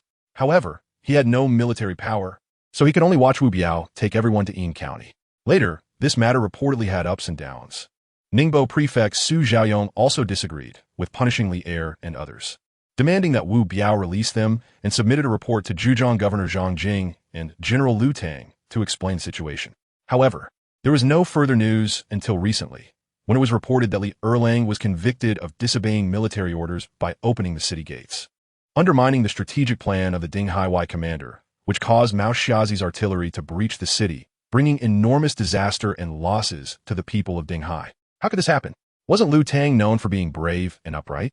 Since he knew about this matter, logically, he wouldn't just ignore it, right?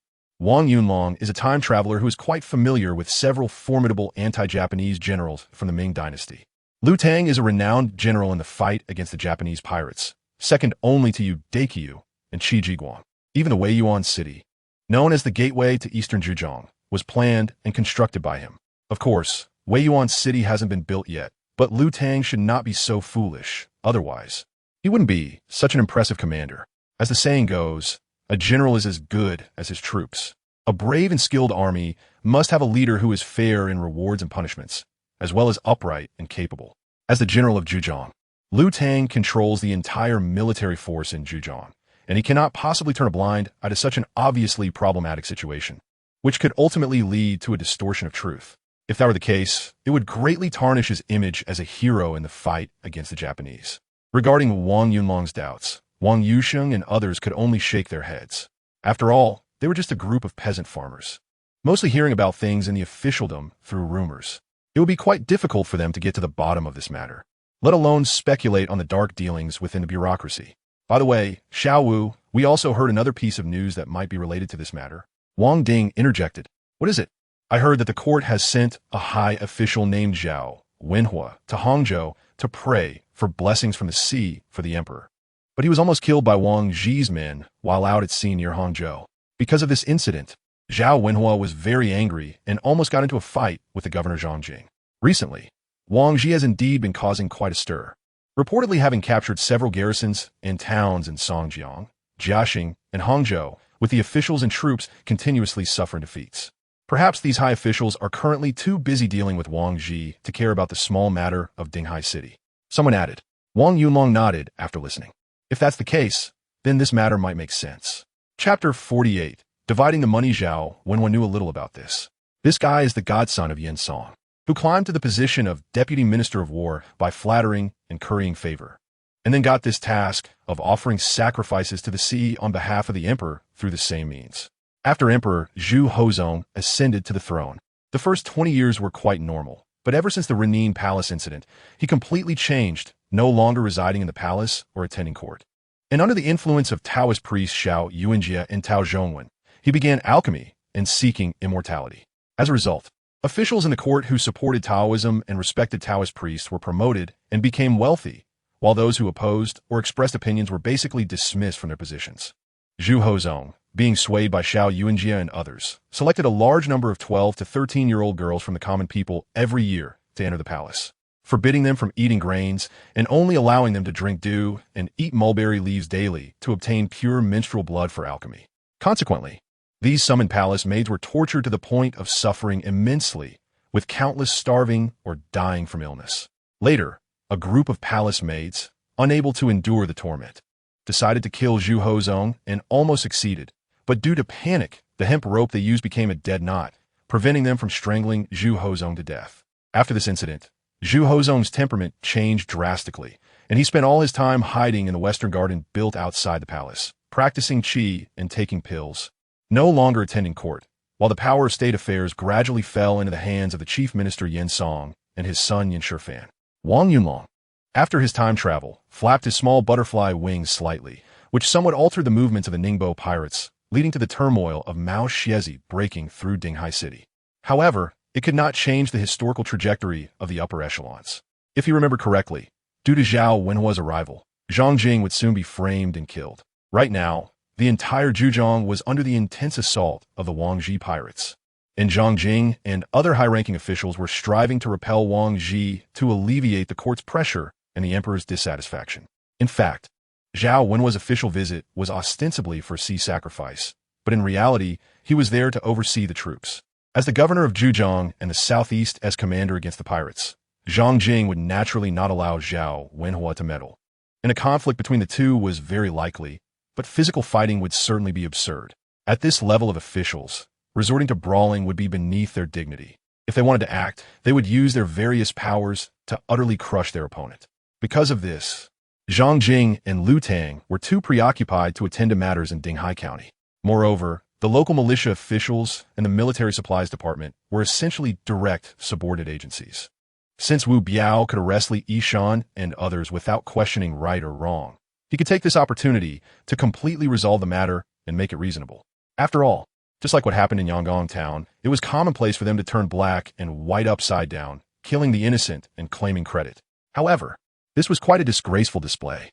After coming to this understanding, Wang Yunlong felt both angry and helpless, ultimately shaking his head and sighing, putting this matter aside for now. Although their situation had slightly improved, he still had no idea how things would develop in the future. Relying on Wang Yusheng, Wang Dahu, and a group of rural farmers was even less likely. These people were too entrenched in their smallholder mentality, living day by day, and were probably thinking about how to divide the silver and then find a place to indulge in pleasure. But this was the reality he had to face. Indeed, a villager from Dowang village, after hearing the news, hesitated before saying, "Xiao Wu, Mao Xiezi is dead, and now we are safe. I want to take some silver home to see my parents and wife." No one else spoke, but from everyone's eyes, there was an unmistakable heat and anticipation, including Wang Dehu, Wang Ding, and a group from Xiao Wangzhuang. Wang Yunlong nodded and said, "Indeed, it should be divided. This is what everyone has risked their lives to earn. However, before we distribute the silver, I still want to ask everyone a question.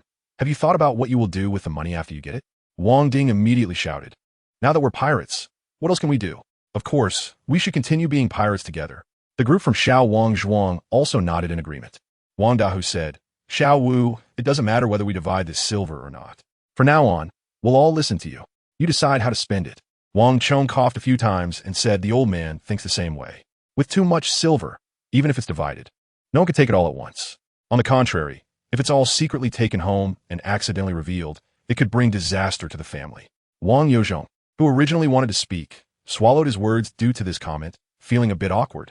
Chun Shinyang then straightforwardly said, "Little fifth brother, you promised to share a portion with me. You won't go back on your word, right?" Wang Yunlong said, "Do I look like someone who would go back on my word? We're going up the mountain to hunt birds, and everyone who sees it will get a share. You and Ho-san will each get a portion, and not a single penny less." Ho-san's extremely nervous expression instantly vanished without a trace, and with a flattering smile, he said, "I didn't misjudge. Brother Xiao Wu is indeed someone who does big things. So straightforward. From now on, I'm sticking with you, not going anywhere else. What the hell can you do besides eating, drinking, and sleeping with women?" Wang Yuxin kicked Ho-san in the butt in anger. "Hee, as the saying goes, those who know the times are heroes. I'm just thinking that following you guys is safe and can bring wealth. In the future, we'll all fish from the same pot. So I hope the second boss will be forgiving." Ho-san chuckled awkwardly and cupped his hands. Everyone fell silent. Each person's expression was quite complex. Wang Yusheng was momentarily stunned, then kicked Ho-sanyi and said, "You dog, can't you speak? Where did the second-in-command come from? This silver was all obtained thanks to Xiao Wu's cleverness, and Uncle San is still here. So who are you to talk nonsense?" Yes, I spoke out of turn. Forgive me. Everyone just pretend I farted." Ho-sanyi shrank his neck and quickly moved to the back, not daring to say anything more. However, with this commotion, many people's eagerness for the money had lessened significantly. At this moment, Chun Shinyang continued, "Xiao Wu, I'll leave my share of the silver with you for now. I just want to take 100 taels back to see my parents. If I don't come back, this silver will belong to you. If I do come back, then it will still be mine." Wang Yunlong nodded and said, "All right, but you should come back early to avoid me spending it all." Chung Shinyang chuckled and replied, "It doesn't matter if you spend it all. Just pay me back with interest when the time comes." Wang Yunlong smiled and said, "You have a good idea. Don't worry, you won't lose a penny when the time comes." At that moment, San raised his hand from behind and said, "Little fifth brother, mine is also stored with you, but I need to withdraw 200 taels first." Wang Dahu also blushed slightly and said, "Xiao Wu, I'll take 100 taels first, and you can decide how to use the rest." At that moment, a group of people from Xiaowang village also chimed in, almost in unison, requesting 100 taels each. Finally, only the group from Da Wang village remained, and everyone looked at them, causing Wang Yusheng and others to feel a bit nervous and awkward. Just as Wang Yusheng was about to speak after biting his lip, Wang Yunlong said. This time, for the robbery of the blind man, Uncle Yusheng and Uncle Yozhong, you both played a key role. Our situation in Shao Wang village is different from yours. So your money will still be distributed according to the number of people. Since you haven't decided yet, take your time to think about how to spend it. But everyone must remember, just as Sin Shu Gong said, you must not take all this money home at once. That would not be a good thing. After saying that, Wang Yunlong stood up and said, let's do it this way. Let's go to the warehouse now to get the silver, and after we distribute it, we can discuss what to do next. Everyone, including Xiao Wu, stood up while Wang Yosheng's face turned slightly red as he hesitated to speak. Wang Yunlong smiled gently and said, Uncle Sheng, I know what you want to say, but it's actually not important. What matters is that we are all alive now. And with this large sum of money, we will all live well in the future. In fact, I hope you take this money and go back to the shore to find a safe place to buy land and houses to settle down. So you won't have to live this kind of day-to-day uncertainty anymore. The group from Dawang village listened, and each lowered their heads, feeling a mix of emotions. Chapter 49. Shares in the money house. Soon, a group of people arrived at a simple stone house that had been slightly repaired, not far from the dock. The entrance was covered with a piece of a broken shipboard. Wang Ding and Air Mao moved the heavy shipboard aside, revealing dozens of neatly arranged boxes of gold and silver treasures inside. On top of these wooden boxes was a redwood box with a copper hoop, which contained more than 30,000 taels of silver notes. Wang Chang's expression was extremely serious as he said, all the silver is here. The old man and Miss Xiao Hui have carefully counted it, and the amounts are recorded on each wooden box.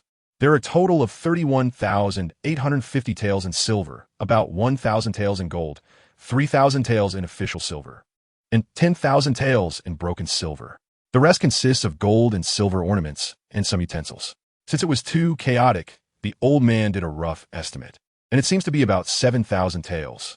In other words, aside from the confirmed amount of silver notes, the approximate amount of gold and silver is this. Currently, the exchange rate for gold and silver is 1:8. So, this 1,000 taels of gold converts to 8,000 taels of silver, totaling 28,000 taels of silver. Xiao Wu said to divide it by head count. Excluding a few later girls, we currently have 22 people, so each person should get 2,720 taels each. Wow, so much. A sudden wave of exclamations and commotion erupted on the scene. Everyone's faces flushed with excitement. Although they all knew they had robbed around 50 to 60,000 taels of silver and were aware that the distribution would definitely be a considerable amount of money, they were all illiterate peasants who couldn't calculate how much they would receive. At this moment, when Wang Cheng spoke, most people realized that their wealth was actually so substantial. With this money, we could buy several large houses in Dinghai County. A villager from Da Wang village said excitedly. Exactly, I didn't expect to get so much. Someone else replied enthusiastically. Third uncle, let's give Uncle Sheng and the others their share first, and then we can slowly distribute for our Da Wang village later. Wang Yunlong reminded. Wang Cheng nodded and said, all right, with victory and loyalty, you few go in with me first. I've already calculated the gold, silver, banknotes, broken silver, and jewelry by proportion, so take them out and find a place to store them properly. Don't lose them. Hey, Wang Yozhong was excited and ready to go in, but was grabbed by Wang Yusheng, who then seriously said to Wang Yunlong, Xiao Wu, we won't participate in the silver ticket division this time. After all, the silver tickets were found by you and Dahu, and we haven't contributed at all. Besides, it's not easy to use such a large amount of silver tickets if we take them back. It might even bring suspicion. As for the remaining silver, we'll stick to the previous distribution, but we'll only take 200 taels for now.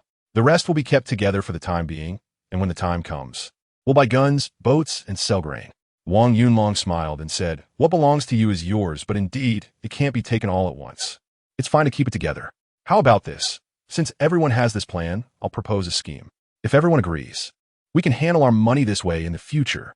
Xiao Wu, you say, and we will follow your arrangement. At this moment, Wang Yusheng already had a plan in mind, so he nodded directly.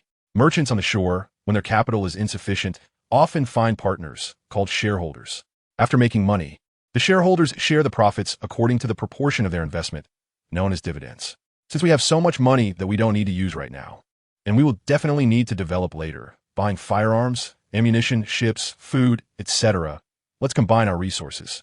Like investing in a business, we spend money together and earn money together, and the profits will be distributed according to the current ratio. What do you all think? This method is good. Many people nodded vigorously. Additionally, to ensure that everyone can access their money whenever they want. We will establish a rule similar to that of a money exchange. As long as everyone hasn't withdrawn all their money, they can withdraw at any time. The amount withdrawn will be recorded, and at the time of annual profit distribution, it will be deducted. If the withdrawal exceeds the amount, it will be offset against the capital. In other words, we will first set up a simple money exchange to manage these funds, making the rules clearer and preventing future disputes. Wow, this method is even better. With a money exchange, we can withdraw whenever we want, and we no longer have to carry such heavy silver every time. Many people's eyes lit up and they praised this method. Wang Yusheng and the others felt more at ease at this moment, and they were all very impressed by Wang Yunlong's generosity, happily nodding in agreement. Seeing that everyone agreed with Wang Yunlong's proposal, Wang Chong also relaxed and smiled, saying, Xiao Wu is smart and capable, making it much easier for me. I also believe this method is good for everyone. After all, we are pirates now, not farming on the shore. It's better to have some rules for certain matters. Now, starting with Yusheng and the others, come in to collect your silver. The rest, I will recalculate with Miss Xiao Wei and then announce the number of shares. From now on, we will follow Xiao Wu's method. Following this, a large group of people began to line up on the desolate island, laughing and joking as they came to collect their money. Wang Yunlong and Wang Yunxiao also joined in the fun, each receiving 50 taels. Brother, look, I have as much silver too, Wang Yunxiao exclaimed, her cheeks flushed with excitement as she showed Wang Yunlong a pile of heavy silver coins gathered in her skirt. Wang Yunlong was playing with a lump of patterned silver weighing about 10 taels, smacking his lips and smiling as he said, This is the first time I've seen so much silver of this size, and I haven't seen it before either. Yes, the biggest we had before was just a small silver nugget weighing 3 to 5 qian, and it wasn't even ours. Wang Yunxiao sat down cleverly, lamenting, It's a pity that my parents passed away early. Otherwise, they would definitely be very happy. Wang Yunlong's hand stopped, and he recalled carefully that the thin, dark boy's parents had passed away within a year when he was not yet 7 years old. At that time, Wang Yun was only about 3 years old. Thinking of this, he couldn't help but ask, You were so young back then. Do you remember anything about your parents? Wang Yunxiao's eyes were a bit red, and she rubbed her nose and said, I can't remember too clearly either. I just remember that once my mom's frequently worn floral dress got torn, and she cried for a long time while holding me. Wang Yunlong once again accessed his stored memories, and a young woman in a blue floral dress gradually emerged in his mind. He seemed to recall that the blue floral dress was part of his mother's dowry when she got married, and it was the only decent piece of clothing she had until she passed away. He could even clearly remember the situation at home, which was so impoverished that it was unimaginable for him as a traveler. Although he was not the same soul, the memories resonated deeply, bringing with them an unbearable sense of sorrow and melancholy. Yun Xiao, I have made you suffer alongside me. When the opportunity is right, you should return to the shore. With so much money now, you could buy a house in Dinghai County. There won't be any pirates there, and you can live a safe and sound life. Wang Yunlong reached out to touch his randomly picked up sister's somewhat withered hair, filled with guilt and unease. Wang Yunxiao pouted and said, I'm not going back alone. It's quite nice on these islands. Everyone together having fun is much better than being bullied by the pirates and soldiers on the shore. Once I get good at using a matchlock gun, I'll go out with you to fight pirates and soldiers and steal things. I want to be a great female bandit. Huh. Wang Yunlong laughed happily and nodded. Good. As long as you have this idea, I'll get you a big ship filled with cannons, so you could be a great female bandit. You're so nice, brother. I'll save this silver for you to give to sister-in-law. Wang Yunxiao said with a grin as she poured the silver into Wang Yunlong's arms, then ran toward the beach. Wang Yunlong was at a loss whether to laugh or cry, so he could only take off his clothes, wrap up several pounds of silver, and then carry it to the stone house where the silver was stored. He took out the silver to take a look, satisfying his eyes for a moment, but it needed to be returned. Such heavy lumps of silver were not very useful to carry around, far less convenient than silver notes. Chapter 50 Meeting Xiao Wu arrived just in time. I had something to ask you. Wang Chongzheng coughed and discussed matters with Lin Xiaowei. When he saw Wang Yunlong coming over, he quickly called him over. Third uncle, what's the matter? Wang Yunlong asked after pouring a bag of silver coins back into a box. It's like this, everyone has received their share of silver now, and the rest will be saved for expenses and withdrawals, as you mentioned. However, there are some details I don't quite understand, and Miss Xiaowei isn't very familiar with it either. You need to explain it clearly. Also, everyone has silver, but the few girls, including Miss Xiaowei, do not. Since you plan to take them in, You have to take responsibility for them and provide a reasonable explanation and arrangement. Otherwise, they will be anxious all day long. Wang Yunlong nodded and said, "There's no need to rush with the money exchange. We can take our time with it later. Right now, since the money has been divided, everyone will definitely want to go home for a visit. After all, we've been away for so long and know nothing about the situation at home. Let's first gather everyone together for a meeting to discuss the arrangements moving forward. Additionally, I would like to arrange the future division of labor. This matter is very important, so I will need the support of Uncle Sam later. We could talk about Xiao Hui and the others' matters together afterward." Wang Chong's expression became serious as he nodded earnestly and said, "You have indeed considered this more thoroughly. It should be done this way. Let's go. Sister Xiaowei, you should come along too. Perhaps we need to hear your opinion." "Me?" Lin Xiaowei was taken aback. "Yes, let's go. We can discuss everything together later." Wang Yunlong nodded and turned around, following Wang Chong to a simple stone house that had been repaired not far away. Lin Xiaowei paused for a moment and quickly hurried after them. Lin Xiaowei, from Fuzhou, was originally from an official family. The Lin family was a prominent and illustrious clan in Fuzhou, with 5 officials from the Ministry of Personnel over 3 generations during the Ming Dynasty, and countless successful scholars from the family throughout the generations. The highest-ranking official in the current Lin family is Lin Chuan, the Grand Secretary of the Imperial Academy and Minister of Rights, known for his diligence, integrity, and fairness, enjoying a great reputation among the people, especially in Fuzhou. The Lin family of Lianjiang is well known and well respected, with Linpu, the ancestral land of the Lin family, filled with towering archways, each commemorating a famous person from the Lin family. However, Lin Xiaowei was just a side branch of the Lianjiang Lin family. Her father, Lin Yongqing, worked as a chief clerk in the Suzhou government. For someone from a humble background, reaching the position of chief clerk in a provincial government would already be a significant achievement, but for the Lin family, a position like that meant she could only bow outside the ancestral hall during ceremonies, unable to enter. Nevertheless, the Lin family has a profound academic heritage and is truly a family of officials and scholars. So Lin Xiaowei received a good education from a young age, excelling in music, chess, calligraphy, and painting. Unfortunately, her luck was not good. While following her father in Suzhou, she went to Hangzhou with friends to see the Qiantang River tidal bore and was robbed by a group of pirates, later taken to Puto Island, where she was purchased by a blind man for 200 taels of silver, before escaping with Wang Yunlong and the others. She had already lived on Blind Man Island for 2 years. These 2 years were akin to torment in a devil's den for her. She even attempted suicide several times, but ultimately failed every time because the blind man had his servants watch her closely, leaving her with almost no opportunity to take her own life.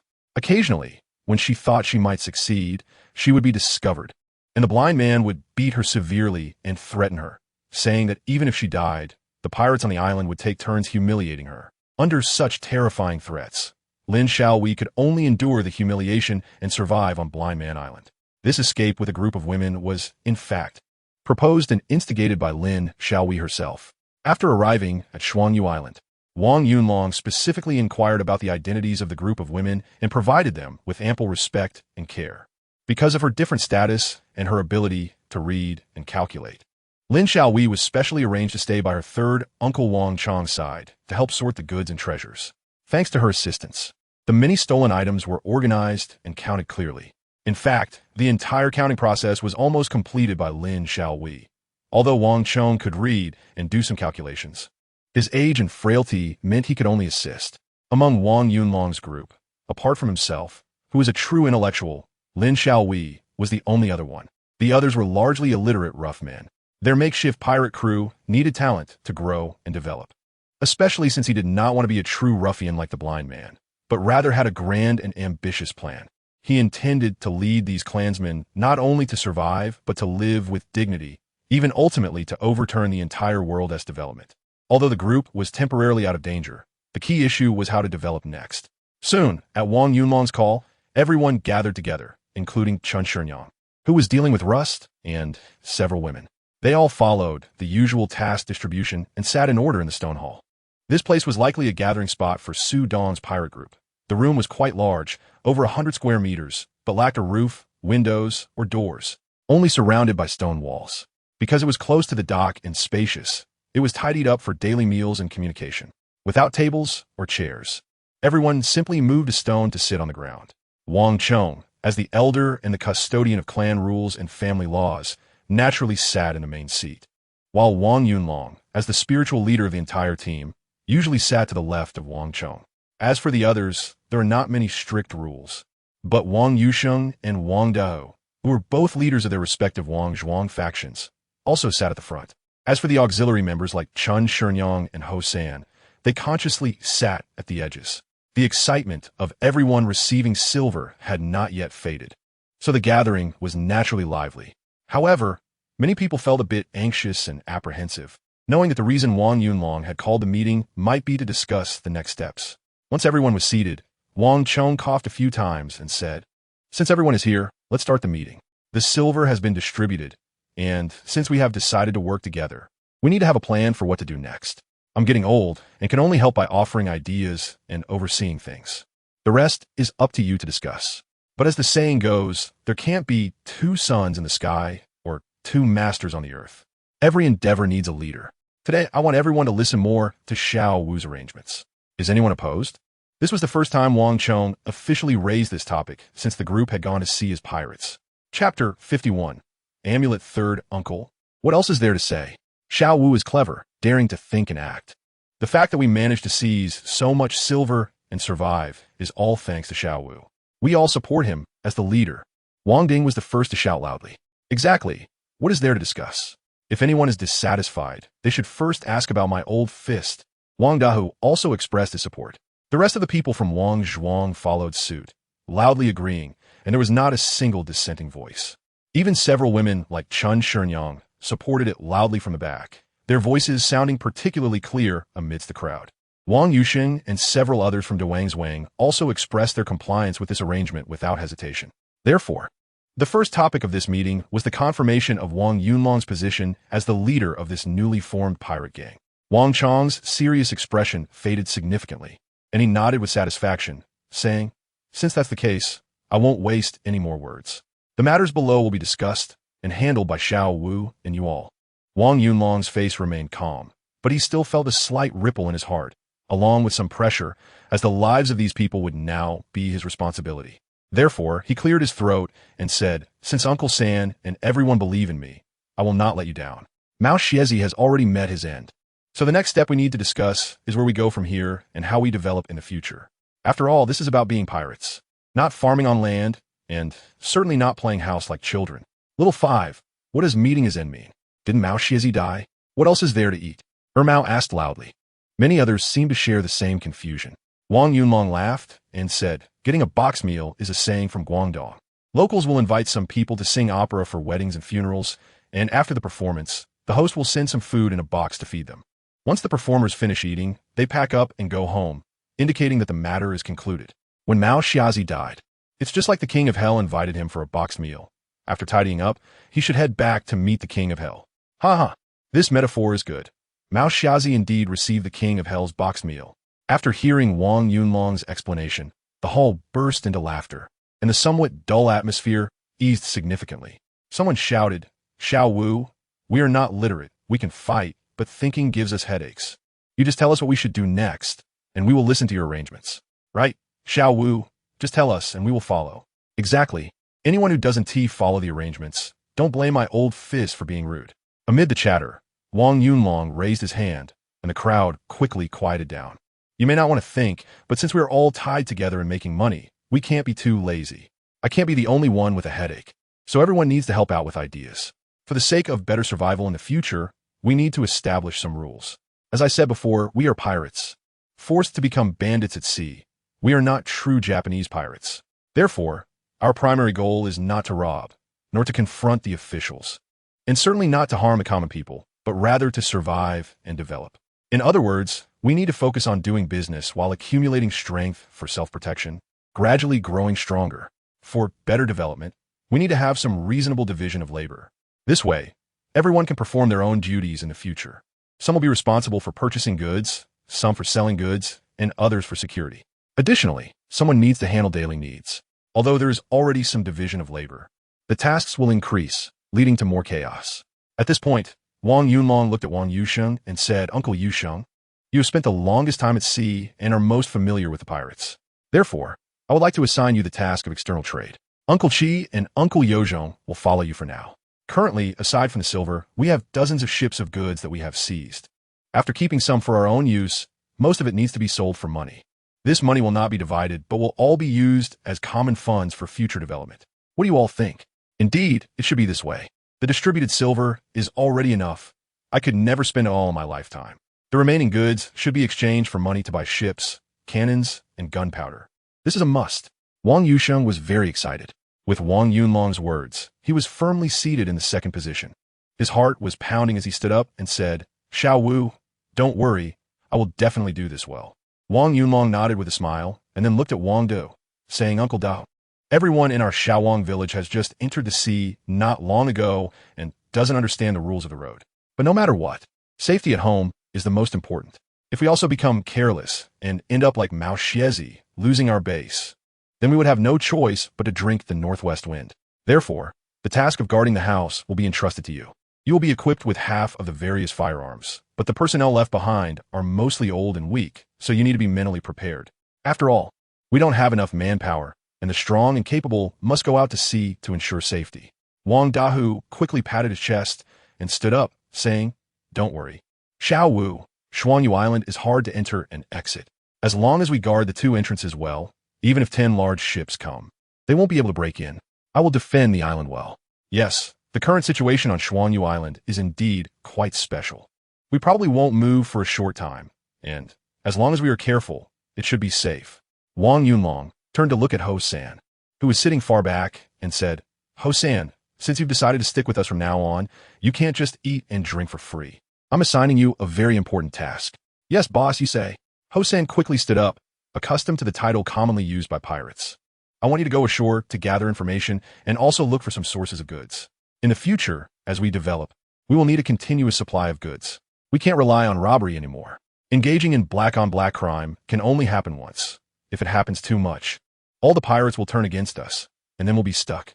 Ho San's face showed some tension as he said, "I'm still a wanted criminal. Sneaking ashore shouldn't be a problem, but if I stay too long and get recognized, it's over." Wang Yunlong smiled and said, "Don't worry. I prepared a few talismans for you. When you encounter danger, just take out the talisman and it will ensure your safety." Everyone was in an uproar. Even Wang Chong looked surprised, and Ho San was completely bewildered. "Xiao Wu, can you really use Taoist magic and draw Earth Escape talismans?" "Well, I can't draw Earth Escape talismans, but this talisman of mine is even better." After saying that, Wang Yunlong took out a silver note from his pocket. "Ha ha ha." Looking at the 50 taels silver note, the hall fell into a brief silence before bursting into thunderous laughter, with some even laughing to the point of tears. "So, how about it? Isn't my talisman especially effective?" Wang Yunlong laughed. "Effective, definitely effective. With such a big silver note thrown down, even the county magistrate would have to pretend not to know you," someone answered loudly. Chapter 52. Goals and Hopes. Ho San, every time you come ashore, you can receive 100 taels of silver notes as a road talisman, and when you return, settle the accounts. Remember, don't use it recklessly. If you dare to misappropriate public funds, be prepared to feed the fish. Wang Yunlong reminded. Ho San immediately nodded his head like a chick pecking at rice, and said, "Don't worry, big boss. I definitely won't spend money recklessly. If you're not at ease, just let Air Mao come with me. Actually, I'm a bit scared to go ashore alone." Wang Yunlong nodded and said, "All right, Air Mao. You will follow Ho San to the shore to gather information and look for sources of goods. By the way, after you go ashore this time, you also need to inquire carefully about Li Yishan." Wang Chong exclaimed, "Xiao Wu, do you still want to rescue Li Erling?" Wang Yunlong nodded slightly and said, "We need to find out first. Li Yishan has such great merits, but has been framed by the guards. He is even more wrong than we are. It would be a pity for such a hero to die. If we have the opportunity to rescue him, we will have an additional fierce general. His influence in Dinghai County is much stronger than ours. With his assistance, it will be much easier for us to conduct our affairs on land in the future." Wang Chong pondered and stroked his beard, saying, "Indeed, but this matter cannot be rushed. We must clarify things first." "Uncle San, don't worry, I have it under control." Wang Yunlong nodded seriously, then turned to Chun Shenyang and the group of women, saying, "Shenyang wants to go home. What are your plans? If you all want to go ashore and return home, each of you can find Uncle San to receive 100 taels of silver as travel expenses, which will be your resettlement fee." The others remained silent. These women were indeed somewhat difficult to arrange, Letting them go would make many reluctant. But forcibly keeping them on the island would make them no different from menace, and it somewhat deviated from their bottom line of being human. A few women, surprised and delighted, looked at each other and seemed to quickly come to a decision, kneeling down together. One of them said, "Little five, go. We are all women of the dust, making a living by selling smiles in brothels. Later, we were taken by menace and lived a miserable life. But since coming here, we feel like we have truly lived as human beings. Even if we go ashore, we have nowhere to go. So we would rather stay on the island. As long as everyone doesn't mind, we could do laundry and cook." Many people secretly breathed a sigh of relief. Wang Yunlong said, "Since that's the case, you can stay. From now on, listen to Chun Shurnyang and live well on the island. If anyone wants to leave, I can arrange to send you ashore at any time." "Thank you, little five, go." The group of women cried and bowed. Finally, Wang Yunlong looked at Lin Xiaowei and said, "Your situation is special. The choice to leave or stay is yours. If you stay, you will help Uncle San manage the warehouse and bank in the future. If you want to leave, you can also receive 100 taels of silver." After a brief silence, Lin Xiaowei bit her lip and said, "I want to go back to Suzhou to visit my parents, but don't worry, I will come back." "Well, then let's wait to discuss some matters until you return. For today, let's leave it at that. Uncle Sheng, Uncle Dahu, and Uncle Ho San will stay behind. Chishu and Uncle Yozhong, you go prepare the boat. The others should tidy up and set off before sunset if they want to go ashore." With that, the crowd dispersed, leaving only Wang Yusheng, Wang Dahu, and Ho San. Even Wang Chong stood up and left. Apart from Ho San, the three were now considered the core leaders of this newly formed pirate group. Next, Wang Yunlong mainly provided more detailed instructions on future developments and plans, aiming for the two to better understand his intentions, while also mentioning some supplies he needed to procure for smelting steel and manufacturing firearms and ammunition. As for Ho San, his task seemed casual, but Wang Yunlong valued it even more. After observing over these days, although Ho San was somewhat timid and slick, he was quite shrewd and handled matters efficiently. Otherwise, Mao Xiezi wouldn't have kept him as a guard on Blind Man Island. However, this person sometimes could be overly slick and not entirely reliable. But right now, talent was scarce, and no one else could handle going ashore to gather information and find sources, including Wang Yunlong himself. Therefore, he had to push Ho San to try it out for a while. After all, someone who could adapt quickly and was good with words was suitable for these kinds of dealings in the Jianghu. If used well, it might even yield surprising results. You have another important task when you go ashore, which is to find some skilled craftsmen who can smelt iron and forge copper. Whether you persuade, deceive, or even kidnap, you must find a way to bring a few back to me as soon as possible, Wang Yunlong finally urged. "Little five, do you really want to cast cannons yourself?" Wang Dahu couldn't help but ask. "Absolutely. We have collected so much iron now, and as long as Uncle Sheng can buy coal, we can start here. This thing is actually quite simple. We just need to experiment a few times to succeed. By then, we can also collect scrap iron to cast cannons to sell. Even if it's a bird gun, we can replicate and improve it. Who knows, we might even do it better than the Franks." Wang Yunlong nodded earnestly. "Little five, don't worry. As the saying goes, money can make the devil push the mill.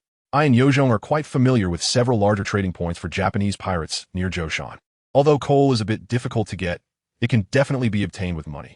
The saltpeter and sulfur you mentioned might be harder to come by. These are almost monopolized by Wang Ji and the Franks, and the court onshore manages it very strictly, so we can only slowly inquire and find a way." Wang Yuxing said, "Well, that's not urgent. After everyone goes ashore and settles their homes, I'll go with you to Putuo Mountain to contact the Franks and buy some for use. Let's leave it at that for today." Wang Yunlong stood up, and the four of them walked out of the hall together. At this time, the sun had begun to set in the west, and everyone was busy packing things up. Some were still transporting food and water onto the large ship, while Wang Yozhong and Wang Ding had already started to raise the sails. This once bustling seaport, though now desolate, surprisingly seemed to have some lively scenes. Wang Yunlong sighed slightly in his heart. If Shuangyu Island had not been filled in, redeveloping it here would definitely be great. However, unfortunately, this idea is completely unachievable. It's not just a matter of development. He knows some history of the Japanese pirates. In the mid to late Jiajing period, although the Japanese pirates became increasingly rampant, the Ming Empire's crackdown on them also intensified. In just over a decade, by the early Wanli period, under the continuous sweeps of famous generals like Qi Jiguang and Yu Deqiu, the Japanese pirates were basically exterminated. Moreover, the Zhoushan Islands, as the core area of Japanese pirate activity had always been a primary target of the court's crackdown. Therefore, occupying Zhoushan was not a wise decision, at most. In 2 or 3 years, once Hu Zongxian eliminated Wang Ji, the Japanese pirates along the Zhejiang coast would face annihilation. And these 2 or 3 years were his buffer time to find a place to settle down. Once he missed this time, he would have to face off directly against famous generals like Yu Daqiu and Qi Jiguang, which was not a wise choice. Thus, over the past half-month, Wang Yunlong had been constantly contemplating the future development direction. It was clear that he could no longer stay along the Ming coast. The only way out was to go to Japan, the South Seas, and other places. Of course, the place he was most optimistic about was Taiwan. At present, Taiwan was still called Little Ryukyu, only considered a vassal state of the Ming, not under Ming jurisdiction. According to Zhu Yuanzhang's edict, it was classified as a non-taxing nation. Non-taxing or not, it did not mean one could not seize land. If he could completely occupy Taiwan and then use it as a forward base to expand toward Japan, Korea, and the South Seas, subsequently occupying Luzon, gradually extending to Sanfoki, he would ultimately secure the strategic passage that controlled the Strait of Malacca. In this way, he could sever the communication routes between the East and the West, blocking maritime powers like Spain and Portugal from entering the country. The Ming might not love itself, but he still loved China. Born a Huaxia person, died a Huaxia soul. In his lifetime, he must pave the way for future generations, expanding the vast blue territory and planting the Huaxia flag across the 5 continents and 4 seas. He could never allow this land to suffer further bullying from Japan and Western powers, repeating the mistakes of the Manchus. However, this ideal was a heavy burden and a long way off. Whether it could be achieved remained an unknown. But at least this was the goal and hope. Everything was possible as long as one worked hard.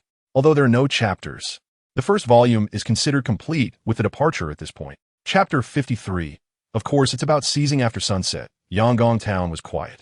The desolate farmland, broken villages, bumpy official roads, closed doors and windows on the streets, and numerous abandoned houses overgrown with weeds made the entire Yangon town seem lifeless, devoid of any human presence. During the Hongwu, Yongle, and Rinxian reigns, it was still bustling, especially during the Yongle era when Zhu Di ruled and opened the seas for voyages. At that time, the Ningbo port was filled with sails, and foreign tribute missions came in droves, marking a prosperous era of national stability and peace. But unfortunately, the good times did not last long. The saying that wealth does not last 3 generations turned out to be prophetic. When Zhu Qizhen ascended the throne, the eunuchs gained power, Wang Zhun monopolized authority, officials were corrupt and greedy, and they exploited the people to extremes, leading to uprisings. The impact of the Tumu Fortress incident rapidly weakened the Ming's national strength, and the prosperous Ningbo prefecture began to decline. After the seizure of the Gate incident, palace struggles became bloodier, and by the Changhua period, treacherous officials were in power. The Western Depot ran rampant, officials were corrupt, the royal family lived extravagantly. And coupled with natural disasters like floods, droughts, locusts, and plagues, the people were in dire straits. To survive, coastal residents began to turn to piracy, constantly harassing coastal prefectures, further leading to the decline of Yangon town. Although Zhu Youjiao, Zhu Yulang, worked hard to govern after ascending the throne, leading to a brief period of revitalization during the Hongji era, the bureaucratic class of the empire had already become deeply entrenched in corruption. Later, during the Zhengde period, the 8 tigers ran rampant. The emperor indulged in debauchery. The court was dark, rebellions arose, and Yangon town became a microcosm of the Ming Dynasty, facing repeated defeats. By the time Jiajing ascended, the rampant Japanese pirates began to shake the foundations of the nation. Once a commercial port during the Tang and Song periods, Yangon town had declined to the point where it was unheard of, with over 1,000 households reduced to just over 300, most of whom were elderly, weak, sick, or disabled. 2 miles east of Yangon town, there was a winding small road along a tributary of the Yong River, scattered with more than 10 houses. Most of these houses were low thatched cottages, with few brick and tile houses. At this time, the sun had just set, but the entire village was devoid of any human figures. Every household had their doors and windows tightly shut. Occasionally, a child's cries would break the silence, but they would quickly fade away, replaced by the low, mournful sobs of women. As the stars and moon slowly appeared in the sky, a 2-masted ship silently sailed upstream along the Yong River and gradually stopped in front of a mountain god temple at the foot of Zhaobao Mountain. Soon, a group of more than 10 people disembarked from a ship. The mountain god temple appeared unchanged from before, but in the eyes of this group of people, it was a turning point that would alter their destinies. A thin black boy walked slowly towards the mountain god temple. By the dim light of the stars and moon, he saw a few large characters on the wall that had turned black and appeared to have been smeared and perhaps drawn over, causing his face to twitch slightly. And he couldn't help but mutter, "How ugly." "Boss, that's not ugly, it's imposing." A sharp-faced man whispered flattery. More than 20 days ago, a bloody murder had occurred here. Yang Chengwei, the chief flag of Yangon Town's 100 households, was beheaded by someone, and his blood was used to leave behind a rebellious phrase. The main character of the murder, the instigator, seemed clearly dissatisfied with his calligraphy skills. The boy was originally prepared to roll his eyes, but caught sight of what seemed to be faint sparks under the wall. Unable to resist, moving closer to take a look, discovering it was a thick layer of incense ash. A large portion had already burned out, but a few sticks were still smoldering, and a faint scent of incense lingered in the air. This surprised him greatly. Recently, it was evident that many people had come to the mountain god temple to burn incense and worship, but it was clear that they were not worshiping the mountain god inside, but seemingly the large characters on the wall, especially beneath the character for Wang. A pile of incense, ash nearly half a foot high, had accumulated, appearing to be the most sought after and seemingly the most efficacious. Wang Yunlong was somewhat speechless, and at the same time, he felt a bit uncomfortable. I'm not dead yet, and there are already people starting to offer incense for me. Isn't that a bit inauspicious? However, it was clear that no one would care about his complaints. In a few days, the incense ash here would be even thicker, and there might even be people praying to him morning and night, hoping for promotion, wealth, family safety, eternal life, and 7 times a night. "Xiao Wu, it's time to go," someone called from behind. The young man smacked his lips, turned around, and then followed a group of people, quickly disappearing into the nearby village. Woof, woof, woof. In a lonely village, the sound of barking dogs echoed, and almost simultaneously, there were faint sounds of whimpering that vanished in the blink of an eye. Like an illusion. Knock, knock, knock. A window of a house was gently tapped, but there was no sound inside. Then a deep male voice rang out. "Xiao Chui. It's me, open the door." The room fell silent for a moment, and suddenly there was a clatter of something falling, followed by a very trembling woman's voice. "Da who? Is that you?" Upon hearing this, the man breathed a sigh of relief and joyfully said, "Xiao Chui, it's me. We've come back."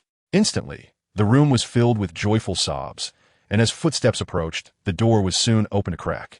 A woman with disheveled hair and tears streaming down her face rushed into the man's arms. From the shadows behind the house, a low, snickering laughter could be heard. All right, why are you crying?" Xiao Wu, San Shu, and Lao Qi are all watching from behind. Wang Dahu was somewhat at a loss, not knowing how to comfort her. After all, they had been gone for over 20 days, and their experiences were too twisted and bizarre, even astonishing. Upon hearing this, the woman quickly pulled away from the man's embrace, hurriedly wiping her tears. At that moment, a familiar, thin, dark face peeked out from behind Wang Dahu, grinning as he said, "Chui auntie, stop crying now. When we count the money later, keep your voice down, or you'll attract the officials." Hearing this, the woman became extremely nervous and looked her husband up and down, asking, "Where did you get the money?" Wang Dahu hurriedly said, "Don't shout, let's talk inside. We don't want to wake the child." As he spoke, he pushed the woman inside while waving his hand to the group behind him, then turned around and closed the door. "All right, you all go home. Keep the noise down. After you get back, don't run around too much. You must return before dawn to set sail," an elderly voice commanded. "Don't worry, third uncle, we're leaving now. You all take care." After a few brief whispers, the group parted in front of Wang Dahu's door and quickly disappeared into the overgrown path. Inside the low thatched cottage, Wang Dahu locked the doors and windows, even sealing the windows with straw mats before allowing the woman to light the oil lamp. She took off a silk-wrapped belt from her waist and slowly unfolded it on the worn dining table. As the layers of silk were opened, what emerged were silver coins of various sizes, including 2 ingots, which shimmered under the lamplight, captivating to behold. "Where did you get all this silver?" the woman exclaimed, both surprised and delighted. Wang Dahu chuckled and said, "Of course we robbed it." Chapter 54, Relying on Each Other. "Robbed?" the woman exclaimed, quickly covering her mouth. Seeing the woman's terrified expression, Wang Dahu sat down heavily on the creaking chair, holding her in his arms, and said, "You really are a woman. We are pirates now, so we can only rob. Here are 100 taels of silver. You can keep it for now. Buy whatever you want, but don't be too extravagant. We still need to be careful. Don't buy too much at once, so as not to raise suspicion. Also, I brought this back for you, Wang Dao said, as if performing a magic trick, pulling out a silver hairpin inlaid with gold and jade, gently inserting it into the woman's hair. The woman touched her messy hair and the heavy hairpin with both hands, hesitating to remove it. Tears streaming down her face, she cried and said, "Where did you get all this money from? Is it dangerous? Why don't you just stay home instead of going out to sea? With this silver, I can cook for you every day." Wang Dao trembled and said, "What nonsense are you talking? I'm a third boss now, managing dozens of ships and a dozen guns. Are you scared by this little bit of silver? We've just robbed menace.The of several thousand silver taels and have piles of goods. I still have a few thousand taels of private savings on the island. And next time I'll bring back more." The woman was completely stunned, and after a moment, she suddenly stood up and said, "I don't want money. I just want you to be safe. You don't know, ever since you all killed someone and ran away, I've been on edge, unable to eat or sleep well. The people from the guard station have come several times, all asking if you've come back. By the way, you can't stay at home. Hurry and leave, or the soldiers might come again at dawn." The woman anxiously tried to push the man out the door. Wang Dao comforted the woman by saying, "Don't be afraid. This time we brought back more than 10 guns. If the officials dare to come, we'll take care of them. Don't worry, I won't be in any trouble. Oh, by the way, has anyone from the government given you a hard time?" The woman shook her head, choking back tears, and said, "No, they only said that if you come back and hide without reporting, they will arrest the whole family and send them to prison." Wang Dao breathed a sigh of relief and said, "That's good. Don't worry, Xiao has already made arrangements. We will visit Xinjiang later, and he won't come to trouble you anymore." The woman covered her mouth in fear and said nervously, "You gonna find Chenbaihu? Won't he just arrest all of you?" Wang Dao sneered, "He dares? Forget it. You a woman, you don't understand these things, so don't worry about it. Just go hide the silver. By the way, why haven't I seen Peng in you?" The woman wiped her tears and said while gathering the silver, "Ever since you all went out to sea and killed someone, that blind Mao has come to attack Dinghai City again. I was worried they would come to Yangon town. So I sent Peng and you to their maternal uncle's house. After all, it's farther from the sea and safer. You did the right thing. So, tomorrow when we leave, you take half of the silver to your father-in-law and ask him to help send Peng to private school. Let us hope he can pass the imperial examination in the future." The woman was speechless and said with a mix of laughter and tears, "You're dreaming. An imperial scholar? Do you think the county school is run for your family? Wang Dao, have you forgotten your place just because you have a bit of silver? This small Wang village has dozens of households, and not a single scholar has come out in hundreds of years. Haha, don't underestimate our old Wang family. But Peng really doesn't seem like a studious type, always running around like a little monkey. I think we should have another clever one," said Wang Dao as he stood up, embracing the woman and walking towards the bed. The woman, her cheeks flushed, shouted, "Silver, silver. A tiny bit of silver. What are you shouting about? We'll collect it later." Under the dim oil lamp, the sound of creaking from the rocking bed soon filled the room, along with faint conversations. "Tiger, you've improved a lot. Of course, lately on the island, I've been eating abalone and sea cucumbers every day, and my strength has increased significantly. Why don't I go to the island with you? I could take care of you." Forget it. There is nothing on the island. No houses, just caves. Plus, I often have to fight with other pirates. You should stay home and take care of the house. Raise Peng and you I should be able to come back once or twice a month. Just tell me if you need anything." The creaking sounds fluctuated, and after about half a quarter of an hour, they gradually quieted down, followed by yawning, shouts of, "I'm going to sleep now." You listen carefully outside the door. When Lao Chi and the others come, "Wake me up quickly." You sleep. I'll keep an ear out." That night was exceptionally unusual for all the families in Shaowang village. In the dark, almost every household had a faint light glowing, and laughter and voices, long absent, came from within. Although they tried to keep it low, it still felt lively on this desolate and lonely night.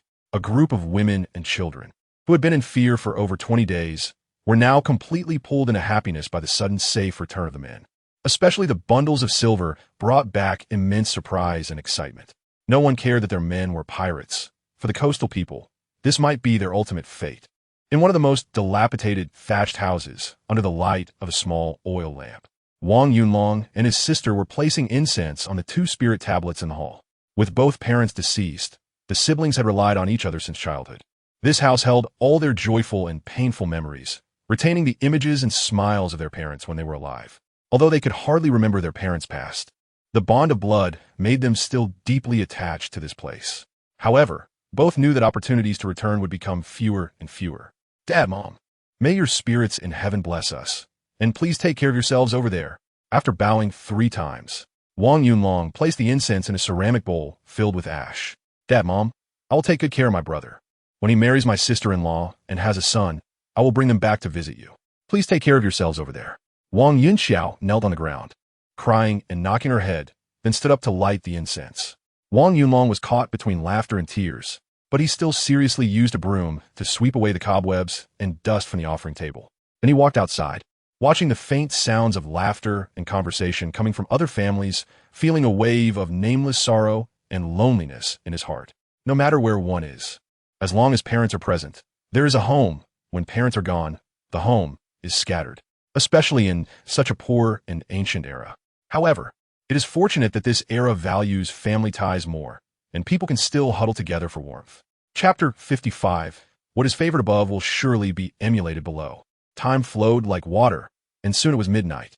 With the calls of night birds, shadows began to appear in over a dozen houses, quickly gathering in front of Yang Dahe's door. Yang Dahe dressed and came out with a fire gun in hand. Uncle Dahu, everyone is here, let's go. Wang Yunlong said, don't make too much noise. If we can avoid fighting, let's avoid it. If someone dies again, our families might get implicated. Yang Dahu replied, I know. Chen Jian is just a coward. Usually we give him some face, but if he doesn't know what's good for him today, we'll beat him into the ground. Shouted Ermao, who loved to beat people into submission. After a brief exchange, the group headed straight towards the Baihu Su in Yangon town, 2 miles away, under the dim night sky. The Baihu Su was the smallest unit of local military garrison, with 100 households forming a unit, divided into left and right camps, each led by 2 generals. And each general had 5 junior officers under them, with each junior officer commanding 10 households. According to Zhu Yuanzhang, the founding emperor of the Ming Dynasty, this mode of military service during wartime and farming during peacetime, where military households were self-sufficient, required only a plot of land to support millions of troops without the need for the court to allocate grain funds, was considered a brilliant strategy. However, unfortunately, while the idea was good, the actual implementation had significant flaws. After several generations of fixed military households, the quality of soldiers became uneven, and all officers below the commander in the garrison were hereditary, completely blocking the promotion channels for grassroots soldiers, leading to a lack of interest and responsibility for combat within the military households.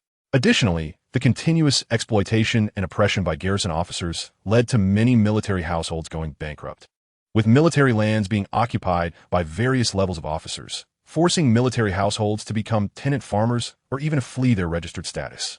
To gain more profit, officers at all levels reported fewer fleeing households rather than the actual numbers and began to collect empty salaries from these missing households.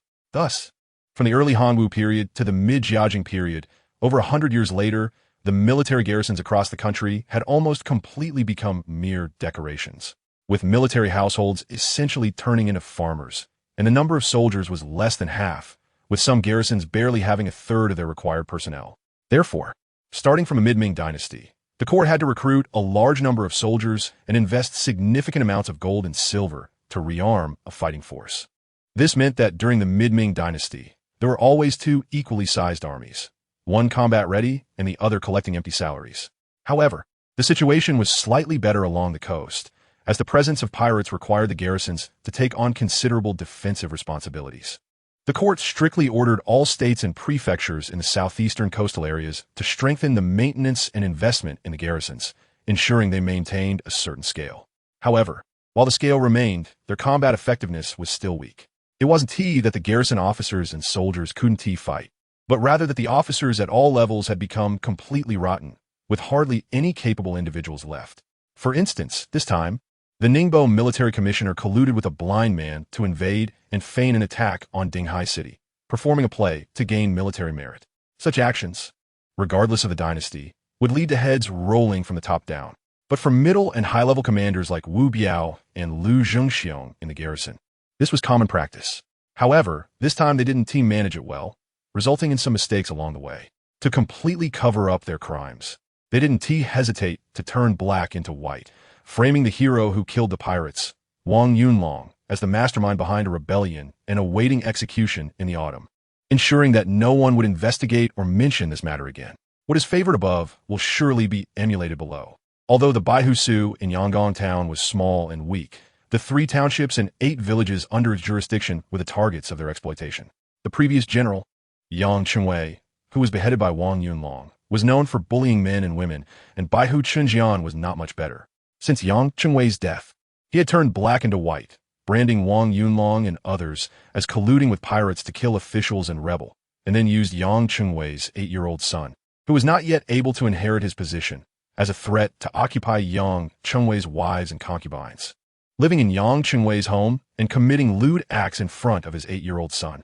Not to mention that the 3 weak women dared not resist.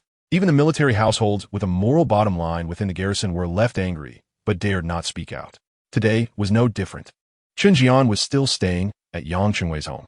The Baihusu was said to be barracks, but in reality, it consisted of several neighboring villages. In the past, there were stone or wooden fences, gates, and watchtowers for defense, but over 100 years, as the military households expanded and their population grew, the Baihusu became larger and eventually turned into a big rural area. In fact, most of the residents in Yangon town gradually migrated from military households, and many of the shops and workshops within were family-owned businesses of Chunjian and the 2 generals and 10 junior officers. Since there were no longer any camp gates, Wang Yunlong and the others quickly reached the usual training ground of the Baihusu, where there was a courtyard covering several acres, originally the office of the Baihusu, but had completely turned into the ancestral home of the Chun family. With the garrison in such decline, it was impossible for anyone to be on guard, and even the night watch was absent. After a few barks from dogs, the group directly climbed over the wall and sneaked into Chunjian's home. If they had still lived in Yangon town before, even giving Yang Dahu and his group 10 times their courage, they wouldn't have dared to do this. But since they had taken down the blind man's nest and lived overseas for more than half a month, everyone had become bold and their confidence had exploded. Now, even if Wang Yunlong wanted to take them to the capital to kill the emperor, it was likely that very few would flinch. However, the group went in quickly and came out just as fast. In less than half an hour, they emerged with fire guns, spears, and steel knives, dragging a disheveled, middle-aged man with them, and headed straight for another large house not far southwest of the garrison. A moment later, Chunjian, who was sleeping soundly with Yang Chunwei's wife in his arms, was suddenly shaken awake. Groggily opening his eyes, he felt a chill on his neck and vaguely saw several masked figures standing at the foot of his bed, with a steel knife resting against his neck. A slight movement sent a sharp pain jolting through him, completely awakening him from his slumber. "Let's talk nicely," Chinbaihu, one man said. Although Chunjian was a scoundrel, he had practiced martial arts and had served as 100 households for many years. He was no fool. The pain jolted him awake, and he quickly understood his predicament. But he dared not move, only turning pale and stuttering to plead for mercy. "Chinbaihu, you seem to be living quite well. You've quickly taken Yang Chunwei's wife for yourself." One man spoke up. What are you?" Hearing them not only call his name, but also mention Yang Chunwei, who had been dead for over half a month, he was instantly filled with shock and fear. "Chen Lang, what are you talking about in the middle of the night?" The woman lying in Chunjian's arms turned over, muttering as she seemed to bump into something cold, and upon opening her eyes, she saw a circle of people and a steel knife, instantly turning pale and screaming. "Shut up!" A hand suddenly pressed against the woman's mouth, and her scream abruptly stopped, like a hen that had just laid an egg being grabbed by the neck. The woman still tried to struggle, but a cold, short blade was pressed against her cheek. "I advise you not to move, or I'll slice your face into pieces," the young man threatened in a low voice. Upon hearing this, the woman instantly quieted down. Another woman, who had also been startled awake, was quickly subdued and dragged out of the bed, thrown onto the floor completely naked. "Stop playing around, turn on the lights." A boy's voice rang out from the darkness. Chapter 56. Coward. Soon, the oil lamp was lit. The 2 women, nearly naked, were trembling on the ground in fear, not daring to raise their heads. Looking at their pale bodies, someone couldn't help but swallow hard. Then, someone cursed, "Chunjian, Yang Chunwei is still buried in the ground and hasn't rotted, and you bastard already started sleeping with his woman. Don't you fear that Yang Chunwei will come back as a headless ghost to strangle you?" The 2 women shuddered violently almost simultaneously, and Chunjian also trembled, his face turning incredibly pale. However, at this moment, he was more worried not about Yang Chunwei, the headless ghost, but about the group of people that had suddenly appeared. He didn't recognize any of them. Although a few seemed familiar, his mind was blank from fear, and he couldn't recall anything at the moment. "Brothers, what do you want?" Chunjian stammered. Are you blind? Xinjiang? Open your eyes and look carefully. Don't we all shine with silver? We're the pirates you want to catch. Wang Ding stepped forward and grabbed Xinjiang's hair, scolding him. Xinjiang was so scared he was about to wet his pants. His face filled with terror as he said, "This hero, let's talk it out. If you want money, I still have some at home. If you want women, just take both of them." Slap. Wang Ding directly gave Xinjiang a hard slap and then said fiercely, "Xinjiang, you really are a coward. Two, old 7, enough. Keep your voice down." Wang Dahu pulled Wang Ding away. Wang Yunlong stepped forward, looking down at Xinjiang, who was kneeling on the ground. With a gentle smile, he said, "Chun Baihu, do you recognize me?" Xinjiang widened his eyes and scrutinized the unfamiliar, thin black-haired boy in front of him. In his panic, he searched his memory but couldn't place him, so he could only shake his head vigorously and stammer, "No, I don't know." Wang Yunlong squatted down and pointed at his own nose, saying, "Take a good look at yourself." Xinjiang widened his eyes again and shook his head vigorously. "Alas, Chun Baihu, it seems that the nobles forget things easily. Just not long ago, I chopped off the head of the General Yang Chengwei in front of the mountain god temple at Zhaobao Mountain, and it was you who reported the wanted notice. Have you forgotten so quickly?" "Ah!" Xinjiang exclaimed suddenly, waking up with a start. Looking at Wang Yunlong, his heart was in turmoil, and he instantly showed signs of mental collapse. After a moment of daze, he suddenly turned and knelt down, banging his head on the ground, saying, "Little fifth brother, spare my life. Little fifth brother, spare my life. I was blinded by fear when I thought of losing my official position. Damn it. Now I know fear. Do you know how miserable we are?" Wang Dahu, who had been calm all along, couldn't he help but kick Xinjiang, and a group of people nearby rushed forward, pinning him to the ground and beating him mercilessly. The sound of fists hitting flesh echoed clearly in the night. However, the entire Baihu office remained very quiet. Apart from a few barks from dogs, everyone was curled up in their own beds, cursing. Damn it. Xinjiang was still bullying others at Yang Chengwei's house. Although he was being beaten badly, Xinjiang didn't dare to shout, curling up into a ball and covering his head, not daring to resist at all. He understood his current situation. This group, led by Wang Yunlong, was involved because of him. What should have been a meritorious deed had ultimately turned him into a wanted murderer. Suddenly, these people coming to his door at midnight were definitely not there to check on him, nor were they there to offer him a reward to take him away. With one misstep, he could end up with the same fate as Yang Chengwei today. All right, if you kill him, it will be useless. Leave him with a breath. Wang Yunlong spoke, and only then did the group reluctantly retract their fists and feet. At this moment, Xinjiang was curled up on the ground, naked and groaning, his body covered in red and white bruises from punches and kicks. "Chun Baihu, stop playing dead. If I really wanted to kill you, it wouldn't be with fists and feet. I'd just stab you and send you off," Wang Yunlong said, giving him a light kick. Xinjiang moved a bit, then slowly sat up while covering his swollen cheek. The corner of his mouth was still bleeding, and he was trembling all over, looking both terrified and disheveled.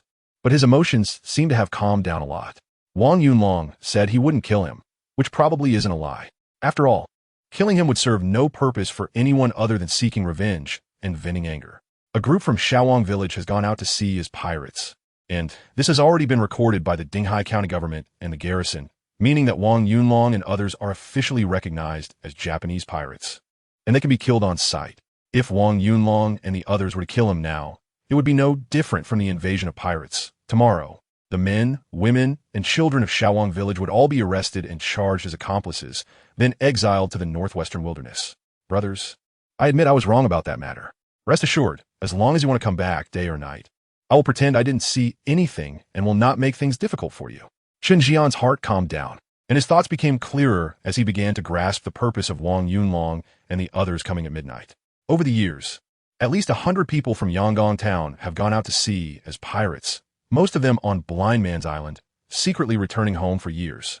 However, as long as they don't appear openly, both the garrison and the local village chiefs usually turn a blind eye, because reporting it would only bring trouble to themselves. And since they are all from the same village, capturing one would inevitably provoke public outrage. At that time, it would be fortunate if only houses were burned at night. It is possible that entire families could be captured and thrown into the sea to feed the fish. Those who dare to go out to sea are not good people. They are either local troublemakers or brave and fierce individuals. They can't even survive themselves and won't show you any mercy. Xinjiang is the same. Usually, he just bullies others in Yangon town. If it came down to actually dealing with those who have become pirates, he would be just as cowardly. It seems that Chen Baihu is indeed thinking about us, but that's still far from enough, Wang Yunlong said. Chen Jian sighed deeply in his heart and knelt down, saying, "Brothers, as long as you don't kill me, everything can be discussed. Whatever demands you have, I will go through fire and water without flinching. Stop bragging. Aside from eating, drinking, gambling, and sleeping with women, what else can you do?" Wang Ding raised his hand and gave Chen Jian a hard slap. Yes. I was talking nonsense. Whatever my brothers say, I will do from now on. I absolutely won't dare to harm you again. Chen Jian covered his face and could only nod vigorously. Seeing that Chen Jian was truly terrified, Wang Yunlong waved his hand and said, "Since that's the case, you all get up and put your clothes on. There are indeed some things I need you to do. If you do well, you can still be 100 households and even get promoted and make money. If you don't do well, then one knife will be enough to feed the dogs. You should know what happened recently on Blind Man's Island, right?" Chen Jian's face suddenly changed in fear, and his heart, which had just calmed down, began to race wildly. With a twisted expression, he stammered, "Did you really rob Mao Xinzi of his silver?" "That's right." Wang Yunlong nodded. Chapter 57. Is it your stubbornness or my inability to cut? The Zhoushan Islands are filled with Japanese pirates, 70 of whom are local people from the Zhejiang coast. These people come and go by boat, wandering between various islands and coastal towns all day long. The Ming Dynasty's strict maritime ban is like a broken net, full of holes, making it impossible to defend against. News from ashore generally spreads to all pirate gathering places within 2 days. Likewise, events that happen among the pirates will also spread to nearby coastal towns within a day or two. The incident of Mao Xinzi breaking into Dinghai County and being robbed, then killed in an internal conflict, has already spread in Ningbo Prefecture, around Zhoushan, and even along the coastal areas of Hebei and Guangdong. Although Wang Yunlong and others were confined on Shuangyu Island for 20 days, their names had already spread throughout the Jiangsu and Zhejiang regions. Especially Wang Yunlong, at the age of 16, killed an official and rebelled, and just 1 day later took down the stronghold of the notorious Mao Xiazi. Now, not only do all the small and large Japanese pirates regard him as an ally, but the ordinary people along the coast who have been oppressed by the local soldiers also view Wang Yunlong as a hero resisting the oppression of the court. In the towns and villages near Yang'an town, people come daily to the mountain god temple where Wang Yunlong wrote in blood, burning incense and bowing their heads, praying for the mountain and sea gods to bless the hero with safe comings and goings. Especially a large number of teenagers who idolize Wang Yunlong and are eager to go to sea and join the pirates. Additionally, the recent execution of Li Yishan for resisting the Japanese has further stimulated this sentiment. In just about 20 days, a massive wave of people going to sea has surged in Dinghai County and even in neighboring Xiangshan County, with at least 200 to 300 people taking to the sea as pirates. What has terrified and angered the authorities and local soldiers the most is that a group of young people from Xiangshan County directly killed 100 households from Changwo Wei's navy and stole 3 ships. Currently, this trend of going to sea as pirates shows no signs of abating and is intensifying. Local authorities are at a loss over this situation, feeling helpless. If they do nothing, the situation is getting more dangerous. If they try to control it, the local soldier's nature makes it impossible to manage. And if they clamp down too hard, it will inevitably lead to larger civil unrest. If a large-scale uprising occurs, not only will county-level officials lose their heads, but provincial officials and even the higher-ups in all of Zhejiang will be implicated. Moreover, with Wang Zhi's troops in Songjiang and Jiahong already suffering defeats, local officials and military are reluctant to create trouble for themselves at this critical moment. Let them run away. If they go to sea and become pirates, it will be the court's concern, and the locals only need to follow orders and cooperate. Punishment won't reach everyone. Thus, under this unspoken understanding, the entire coastal area of Ningbo Prefecture has been bustling with boats day and night, with daily reports of people going to sea or coming ashore to rob. Therefore, this is also why Chen Jian confidently promised that Wang Yunlong and others could return home at any time. There are simply too many such incidents to manage. At most, the more timid ones return at night and leave at dawn, while the bolder ones sneak ashore during the day or even swagger home, making it no different from going out to fish as before. However, the death of Mao Xiazi has become the most talked about and sensational topic in Ningbo Prefecture, especially in Dinghai County. After all, he was from Dinghai, directly from Yang'an town. He had been a pirate for over 10 years, but out of affection for his hometown. He never robbed in Yang'an town and even helped drive away other pirate groups that harassed the coast. In fact, Mao Xiaozi had a quite good reputation in Yang'an town, and some coastal officials, including Chen Jian, still received offerings from him each year, creating a very harmonious state. This kind of harmony between officials and pirates is almost the norm in many coastal areas, because behind every slightly reputable group of pirates, there are shadows of coastal wealthy families or even government officials. These pirates traverse vast maritime territories, smuggling to Japan and Southeast Asia, while simultaneously feeding the appetites of the powerful and wealthy, thus continuously elevating their own ambitions and desires. For example, Wang Ji, who is no longer limited to smuggling, but is trying to force the Ming court to change its policies and lift the maritime ban, allowing them to profit legitimately. Coastal military forces do not particularly oppose the pirates, as the existence of pirates gives them more value and significance. The court allocates funds every year for military supplies and the repair and construction of defensive facilities, which translates into money that, with a little maneuvering, ultimately ends up in the hands of various military officers. Incidents like Wang Yunlong's are also pathways for their promotion and wealth. There are too many pirates along the coast, and incidents occur daily, so the court simply cannot manage these trivial matters. As long as the upper and lower levels collude, a mistake can quickly be turned into a merit. Although the incident of Wang Yunlong robbing the blind man, Mao, had long spread on the shore, many people actually did not believe it. After all, it was just a rumor from the pirates. Even though it was detailed, no one had seen it with their own eyes, not even Chen Laoshi, who had killed the blind man Mao. Therefore, Chen Jian was initially skeptical. However, now that Wang Yunlong had said it himself, Chen Jian had no choice but to believe it. At the same time, he was increasingly convinced that the group of desperate men dragging him out of bed in the middle of the night truly dared to do anything and could pull it off. They weren't killing him simply because he still had some value to them. Thinking of this, Chen Jian, who had hastily put on his clothes, suddenly knelt down and begged for mercy, saying, "Brothers, whatever you want me to do in the future, I will do it without question, and I will never betray you. I only ask for a way to survive." Betray? Wang Yunlong sneered and said, "If you dare to betray me, I might even look at you differently. Do you think you're tougher than Yang Chengwei? Or is my steel knife rusty and can't cut? Please spare me, Brother Wu. From now on, I won't say a word out of line," Chen Jian said, nearly breaking down as he desperately kowtowed and begged for mercy. Seeing him banging his head on the ground and crying, Wang Yunlong sighed inwardly. Such a coward, afraid of death, had pushed him and over a dozen people from Shaowang village to the brink of destruction. This shows how messed up the world is. However, he wasn't here to take revenge on Shenzhen. For the future blueprint of the pirate empire, this piece of trash from the garrison still had some use. Therefore, he waved his hand in disinterest and said, "Get up first. Listen carefully to what I say and do as instructed in the future. You won't miss out on benefits." "Yes, yes." Shenzhen, hearing that he wouldn't die, quickly got up and stood with his hands down, his face full of anxiety. "First, starting tomorrow, you must not bring anyone to harass anyone from Shaowang village or Doang village. If there are any dangers in the two villages, you must do your best to help. Even if you can't help, you absolutely must not kick us when we're down. If anything happens to our family, we will hold you accountable." "Yes, brothers, rest assured, I will definitely comply." Chen Jian nodded like a chick pecking at rice.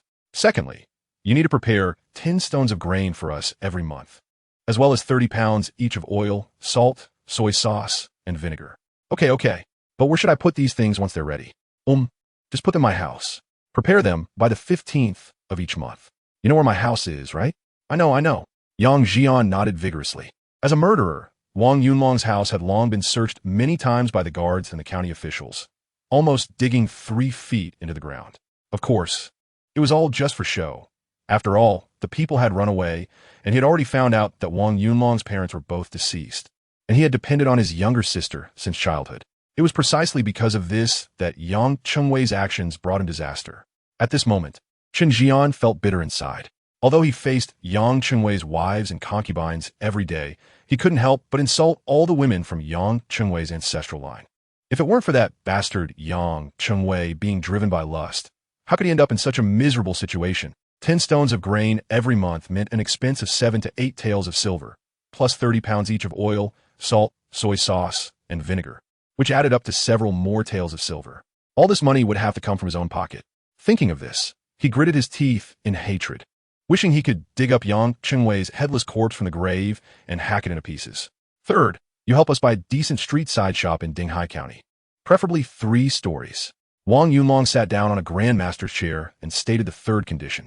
Chun Jian's face instantly fell, and, after a moment of daze, he said with a sobbing tone, Xiao Wuge, a 3-story commercial building in Dinghai County costs at least 400 taels of silver. I can't afford it. You damn bastard. You eat so much empty salary every year and extort so many donations from the town. Yet you dare say you have no money? I'll beat the shit out of you. Mao cursed loudly and waved his fist to hit, but was stopped by Wang Yunlong, who then pulled out a banknote from his pocket and unfolded it. Seeing the words 500 taels of silver on it, Chun Jian's eyes widened in shock, and his breath halted for an instant. This is 500 taels. You can sell the commercial building, and the surplus will be considered an advance on your food expenses. As long as you do well, we won't treat you unfairly. You'll also receive 10 taels as a hardship allowance every month. Chun Jian was overjoyed and reached out his trembling hands to take the banknote, but a large hand next to him grabbed his arm. Wang Dao, with a face full of murderous intent, said, Chun Jian, think carefully. If you take our silver and dare to do anything unfavorable to us in the future, not just you, but even your parents, wife, and children, your entire family of dozens will be fed to the fish. Chun Jian's body trembled slightly, but he resolutely accepted the banknote, then nodded seriously and said, Brothers, rest assured, although I, Chun Jian, am not a good person, I will definitely handle this matter well. But what will happen after we buy the shop? After we buy it, we will naturally have people to manage it. But we may need to rely on your strength to help attract some customers. Can I know what kind of business it is? I don't know many people in Dinghai City, and most of them are from the military. Chun Jian's face was filled with nervousness and anxiety. A foot bath house. What's a foot bath house? A foot bath house is naturally a place to wash feet. Chun Jian was bewildered, his mind filled with crows and question marks flying around. However, because he had taken the 500 taels of banknotes, he was now completely tied to Wang Yunlong and the others. But spending hundreds of taels to buy a shop at a good port only to use it for foot washing left even his normally logical thinking utterly confused. Why ask you to do something, just do it. Why the hell are there so many questions? Someone beside him slapped the back of his head. Yes, I was wrong, I won't ask anymore. Chun Jian quickly shrank his head in fright. Wang Yunlong waved his hand and said, Since I'm asking you for help, I should let you know that a foot massage parlor is quite similar to a brothel or a music house. However, the former is for soliciting prostitutes and listening to music, while the foot massage parlor is for foot washing and massages. Both are places for men to relax and unwind. So you understand, right? Chun Jian quickly nodded and said, Got it. Well, as long as you understand. Since it's a business, we might also need to buy and sell some goods. You should have some idea about where these goods come from and where they go, right? After a moment of contemplation, Chun Jian's face turned a bit pale, but he still nodded vigorously, saying, I know. Don't worry, I won't let out a word. Wang Yunlong smiled and nodded, saying that's good. As long as the foot bath house and the shops can open up the situation, there will definitely be benefits for you in the future. In a few years, you might even be able to replace Lu Zhengxiong and become the commander of Dinghai. Chun Jian's legs went weak, nearly falling to the ground, his face full of panic and fear as he stammered This is impossible. Nothing is impossible, Wang Yunlong replied. It's just that there will be something you need to testify to when the time comes. As long as it succeeds, it's not impossible for you to be promoted 3 ranks, but the premise is that you must listen to us.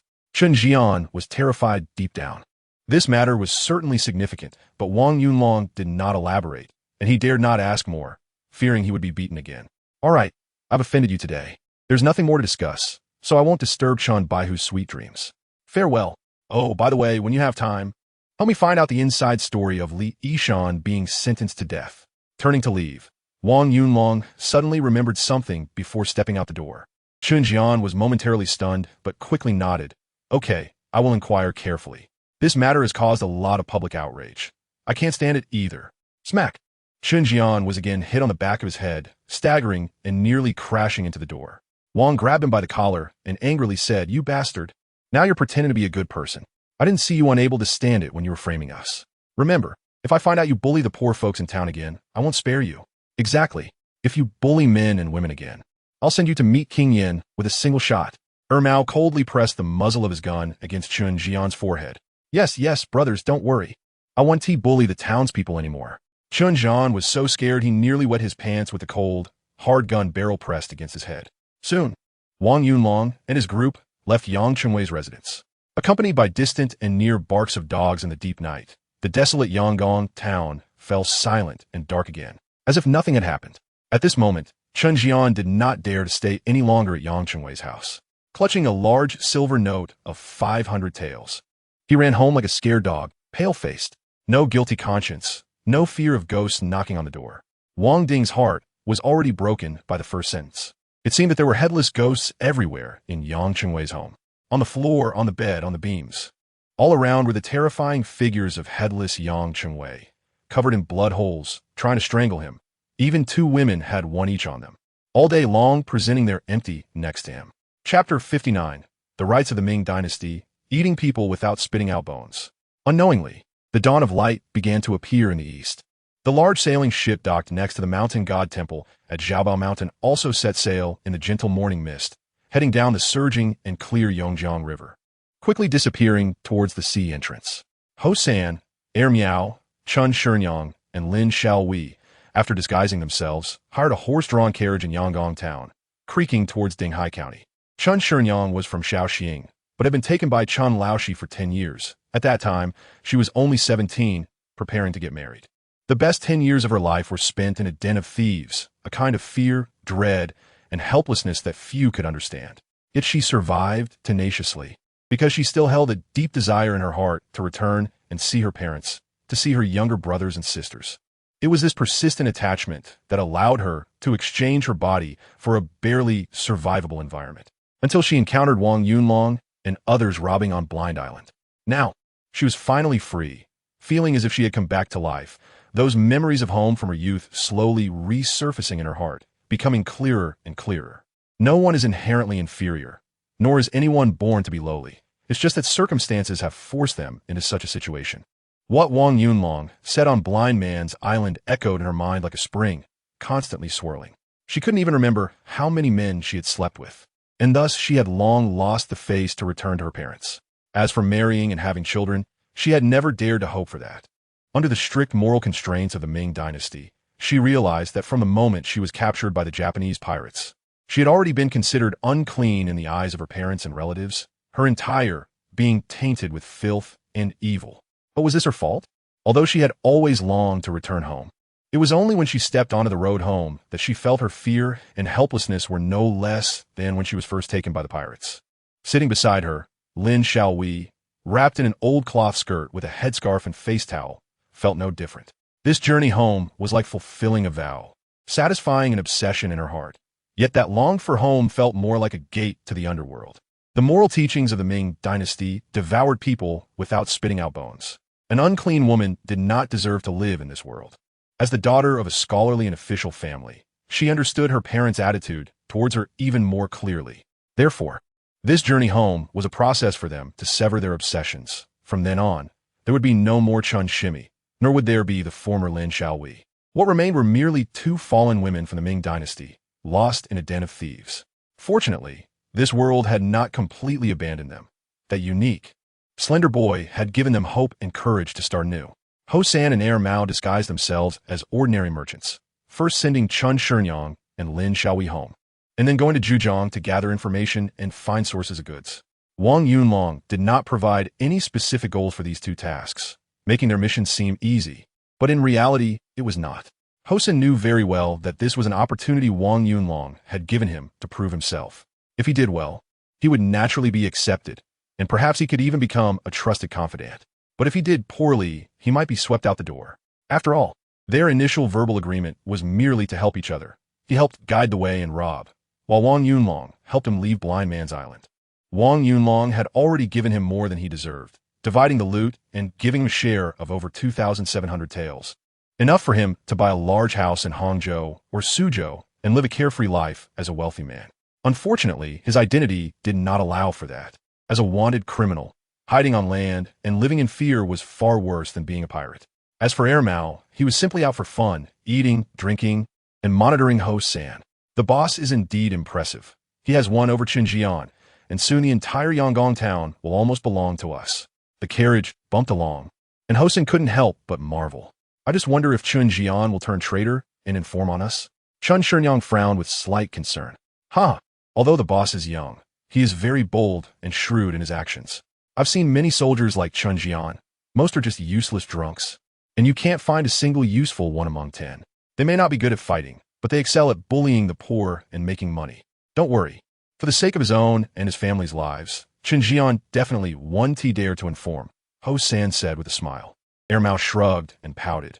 I used to think Chen Jian was quite capable, but I didn't expect him to be so cowardly. Ho San scoffed. This is a different time. If someone had a knife at your throat, you'd be cowardly too. Mao chuckled awkwardly. That's true. But this bastard is so cowardly. Yet he has the audacity to accept our large silver notes.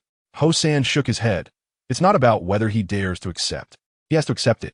If he doesn't, he might have already been fed to the fish. Mao was taken aback. No way. Xiao Wu never said he was going to kill him, just said to scare him a bit. Ho San shook his head again. You still don't understand the boss. When he killed Yang Chengwei, he was very decisive. His identity is already different now. What fear does he have in killing another 100 households? With that precedent, Chen Jian has no choice but to obediently act like a dog. Let's not talk about this anymore. This time the boss sent me out to gather information. But I don't have a clue. Can you help me think about where to start? Mao shook his head. Don't ask me. I'm just here to give you courage. After a moment of frowning contemplation, Chen Shinyang said, We women don't understand the affairs on the island. But Brother Xiao Wu is like playing chess now. Every move is calculated. Therefore, he needs to gather information from all sides to determine the next step. And I believe that is your most important task. Ho San smiled wryly. That's no different from saying nothing. I still have no clue. Lin Xiaowei said, Actually, I think Brother Xiao Wu's goal is quite simple. He said he wants to do business first, so he needs to find out which businesses are profitable, where the sources of goods come from, and their sales routes. He even needs to find the sources of goods and then clarify the transport channels, etc. Additionally, the movements of the court and the officials are also very important. After all, we are pirates and might be hunted by the authorities at any time. Only by truly grasping the court's movements can we respond to many things easily. Ho San nodded. What Miss Lin said aligns with my thoughts, but I can't just act rashly. It seems I can only take it slow. By the way, Miss Lin, when you go back this time, could you help me inquire about the sources of goods? After all, your father is a chief clerk in Suzhou, which is quite a high position, and there's a lot of silk there. I have no connections at all. Lin Xiaowei hesitated for a moment, bit her lip, and nodded. I'll try, but I don't know if it will work out. Ho Sandai repeatedly expressed his gratitude. The old cart bumped along the official road, getting further and further away, and in the distance, a city gradually appeared. Chapter 60. The beginning is always difficult. The effectiveness of the intelligence that Ho San had sent out was something that Wang Yunlong himself was completely in the dark about. However, since he had already become a pirate, there was no other way but to grow stronger. Now that Qinjian had been dealt with, the family of Yang Gongjin would temporarily be safe, and the concern from behind had been eliminated. What remained was to focus on managing his small territory, first boosting economic development, and then industrial development. Therefore, after returning to Xuanyu Island, everyone had no time to rest and began loading goods onto the large ship, preparing to first go to Putuwa Island to experience the process of black market trading and scout the way for future developments. Mao Xiezi started his own business after the downfall of the Su Dong Group, and with the support of the Chun family from Chuanzhou, his business grew larger. He quickly gained a significant reputation near Zhoushan, and after 7 or 8 years, he had accumulated the strength of more than a dozen large sea ships. The single-masted sea boat, commonly known as the Tsangshan boat, measures about 5 zhang long, is manned by 10 to 20 armed crew members, cost the court about 600 taels of silver, and is equipped with cannons and firearms, effectively doubling the price. For the Japanese pirates, the price to obtain one would be at least 5 times higher. In other words, a typical small sea boat would cost Japanese pirates at least 3,000 taels of silver, excluding any firearms, which are also exorbitantly priced and can mostly only be purchased from the French. The 2-masted sea boat, also known as the Shanghai boat, measures about 10 zhang long, is manned by 30 to 40 armed crew members, and costs the court around 1,000 taels of silver, with Japanese pirates needing at least 5,000 taels to acquire one. These 2 types of sea boats are the most commonly used armed ships by coastal Japanese pirates, while larger ones are generally unaffordable.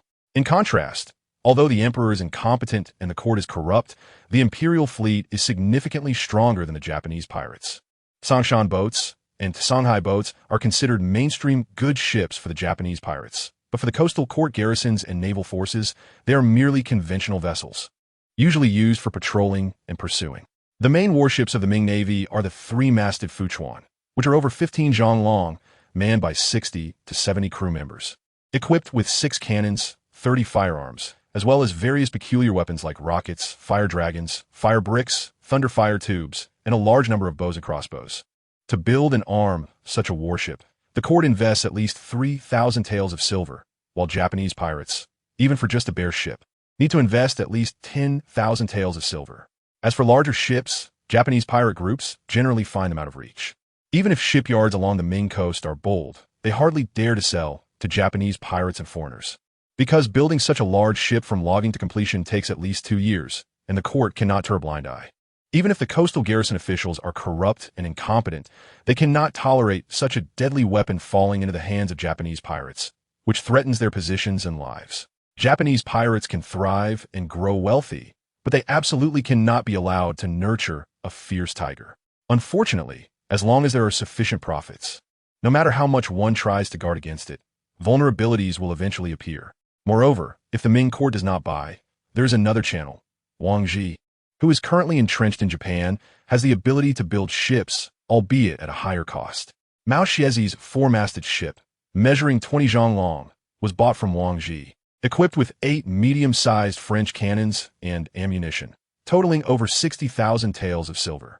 Including other ships and firearms he purchased over the years to build his pirate kingdom on Xiezhi Island, he invested no less than 200,000 taels of silver. It is precisely because of the support from these more than a dozen warships that he could establish a foothold in the pirate-infested Zhoushan Islands and become a local power in the Ningbo area. Now that Mao Xiezhi was gone, these heavy assets were naturally swallowed up by Chun Laoshi. However, Chun Laoshi was originally from the Chun family of Chuanzhou, and his main task was not to oppose the Japanese pirates and the Ming court, but to smuggle for his family. Thus, Chun Laoshi's ambitions for territory and expansion were far less than Mao Xiezhi's. After organizing Xiezhi Island, he continued his smuggling business and didn't even have the mood to pursue Wang Yunlong. Consequently, the waters near Xiezhi Island had truly become a peaceful and tranquil place. Shuangyu Island, which is very close to Xiezhi Island, was also unusually quiet, with hardly any signs of other pirates. Occasionally, a few passing ships could be seen, all of which were either merchant ships of pirates going out or transporting goods, with no one paying attention to the already abandoned movements of Shuangyu Island. Wang Yunlong and others were astonished by the sheer amount of goods they had looted from Blind Island. They had seized only the most valuable items, even leaving behind porcelain and glass. It wasn't that they didn't want those items. It was simply a matter of survival, forcing them to discard them. The goods had long been counted and stored, with the most valuable among them undoubtedly being silk. Nearly 2,000 pieces of various silk brocades, including dozens of colorful phoenix and dragon-patterned embroidered brocades. These uniquely patterned and finely embroidered brocades were clearly not of common origin, even if they weren't royal tributes. They were at least items used by princes and feudal lords, far beyond what commoners could obtain or dare to use. However, the dragon and phoenix brocades, which even the common people and aristocrats of the Ming Dynasty did not dare to wear, were highly sought after by the nobility of foreign countries. For the rulers of Japan, Korea, and the Southeast Asian nations, these items, meant only for the royal family or princes, were priceless treasures, bringing immense honor and a sense of pride that elevated their status. Additionally, these high-grade silk brocades were also favorites among all the pirate leaders, with collectible properties only second to gold, silver, and jewels, and they even dared to wear them openly as clothing. Silk, being a product that neither the Southeast Asian nor Western countries could produce, had become extremely scarce. Almost all silk in the world was produced by the Ming Empire, making it a highly coveted item. A piece of silk, regardless of quality, transported to Southeast Asia or Japan, could fetch more than 10 times its domestic price. And when the Portuguese transported it to European countries, it could increase 100-fold. Not only was it expensive, but it was also rare. After all, silk is not cotton. Its production is too low to be popularized in the already over 1 billion-strong Ming Empire. During the Han and Tang dynasties, only nobles could wear silk, allowing the court to collect a large amount for export. However, by the Song and Ming dynasties, with the rapid development of commerce and the gradual decline of the noble class, the rising new landlord class and lower intellectuals formed a new bureaucratic class, which continuously raised their values and living needs. Silk began to permeate the common people. Even beggars could wear silk if they had the money. Currently, the items of greatest interest to the Franks regarding the Ming were silk first, followed by porcelain and tea. They were even willing to buy raw silk at high prices. The pure-colored fibers, resembling clouds, either pure white or radiant with 5 colors, were an irresistible temptation for them, and once transported back to the West, all the nobles would scramble to buy them, even to the point of breaking their heads over it. Noble women particularly liked to tie raw silk directly into their hair as a symbol of nobility. Chapter 61. Difficult tasks must be done easily. The pirates on Putuwa Island were a mixed bag, with the largest group being the fucking gang. There were also several other large gangs, such as the Mingzhou Gang, Taizhou Gang, and Chuanzhou Gang. The group with the second greatest military strength after the fucking gang was the Franks. It wasn't that the Franks were numerous. Rather, they controlled the production and sale of firearms, cannons, and gunpowder, and they were also the major clients for smuggling and selling by all sizes of pirate groups.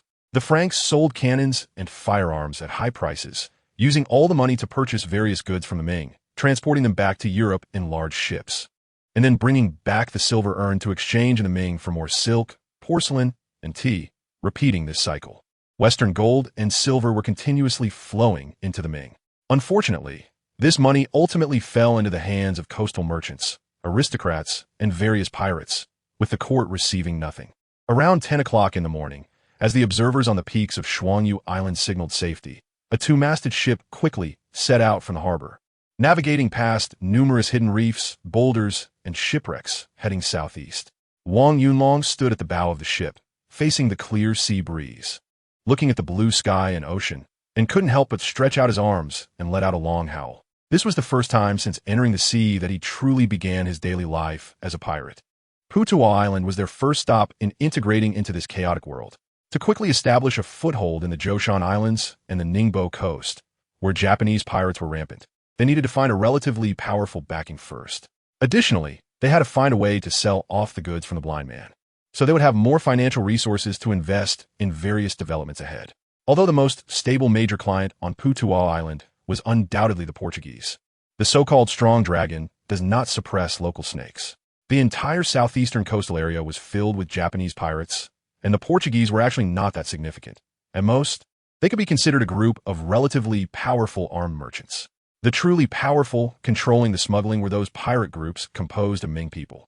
Therefore, Wang Yunlong's first plan was to contact local gangs, and the safest choice was undoubtedly the Mingzhou Gang. If they could successfully gain the recognition and support of the Mingzhou Gang, they would have legitimate business rights in the underworld on Putuwa Island. Furthermore, if they could find a source of goods on land, their operations would truly take off. However, as the saying goes, starting anything is difficult, and yes, the middle is hard, and the ending is also hard. As the saying goes, difficult tasks must be done while they are easy. Great tasks must be done with meticulous care. No matter how difficult a task is, as long as one finds the easiest breakthrough, it will eventually turn from difficult to easy.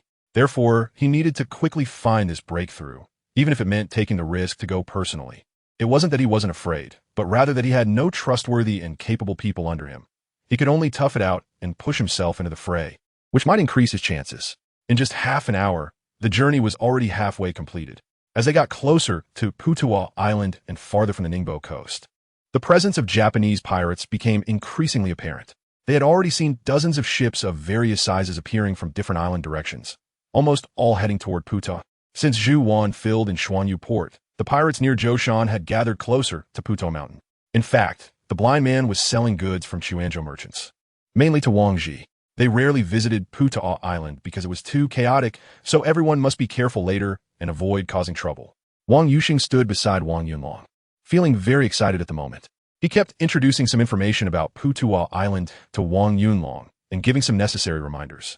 Everyone listened to Uncle Yoshing's arrangements, and after getting on the island, they were advised not to wander around and to stay in pairs to avoid getting separated. Wang Yunlong reminded everyone, "Xiao Wu, why don't you just stay on the boat? We'll go down to trade and gather information.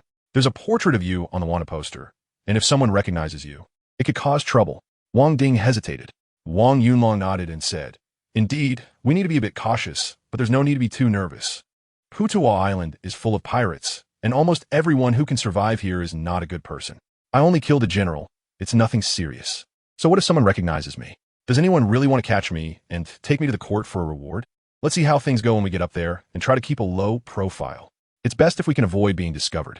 Wang Yuxing laughed and said, "Indeed, Now that Mao Xiezi is dead, his group of loyal followers, including Hu Laoyao, have all met their end. If they are recognized, it won't be a big deal. Last time, when we came to gather information, we even saw Chen Laoshi appearing on Mao Xiezi's four-masted ship. We don't know if he saw us then. But there hasn't been any news on the island about Chen Laoshi wanting to hunt us down, which shows that he can't be bothered with this matter. Moreover, Putu Island has always been chaotic. After we took down Mao Xiezi last time, our reputation here is quite significant. After all, this is the biggest event that has happened near Zhoushan in recent years. Many people speak of it with great admiration. Xiao Wu is not an unknown figure here. He is already well known for killing officials and rebelling. Wang Yunlong said helplessly, "I was forced into the sea to become a bandit. When did I ever think of rebelling?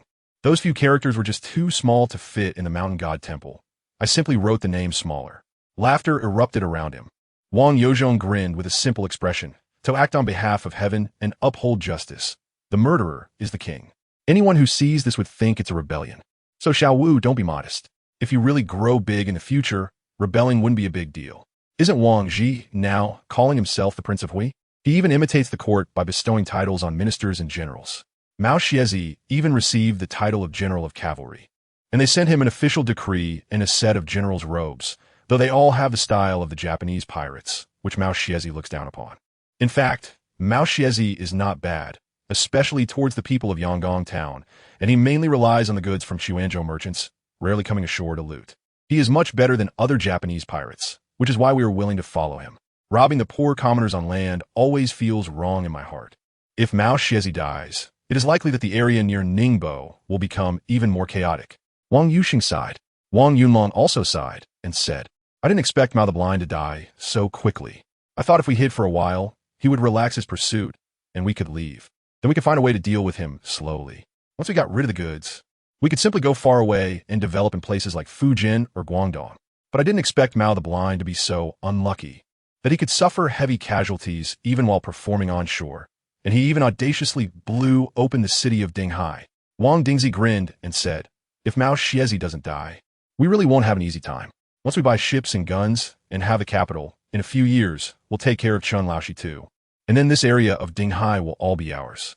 Wang Yozhong and others also echoed, with some even starting to fantasize about the joyful situation of ruling Blind Island in the future.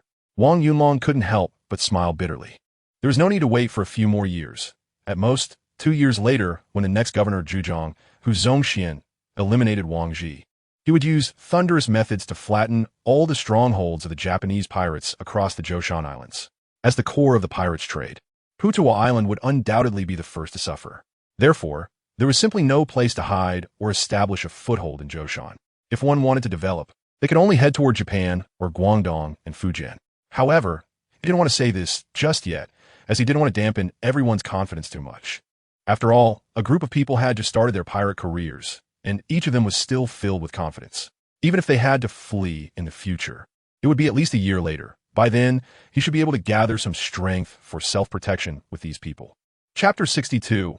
Brutal naval battle. The sails billowed, and the great ship sailed smoothly with the wind. After navigating around various islands, Wang Yunlong and his companions to masted vessel mixed among 7 or 8 ships, drawing closer to Puto Island. Eventually, a towering, steep cliff of a massive island came into view, and it grew nearer. "Everyone be careful. Don't cause trouble when we reach the island," Wang Yuxing reminded once more. At this point, their ship was less than 2 miles from Puto Island. The surrounding waters were even busier with fishing boats and merchant vessels coming and going, most of which were single or two-masted ships of various shapes. In addition to the traditional Ming-style merchant ships, there were also different styles from Japan, Korea, and Southeast Asia, with an occasional 3-masted ship standing out like a crane among chickens. A 3-masted ship with a black dragon head painted on its sail passed by Wang Yunlong and the others, its deck towering nearly 10 feet above them. 7 or 8 enormous sails roared and shook, and the wind and wave generated by it violently rocked the 2-masted vessel. Looking down from such a height at Wang Yunlong and the others, who were frantically grasping the ship's railings and masts amid the chaos, many Japanese pirates on the large ship burst into laughter, with some even aiming their firearms down at them.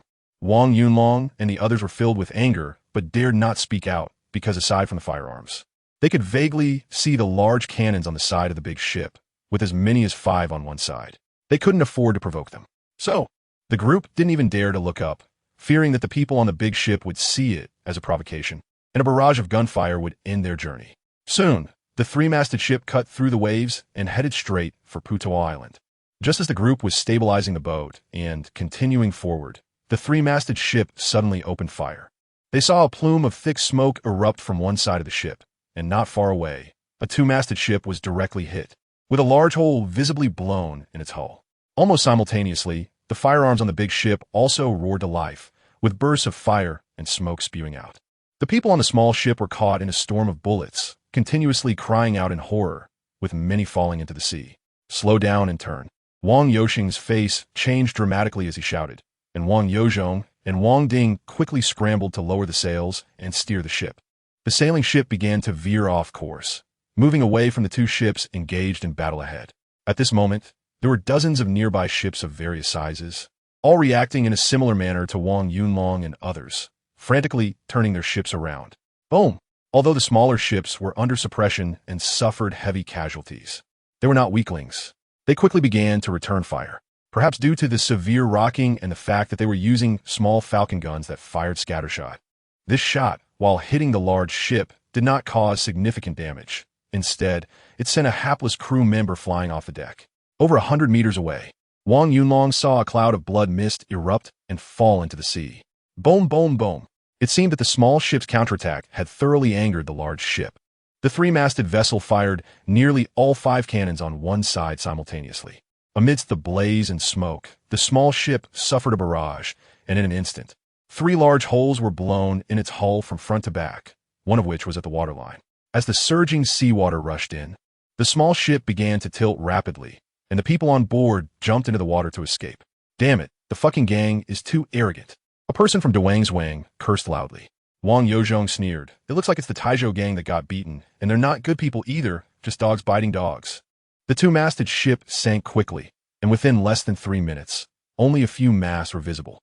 The people on board were either dead or injured, bodies floating, blood staining the sea, while the rest cried out and struggled in the water. The large ship was almost continuously firing muskets, smoke billowing as they kept shooting at the struggling pirates in the water. Damn, this is too brutal. Wang Yunlong watched in horror, and just as the people on the small boat were about to be wiped out, a cannonball suddenly whistled in, landing less than 10 meters from the three-masted ship and splashing up water several meters high. Everyone turned to look in the direction of the sound and saw another three-masted ship along with 7 or 8 two-masted and one-masted vessels charging fiercely from the southeast direction of Portugal Island. At the same time, the cannons on the ship continued to fire, with cannonballs whistling towards the Fuzhou gang's large ship, which was still desperately pursuing. The Fuzhou gang, realizing the danger, did not dare to linger and quickly fled towards the northwest into the open sea. Soon, a few ships from the Taizhou gang that were chasing from behind reached the conflict site. Some ships stopped to rescue people, while others continued to pursue the Fuzhou gang's vessels. The sound of cannon fire echoed continuously, with cannonballs relentlessly chasing the Fuzhou gang, crashing into the water and creating splashes. In just 10 minutes, several ships had disappeared from view, with some fleeing and others pursuing on the side of Portugal Island. Meanwhile, nearby, various sizes of ships that had been watching the scene continued to set sail, some entering the island and others leaving, appearing orderly as if such events were commonplace. Wang Yunlong wiped the sweat from his forehead. This was the first time he had witnessed a naval battle involving sailing ships from the Ming Dynasty. Although the scale was small, the scene still made his heart race. It also deepened his understanding of the chaos on Portugal Island and the current situation of Japanese pirates along the southeastern coast of the Ming Dynasty. These pirates were not simply ordinary sea robbers. They possessed powerful firepower. Ultimately, aside from the Ming Empire's outdated maritime prohibition policy, there is also the undeniable contribution of the Portuguese behind it. The cannons and firearms equipped on these pirate ships were all manufactured by the French.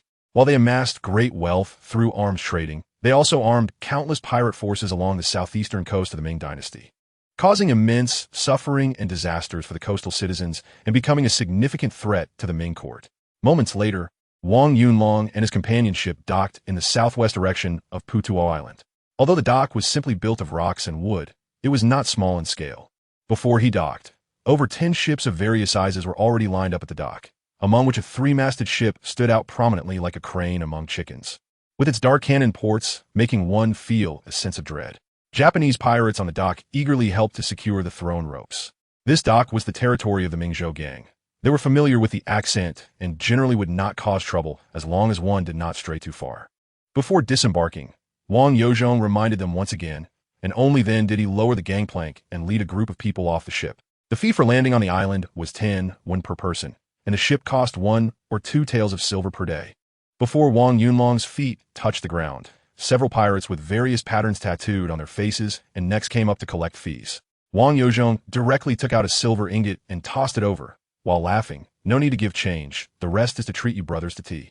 The leading big man caught the silver, weighed it in his hand, and instantly a smile appeared on his face. He clasped his fists and said with a smile, Thank you. Brothers, you have come to my Mingzhou gang today. What business do you want to do?" Wang Yozhong smiled and said, "I got some goods and thought I could trade for some sound." The big man, upon hearing this, looked a bit regretful and said, "It seems we'll have to let those mixed-haired ghosts benefit again. However, things have been a bit unstable on the island these days, so brothers, don't run around everywhere. Otherwise, if something happens, we won't be able to help."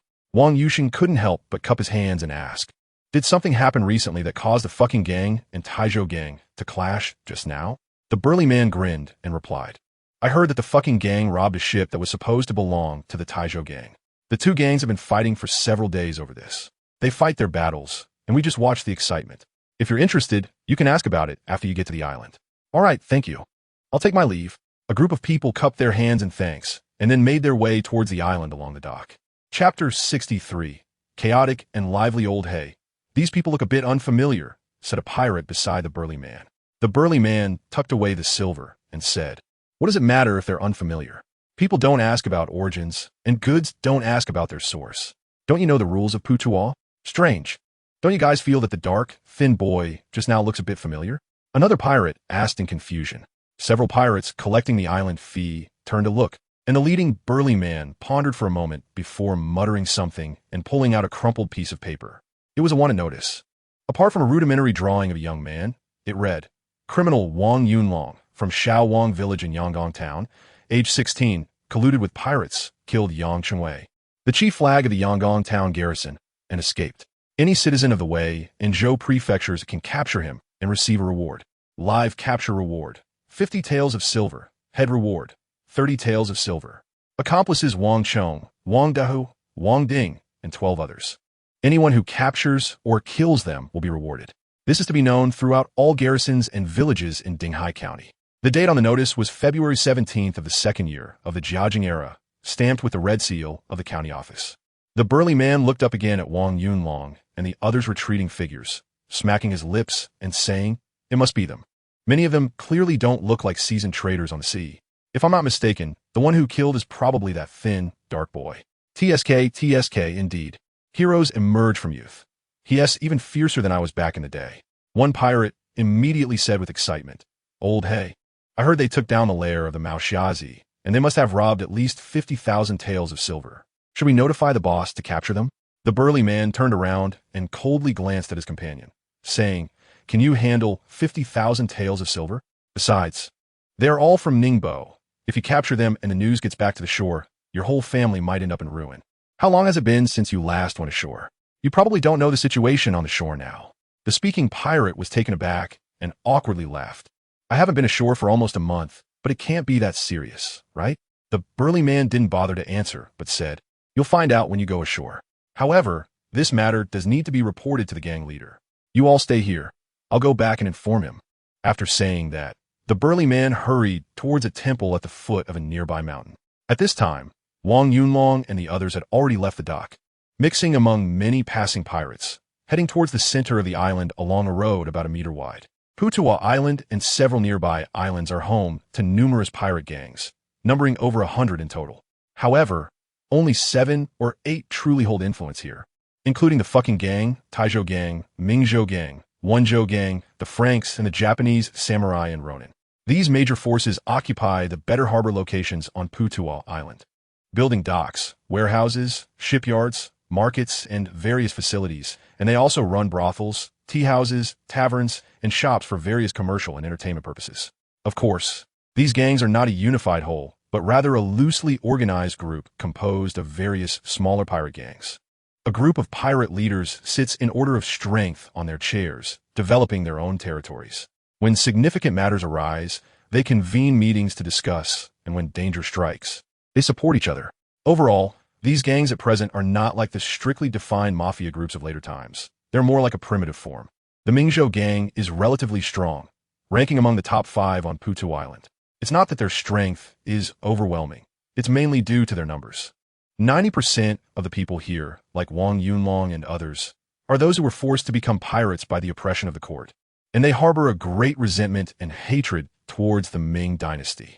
Naturally, they are unwilling to admit they are from Ningbo, so they simply use the old name from the Song Dynasty to show their distinction. After going to sea, some of the people from Ningbo allied with Maoxiazi, while most came to Putuo Mountain to join the Mingzhou gang. Thus, among the thousands of pirates on Putuo Island, the Mingzhou gang almost accounts for 1/5. Wang Yunlong's rebellion against the officials was largely influenced by the Mingzhou gang, and many people felt it was very satisfying and admired him greatly. Since learning that they had taken down Mao Xiezi's stronghold, Wang Yunlong and his group, although they had not yet formally established themselves in Zhoushan, had already been recognized by all the major gangs and factions. Subconsciously, everyone regarded Wang Yunlong and his group as part of the pirates, and they often praised them to show their admiration. As the saying goes, heroes appreciate heroes. When everyone shares the same identity, and others can do what you cannot, and dare to do what you do not dare to do, it easily creates a mentality of weakness. Those who dare to kill can probably be stronger than half of them. Those who dare to kill officials can be stronger than 99%. But there was not a single one here who dared to rob Mao Xiezi. This includes the strongest fucking gang and the most powerful French gang. Mao Xiezi had over 300 men, more than 10 ships, 8 cannons, and dozens of guns. This force is definitely not considered strong among the many gangs on Putuo Island, and it wouldn't even rank in the top 10. However, if a real fight broke out, no gang would dare to claim they could win because the internal dynamics of the gangs are too complex. Although they seem to unite for profit, they are actually very loose internally. Once a fight breaks out, no one will sacrifice their own men to the death. When everyone thinks and acts this way, their combat effectiveness is basically halved. As long as the enemy is slightly reckless, there is no need for a fight at all. For all the pirate factions, taking advantage of the situation is acceptable, but charging into battle is avoided. The survival mantra is better the dead comrade than the dead fellow. Therefore, after the Han learned of Wang Yunlong's identity, they not only had no intention of robbing, but were also very nervous. Wang Yusheng and others have been to Putuo Island several times and are relatively familiar with it. Wang Yunlong was like Lu Laolao entering the Grandview Garden. Everything looked fresh to him. Although he had learned about the general situation of Putuo Mountain from the descriptions of Wang Yusheng and others, it wasn't until he saw it with his own eyes that he realized it was even more chaotic and lively than he had imagined. Not far from the dock was a trading market set up by the Mingzhou gang, which also charged a market management fee.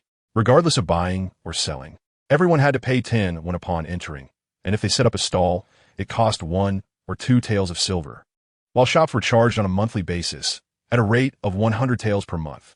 Watching Wang Yozhong hand over 3 taels of silver for the fee, Wang Yunlong's face twitched. Damn it, this is too black-hearted, even worse than Blind Man Island.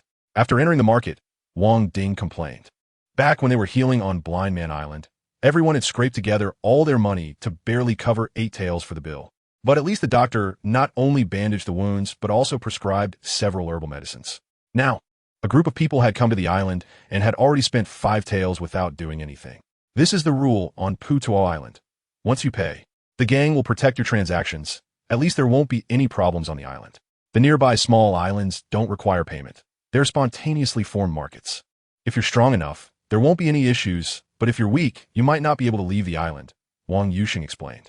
With such chaos, who the hell would dare to trade? Wang Ding said, Hee, as long as you're strong enough, it's fine. As long as you're not afraid of being robbed. You might even rob others. In fact, most of the time it's quite safe. Incidents are rare, unless you encounter some hot-tempered lunatic. We encountered one before, and over a dozen were killed by a cannon from a blind man. Chapter 64. Those who fear death are afraid of the reckless inside the market. The stalls didn't seem very numerous, with about a dozen or so, plus 2 rows of fixed shops. The stalls were mainly rented out to small gangs, or even lone wolves, with goods sourced from all over the place, in small quantities, and generally not too expensive.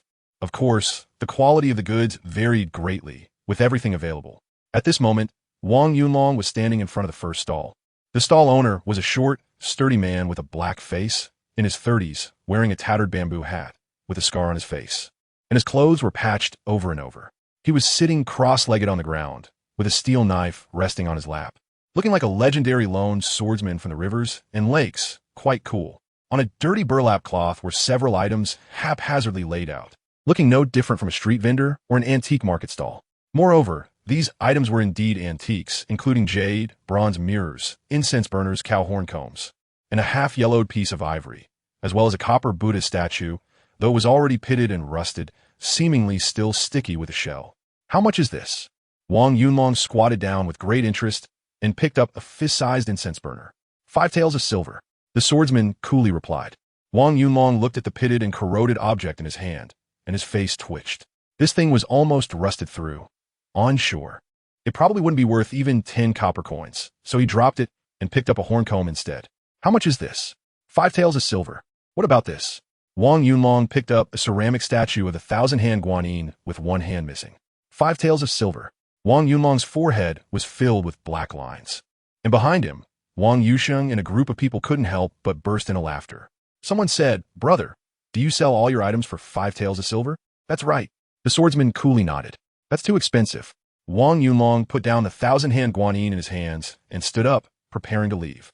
"Hey, little brother, you've looked at so much. How can you leave without buying anything?" The swordsman pulled Wang Yunlong's pant leg, his voice carrying a hint of coldness. Wang Yunlong couldn't help but be speechless, thinking that Putuo Island was indeed full of strong bandits, even though selling goods had to resort to strong arming. However, he was also a bandit, so who was afraid of whom? He then smiled and said, "If you've seen it, you have to buy it." "Is this rule set by you?" "That's right. You've looked at 4 items, you must buy at least one. That's the rule of my 5 taels of silver," the swordsman said in a deep voice. Wow, a toad sneezing quite a big mouth. Wang Yozhong, standing nearby, pressed the muzzle of his gun against the swordsman's forehead and said, "You think you're tough just because you're fat? Hurry up and let go, or I'll give you a quick death with one shot."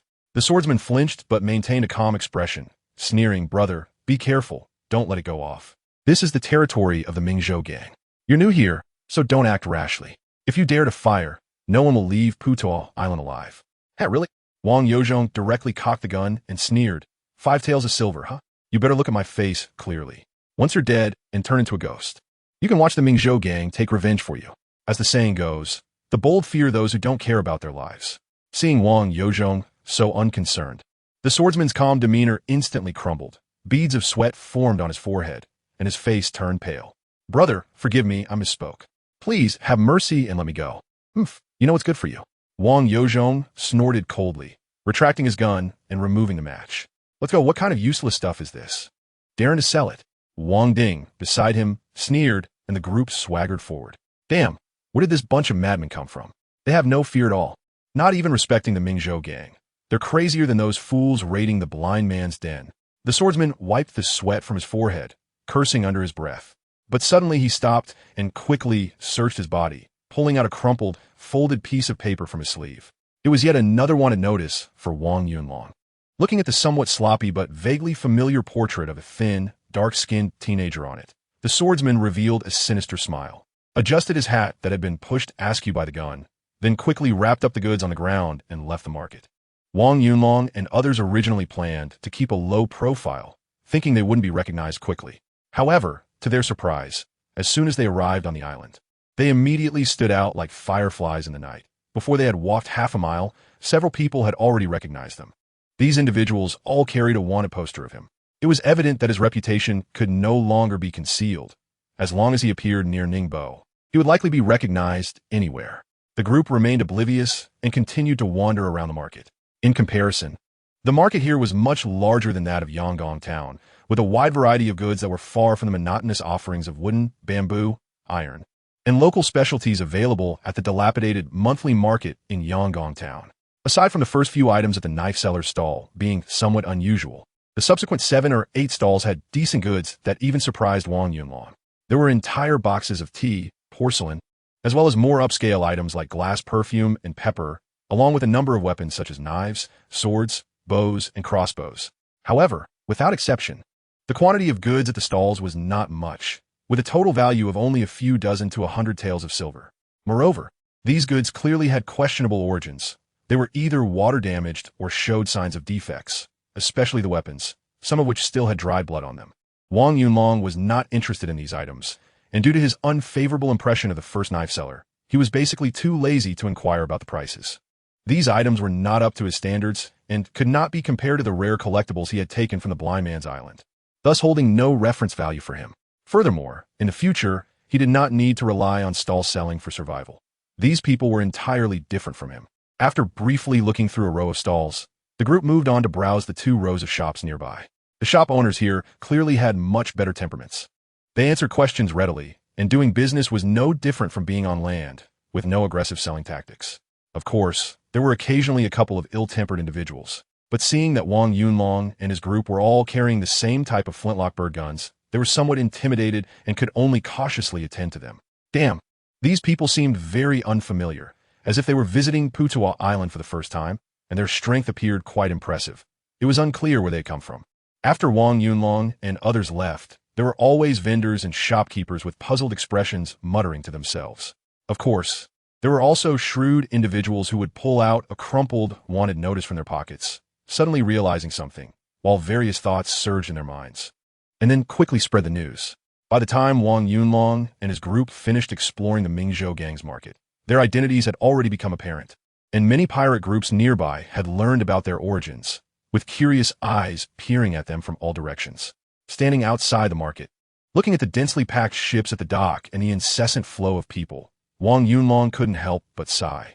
After visiting the Mingzhou gang's market, not only did it open his eyes, but also made him acutely aware of how foolish the Ming Dynasty's maritime ban was effectively cutting off their own financial lifelines. In just half an hour, they had visited nearly 20 shops, each filled with a dazzling array of goods and staggering quantities.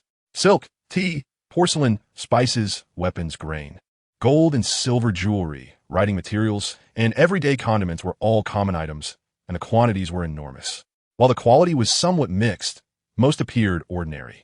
Yet there were many well-crafted items, packaged in boxes, clearly smuggled directly from the shore on a large scale. These goods were the main source of wealth for the pirates. Of course, behind each shop was a fairly powerful pirate gang, and perhaps behind these pirate gangs were one or several wealthy merchants on shore, continuously supplying them with goods. The collusion between merchants and bandits served their mutual interests. This was the reason why Zhu Wan died. He had eliminated Shuangyu Island, disturbing too much of the cheese, and almost offended the entire merchant elite class along the Fujian, Zhejiang, and even Guangdong coasts. Therefore, in just 7 or 8 years after the destruction of Shuangyu Island, this large-scale smuggling trade had once again resumed and prospered on Putuwa Island. From their earlier casual stroll and inquiries, it was clear that the trade on Putuwa Island had recently been in a state of decline.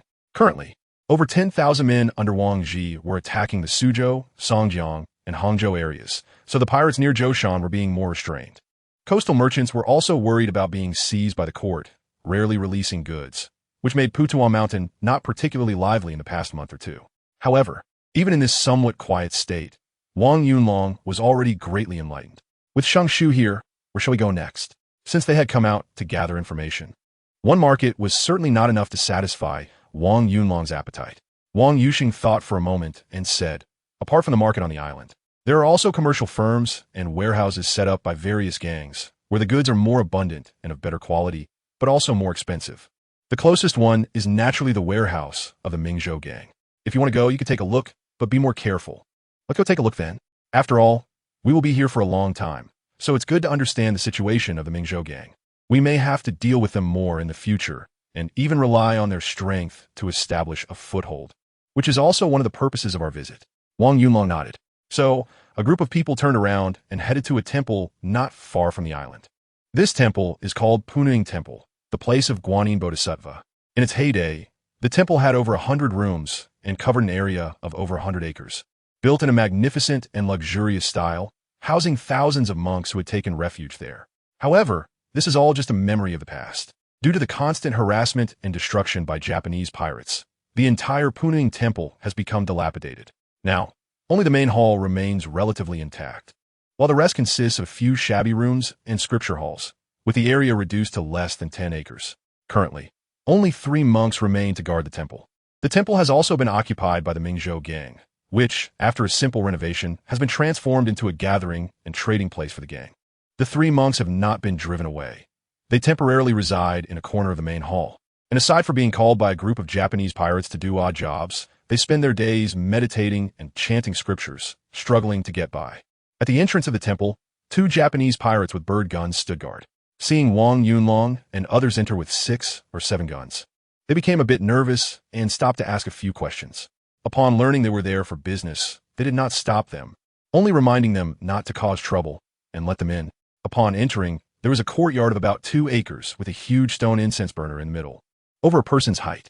The courtyard was fairly clean, but the incense burner was covered in moss, with no trace of any incense being burned. On both sides of the courtyard were 2 rows of buildings, renovated into storage rooms and shops. Next to the main hall, a new courtyard had been built, with a gate nearly 10 feet wide, lanterns hanging above the door, and 2 stone lions squatting on either side of the entrance, giving a rural, rich landlord vibe. There were many people in the courtyard, but they appear to be much better organized than the chaotic pirates outside. Besides some workers in short clothes and melon hats pushing carts to move goods, there were also quite a few people from the East and South Seas in strange attire, as well as several scholars in long gowns holding account books and counting goods. Inside the rooms, the sound of abacuses clicking could be heard, and occasionally, young women would walk by carrying food and tea. Therefore, this place did not look like a lair of a large pirate gang, but rather a very formal commercial venue, with a sense of integrity and talent from Jiangdong. Wang Yunlong was surprised to find that this group of killers and robbers from the Mingzhou gang had such a cultural atmosphere, quite different from his initial imagination. This gave Wang Yunlong a bit more confidence in the purpose of their visit. Not long after Wang Yunlong and the others entered, in a room with a slight scholarly atmosphere next to the main hall, a round-faced man with a black beard, around 40 years old and dressed in fine clothes, showed a hint of surprise upon hearing a report. Then he smiled and said, "Indeed, heroes emerge from youth. They boldly come to Putuo Island like this. It seems we really can't underestimate the young people nowadays. Fourth uncle, what should we do now? Should we capture them?" The speaker was a round-faced young man in his 20s, looking somewhat similar to the middle-aged man. The middle-aged man waved his hand and said, "Capture them for what? They are great heroes in the eyes of the people of Ningbo. If this gets out, I fear we won't be able to stand in Ningbo anymore. Besides, they specifically came to do business with us. If we take action, who would dare come to our Mingzhou gang's territory in the future?" The young man was momentarily stunned. Surprised, "Fourth uncle, how do you know they came to do business with us?" The middle-aged man looked at the young man with some disappointment and said, I usually tell you to read more books and use your brain, but you never listen. You're either wielding a knife or drinking and gambling, spending all day hanging out with a bunch of scoundrels. You're making me lose face." The young man's face turned red, embarrassed, and dared not speak. "I ask you, did Wang Yunlong rob Mao Xiaozu's silver?" "Yes." "Did he also raid Mao Xiaozu's warehouse?" "Yes." "How many of them are there? How many boats?" "I heard there are less than 20 people and only 1 boat. Oh, they also took away a few women of Mao Xiaozu. 20 inexperienced farmers, some old and some young, plus a few women. What do you think they need to do to survive in this area? If it were you, what would you do?" The young man was momentarily at a loss for words, stammering for a long time. "Hide. What else can we do? The area around Ningbo is so chaotic that we don't even dare to go out." "Are they hiding now?" the middle-aged man asked angrily. The young man shrank his neck, his face turning red, and even as he racked his brain, he seemed unable to figure out the connection. Chapter 66. He has already won the bet. What a ruthless person. The middle-aged man suddenly exclaimed sincerely. A person who dares to attack Mao Xiaozu's lair on the first day of becoming a general. Do you think he would hide all his life like you? The young man pouted. Even if he doesn't hide, what can he do? With his little manpower and strength, any gang on Putuo Island can make him start over. Not to mention our Mingzhou gang. He came here so boldly. Even if we don't rob him, other gangs will definitely rob him. Fourth uncle, you should think carefully. That has several tens of thousands of taels of silver in Mao Xiaozu's collection of 7 or 8 years. Don't regret it later." The middle-aged man was at a loss whether to laugh or cry, wishing he could hit the young man on the head with the book in his hand. In the end, he could only shake his head helplessly. "You sigh, no matter how much I say, you won't understand. The situation on Putuo Island is complex, and any incident can lead to conflict. Mao Xiaozu's tens of thousands of taels of silver are indeed tempting, but they haven't made all the gangs so greedy that they lose their reason. Mao Xiaozu has already been killed by him. And everyone is still a bit fearful and even respectful, including the fucking gang. Han Lao Dao has long wanted to recruit him. Such a ruthless person is exactly the talent that all gangs lack.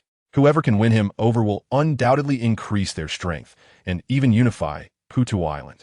The young man was astonished, his eyes revealing an expression of disbelief. Wang Yunlong is indeed a ruthless character, but fourth uncle, you're overestimating him too much. Not to mention his strength. Mao Xiaozu wasn't even killed by him.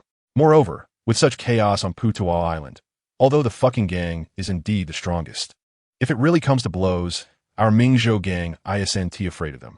Even if they recruit Wang Yunlong with only 20 people and a small boat, do you really think they would gain enough strength to unify Putuo Island? Not to mention that there are still the Taizhou gang, Chuanzhou gang, Wenzhou gang, and those foreign devils on the island, all of whom are not weak. The fucking gang can't handle even one of them, let alone such a large group. Is that how you think? The middle-aged man, his face twitching, asked. Yes, reality is indeed like this. Wang Yunlong is indeed bold, but that's all he is, bold. Killing Yang Chengwei might be courage, but successfully robbing the blind man Mao is purely luck. With a slap, the book in the middle-aged man's hand could no longer be held back and hit the young man on the head, while he glared angrily and said, Luck? Where's there that much luck? Those who rely on luck have long been fish food. Let me ask you, if it were you at that time, would you dare to rob the blind man Mao? The young man, covering his forehead, hesitated for a moment, gritted his teeth, but ultimately shook his head in despair and said softly, I wouldn't dare. Then that's it. Even if I gave you 100 people and 10 boats, you still might not dare to rob. Mao has been entrenched on Blind Man Island for 7 or 8 years. Everyone knows he's worth a lot. Did the fucking gang dare to rob him? Did the Taizhou gang dare to rob him? The young man mumbled, Isn't it that they can't beat the blind man Mao? You know they can't beat him, but can Wang Yunlong beat him? But he managed to rob him, and he succeeded. This is not luck, it's courage and wisdom. You're not a kid anymore. Why don't you think at all? Also, you just said Mao wasn't killed by him. Indeed, he didn't personally kill him. But from beginning to end, it was because of him that Mao died. Everyone knows about the incident in Dinghai City. It was Li Erlang from Taosan who launched a night raid on Mao, and it was triggered because someone stood up for him. Moreover, I speculate that Mao's attack on Dinghai City was originally just a show he was putting on with Liu Jinxiong and others, but because of Li Erlang, the show went awry, which led to Mao burning half of Dinghai City in anger. After suffering heavy losses and retreating back to Blind Man Island, he found himself penniless and vented his anger on others. Chen Laoshi, fearing that Mao would suspect him and kill him, acted first to gain the upper hand.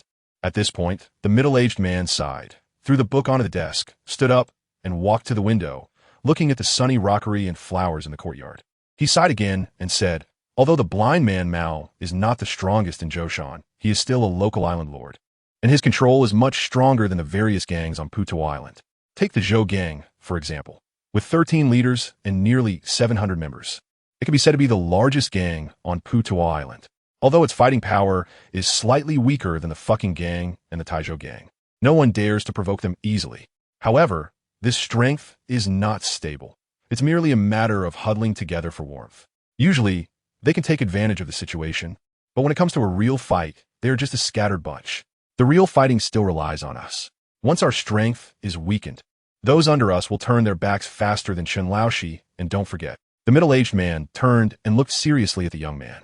Although we have established a foothold on Putuo Island in recent years and accumulated some strength and assets, our roots are still on the mainland. Wang Yunlong and the others, although they are weak at sea, have quite a reputation on the mainland. Once we move against him, the news will reach the mainland, and the Mingzhou gang will inevitably become the public enemy of the Ningbo people. Not only will no one come to ally with us, but even our subordinates will lose heart.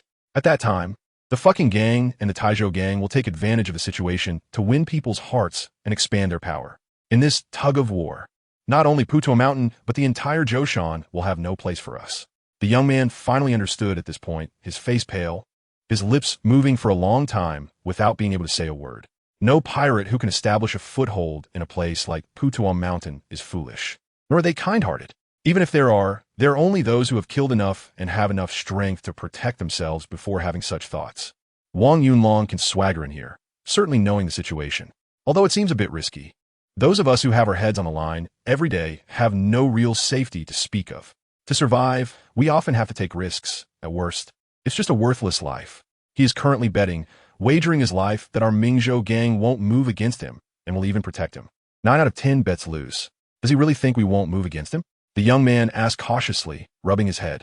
This is why I can't help but admire him. Courage, boldness, strategy, and the ability to seize opportunities. He has them all. I just told you so much. And you should understand that from the moment he set foot on Blind Man Island, he had already won the bet. Saying this, the middle-aged man waved his hand and said, All right, the guests have arrived. Don't have any other messy thoughts. Hurry up and invite them in. I want to communicate with this young hero and see what his true intentions are and how we should deal with it later. By the way, go notify the 3rd, 5th, and 6th leaders. I want to host a banquet for Wang Yunlong at the Guanhai Pavilion and have them come along. The young man's mouth was wide open, enough to fit a large duck egg. After being stunned for a while, he said, 4th uncle, isn't this a bit too much? Even if you think highly of him, he's just an unknown nobody right now. There's no need for such a grand occasion. What nonsense. Hurry up, or the stick will serve you.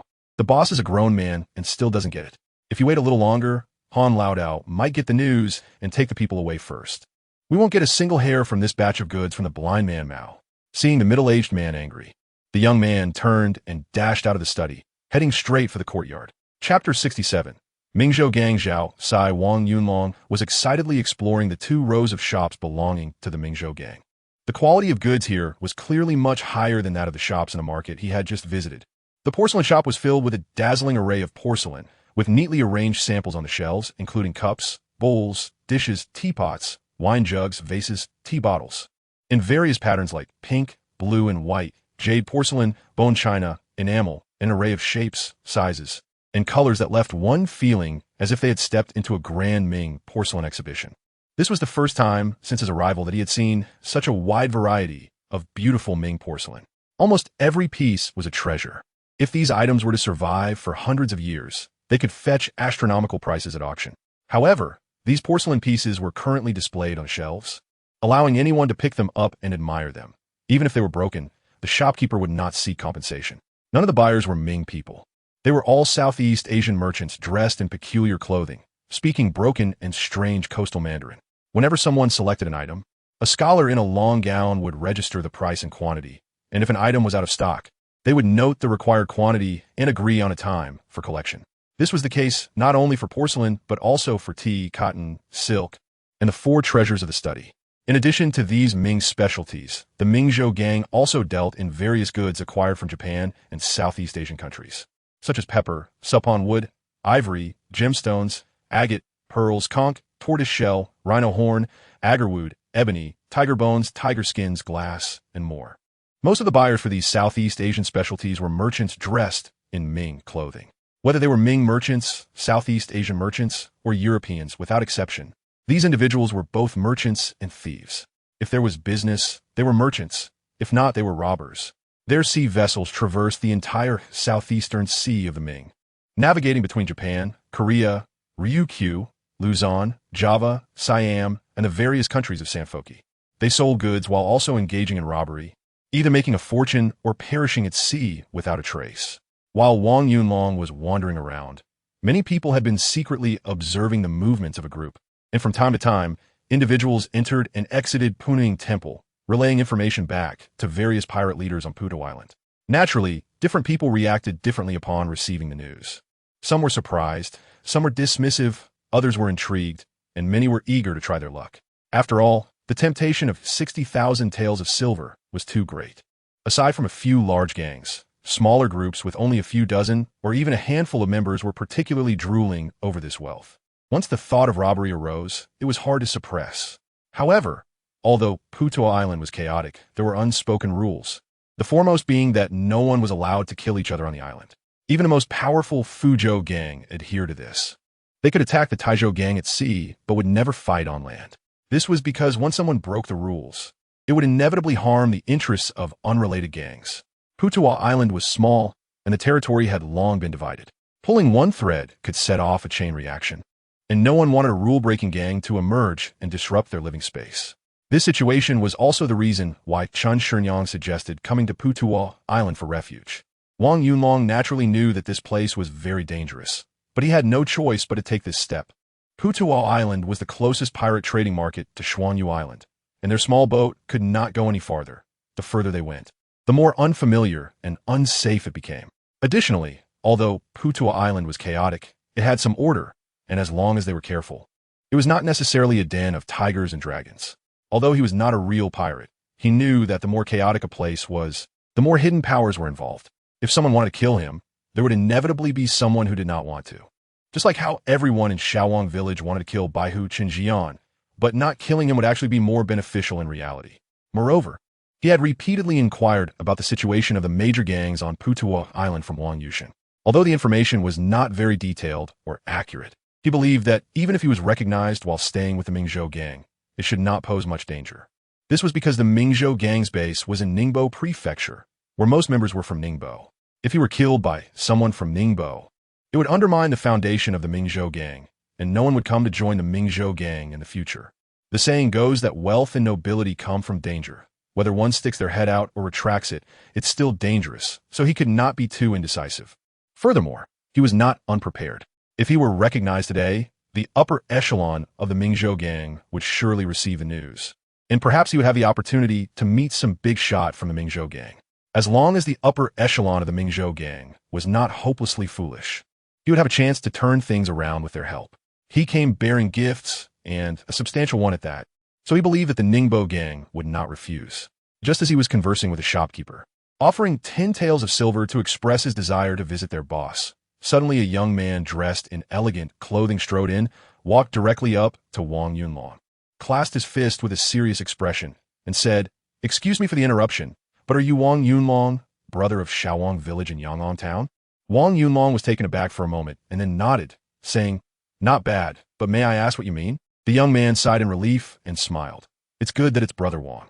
My fourth uncle would like to invite you to the inner courtyard for a cup of tea, if you wouldn't mind." Wang Yunlong was instantly both surprised and delighted. As expected, their identities had been exposed.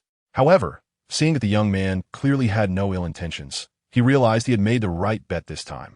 And thus he cupped his hands and said, "Since this brother has recognized me, may I ask who your fourth uncle is?" The young man showed a hint of surprise on his face, but quickly regained his composure and replied, "My fourth uncle holds the top position in the Mingzhou gang, and he is known as Master Zhao." Wang Yusheng and others were in a state of commotion, and some couldn't help but exclaim, while several merchants in the store also turned their heads to look. Wang Yunlong finally let out a long breath. The leader of the Mingzhou gang wanted to meet him, which was much better than he had expected. As long as this great gift was delivered, he would truly have a foothold near Ningbo. Although Shiyu Island was nice, it was merely a hiding place. To truly develop, he needed to be accepted and recognized by the local pirate groups. His goals were far beyond being an ordinary pirate living off scraps. He had an incredibly ambitious vision. Moreover, time was not on his side. The Zhoushan Islands could only remain quiet for another year or two at most. By then, the seemingly prosperous black market trade on Putua Island would vanish into thin air. He needed to build enough strength for self-preservation within this 1 or 2 years. He could not just lay low and develop like an unknown person. Soon, a group of people followed the young man into the courtyard beside the Great Buddha Hall.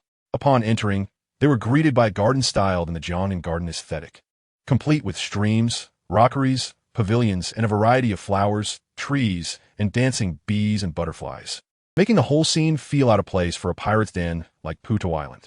It was clear that the owner of this courtyard had a high taste. Chapter 68. Generosity in Sharing Wealth. Passing through the garden and entering the hall, the young man turned and cupped his fists, saying, "My uncle is waiting in the living room. Everyone needs to put down their firearms."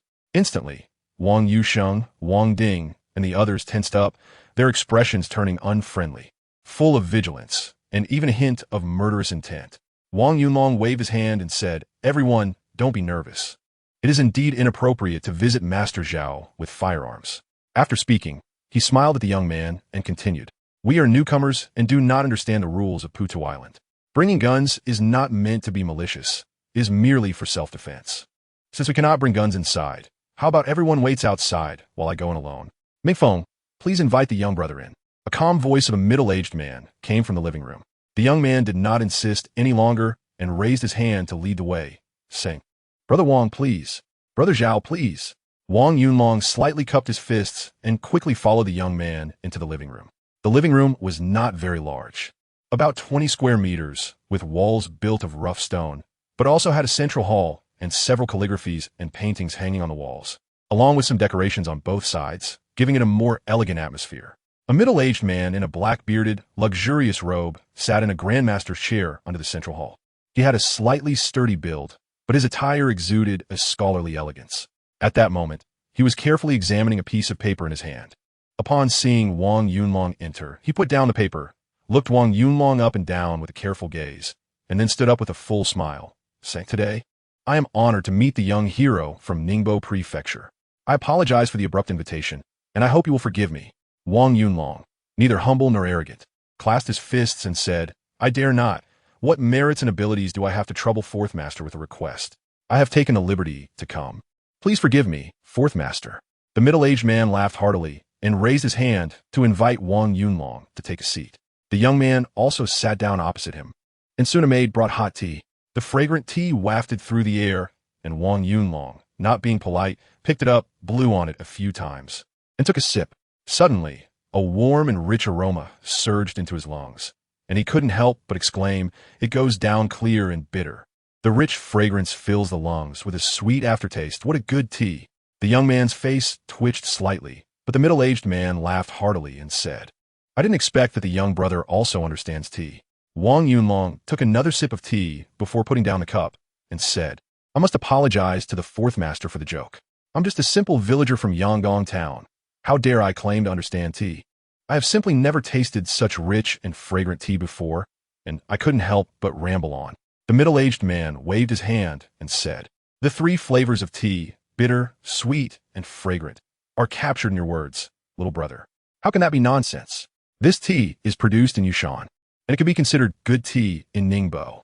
On the island, it can't compare to what's on the mainland, so I can only offer this tea to entertain you. Please forgive me.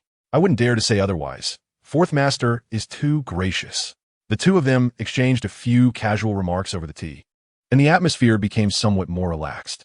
Wang Yunlong slowly took 2 more sips of hot tea before cupping his hands and saying, "Since Fourth Master has invited me here, you must already know about my actions. I came to Putuo Island today because I indeed want to visit the leaders of the Mingzhou gang and seek some protection." Wang Yunlong got straight to the point, and the middle-aged man was momentarily taken aback. After a moment, a more cheerful smile appeared on his face as he said, "Little brother not only works efficiently, but also speaks so straightforwardly. Truly worthy of being the young hero who killed an official on the first day and raided the lair of the blind man on the second day. Compared to you, we old fellows seem aged. Fourth Master is in the prime of his life. How can we say he is old? Only someone as powerful as Fourth Master can keep this Putuo Island in check." Wang Yunlong began to flatter him without restraint. "Ha, little brother sure knows how to talk." The middle-aged man laughed heartily. As they joked, the young man kept sizing up Wang Yunlong, seemingly gaining a new understanding of him, his expression becoming much more serious than at first. Although the Mingzhou gang is not the strongest on Putuo Mountain, their leader, Zhao Yuanjin, is not someone you can meet casually, and those who receive a personal invitation from him are even rarer. Zhao Yuanjin is different from other pirate leaders. He is an educated man with a scholar's title, completely unlike the other brutish pirates who only know how to kill, loot, and indulge in vices. Under Zhao Yuanjin's leadership, the Mingzhou gang's approach is also different, primarily focusing on business rather than robbery. Because of this, the Mingzhou gang is considered the weakest in terms of military strength among the major gangs on Putuo, but due to their large numbers, they compensate for their lack of military might, creating a relative balance with the other major gangs. This is also part of Zhao Yuanjin's strategy of moderation. Originally, the Mingzhou gang had the largest number of members, but if they were to continuously acquire a large amount of artillery and weapons, the Fuzhou gang and Taizhou gang would likely become tense and also begin recruiting and purchasing firearms. In a military arms race, the balance would be disrupted, and Putuo Island would no longer be peaceful. Today, I have come uninvited to express my gratitude for Fourth Master's hospitality with some fragrant tea. I have prepared a small gift, and I hope Fourth Master will graciously accept it." Wang Yunlong, having made his intentions clear, no longer wasted words. He directly pulled out a silk pouch from his pocket, stood up, and respectfully placed it on the tea table beside Zhao Yuanjin. "Ha, little brother is too courteous. We are both from Ningbo Prefecture. We should help each other in the future. No need for such formalities." Although he said this, Zhao Yuanjin still opened the silk pouch. When he pulled out a stack of banknotes from inside, the smile on his face instantly froze. Each note was for 500 taels, and there were a full 10 notes. 5,000 taels of silver was a huge sum for anyone, including the Mingzhou gang, which had nearly 800 members.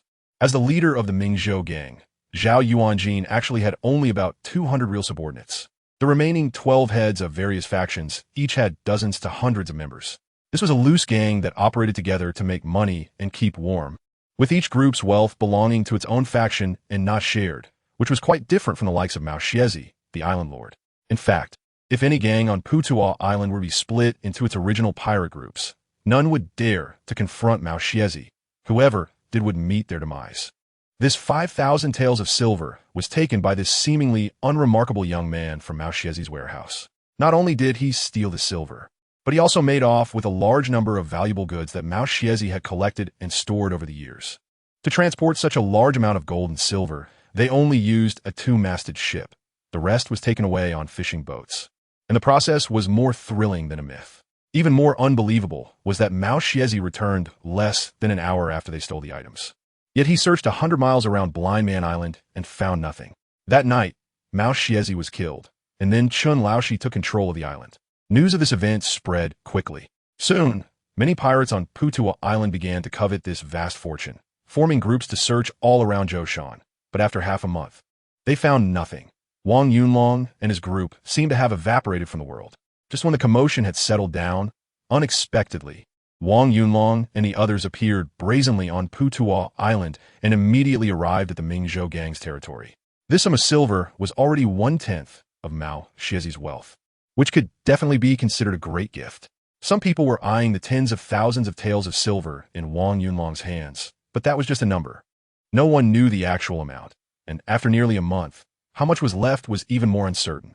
However, the 5,000 taels right in front of him were real silver, which could be easily withdrawn at any bank on the mainland. The total assets of the Mingzhou gang would not be less than Mao Xiezi's, but when spread out, it was far inferior. Therefore, this 5,000 taels represented immense temptation for Zhao Yuanjin. The main point was that this was money that could be easily obtained, far easier than risking life and death to rob or carefully transport goods. Aside from courage, wisdom, and strategy, Zhao Yuanjin instantly labeled Wang Yunlong as someone who generously shared wealth. This label was the most respected among all pirates, but also the hardest to achieve. And those who did so were undoubtedly powerful figures. For example, Wang Ji, the strongest among them, was well known among all pirates for monopolizing trade with Japan and Korea and commanding tens of thousands to attack the Ming Dynasty, relying on his generous character. Chapter 69. The Banquet Fourth Master, I wonder if you are satisfied with this small gift from me. Wang Yunlong spoke very respectfully. Zhao Yuanjin placed the banknotes on the tea table, smiling broadly as he replied, "Little brother is too courteous. Such a great gift. Zhao feels unworthy." Wang Yunlong smiled and said, "The origin of this money, Fourth Master, should be quite clear. We should have sent more, but unfortunately we have just entered the sea and haven't even found a footing yet. In order to survive in the future, we still need to acquire food, clothing, and other necessities. Therefore, we can only offer this much for now. However, Fourth Master, rest assured, there will be an annual share in the future. But how much depends on how well Fourth Master takes care of it." Ha ha ha. Zhao Yuanjin laughed heartily. "Little brother speaks frankly, so I will not be modest. Today I, Zhao, will say this. As long as little brother is transporting goods, you can come and go freely to and from Putuo Island. And our Mingzhou gang will not interfere at all." Wang Yunlong finally felt a sense of relief in his heart, stood up, and bowed in thanks again. With the Fourth Master's words, he could rely on the support of the elders and folks from the Mingzhou gang from now on. Coincidentally, he had come today to scout the situation and brought some goods along, but he wasn't sure if the Fourth Master would be interested. Silver was the key to the door, and goods were the stepping stones for exploration. Zhao Yuanjin accepted the silver and indicated that he could allow Wang Yunlong and his group to operate on his territory. But if he could also take on a batch of goods from the blind man, it would mean he was completely unconcerned about the origin of the goods. Signaling to all gangs on Putuo Island the Mingzhou gang's acceptance of Wang Yunlong and his people. Although the rules on Putuo Island state that one should not inquire about the source or the path of goods, the batch of goods Wang Yunlong brought was too special. So special that it would arouse the greed and desire for plunder from countless people. The main issue was that Wang Yunlong and his group had no foundation in the Zhoushan Islands, and with so much silver and a large batch of goods in hand, it was like a big piece of fat meat laid on the chopping board for the pirate groups on Putuo Island, who were used to black eating black. Everyone wanted a bite. Zhao Yuanjin showed no hesitation this time and smiled happily, saying, "The blind man has monopolized Blind Island for 7 or 8 years. So what he has accumulated must be good stuff. Now that it has fallen into the hands of the little brother, I, Zhao, am fortunate to have a look and will certainly not miss it." Wang Yunlong has completely calmed down this time, so he prepared to take his leave and have someone bring the samples from the ship. However, Zhao Yuanjin waved his hand and smiled, saying, "There's no rush to look at the goods. They won't be lost at our dock. It's almost noon now, and I've arranged a meal at the Guanhai Pavilion. I've also invited the 3 heads of the Mingzhou gang to join us. After we eat and drink to our fill, we can take our time to look at the goods." Wang Yunlong was overjoyed upon hearing this and quickly expressed his gratitude. The young man stepped outside and summoned a group of guards armed with knives, guns, and firearms to clear the way, while Zhao Yuanjin accompanied Wang Yunlong to a small hill not far away. Wang Yusheng and others were carrying their fire guns, feeling both tense and anxious as they followed behind. Watching Wang Yunlong and Zhao Yuanjin engage in lively conversation ahead, a strange emotion arose in their hearts. The longer they spent time with Wang Yunlong, the less they understood him. This was especially true for the group from Shaowang village, who had watched Wang Yunlong grow up and knew his habits well. However, ever since the incident with Yang Chengwei, Wang Yunlong seemed to have completely changed, becoming increasingly enigmatic. Not to mention Mao Xiaozai, since most of the group had hardly interacted with him directly. But Zhao Yuanjin's ability to thrive on Putuo Island to such an extent showed that his cunning and depth of character surpassed that of Mao Xiaozai. Otherwise, he wouldn't have been able to unite the chaotic groups of scattered pirates into a massive gang of nearly 800 people. Wang Yusheng and the others knew about Wang Yunlong's plans, but they absolutely did not expect that things would unfold so quickly as soon as they arrived on the island, especially with the big boss of the Mingzhou gang personally meeting and hosting them. And now they were even invited to a banquet. Was Xiaowu not afraid it might be a trap? However, at the moment, they could not make decisions. Everything had to depend on Wang Yunlong's performance. Whether they lived or died, they could only brace themselves and follow along. After all, this was the territory of the Mingzhou gang, and they had no ability or opportunity to stir up trouble. The Guanhai Pavilion mentioned by Zhao Yuanjin was located on a low hill less than 300 meters from the dock. It was originally a small temple, which was abandoned and then rebuilt by the Mingzhou gang into a 2-story wooden building, given a rather elegant name, and turned into a restaurant for the gang's daily gatherings. Wang Yunlong followed Zhao Yuanjin and the young man upstairs, while the others stayed on the first floor, where simple drinks were served. The second floor had only 3 rooms, with one of them being the largest, measuring about 30 square meters. Inside, there was a round table and some back chairs, and facing the dock, a row of intricately carved large windows was opened. Standing by the window, one could see the sea on the southeast, southwest, and west sides of Putuo Island. It was noon, and the sunlight was intense. The entire sea was a deep blue, with islands of various sizes scattered around, and sailboats and fishing boats constantly coming and going, with the sounds of chatter from the dock faintly audible. It was truly a wonderful place. The scenery was refreshing, and no wonder Putuo has been known as Penglai since the Qin and Han dynasties, indeed resembling a fairyland. Upon going upstairs, Wang Yunlong did not take a seat but walked straight to the window, leaning against the railing to gaze into the distance, unable to help but exclaim in admiration. Zhao Yuanjin's expression showed slight astonishment, clearly taken aback by Wang Yunlong's words. How could someone who spoke such lines be a rural villager who was said to not even recognize characters, especially at such a young age? Therefore, in his heart, Zhao Yuanjin quickly labeled Wang Yunlong as a scholar. As the saying goes, like recognizes like, and as a scholar himself, he felt a significant difference between him and other pirates. His identity as a learned person made him feel closer to those who could read and write. Unfortunately, there were too few cultured individuals among the pirates. "Little brother, have you studied?" Zhao Yuanjin couldn't help but ask. Wang Yunlong shook his head and smiled, saying no.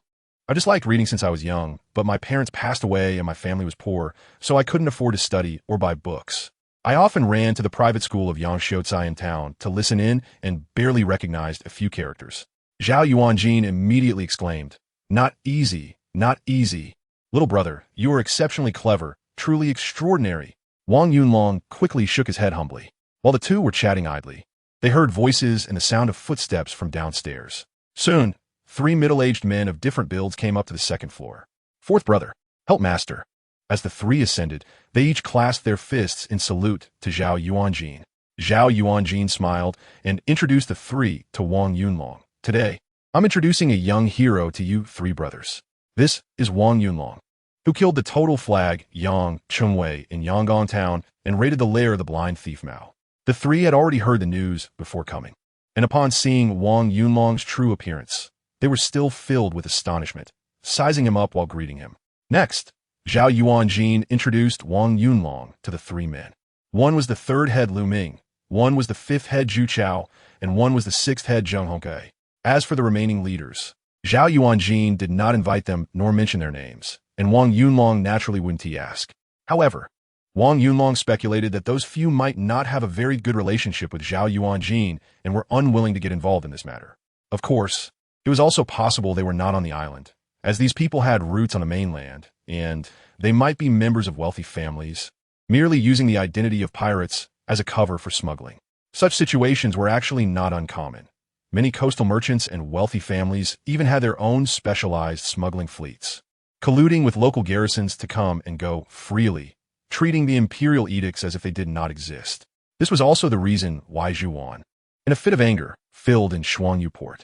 3 days ago, over 200 pirate ships and merchant vessels had gone to Shuangyu Island, showing how rampant smuggling had become along the coast, with nearly all merchants and powerful figures with some strength in the coastal counties of Fujian and Zhejiang involved.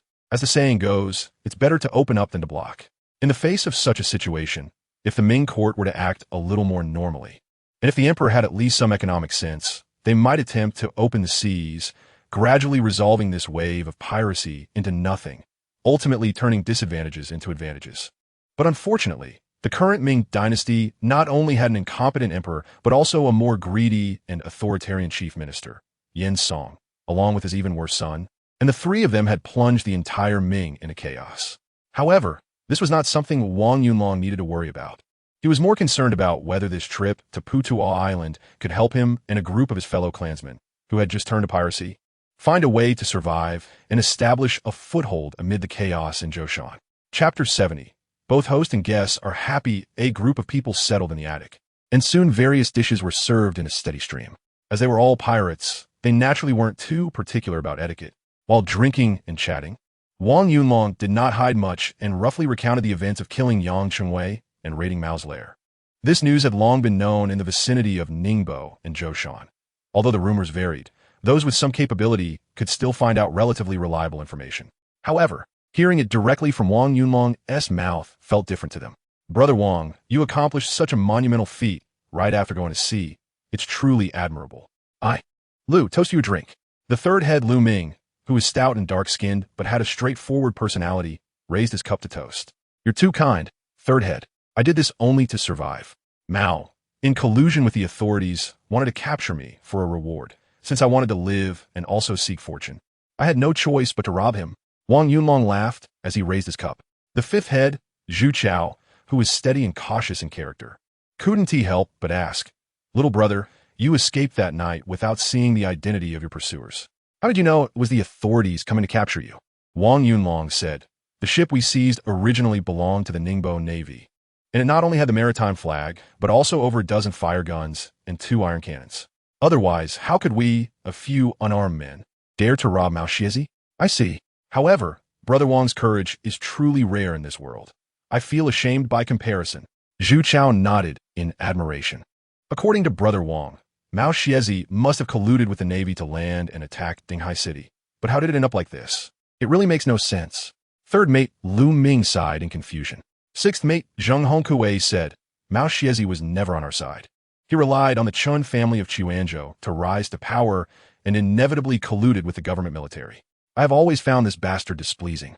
We even had a fight once, and I nearly lost my life. Now that little brother has killed him, it also relieves my resentment. Come, brother, let me toast you. Since fourth brother has spoken, you can come and go freely on Putuo Island. If you need anything, just let me know, and I will definitely not stand by and do nothing. Wang Yunlong quickly stood up and raised his glass to express his gratitude. Thank you, Sixth Master. With your words, my back is even straighter. I will drink first as a toast, please. As Wang Yunlong tilted his head and downed his drink in one go, Zheng Hongkuei laughed even more heartily. China has always been a society built on human relationships, and the culture of drinking at the table has a long history. Wang Yunlong understood the intricacies of the situation, so he let loose and enjoyed drinks with Zhao Yuanjin and several other big shots from the Mingzhou gang. As one cup after another was downed, the atmosphere of the gathering became increasingly lively, and the topics of conversation naturally broadened. At this time, news had spread throughout Portugal Island that Wang Yunlong had been received by Zhao Yuanjin, the leader of the Mingzhou gang, and had invited several key figures to drink at the Guanhai Pavilion. This news caused quite a stir among the various Japanese pirate groups, leading to a significant commotion among them. Among those who harbored ambitions but lacked strength, some groups immediately ceased their activities. For powerful factions like the fucking gang and the Taizhou gang, although reactions varied internally, the upper echelons generally agreed on one point, with the Mingzhou gang as his backing. It was too late for Wang Yunlong to form alliances or seek profit. The goods that Ma Xiaozi had secretly hoarded for many years seemed to have already fallen into the hands of the Mingzhou gang, making them untouchable. As for the French and Eastern pirates, as well as various armed trading groups, their goal was simply to do business with the various pirates of the Ming Dynasty. And they didn't care who Wang Yunlong was, even showing little interest. The feast lasted for an hour or so, with everyone drinking until their faces were flushed. Wang Yunlong was the same. As he went downstairs, he kept burping from the wine and stumbled a bit while walking, but in reality, his mind was incredibly clear. He was drinking Shaoxing rice wine, which is the favorite type among people from the Jiangsu and Zhejiang regions. It has a rich and mellow flavor, but the alcohol content isn't too high. For someone like Wang Yunlong, who had experienced a battlefield and was now just a casual drinker, it was almost like drinking sugar water. However, no matter how light the wine, drinking enough of it would still get you drunk. At this moment, the third master Lu Ming and the sixth master Zheng Hongkue were already having difficulty walking. The two of them had their arms around each other, one on the left and one on the right, supporting Wang Yunlong in the middle, laughing loudly and stumbling along. Wang Yusheng and others also hosted a feast on the first floor, but no one dared to drink too much. At this moment, carrying a fire gun and following behind, he watched the drunken state of a few people, feeling both surprised and delighted. It seemed that this banquet was enjoyable for both hosts and guests. It was clearly not a feast of betrayal. After returning to Puning Temple and having a cup of hot tea, Wang Yunlong instructed Wang Yusheng and others to bring the Mingzhou gang members to push the cart to the ship to collect the goods. The goods they brought this time were indeed not many, mainly serving as samples. Apart from common items like silk, porcelain, tea, and spices, there were also some high-end writing supplies and a box of jewelry made of gold and silver. These were all exquisite items collected by the blind man. So although the quantity was small, the quality was excellent, with most being much better than those of the Mingzhou gang. The goods from the Mingzhou gang were already of better quality than those on the market. Therefore, when these samples were delivered to Puning Temple and placed in the courtyard, Zhao Yuanjin and others carefully inspected them one by one, showing delighted smiles on their faces. Although they were all smuggled goods, the differences in quality could lead to huge price disparities, and the market for them was completely different. Even the most sought-after silk had significant quality variations and was categorized into several types such as gauze, brocade, satin, and damask, with numerous color patterns. Zhejiang has long been China as the largest silk-producing area, but goods from family workshops and government workshops were obviously different. Civilian textiles mainly consisted of gauze, brocade, and silk, with single colors, sparse warp, and weft, primarily used for decoration and linings, categorized as low-end products. A piece of ordinary plain silk could be purchased on the shore for about 1 or 2 taels of silver, sold to Japanese merchants for about 5 taels, and when transported to Japan, it could be sold for around 10 taels. After being handled twice by pirates, the price could skyrocket tenfold. Well-crafted satin was more expensive. If it was a colored textile, the price would increase by another 30 to 50. As for the highest grade brocade, it required large jacquard machines to produce. So family workshops could not manufacture at all. Only large workshops run by officials or wealthy families could create it, with a piece often costing dozens of taels of silver. Such high-grade silk was generally unattainable for ordinary pirates. It was usually operated by the smuggling teams of these wealthy families themselves, directly trading with teams like Wang Ji and the French. The blind man, for instance, was a blackhand of the Chun family from Xuanzhou, directly involved in smuggling transactions, with both parties agreeing on a time for payment, ensuring it would never fall into the hands of scattered pirates on Putuo Island.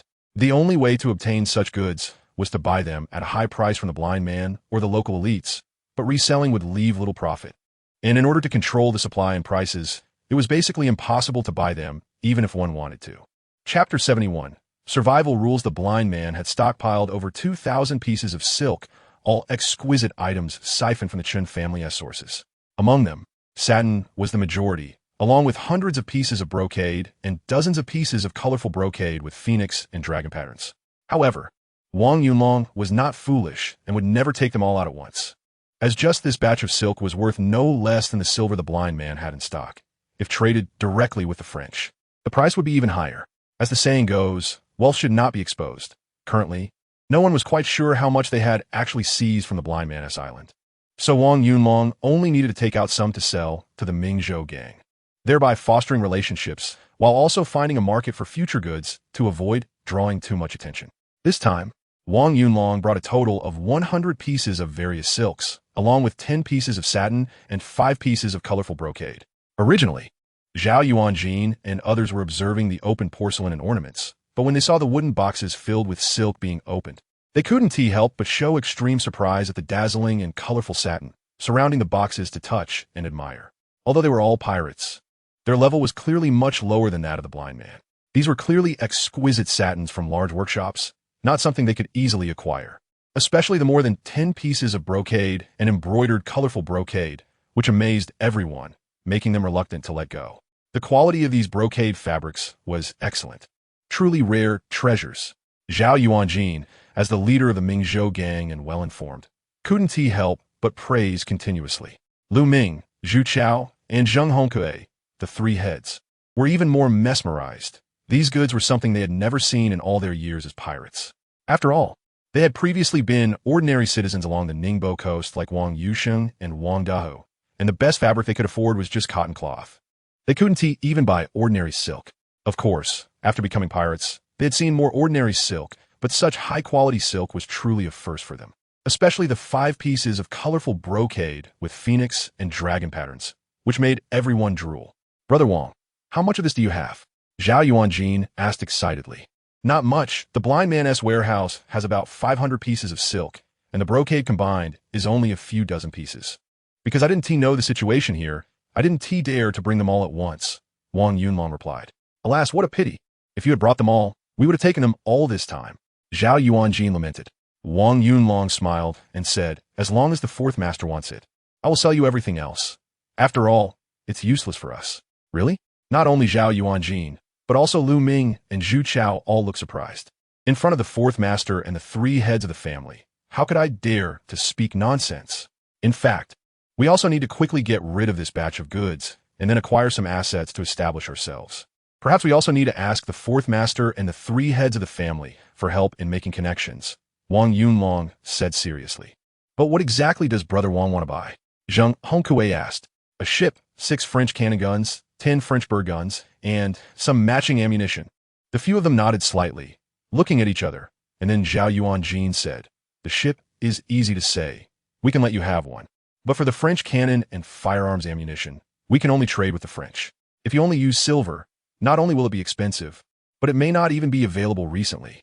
He also asked the fourth master to clarify why it would be hard to sell with silver. Wang Yunlong asked in confusion. Recently Wang Ji is attacking the coast of Songjiang, continuously looking for the French to buy bird guns and artillery ammunition. Wang Ji controls all the trade in Japan, Korea, and Ryukyu, so the French can only get rich by getting on good terms with him. Therefore, firearms and ammunition are prioritized for him. It's hard to say whether there are any goods available right now, and what the French prefer is not silver, but silk and porcelain tea from the Ming Dynasty. The better the quality, the more they like it. Therefore, even if you go to them with silver now, you may not necessarily be able to buy the goods. Additionally, if an unfamiliar person goes, the conditions will be even more stringent. Of course, whether there are goods available also depends on luck. Wang Yunlong suddenly realized, while also feeling a few middle fingers rising in his heart. From the beginning until now, Zhao Yuanjin had been very gentle and magnanimous, exuding a distinct Confucian business demeanor, seemingly completely different from the legendary ruthless pirates who kill and rob. However, they were still pirates at heart, filled with an unparalleled interest in robbery. The only difference was that their methods of robbery had become more refined and aesthetically pleasing, merely seeking to earn a profit margin in the process. But when under someone else's roof, one has no choice but to lower their head. Wang Yunlong actually understood that this money should be earned by the Mingzhou gang. If they didn't earn it, the future of him and his people would be a bit concerning, as it would be difficult for them to establish themselves here without the Ming gang's support. Therefore, after realizing this, Wang Yunlong sincerely said, "Fourth Master, I am new to this path and have just arrived at Putu Island. I completely do not understand the rules and have no dealings with the Frangipani people, so I can only humbly ask Fourth Master and the three heads for help. If this matter can be accomplished, I will sell you this batch of goods from Mao Xiazi at 70 of the market price, and that 30 will be considered as a reward and tea money for the brothers of the Ming gang." Seeing Wang Yunlong being so straightforward, Zhao Yuanlang smiled and pretended to decline a few times, but Wang Yunlong insisted, and in the end, Zhao Yuanlang agreed, stating that he would discuss the price with the Frangipani people in advance. Once the silk was fully transported, he would take Wang Yunlong to purchase from the Frangipani people personally, ensuring that the price would be cut to the lowest. Then, the group gathered together to briefly discuss the prices of the samples they brought and the quantities that could be delivered.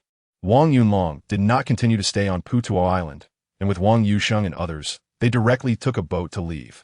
Zhao Yuanjin even arranged for 3 boats to escort them, sending Wang Yunlong and others 10 miles away before slowly returning. Some of the still restless pirate groups on the island, seeing the Ming gang's protection, also abandoned the thought of immediately going out to chase and kill. As for the larger factions like the Fuzhou gang and the Taizhou gang, they were basically unwilling to get involved in this matter. Putuo Island has its own survival rules, now that the Ming gang has made their stance clear. Fighting over a few tens of thousands of taels of silver and some goods of unknown quantity is simply not worth it. Destroying a few ships would mean all profits would be lost. Moreover, if 2 large gangs were to start fighting, the entire Putuo Island would descend into chaos, making it impossible for them to conduct future business. Therefore, the leaders of these gangs could only grit their teeth and silently wish the Ming gang a bunch of scoundrels who are impotent and unable to have children, expressing their inner dissatisfaction and disappointment. In order to temporarily avoid exposing the situation on Shuangyu Island, Wang Yunlong and others took a large detour at sea, returning to Shuangyu Island around dusk. Upon returning to their base, the group finally calmed down from their tense emotions. The guards of the island, Wang Chong, Wang Dehu, Wang Yunxiao, and several women, were particularly anxious and tense, and only after hearing Wang Yunlong say everything went smoothly did they erupt into enthusiastic cheers. Opening up this route to Putuo Island meant they could truly establish themselves in the East China Sea from now on. However, they were still weak and needed to be cautious.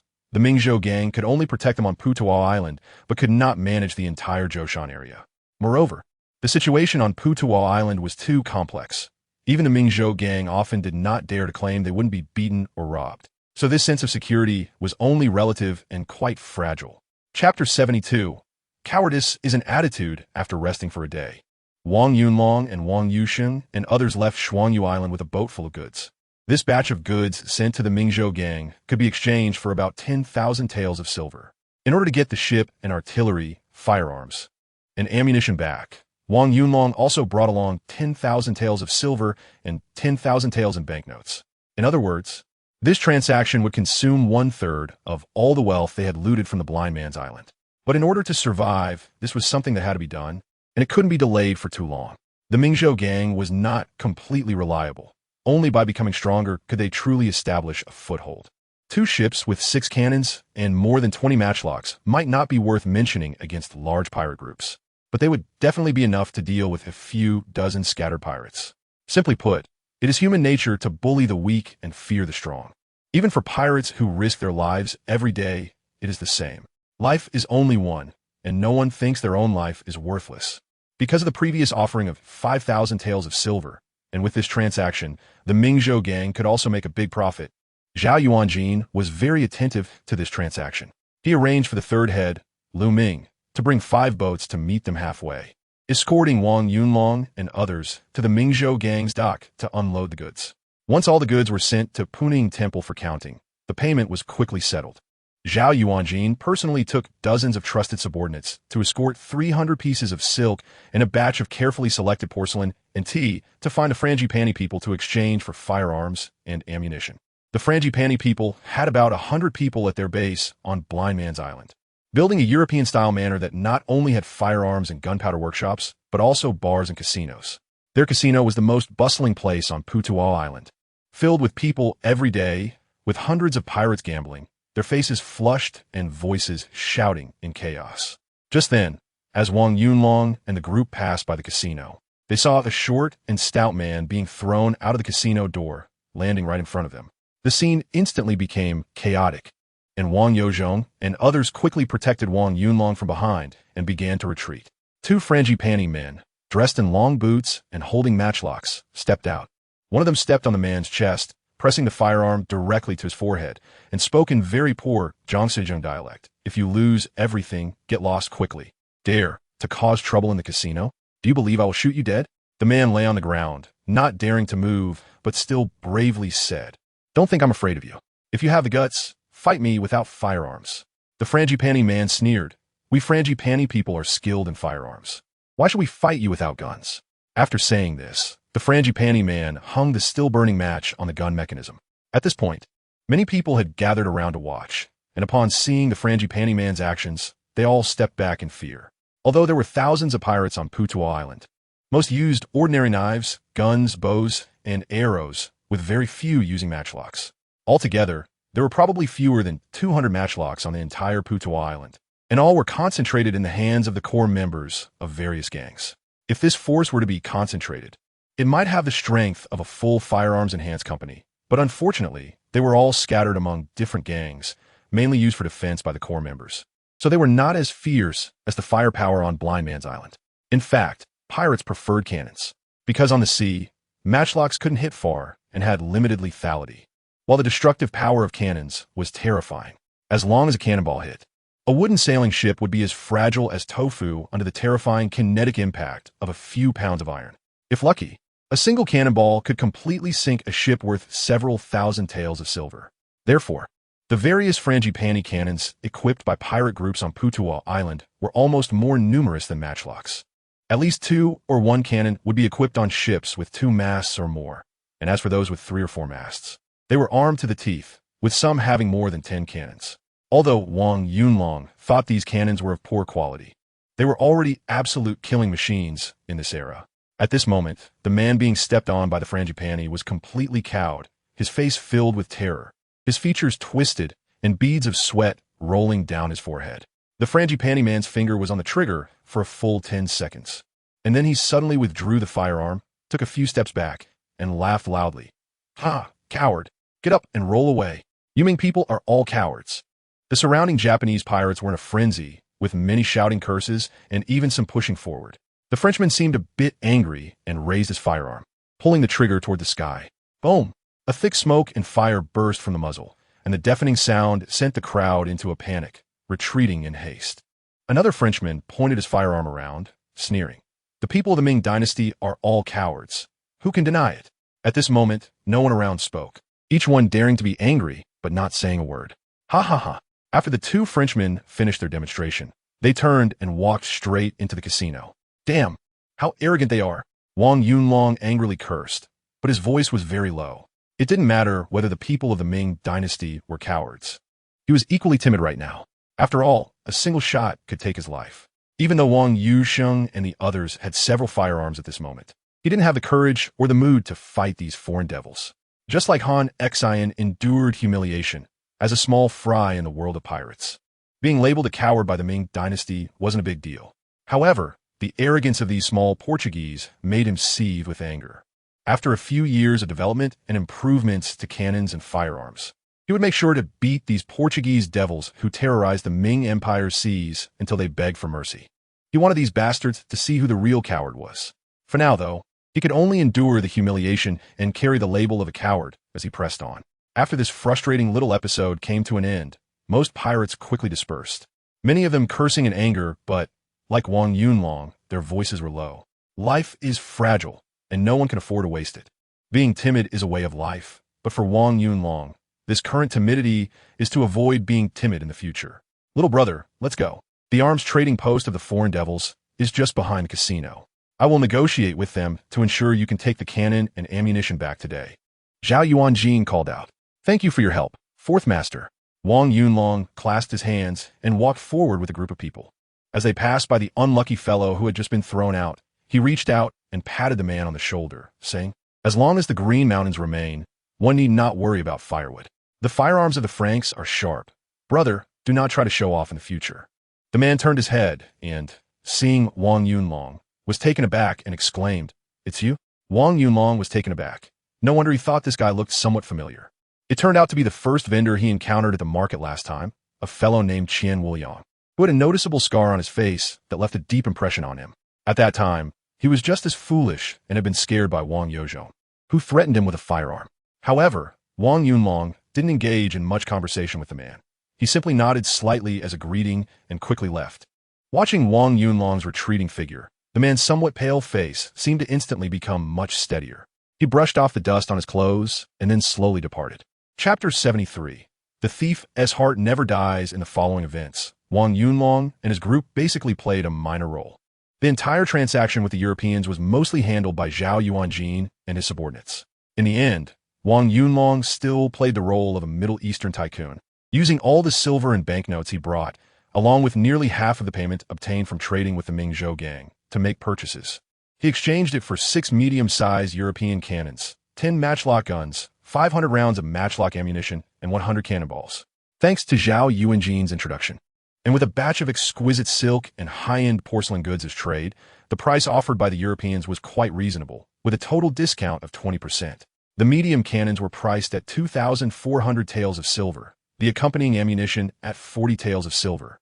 And the matchlock guns were much cheaper than Wang Yunlong had imagined, costing only 100 taels of silver after the discount, with ammunition priced at 1 tael per shot. The final total exceeded 25,000 taels of silver. Seeing Wang Yunlong pay so decisively, the Europeans were also pleased and ended up giving 2 additional dilapidated matchlock guns as a bonus. After the transaction, the group returned to Puning Temple, where Lu Ming took Wang Yusheng and others to the dock to select sea vessels. Wang Yunlong had a conversation with Zhao Yuanjin and decided to open a business in the territory of the Mingzhou gang to prepare for future development. In order to completely bring Wang Yunlong and his influence under his control, Zhao Yuanjin directly offered to arrange a shop for him in the Puning Temple, stating that aside from a monthly rent of 100 taels, there would be no other fees. He even mentioned that if Wang Yunlong was willing, he could bring people to station on Putuo Island and be appointed as a deputy leader. This meant that as long as Wang Yunlong preferred, he could immediately become the 14th leader of the Mingzhou gang and would be considered a loyal supporter. However, Wang Yunlong politely declined this proposal. Putuo Island was too chaotic, and his strength was too weak. If he could not protect himself amidst the many Japanese pirates and strong bandits, it would only invite more trouble. Additionally, based on his understanding of history, Putuo Island would not remain prosperous for long. Rather than engaging in power struggles with a group of strong bandits, it was more reliable for him to stay in a small hideout and focus on developing his own small gang. Zhao Yuanjin's intention to win him over was clear.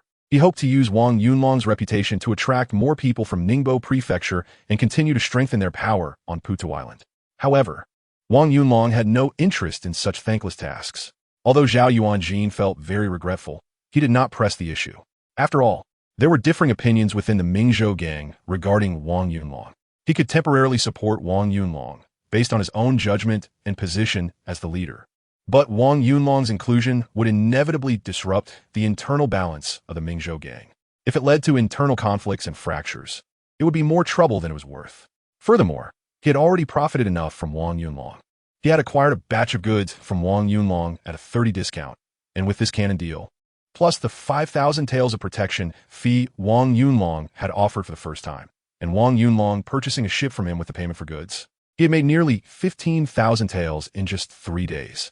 Although he did not take all of this money himself, he would still receive over 8,000 taels, which was almost the same as his entire annual income during better business times. He had earned what he needed and had already given out the necessary favors, so there was no need to expend too much effort on this matter. He knew Wang Yunlong still had a lot of inventory, but he had no intention of pursuing it further, as being too greedy might ultimately lead to a breakdown in their relationship. Moreover, these goods were fiercely seized from the hands of Mao Shazi, and others still needed to survive. Through Wang Yunlong's previous actions and their brief interactions, he had a good understanding of Wang Yunlong's character. He was definitely not someone who would be content to stay beneath others. Given time, the small Putuo Island would likely not be able to accommodate such a significant figure. Keeping him close might even turn into a considerable headache. Therefore, while it was fine to show goodwill, Being too close would not be in his best interest. After finalizing the arrangements for the shop and discussing some important points for future transactions, Wang Yunlong took his leave.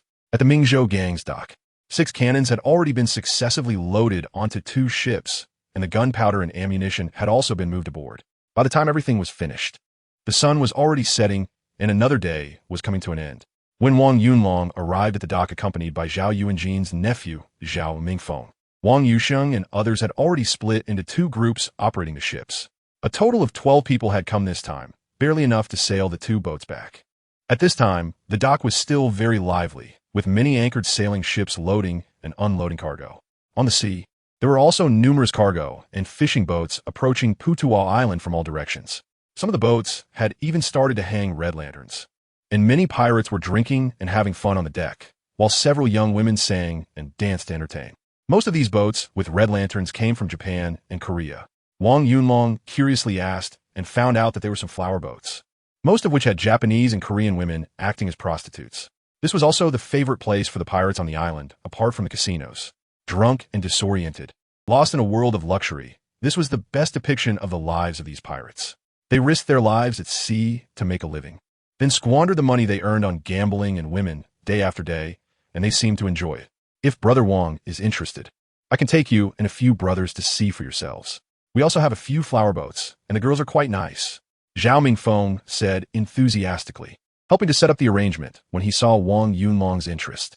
Wang Yunlong quickly waved his hand and said, "Thank you for your kind offer, Brother Zhao. It's getting late today, and my family must be starting to worry, so let's talk about it next time." "That's fine. Then I wish you and all the brothers a safe journey." Zhao Mingfeng smiled and said no more. "Well then, I take my leave. Brother Zhao, please thank Fourth Master for me when you return, and I'll come to bother you again in a few days." "Of course, Brother Wang, please." After Wang Yunlong boarded the ship, the 2 large vessels quickly raised their sails and untied the moorings, setting sail under the setting sun and soon heading southwest. Not long after Wang Yunlong and the others departed, several ships appeared from other coastal directions of Putuo Island, heading southwest from different directions, and soon disappeared among the scattered islands. 2/4 of an hour later, Wang Yunlong and the others had already left Putuo Island 10 miles behind. At this time, the sun had begun to set, casting slanting rays of light on the sea surface, where the waves sparkled with golden reflections. The warm and salty sea breeze blew gently, refreshing the mind and spirit. Wang Yusheng and others were excited and agitated. Some were at the helm, while others were studying the French artillery. However, this excitement didn't last long, as someone began to notice something was off.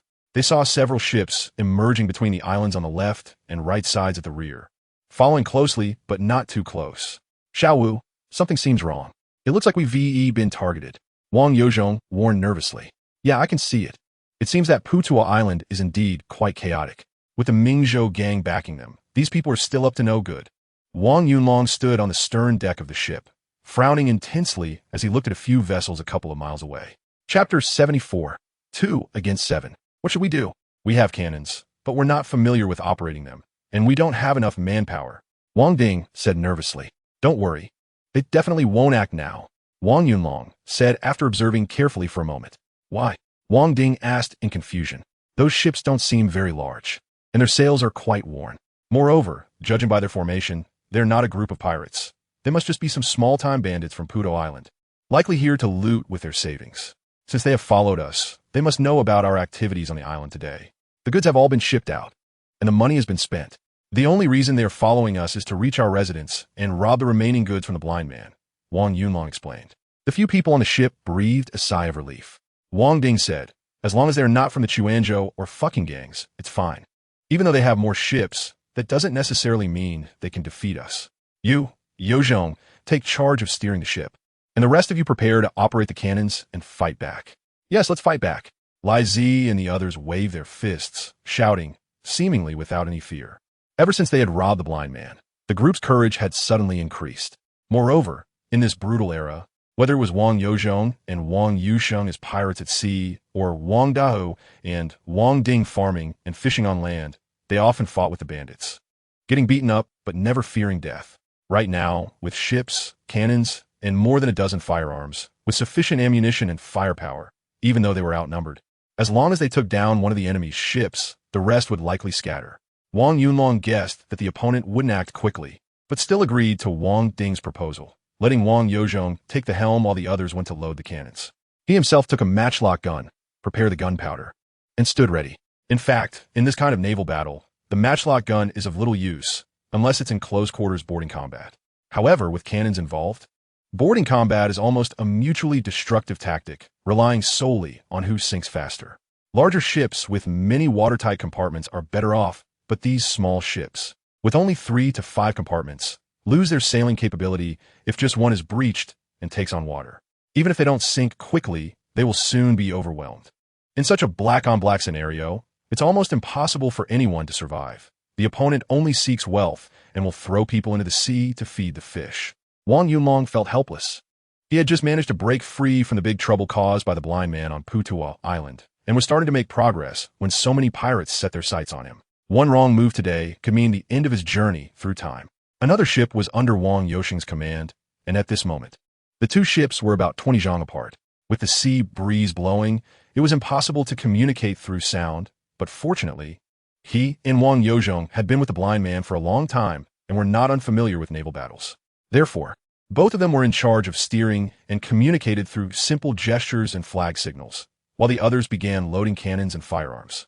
In this vast, desolate sea, being timid and afraid was of no use.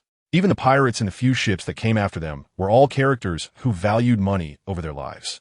The two ships continued forward and soon traveled 7 or 8 li, with double islet almost in sight. At this point, in addition to the initial 5 ships, 2 more appeared in the distance. This meant they were now outnumbered 2 to 7, and the ships were of similar types. Without a doubt, the enemy's ships also had cannons. This made everyone even more nervous. Not being afraid of death didn't mean they wouldn't die. Everyone wanted to survive. After all, they had elders and children at home, and they were the pillars of their families. If they died, their families would suffer, especially since they had just made a significant fortune they hadn't even had time to spend. Therefore, everyone, including Wang Yunlong, was harboring a surge of uncontrollable anger. Xiao Wu, we are almost at Double Islet. What should we do?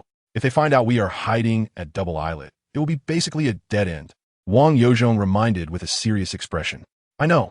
Signal Uncle Yusheng. We won't return to Double Islet. We will turn towards Blind Man Island. Wang Yunlong suddenly said. Everyone was taken aback, and a man named Wang Dong from Wang accidentally lit a fuse with his trembling hand, scaring those nearby and hurriedly extinguishing it, inevitably receiving a few kicks in the process. Because at that moment, the cannon was aimed directly at Wang Yoshing's ship, and one shot could lead to a blunder, potentially taking out one of their own ships. Xiao Wu, Blind Man Island, is now under Chen Laoxi's control. If we rashly run over there, we might be taken out immediately. Wang Ding's face turned pale. There's no way around it. We absolutely cannot handle their 7 ships. But we can't expose our position at Double Islet either. Recently, the highest number of people has been at Blind Man Island. We aren't actually going to land there. Just need to lead them away. If they get scared, they will naturally give up. If they dare to follow us, we will circle around Blind Man Island. Wait until we fire a few shots, and Chen Laoxi will not sit idly by. As long as they come out, we will have a chance to escape. Wang Yunlong explained. That's the only way. Wang Yozhong nodded and signaled to Wang Yoshing's ship with several flag signals. Then, the 2 ships began to change direction, one following the other, making a large arc towards Blind Man Island. Before long, another moment passed, and they could already see Blind Man Island ahead. The 7 ships behind seemed to sense that something was off. Some began to slow down, while others sped up, try to catch up. Uncle Yozhong, notify Uncle Yoshing's ship to head towards Eagle Beak Island. We will circle around in front of Blind Man Island. Okay. Receiving Wang Yunlong's order, Wang Yozhong wasted no time signaling, and Wang Yoshing's ship quickly changed direction towards the northeast, while Wang Yunlong's ship continued sailing north. Just 5 li ahead was Blind Man Island.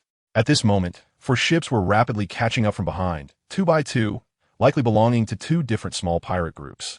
Seeing the ships ahead suddenly split ways, they quickly seemed to have a tacit understanding and separated to pursue the 2 ships. Damn it, they're hard to shake off. Wang Ding couldn't help but curse.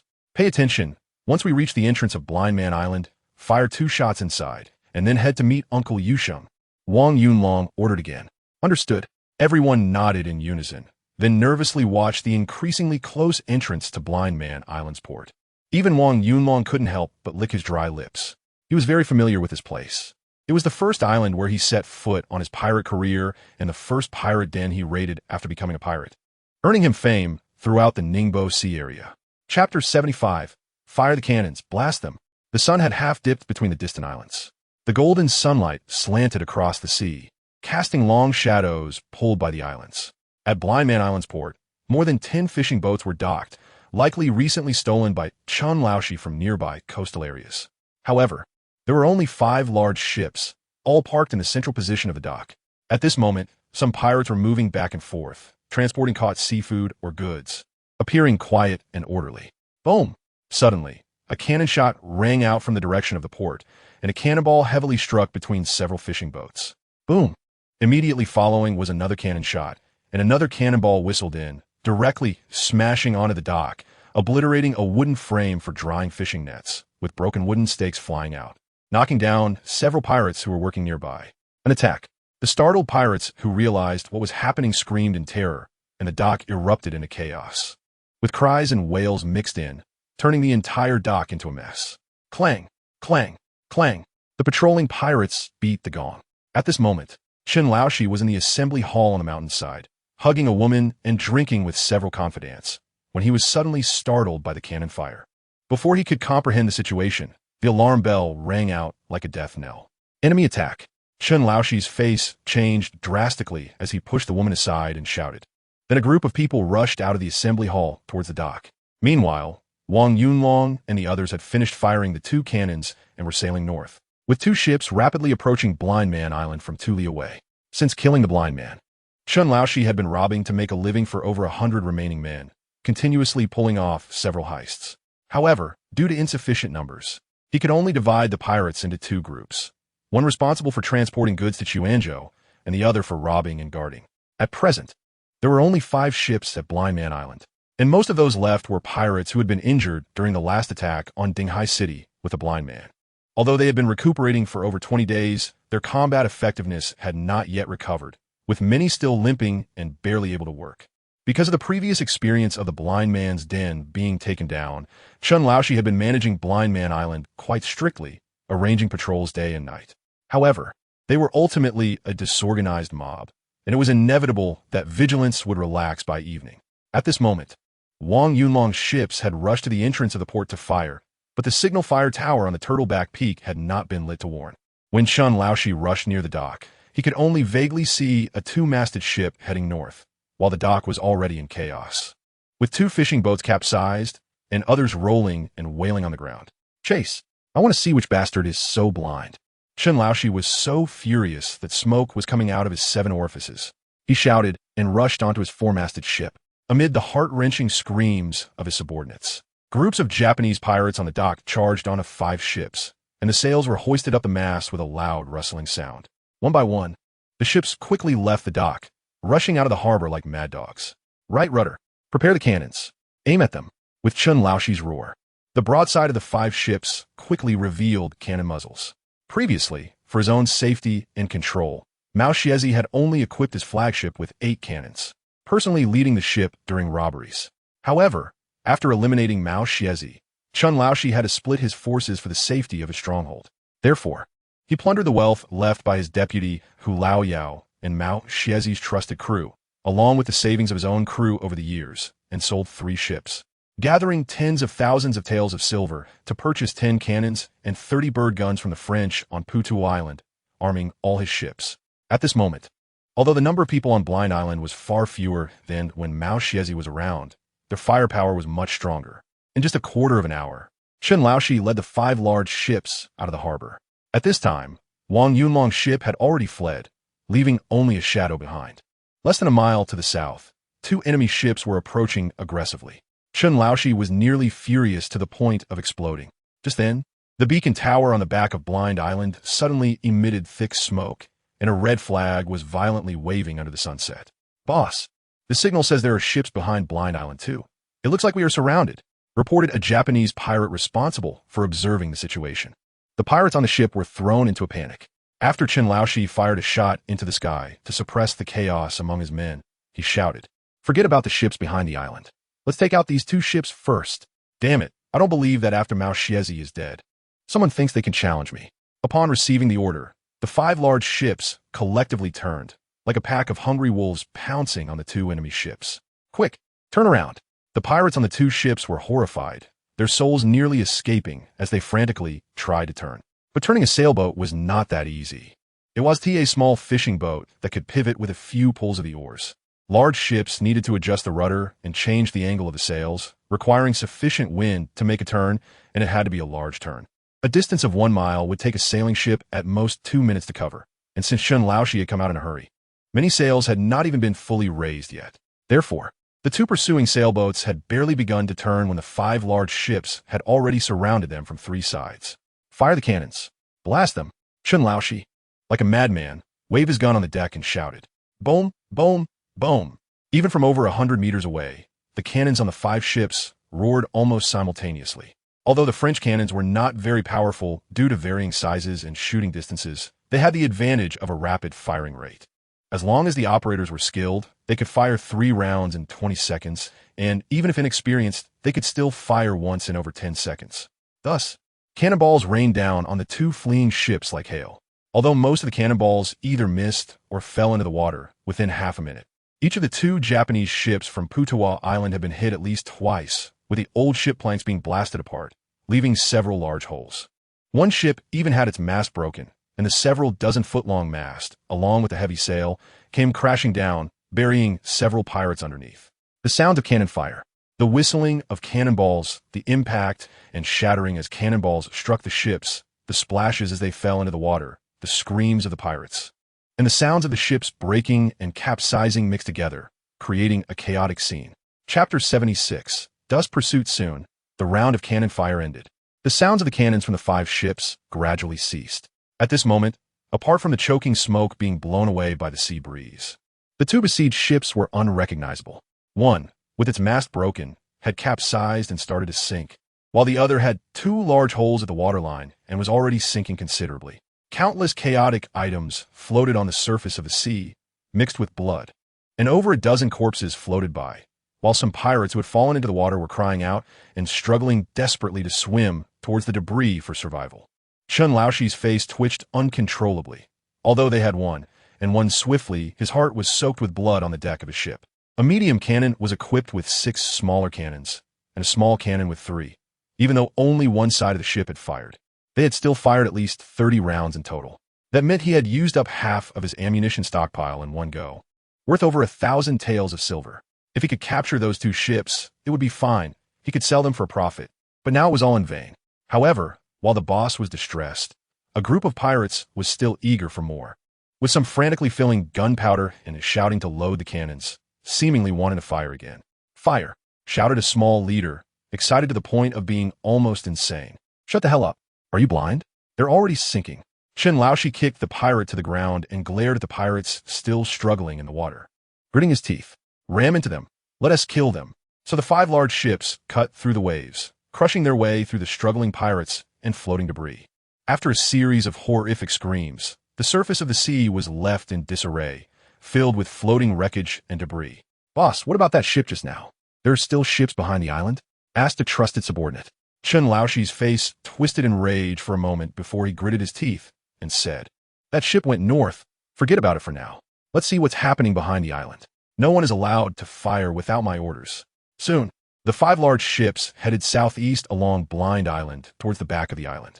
3 miles out from Blind Island, 3 more ships were slowly approaching to observe. However, upon seeing Chen Laoshi's 5 large ships sink the 2 in front, they were so frightened they nearly wet their pants and turned to flee without waiting for their leader to speak. The pirates on Blind Island naturally saw these 3 ships, but the distance was too far, and with the sunset obscured by Blind Island, the light was already dim. Therefore, they could not catch up and had to give up, continuing their search behind the island. Meanwhile, Wang Yoshing's ship had already reached the vicinity of Eagle Beak Island, which was 5 miles away from Blind Island. As the sunset was blocked by Blind Island, the light had become very dim. Thus, the 2 ships following behind soon lost their target and began to search back and forth in the waters behind Blind Island. The pirates on the ship heard the cannon fire ahead, but due to the distance and the strong evening sea breeze, they could not hear clearly. They thought it was the other 2 ships clashing with Wang Yunlong's ship. So they did not pay much attention and just wanted to find the target ship quickly to capture a few people to find out where Mao Xiezi's goods were hidden. After a brief delay in the search, in just about a quarter of an hour, Chen Laoxi's 5 ships also arrived behind Blind Island. Soon, both sides discovered each other. The 2 enemy ships sensed something was wrong and prepared to flee to the northwest, but they had not gone far when they spotted a 2-masted ship rushing towards them, which opened fire without distinguishing friend from foe. Boom! Boom! 2 cannonballs whistled and struck near the 2 ships. Quick turn! Go east! The 2 ships of pirates did not dare to engage in battle and could only hurriedly adjust their course towards Eagle Beak Island. The cannon-firing sailboat immediately followed suit, continuously firing its cannons, one fleeing and the other in pursuit, quickly disappearing behind Eagle Beak Island. By the time Chen Laoxi arrived near Eagle Beak Island with 5 ships, the sound of cannon fire had already faded into the distance. At that moment, the sea mist began to rise, and under the cover of dusk, visibility on the water was no more than 2 miles. "Boss, what should we do?" one of his trusted men asked nervously. "What else can we do? Catch up and kill those bastards." Chen Laoxi roared. "Boss, what if we're falling into a trap to draw us away?" A rather clever pirate suddenly said. A silence fell over the entire deck, and then Chen Laoxi's heart-wrenching roar echoed. "Hurry back." Thus, the 5 ships began to turn erratically, like a disturbed nest, rushing back to their lair. Meanwhile, the 2 ships ahead, like frightened dogs, were fleeing east after rounding Eagle Beak Island. Not only were they being chased by Wang Yunlong's ship, but they also believed that Chen Laoxi's ship was still in pursuit, causing them to panic to the point of losing their sense of direction. Just after rounding Eagle Beak Island, another sailboat appeared from the side of the island. In just a few breaths, there was a flash of fire from the enemy's ship. Boom! Boom! Boom! 3 cannonballs whistled through the air, 2 missed, while one struck the deck of a ship, sending planks flying and hitting 2 pirates who were adjusting the sails. One was pierced through by a plank and died on the spot, while the other screamed as he fell into the water. The loose sail ropes whipped around like a leaping python, and a large sail came crashing down from above, completely submerging the bow deck of the ship. Boom! At that moment, a ship pursuing from behind also opened fire. 1 cannonball missed, while another hit the stern of a ship, sending splintered wood flying. And a steering pirate also screamed as he fell into the sea. "Boss, we're surrounded." The pirates on both ships were completely broken, with someone crying out loud.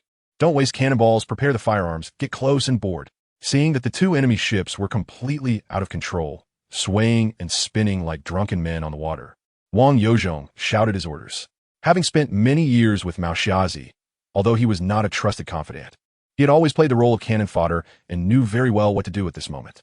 Wang Yusheng was the same, although his experience was not as rich as Wang Yozhong's. Seeing Wang Yunlong's ship quickly approaching the 2 enemy ships, he understood the enemy's intention and shouted commands to close in. Soon, the 2 ships flanked the enemy vessels, and, as they got closer, they could see the chaotic situation on the enemy's ships. Fire!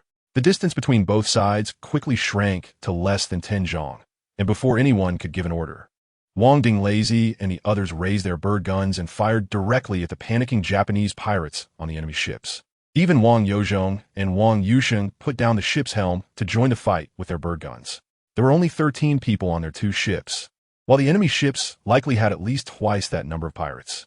However, the enemy's firepower was clearly inferior to that of Wang Yunlong and his men, who had just armed themselves that day. Accompanied by the sounds of gunfire, plumes of fire and smoke rose into the dimly lit sea. Many pirates on the enemy ships were hit, and screams and cries mingled together, especially on the ship where the sail had been shot down. Many pirates were still crawling out from under the sail, and some who had just managed to escape were hit by gunfire, screaming as they fell. Chapter 77, Survival Rules. Hold on tight, we're about to collide. After a round of fire from 12 guns, they gradually came to a stop as there was no time to reload. However, at this point, they were already within arm's reach of the enemy ships. Wang Yozhong dropped his gun, grabbed the helm, and shouted loudly. Wang Yulong and others also dropped their firearms, tightly gripping the ship's rail or hugging the mast. Bang! The 2 ships collided heavily. However, Wang Yozhong, with his vast experience, exerted all his strength to maneuver the helm at the last moment, slightly altering the ship's direction. The bow of the ship pressed against the right side of the enemy's vessel, and with a tremendous impact, the enemy ship was nearly capsized. Amidst the violent shaking, the pirates on the deck screamed like dumplings falling into the sea. "Jump ship!" Wang Yozhong shouted. Wang Dong and Li Zi immediately grabbed their weapons and leaped over the ship's railing directly onto the enemy ship. Damn it, Dai. At this moment, the enemy ship was in complete chaos, with fear and violent rocking causing most of the pirates to be either injured or already overboard, leaving almost no one able to stand. On the deck, only 2 or 3 were still clinging to the mast and sails, barely maintaining their balance. Although only Wang Dong and Li Zi had jumped onto the enemy ship, they were as fierce as tigers descending the mountain, shouting as they brandished their weapons. In the blink of an eye, 2 enemies screamed and fell to the ground. Almost simultaneously, Wang Yoshing's ship had also collided with another enemy ship. But the situation was even more intense, as the bow of his ship crashed directly into the stern of the enemy's ship, smashing the rudder to pieces and severely damaging his own ship's bow. At this moment, it was a competition of courage and blood. Given the circumstances, there was no room for cowardice. Whoever hesitated would die. Moreover, as long as they could capture these 2 ships, a little damage to their own vessel would matter. The pirate ships were all patched up anyway. The saying goes, 3 years new, 3 years old, patch it up for another 3 years. Thrift and frugality had always been the survival rules followed by pirates. Money was meant to be spent on gambling and women, while weapons were just something to be carried by a worthless life. Especially for small pirate gangs accustomed to black market dealings, buying a ship was impossible. They could only rely on robbery to get rich. The 2 enemy ships before them were old vessels that had changed hands countless times, with scars and marks from repairs making them look like severely afflicted skin disease patients, showing no signs of their original state. At the moment the 2 ships collided, Wang Yuxing also issued the order to jump ship. The villagers from the 2 Wang reacted quickly, abandoning their firearms and leaping onto the enemy ship, beginning a bloody chase amidst the violent rocking. At this time, there were not many pirates left standing on either ship. After a round of cannon fire and gunshots, the casualties had already exceeded half. Additionally, due to the shaking from the collision, many fell directly into the sea. So, although only 2 or 3 people boarded, the enemy had almost no resistance left. In just a quarter of an hour, the commotion gradually calmed down. On the 2 enemy ships, no standing enemy could be seen anymore. At this point, the 4 ships were already paired together. Wang Ding and others entered the cabin and searched closely. The remaining people had also loaded the second round of birdshot ammunition and jumped onto the ship to help with the cleanup. Whether it was corpses or injured pirates, they were searched and then directly thrown into the sea. Wang Yunlong did not go to help. Although he had killed Yang Chengwei and had no significant psychological barriers to killing, his soul ultimately felt a sense of alienation from this era, with an inexplicable resistance and aversion in his heart. However, he also understood that this was the survival rule of pirates. If he were to be defeated today, his fate would be the same, if not worse. The enemy was after the remaining wealth of Mao Xiezi, and once these pirates entered Shuangyu Island, they would not only plunder the treasures, but also pose a deadly threat to Wang Chong, his sister, and the group of women and elderly left on the island. While large pirate groups like Mao Xiezi and the Mingzhou gang wreak havoc along the coast, at least they had some basic conscience and moral boundaries. And their main means of survival was smuggling, not robbery, so they would not kill indiscriminately. However, for such small pirate groups, they were essentially the lowest and most despicable kind. Most of them on shore were not good people, almost all having serious criminal records of murder, robbery, and rape. Many large pirate groups would not take them in, and they were unwilling to join a constrained environment, living like a swarm of pests along the coast, relying purely on killing and trafficking to survive. Even if these people did not kill, keeping them around would still be a disaster. It was even more impossible to take them in. Everyone was full of treachery. Therefore, whenever pirate groups encountered such factions, it was either you die or I live, with absolutely no other options. Once the 2 enemy ships were dealt with, the sun had completely set and the surroundings were dim and hazy, with visibility reduced to just a few dozen feet. Even the nearby Eagle Beak Island was barely discernible, only vaguely visible. Xiaowu, everything is cleared. What should we do next? Wang Ding was covered in blood, his face weary, but his eyes radiated extreme excitement.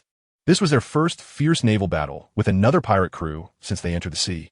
Moreover, the process went exceptionally smoothly. The enemy lost at least 20 men, while they suffered no casualties and even captured 2 ships. Of course, there were some losses on their side as well.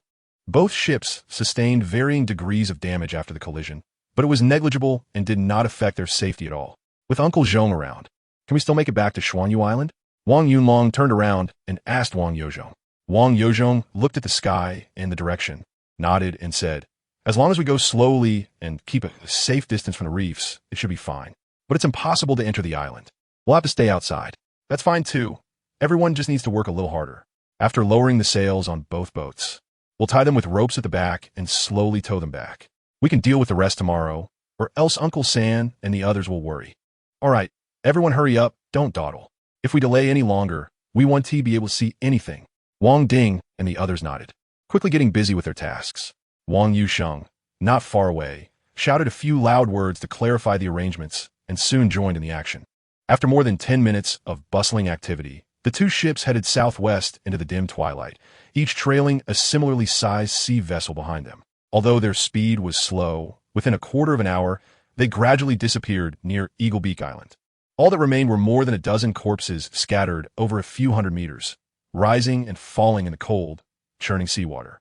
By tomorrow, they would be completely swallowed by the vast ocean, ultimately leaving no one to know their identities or origins, as if they had never existed in this world and would be entirely forgotten.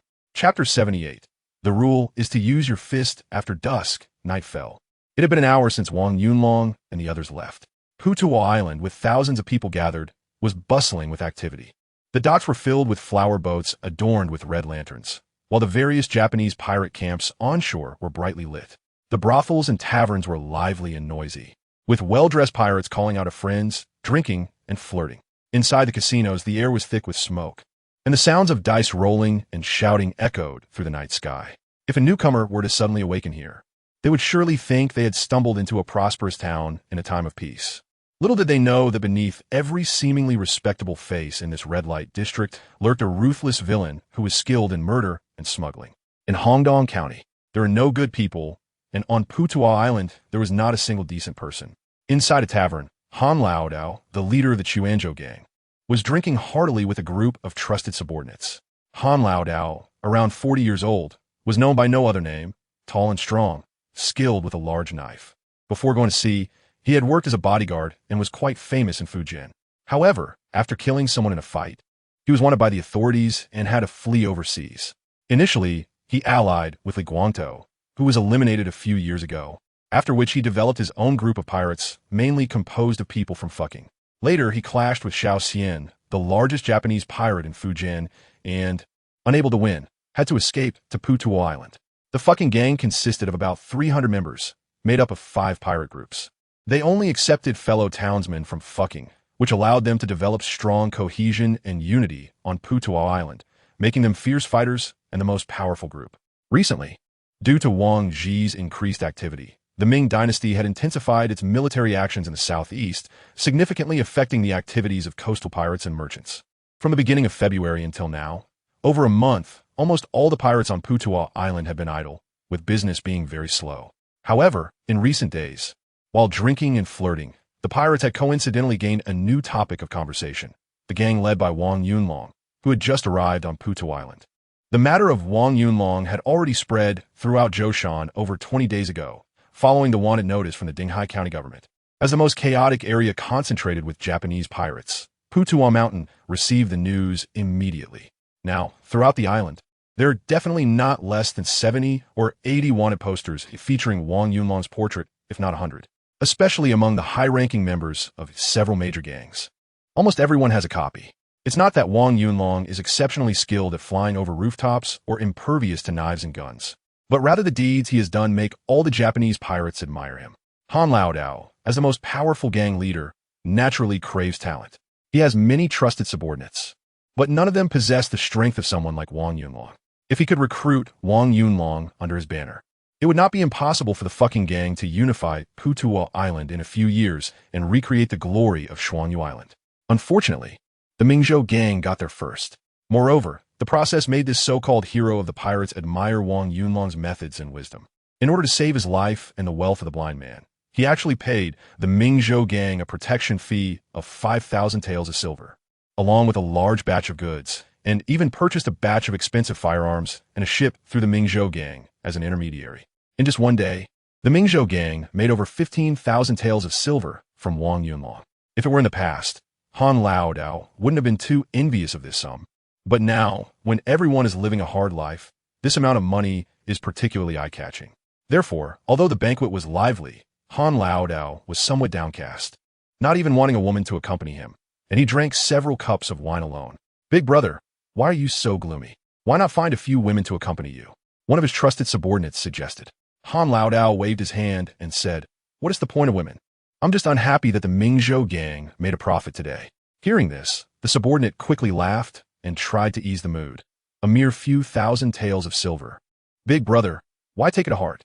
In a few days, when we go out and do a job or two, we'll have it back. That Wang Yunlong is a bit ungrateful. Our fucking gang is the strongest gang on Putu Island. If he wants to sell goods or buy goods, wouldn't it be better to come to us? The third in command beside them immediately interjected.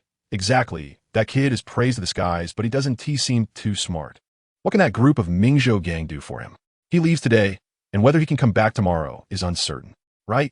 Let's just see if he survives tonight. While we look down on the blind man's goods, others want to easily give them up. It's his fault for not knowing how to appreciate good fortune. Another person loudly declared. How many people went tonight? After downing another cup of wine, Han Lao Dao asked. As far as I know, there were 4 waves, with a total of 7 or 8 boats and over 100 people.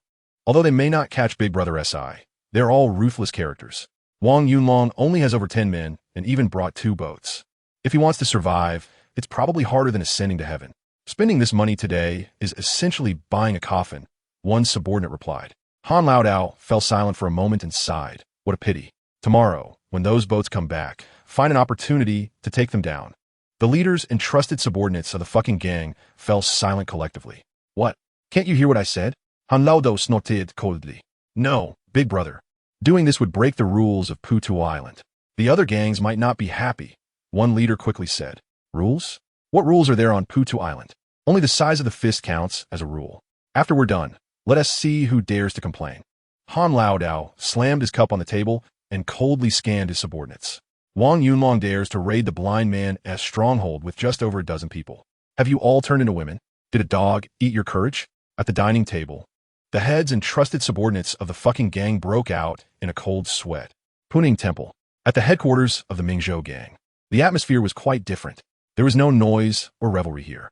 In the courtyard next to the main hall, in an elegantly arranged living room lit by a few lanterns, Zhao Yuanjin was playing chess with an old monk from Puning Temple, while his nephew Zhao Mingfeng sat beside them watching the game, but he was fidgeting, obviously a bit restless. Just watch the chess. Why are you moving around like a monkey? Zhao Yuanjin couldn't help but scold. Fourth uncle, do you think Wang Yunlong and the others might be in danger? Zhao Mingfeng asked. Zhao Yuanjin pondered for a moment while holding a chess piece and replied, there is definitely danger, but there shouldn't be any problems. How could that be? I heard there were 7 or 8 boats, at least 100 people. We should have arranged for someone to send them back. Haha, at first, you look down on him. Why are you so concerned about him now? Zhao Yuanjin laughed. Zhao Mingfeng replied, I'm just seeing how much silver he sent us. Such a big patron is hard to find right now. Besides, after drinking and chatting with him, I feel quite a connection. He is generous and doesn't value money. Very much in the spirit of chivalry. If he were to die just like that, wouldn't it be a pity? Moreover, he must have plenty of goods from the blind man. It would be too unworthy to fall into the hands of those filthy people. Zhao Yuanjin was surprised. Oh, I didn't expect that in just one day you would rate him so highly. That is quite rare. However, we really can't help with this. He sent us a large sum of money, and I guarantee his safety on Putu Island. It's just a transaction. Besides, it's not that I don't want to help him. I suggested he join the Mingzhou gang, but he refused. Since he wants to establish his own faction, he must rely on himself. And when out at sea, who isn't risking their life? Worrying about him is not as good as worrying about yourself. Putu Island isn't a paradise. People die here every day. Just ask Master Jiyun. The souls on this island are almost too many to be saved. The thin old monk playing chess opposite them, upon hearing this, quickly clasped his hands together and recited a Buddhist chant. Ba, what you say, gang leader Zhao, leaves me at a loss for words, ashamed before Buddha and Guanyin. Zhao Yuanjin laughed heartily. Does Master Jiyun think all this killing is caused by us homeless bandits? The old monk did not respond and sighed lightly. Heaven and earth have no good or evil. Put down the butcher's knife, and you can become a Buddha. I have always felt that gang leader Zhao has the root of wisdom. You could enter my Buddhist sect.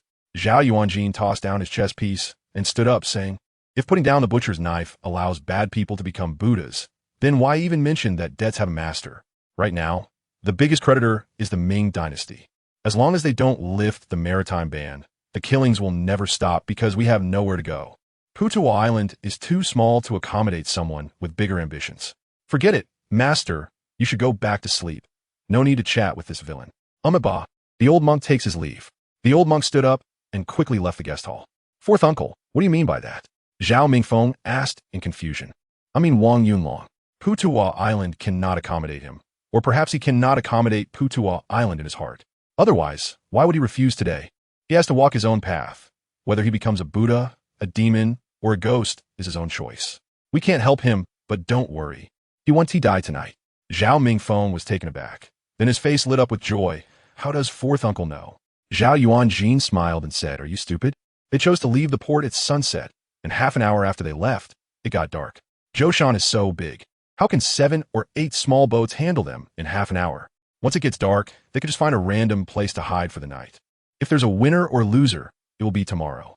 But I estimate that if they can't shake them off by then, they might just go directly ashore. Just as Zhao Yuanjin was speaking, someone suddenly rushed in from outside.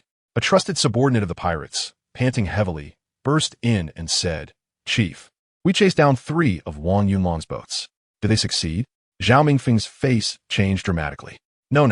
Zhou Laohai and his group are all dead. And Dong Keizi's gang is probably in big trouble too. The 3 boats that returned were scared back by Chen Laoshi. The subordinate excitedly replied, breathless. The 2 of them were stunned, and Zhao Yuanjin couldn't help but step forward and loudly ask, What does this have to do with Chen Laoshi? The subordinate quickly explained. Wang Yunlong and the others discovered they were being pursued, so they went straight to Blind Island, then split up and took a detour. Zhou Laohai and Dong Keizi separated to chase them, but unexpectedly, Wang Yunlong was very cunning. He fired 2 cannons at Blind Island's port and then ran. As a result, Zhou Laohai ran headlong into Chen Laoshi, and both boats were sunk in no time. Then Chen Laoshi turned to chase Dong Keizi. The people who escaped said Chen Laoshi went crazy, firing dozens of shots in one go. Zhou Laohai's group was completely wiped out. Zhao Yuanjin, Zhao Mingfeng. What happened later? Were Wang Yunlong and the others safe? After a moment of silence, Zhao Mingfeng quickly asked. The subordinate shook his head vigorously. I don't know. The people on the 3 boats were terrified, afraid of being killed by Chen Laoshi, so they turned and fled back. To drive the tiger and swallow the wolf. He truly is both wise and brave. This courage and wisdom are indeed extraordinary. It seems I underestimated him. Zhao Yuanjin couldn't help but clap and praise. Zhao Mingfeng was both surprised and delighted, saying his courage is indeed boundless. He just dealt with Mao Xiaozai and then provoked Chen Laoshi. Although he escaped the pursuit, he has also stirred up a bigger trouble. I wonder how he will resolve it. Zhao Yuanjin shook his head and said, Although Chen Laoshi is also troublesome, that's a matter for the future. But this move has directly settled things on Putuwa Island. I think in the future, not many people will want to provoke him again. Zhao Mingfeng nodded excitedly. Indeed, this move to kill the chicken to scare the monkey is enough to deter those small-time villains. Chief, the boats chasing Wang Yunlong have returned. In a tavern room where Han Lao Dao and a group of subordinates were drinking and having fun, a pirate suddenly pushed the door open. Everyone was stunned, and the room quickly fell silent. Han Lao Dao's face was as serious as water as he put down his wine cup and said, Did someone succeed? No, only 3 boats returned. It said they were scared back by Chen Laoshi. The other 2 groups with 4 boats should have been wiped out, the pirate quickly replied. The group in the room was stunned again, and one leader shouted, You dog, speak clearly. What does this have to do with Chen Laoshi? The pirate shrank his neck and said, According to those who escaped, Wang Yunlong led them to Blind Island, then fired 2 cannons at Blind Island and ran. The 4 boats chasing them happened to encounter Chen Laoshi, who sank 2 boats in 1 round of cannon fire, then turned to chase the remaining 2. However, the subsequent situation is unclear. They said they could still hear dense cannon fire a few miles away. Han Lao Dao's eyes suddenly lit up, and he slammed his fist on the dining table, laughing, Ha! Wang Yunlong is indeed a genius. This move is simply eye-opening. I never thought of it. At this moment, the remaining group of drunken pirate leaders also understood, exchanging glances as if they had been gored by an 800-pound wild boar, their souls feeling a bit lightheaded. That night, all the pirates on Putuwa Island had trouble sleeping. After all, Wang Yunlong, the young hero who had recently risen like a rocket in the Zhoushansi area, was too hot right now. Especially since Mao Xiaozai died because of him, it could be said to have directly shaken the distribution of pirate forces along the Ningbo coast. No one dared to touch Mao Xiao's eye before, but now quite a few capable pirate groups were eager to move, preparing to deal with Chen Laoshi. This was also the reason why Chen Laoshi, after rising to power, immediately emptied his coffers to buy a large amount of guns and ammunition. He was not Mao Xiao's eye. His influence was far from enough to deter the masses, so he could only spend money to enhance his strength for self-preservation.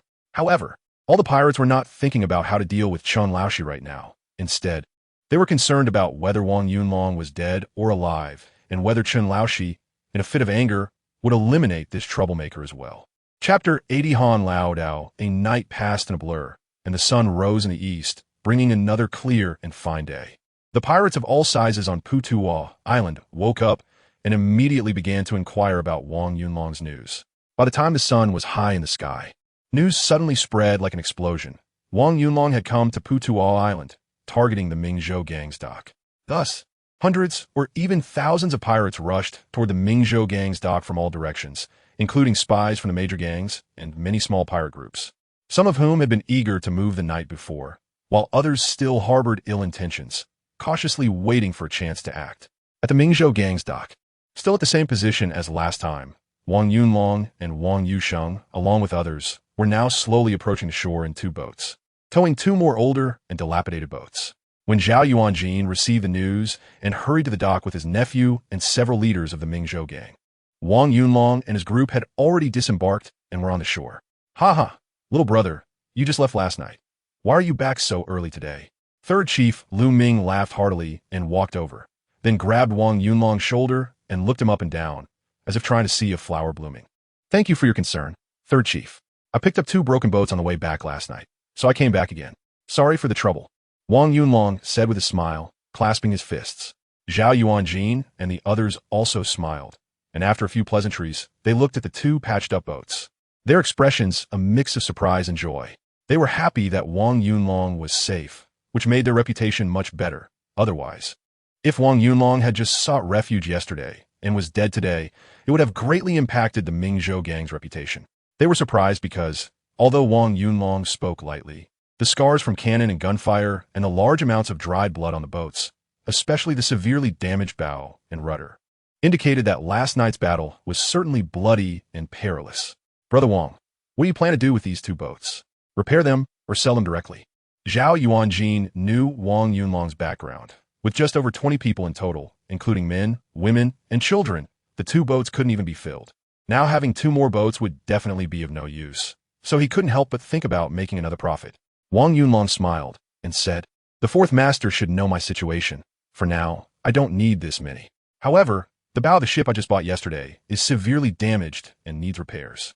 I plan to sell the ship with the damaged rudder, fix the one with the damaged bow, and temporarily use the two that are not seriously damaged for now, and gradually repair them later." Zhao Yuanjin felt slightly disappointed, but still smiled and said, "Little brother, you handle things wisely. This arrangement is indeed good. However, the stern rudder is severely damaged, and it seems the cabin has already cracked. It won't be worth much, will it?" Wang Yunlong smiled and said, "Anyway, it's just something I picked up. I can sell as much as I can buy. If the fourth master is interested, just give me some money casually. However, I still need to trouble you to help me contact a place to repair the boat. I'm not familiar with this area of Putuo Island." Just as Zhao Yuanjin was nodding and preparing to speak, a booming voice suddenly rang out from the bustling crowd of onlookers. "Scholar Zhao, repairing boats is not your business. Why not let Han handle it for you?" The crowd heading towards the dock suddenly gasped and parted, revealing a burly middle-aged man in warrior attire, followed by a group of equally strong and fierce-looking pirates pushing their way through the crowd. Bo-sun, Lu Ming, Zhu Chao, Zhao Mingfeng, and other leaders of the Mingzhou gang all changed their expressions and hurriedly stepped aside to welcome him with cupped hands. Zhao Yuanjin, however, had a slightly dark expression and said, "Old Knife Han, this is our Mingzhou gang's matter. What are you doing here to stir up trouble?" Old Knife Han, however, shrugged and replied, "Scholar Zhao, if Brother Wang is one of your Mingzhou gang members, then you took the money yesterday, but didn't get the job done, which is a bit unseemly." Zhao Yuanjin's face instantly turned a mix of red and white. "Haha, see, you've been called out, right? Don't blame me for butting in. If you can't fix these two boats, just stay out of it." After saying that, Old Knife Han turned to Wang Yunlong, looked him up and down with great interest, and then clasped his fists, saying, "Boss of the fucking gang, nicknamed Old Knife. I heard that the little brother made some money last night, and I come to join in the fun and make a little profit. I wonder if the little brother would be willing to cooperate? Wang Yunlong quickly cupped his fists and said, so it's the arrival of Leader Han. I, a young man, have failed to recognize someone as great as you. However, these two boats have already been entrusted to Lord Zhao for handling. How could I go back on my word in an instant? They're just two small, broken boats. Why would I dare to trouble Leader Han to come personally? Han Laodao not only was not angry, but instead smiled even more, patting Wang Yunlong's shoulder and said, little brother, you are trustworthy and keep your promises. Truly exhibiting the demeanor of a gentleman, much more reliable than that shameless scholar Zhao. Zhao Yuanjin's face turned pale with anger. Haha, Scholar Zhao, I'm just straightforward. Little brother must have put in some effort to acquire these two boats. You can't take advantage of the situation. Speak up, how much do you want? I'll take this business. Han Laodao laughed heartily. Seeing Zhao Yuanjin hesitating and not speaking, he directly extended a hand. Don't be so wishy-washy. I'll give you 50 taels, and you don't need to worry about the repairs. Also, I guarantee that little brother can still take back some pocket money. After all, it's not easy for others to come all the way here. Zhao Mingfeng and Lu Mingjue, along with a group of people from the Mingzhou gang, glared angrily. Zhao Yuanjin's face twitched uncontrollably, and finally, he gritted his teeth and said, you son of a dog, you're the one taking advantage of the fire. 50 taels is just a way to send a beggar off. If you want it, take it and get lost. Ha, that's more like it. Han Laodao loghed hetide, putting his arm around Wang Yunlong's shoulder and said, Brother Wang, I guarantee you that these two boats will be repaired in half a month. Whether to sell or keep them will be up to you. If you decide to sell, after the repairs, they'll be worth 2,000 taels each, and you can settle the account anytime. If you're ready, we can settle now. Although Zhao Yuanjin was a bit angered by Han Laodao's words, he also knew that this was not the time for the two gangs to tear each other apart. Thus, he regained his composure and said, Brother Wang, the only shipyard on the island is owned by the fucking gang. Since Leader Han is willing to help, I won't interfere. You can discuss it among yourselves. We'll head back first. Later, when little brother is done, come to Puning Temple for tea.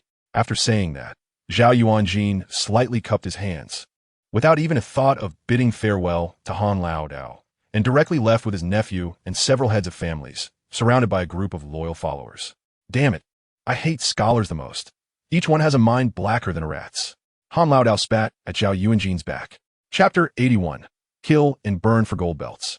Wang Yunlong was at a loss whether to laugh or cry, but at that moment, he was even more cautious. He had accidentally come face to face with the largest gang on Putuo Island, which was not what he wanted. The fucking gang was very exclusive, and its members were a group of real thugs. He didn't want to get too deeply involved with them, and initially, he didn't even have the slightest intention of getting acquainted. However, as the saying goes, plans can change quickly. Now the leader of the fucking gang had personally come to him, and this deal had to be made. Fortunately, old Han Dao seemed much friendlier than he had heard before. He was not the kind of person who would kill without blinking, and they could communicate well. Furthermore, he had figured out that on the entire Putuo Island, only the fucking gang had the capability to repair large sea vessels. Even if he handed the ships over to the Mingzhou gang, they would eventually have to transfer them to the fucking gang, which meant that by cutting out the middleman, he and his group could take a risk and still end up with 2 ships or 4,000 taels of silver. As for Zhao Yuanjin, he felt he hadn't done anything wrong.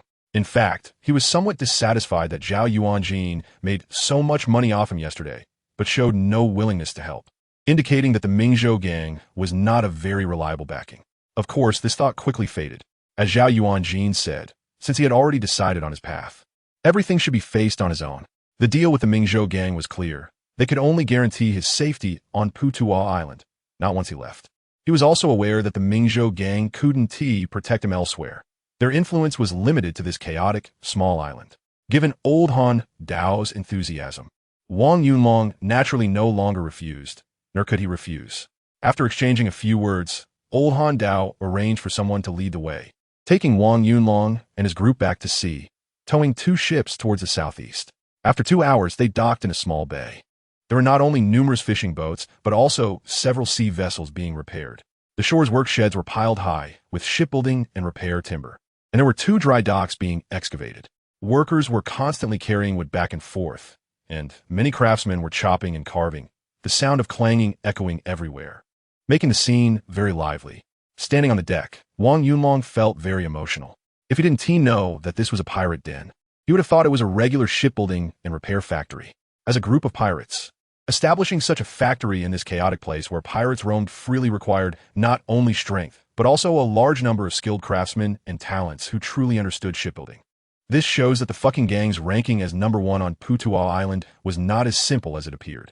However, this prosperity was destined to be short-lived and wouldn't last long. Once the court defeated Wang Ji, who was troubling the Suzhou and Hangzhou areas, they would turn their attention to this cancer. But that was no longer something Wang Yunlong needed to consider. His current task was to protect himself and quietly build his strength. Although the fucking gang's shipyard was of a certain scale and very lively, it could only build some fishing boats. It couldn't make sailing ships and could only perform simple repairs. Building sailing ships required not just ordinary craftsmen, but also many high-level talents who understood hull structures, could read blueprints, and understood balance and mechanics. These advanced talents were generally hereditary craftsmen, each with unique inherited skills, and they even had to pass the imperial examinations to become chief workers. However, for pirates, being able to repair was already quite good, as everyone relied on plundering each other, and the cost of buying new ships was too high. Moreover, the pirates on Putua Island had shallow connections on land, making it difficult to obtain new ships. It would take half a month to repair these two ships, and Wang Yunlong was in no hurry. Since old Han Dao said they could settle at any time, he decided to wait until they were repaired. As for the worry that the fucking gang might swallow his two ships in a black-eat-black scenario, it was just a fleeting thought. The fucking gang's strength was far beyond what he could resist. Once the two ships were dragged over, they would be at the mercy of the fucking gang. However, he believed that the fucking gang would keep their word.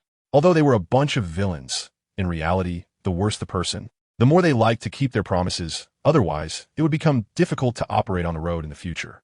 After briefly communicating with the pirate leader at the shipyard, Wang Yunlong left the fucking gang with the two usable old ships and returned to the Mingzhou gang's dock.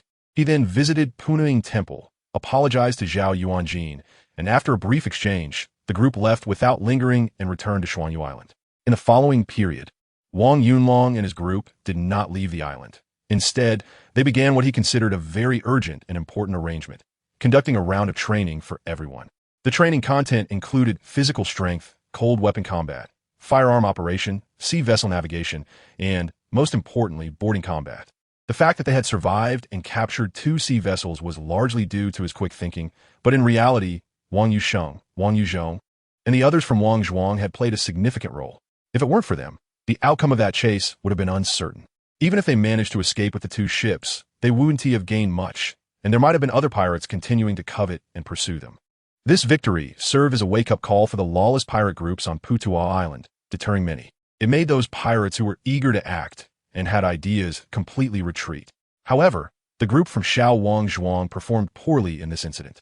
Apart from firing a few shots and launching a cannon, they did not provide any substantial support. Therefore, after the meeting to discuss and summarize experiences, Wang Yunlong felt it was imperative to conduct a round of intensive training for these people. They couldn't rely solely on Wang Yuzhong and the others.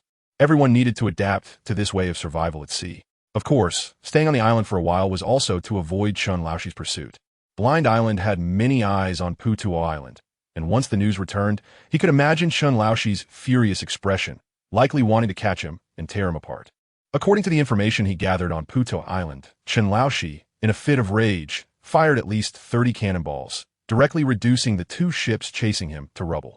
As for the remaining two ships, Chen Laoxi inexplicably gave up, allowing him to pick up a great fortune. The two ships, once repaired, could sell for 4,000 taels of silver, and all the items on board had long been unloaded at Shuangyu Island. Those two ships were essentially bases for a group of pirates, with nearly all their possessions on them, including pots and pans. And they had found nearly 3,000 taels of silver, along with many gold and silver jewelry, and some high-quality silk and porcelain goods. Although these goods were not too many, they were worth at least 1,000 taels of silver. What surprised Wang Yunlong the most was that the two ships also had 4 small falconet cannons and 5 bird guns, as well as more than 10 Ming-style ground guns. These firearms had not been used by the pirates at all. The reason was unclear. Perhaps they were scared off by Chen Laoxi's fleet, combined with Wang Yunlong's sudden flanking attack, causing the disorganized group to focus on fleeing instead of fighting back, wasting these valuable weapons. However, even if the pirates had fought back, it wouldn't have mattered much, as the small falconet fires a scatter shot, essentially being a large musket. with range and power far inferior to the medium falconets on Wang Yunlong's ships. The pirates likely knew they had no advantage with firearms and simply gave up on the resistance. The only regret was that the cannons and firearms on the two ships had limited ammunition, with only a little over 10 shells combined, and the bird guns had less than 50 rounds. But all these firearms and ammunition, when converted to silver, were worth about 500 to 600 taels. This means that this thrilling and exciting battle yielded a total income of over 8,000 taels of silver. It is said that killing and arson bring wealth, and indeed, robbery is the fastest way to get rich without exception, under the visible wealth stimulus.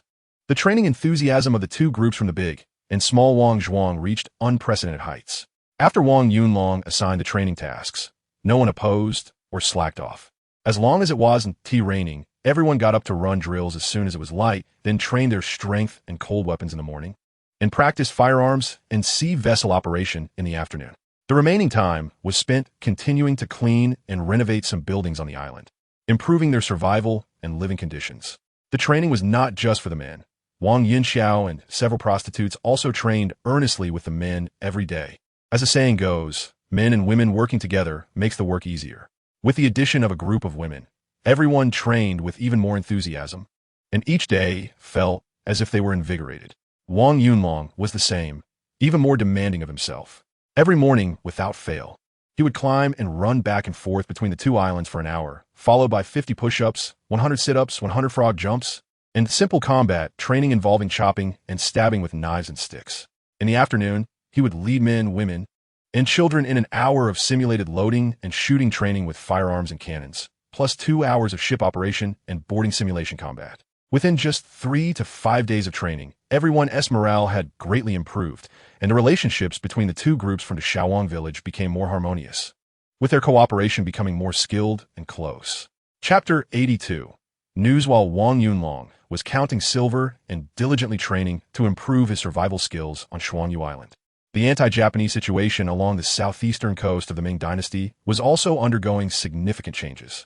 In the 34th year of the Jiajing era, January, Wang Ji took command in Chongming, directing the various Japanese pirate groups that had taken over the southeastern coast to gather around the Songjiang area, with numbers exceeding 20,000. They attacked from Jiapu, Jilin, and Chuanxia Fort into the three prefectures of Songjiang, Jiaxing, and Hangzhou, taking advantage of the local network of rivers to advance deep into the inland areas, capturing dozens of towns along the way. Wherever the Japanese pirates went, they committed every kind of atrocity, burning, killing, and looting without mercy. The local garrison troops were powerless to resist, allowing these bandits to rampage freely, causing immense destruction to the livelihoods of the local people, with casualties numbering in the tens of thousands. In light of Wang Ji's repeated attacks and harassment of eastern Zhejiang, the court ordered the Zhejiang governor, Zhang Jing, to take charge of the anti-pirate efforts. Although Zhang Jing was tough, the coastal garrison troops were indeed too incompetent, and the local militia soldiers were arrogant and disobedient. Several attempts to engage the pirates not only failed, but also resulted in heavy losses, further emboldening the pirates. In early February, Zhang Jing was dismissed from his position as Zhejiang governor and demoted to right minister of the Ministry of War, continuing to oversee the anti-pirate tasks in Zhejiang. To fulfill his mission, Zhang Jing had no choice but to abandon the local troops and instead recruit soldiers from Guangxi and the Miao people of Baojing for assistance. However, these soldiers were far away, and their arrival could not solve the immediate problems, leading to even more rampant activities by the pirates. By mid-February, the emperor appointed Zhao Wenhua, a deputy minister of the Ministry of War, to Zhejiang to conduct a sea worship ceremony and oversee the anti-pirate efforts. Zhao Wenhua, who was the adopted son of Yin Song, was uneducated and exceedingly greedy. During the sea worship, he was disturbed by a pirate attack, and used this as an excuse to demand a bribe from Zhang Jing. When Zhang Jing refused and angrily rebuked him for his shamelessness, Zhao Wenhua held a grudge and joined forces with the Zhejiang inspector Hu Zongxian to submit a petition, accusing Zhang Jing of extravagant spending and ineffectiveness in combating the pirates. The emperor issued an edict, ordering Zhang Jing to accelerate the anti-pirate campaign. As time passed to mid-March, the wolf soldiers and Miao soldiers had still not arrived, and pirate activities became increasingly rampant. Under the large-scale invasion, the situation in eastern Zhejiang completely deteriorated, with signs of pirates everywhere in Songjiang, Jiaxing, Huzhou, Hangzhou, Shaoxing, and Ningbo. Zhang Jing, overwhelmed, could only order the garrison troops in various locations to maintain strict defenses, accumulating strength while awaiting reinforcements. Ningbo was not severely affected by the pirate attacks this time, as most of the pirates were concentrated in the areas of Susong, Jiaxing, and Hangzhou, due to the convenience of navigation on the Qiantang River. The situation in Shaoxing was much more serious than in Ningbo. This was primarily because many pirates from the southeast direction of Zhoushan were not particularly interested in Wang Ji's orders and were unwilling to get involved. Since Mao Xiezi captured Dinghai City, the heavy losses had put the anti-pirate situation in Ningbo on high alert. The Zhujiang General Liu Tang ordered all local garrisons to strengthen defenses and, at Zhang Jing's request, to hasten recruitment and training of soldiers to actively cooperate in the anti-pirate efforts, with the pirates occupying Zhoushan being the primary target.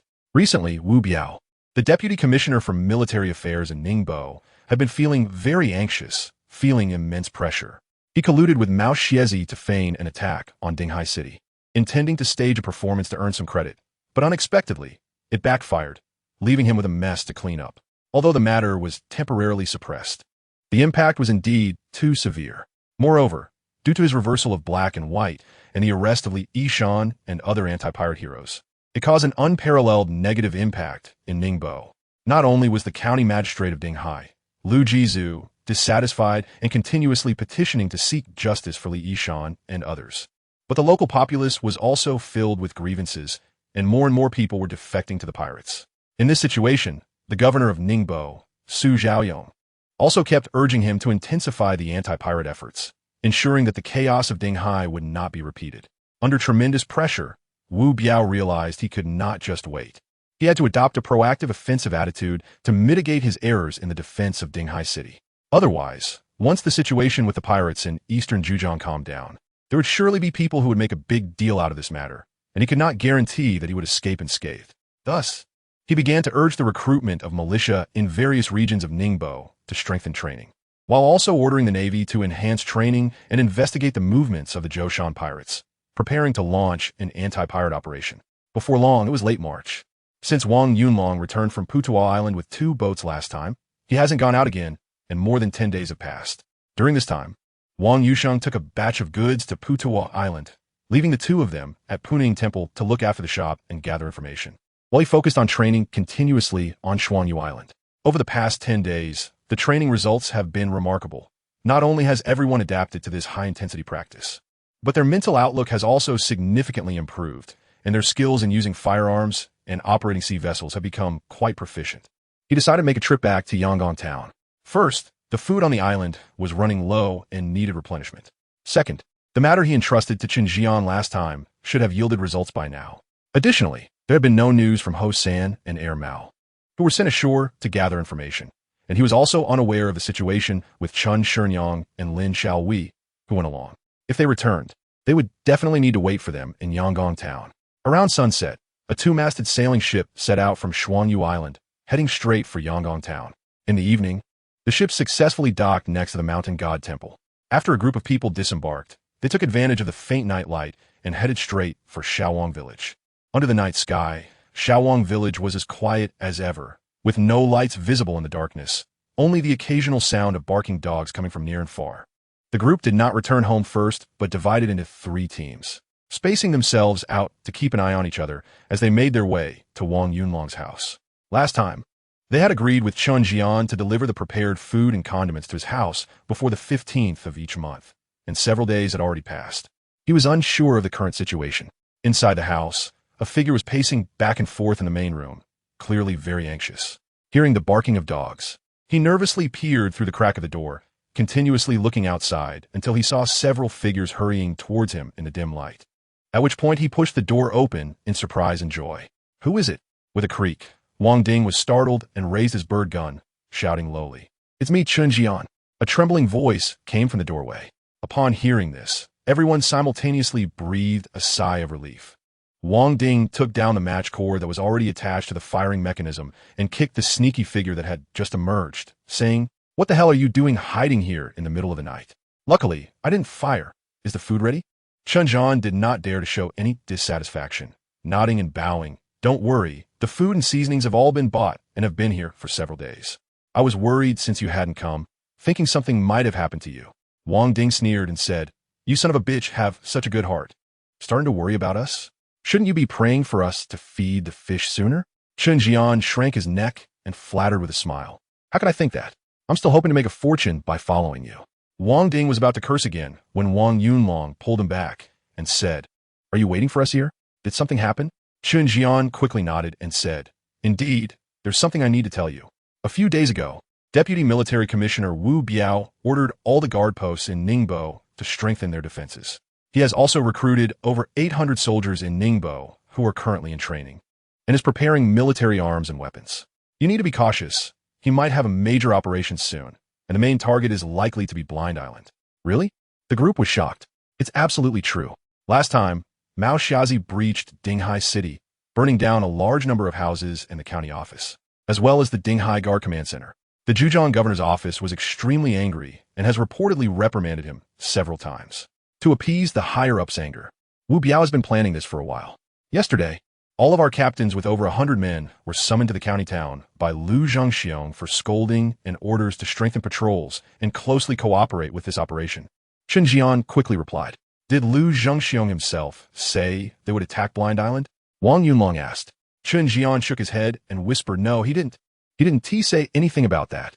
Wang Ding cursed and wanted to kick Chen Jian, but was once again stopped by Wang Yunlong, who glared at him and said, "Seventh uncle, can you tone down your violent temper?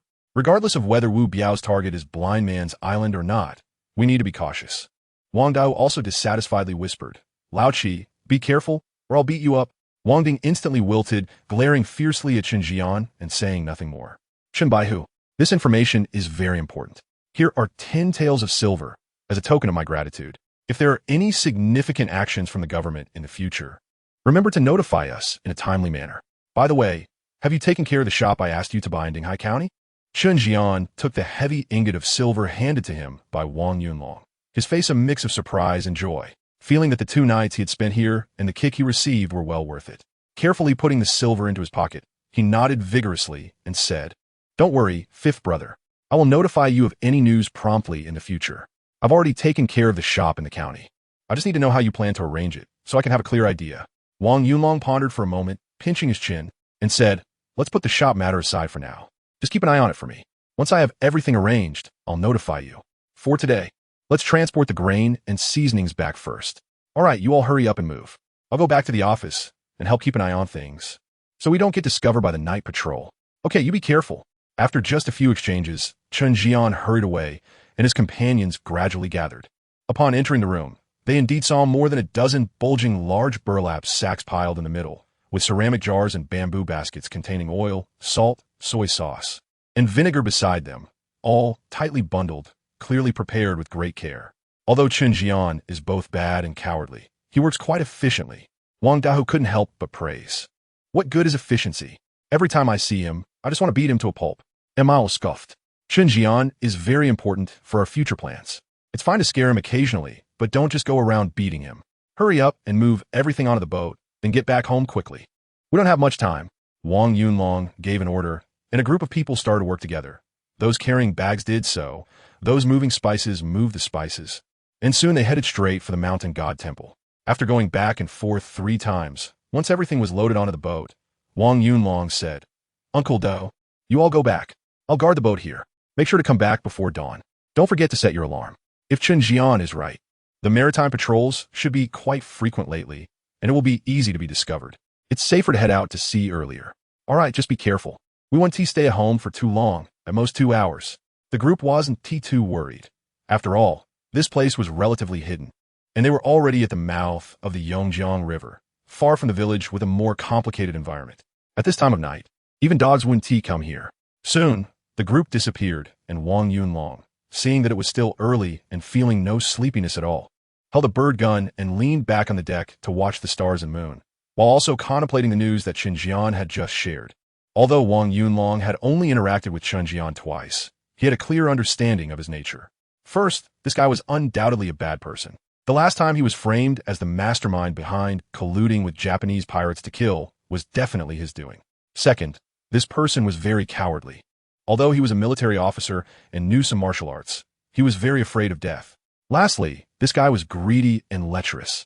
Right after Yang Chengwei died, He took over Yang Chengwei's wife and concubine, shamelessly sharing the same bed with them. It would not be an exaggeration to call him scum. However, if one were to analyze him without considering morals or good and evil, he could indeed be considered clever, at least adept at using his position to gain the most benefits, combining wealth and lust, making him a winner in life. The news today was very important, significant enough for Wang Yunlong to feel somewhat surprised. Based on all the information he currently had, Chunjian's speculation had at least an 80% certainty. Wu Biao was preparing to take action against Blind Island. First, the last attack on Dinghai County was led by Mao Xiezi. Although Mao Xiezi was dead, the Japanese pirates were still around, and eliminating the Japanese pirates on Blind Island will be the best way to make up for the previous failure in breaking the city. Additionally, Mao Xiezi's death had rendered Blind Island worthless. At least, that was how Wu Biao viewed it. Mao Xiezi was the one who smuggled goods for the Chun family in Xuanzhou, and now Blind Island no longer bore the Mao surname. So the smuggling route for the Chun family in Xuanzhou was likely cut off. Xuanyu Island and Blind Island were very close. If Wu Biao accidentally discovered them, he would certainly not let it go. After all, this group of people were also important wanted criminals of the court. If they were directly killed at sea as pirates, it would completely cover up the matter of Yang Chengwei's death, and they might even earn a significant merit. The main issue was that the words he had scrawled at the mountain god temple were too ambiguous. Because he couldn't write his name, those 8 characters, when put together, formed a contradictory phrase that was also hard to explain. Now, all the Japanese pirates near Zhoushan believed this. They saw themselves as mere bandits, while Wang Yunlong was viewed as a rebel, a significant gap in status. If it weren't for those characters, he might have had a chance to clear his name. But now, no matter how many mouths he had, he couldn't argue his case. Although the county office had sent people to cover up those characters on the wall, they were made clearer again by the worshippers using vermilion paint, almost turning into 3D raised letters on the wall, leaving him utterly unable to dispute it. Damn it. It seems like being a pirate is set in stone, and he could never clear his name. Wang Yunlong was at a loss whether to laugh or cry. Using the faint light from the stars and moon in the sky, he looked at the dark wall of the mountain god temple not far away and couldn't help but shake his head. Just as he was bitterly smiling, his body suddenly shook, and his movements froze in an instant. In the dim night, he saw several shadowy figures sneaking toward the mountain god temple. Those people soon spotted the big ship and seemed startled. One of them quickly ran to the ship and excitedly whispered, "I told you that the barking of Xiao Wangzhuang's dogs must mean something good. We have indeed waited for this. This must be Xiao Wuge's ship." Another voice, deep and muffled, said, "Isn't it still unclear? We should hurry and hide in the mountain god temple, and when they come back to open the ship, we'll know." At that moment, another person spoke up, "Ihai, what if Xiao Wuge doesn't take us?" The first speaker fell silent for a moment and said, "If he doesn't take us, we'll go find another ship elsewhere and head straight to Putuo Island to find him. I've heard that Xiao Wuge often goes there." The deep voice replied, "There's a ship right in front of us. Why go looking elsewhere? Let's climb aboard and wait. When the people on the ship return, if they're Xiao Wuge's people, we can ask them to take us out to sea. If they're other pirates, we'll just let the ship go out to sea." "That's right, let's do it that way. Let's climb up first." There were 5 people in total by the ship, and from their voices they all sounded very young and incredibly bold. Without checking whether there were people on the ship, they waded through the water and felt around under the ship for a while, before finally starting to climb up along the ship's rudder. Chapter 84, The Middle School Boy. Wang Yunlong was at a loss whether to laugh or cry. Although he did not know who the other person was, he felt certain they were not bad people, at least not a threat to him. However, to be safe, he cautiously got up and slowly walked to the back deck, hanging the match cord on the gun lock and aiming at the wooden ladder leading to the helm. After a series of grunting sounds, a head slowly emerged from the stern, followed by 2 hands gripping the ship's railing. With a bit of effort, the person agilely flipped themselves onto the deck. Just as they were about to come up, there was no one on the ship. The first aboard was a boy around 16 or 17 years old. As he called out to his companions, his gaze swept around and landed on a figure holding a firearm aimed at his head, the match cord still flickering with sparks. Instantly, his words took a turn, and he froze in place. "Hurry up, Xiaohai, there's no one on the ship." His companions below, unaware of the situation on board, continued to remind each other. Soon, another round head popped up, and a hand reached out, whispering, "Xiaohai, pull me up quickly." Perhaps seeing his companion's lack of movement, the head muttered something and then kicked off a few times against the rudder, straining to climb up. "Xiaohai, why aren't you pulling me?" The second boy, looking similar in age but shorter and stockier, complained while rubbing his wrist. Don't move. There is someone on the ship, the first boy said, remaining still. Someone? Where? Didn't you say there was no one? The stocky boy turned his head and indeed saw a shadow towering above them, holding a firearm aimed at them. He immediately shuddered and took a step back, almost falling off the ship. Don't move. I have a flintlock, and if I fire, you're dead. Who are you? Why are you sneaking onto my ship at night? Wang Yunlong asked in a low voice. Are you one of Xiao Wuga's people? The stocky boy stammered. Are you talking about Wang Yunlong from Xiaowang village? Wang Yunlong asked. Yes, that's him. We're from Taosan town. We've been waiting for him in Yangon town for many days. The first boy answered. What are you waiting for him for? We want to follow him to sea. Going to sea means becoming pirates. You want to come back after that. Why would you want to do this? It's all because of the corrupt officials. Everyone from Taosan wants to go to sea. If you are one of Xiao Wuga's people, take us to see him. We'll follow him into danger, no matter what. Being a pirate means you could die any day. Aren't you afraid? Afraid of what? On shore, we either get killed by the Japanese pirates or by the officials. It's not like we can survive. Following Xiao Wuga, we'll specifically kill those corrupt officials and take revenge for Li Erg. The stocky boy shouted excitedly. Hey, what are you two talking about? Keep it down and pull me up. At this moment, another head popped up at the stern. Pull your companions up. Wang Yunlong lowered his firearm. Are you really one of Xiao Wuga's people? Will you take us to sea? The leading boy's emotions surged. I am Wang Yunlong, the one you're looking for. Since you're not afraid of death, you can follow me from now on. But you must obey my orders, or you'll be sent back. Yay! The two boys jumped up excitedly, their voices startling the nearby night birds into flight. Don't make a noise, or we'll attract the guards. Hurry and pull them up. Wang Yunlong anxiously looked around, covered in a cold sweat. With such a group of overly excited teenagers, he didn't know if it was good or bad. Soon, the three people below were pulled onto the ship, and they followed Wang Yunlong to the middle deck. Are you all from Taosan town? Which village? What are your names? How old are you? Who else is in your family? Wang Yunlong signaled for the five to sit down and began to interrogate them. Yes, we're all from Taosan town. I live in Lijia Bay. My name is Li Yihai. I'm 17 this year, and I have a mother, an older brother, and a younger sister at home. The leading boy answered first, clearly and comprehensively, showing that he was quite clever. Wang Yunlong was suddenly intrigued and asked, What is Li Yishan to you? The young man quickly replied, Li Yishan is my brother. Wang Yunlong nodded slightly and said, I see. You came to seek refuge with me because you want to avenge your brother. Li Yihai's body trembled slightly. Then he clenched his fists and gritted his teeth. That's right, my brother killed so many Japanese pirates. Yet he was captured and sentenced to death. Since the government is so corrupt, why should I endure it? If I get the chance, I will definitely kill those two bastards, Lu Zhengxiong and Wu Biao. Wang Yunlong paused for a moment and said, These two bastards indeed deserve to die. But if you want to take revenge, you need to plan carefully and not act recklessly. Since you have come to me for support, I have to make it clear from the start. If you don't obey and don't follow my rules in the future, don't blame me for being rude. I'll just toss you into the sea to feed the fish. Li Yihai nodded vigorously and said, Don't worry, brother Xiao Wu. As long as we can take revenge for my brother, we will do whatever you ask us to do in the future. Even killing the emperor and starting a rebellion is not out of the question. Wang Yunlong felt a layer of cold sweat forming on his forehead. Having taken in this group of fearless, reckless teenagers, he feared that the labels of rebel would be even harder to wash away from himself in the future. Next, Li Yihai's remaining four companions each shared their backgrounds.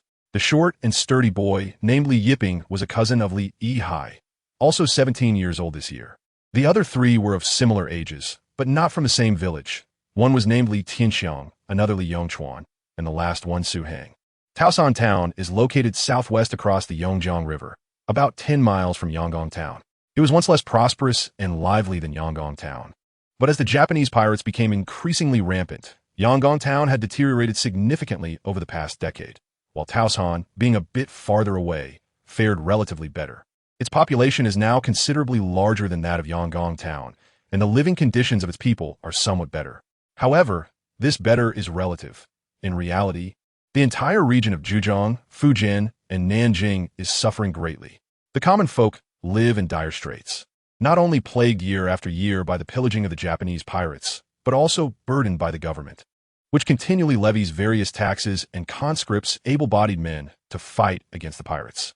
This has led to a situation where nearly every household in the coastal towns has become sparsely populated, with agricultural production and economic activity nearly at a standstill. The only sector that has seen some development is smuggling. It can be said that smuggling is now the only economic development model along the entire southeastern coast. But this development has nothing to do with ordinary people. It is all controlled by the wealthy, officials, gentry, and other privileged classes, who exploit the common folks' basic necessities like cotton, hemp, grain, oil, and tea at low prices, then set up various workshops for processing and smuggle them in large quantities to Japan, Korea, and Southeast Asian countries, colluding with various pirate groups, making a fortune while the common people grow poorer and suffer more. Chapter 85. Opportunity this time, due to Wu Biao colluding with Mao Xiezi to attack Dinghai County. Mao Xiezi, in a bid to gain more benefits, spared his hometown Yangon town, but plundered all the way from Yangdong to Jiufeng, raiding 4 towns and over a dozen villages, and robbing hundreds of carts of supplies. Although the coastal folk were poor, the sheer volume of what was stolen amounted to a significant value. After this round of plunder, the townspeople became even more miserable, with many poor families losing any semblance of decent possessions. The areas the pirates passed through looked as if they had been washed clean by water, and in addition, some pirates, driven by lust, frequently committed acts of rape and violence. If met with resistance, they would kill brutally and bloodily. Mao Xiezi's rampage caused unparalleled harm to the people in the southeastern part of Dinghai County, leading many to flee to Dinghai City for refuge, while a large number of men eagerly joined the militia to confront Mao Xiezi. Unfortunately, their hopes ultimately came to nothing, and the outcome was tragically frustrating. Li Yishan led dozens of men in a night raid on Mao Xiezi's camp and returned victorious, only to be falsely accused by Lu Zhengxiong and captured on the spot by Wu Biao, the deputy commander of Ningbo's military. All the dozens of men who left the city were thrown into prison, and Li Yishan was wrongfully sentenced to death, to be executed after the autumn. On one side were the deep-seated grievances brought by the pirates, and on the other, the government's inversion of justice and persecution of loyal subjects. This led to severe unrest among the people, with hatred for the government often surpassing that for the pirates, especially for teenagers like Li Yihai, who were in their early teens, unable to avenge family grievances and unable to quell their blood feuds. None could suppress their burning rage, wishing to tear apart the corrupt officials of the Ming court. With nothing else to do, Wang Yunlong, who rarely went ashore and understood little about the situation on land, asked Li Yihai and others about the recent circumstances in Dinghai County, also inquiring in detail about Li Yishan. Li Yishan was quite famous in Taosan Town and even throughout Dinghai County, considered a leading figure in the popular resistance against the pirates. His plight filled the people of Dinghai with anger, yet they felt helpless. Such a heroic figure being wrongfully accused and slandered, becoming a pawn for scum like Wu Biao and Lu Zhengxiong, was something Wang Yunlong absolutely could not tolerate. He could accept and utilize scoundrels like Chen Jian, but he could not condone the likes of Wu Biao. The actions of Wu Biao and Lu Zhengxiong had completely stripped away any semblance of morality. And being in such high positions with military power, the longer they remained, the greater the harm to the common folk. As long as there was an opportunity, Wang Yunlong vowed not to let these two off the hook. Moreover, given his current identity as a rebel, opposing the government was a matter of course. However, accomplishing this task was not easy. With just a dozen or so men, young and old, they had no hope of confronting the situation head-on. To succeed, they could only rely on wit, not brute force. The arrival of Li Yihai and his companions brought a glimmer of hope. Perhaps due to suddenly meeting the legendary invincible Xiao Wuge, the 5 of them were collectively excited, answering Wang Yunlong's questions without hesitation. After about an hour, Wang Yunlong had gathered a rough understanding of the situation since Mao Xiezi came ashore. Considering all the information, the news reported by Chunjian today was very reliable. Within 5 days at most, or even within the next 3 days, the Ningbo military might launch a large-scale military operation against the coastal pirates. Based on Wu Biao and Lu Zhengxiong's past behavior, their primary target would surely be Xiezi Island. Li Yihai and the others have been continuously traveling between Taosan and Yangong Town for the past half-month to join Wang Yunlong's team, and they were very clear about the situation in the southeastern part of Dinghai County. Just yesterday, they personally saw over 10 large ships full of soldiers arriving from Ying County to station outside Dinghai City's moat. There were also numerous rumors circulating among the common folk. Apart from Dinghai Wei, nearby Guanhai Wei, Longshan Suo, Changwu Wei, Qiansang Suo, and other military posts had also mobilized soldiers and ships. Furthermore, the commander of Dinghai Wei, Lu Zhengxiong, had personally summoned all the military officers in charge of over 100 men to deploy tasks. indicating that the Ningbo military's action was imminent. The entire scenario was becoming clearer in Wang Yunlong's mind, and a layer of cold sweat gradually appeared on his forehead. If they were to delay another 2 or 3 days, they might miss the opportunity and find themselves in a very passive position. At the same time, he felt fortunate for his previous decision to buy off Qinjian. Thankfully, this scoundrel was greedy and lecherous, and in his pursuit of money, he had informed him of such confidential military intelligence. Otherwise, if Wu Biao were to act rashly, he might not escape unscathed. Now that he was aware of this news, the pressing reality was how to resolve it. The best solution would naturally be to leave Shuangyu Island and hide in a more distant place, or simply go to Putuo Island for a few days, since the situation there had already opened up, and there wouldn't be too many reckless people daring to provoke him. The notorious pirate. However, Wang Yunlong felt a sense of unwillingness to escape. After all, this was also an opportunity to thwart Wu Biao and Lu Jingxiang. If he were facing renowned anti-pirate generals like Lu Tang and Yu Daiqiu, he wouldn't have such thoughts at all. But in the history of anti-pirate resistance he knew, there had never been anyone like Wu Biao. Therefore, this person was not some formidable figure. He might just be a minor character. However, at present, he was too weak to confront these two directly. The only method was to incite the pirates on Putuo Island to take action, and along with the unfortunate Chen Laoshi. If he could manage to unite these forces and set a trap, catching Wu Biao off guard was not impossible. It was difficult. After thinking for a long time, Wang Yunlong ultimately felt that hope was slim. He tapped on the side of the boat with his hand, muttering to himself. Li Yihai and the other 4 were puzzled by Wang Yunlong's sudden contemplation and his mumbling, which made them feel a bit nervous and curious. Brother Xiao Wu, if there's anything you need, just command us. We will not hesitate to go through fire and water, Li Yihai said seriously, clasping his fists. Wang Yunlong's finger suddenly stopped, and he looked at Li Yihai and the others, saying, "You have come to pledge allegiance to me, and I have a task for you to do, which can be considered a test of loyalty. However, it is somewhat dangerous, so it depends on whether you dare to take it on." The 5 passionate youths leaped up collectively, their faces flushed as if they had been greatly insulted. Li Yihai pounded his chest and exclaimed angrily, "Brother Xiao Wu, just give the order. If we even frown, we are cowards." Wang Yunlong nodded and said, "All right, since you are all not afraid of death, tomorrow help me run a trip to Blind Island and deliver a letter to Old Chen. But let me remind you first, Old Chen was just tricked by me recently and is definitely very angry. So this trip is quite dangerous and you might die.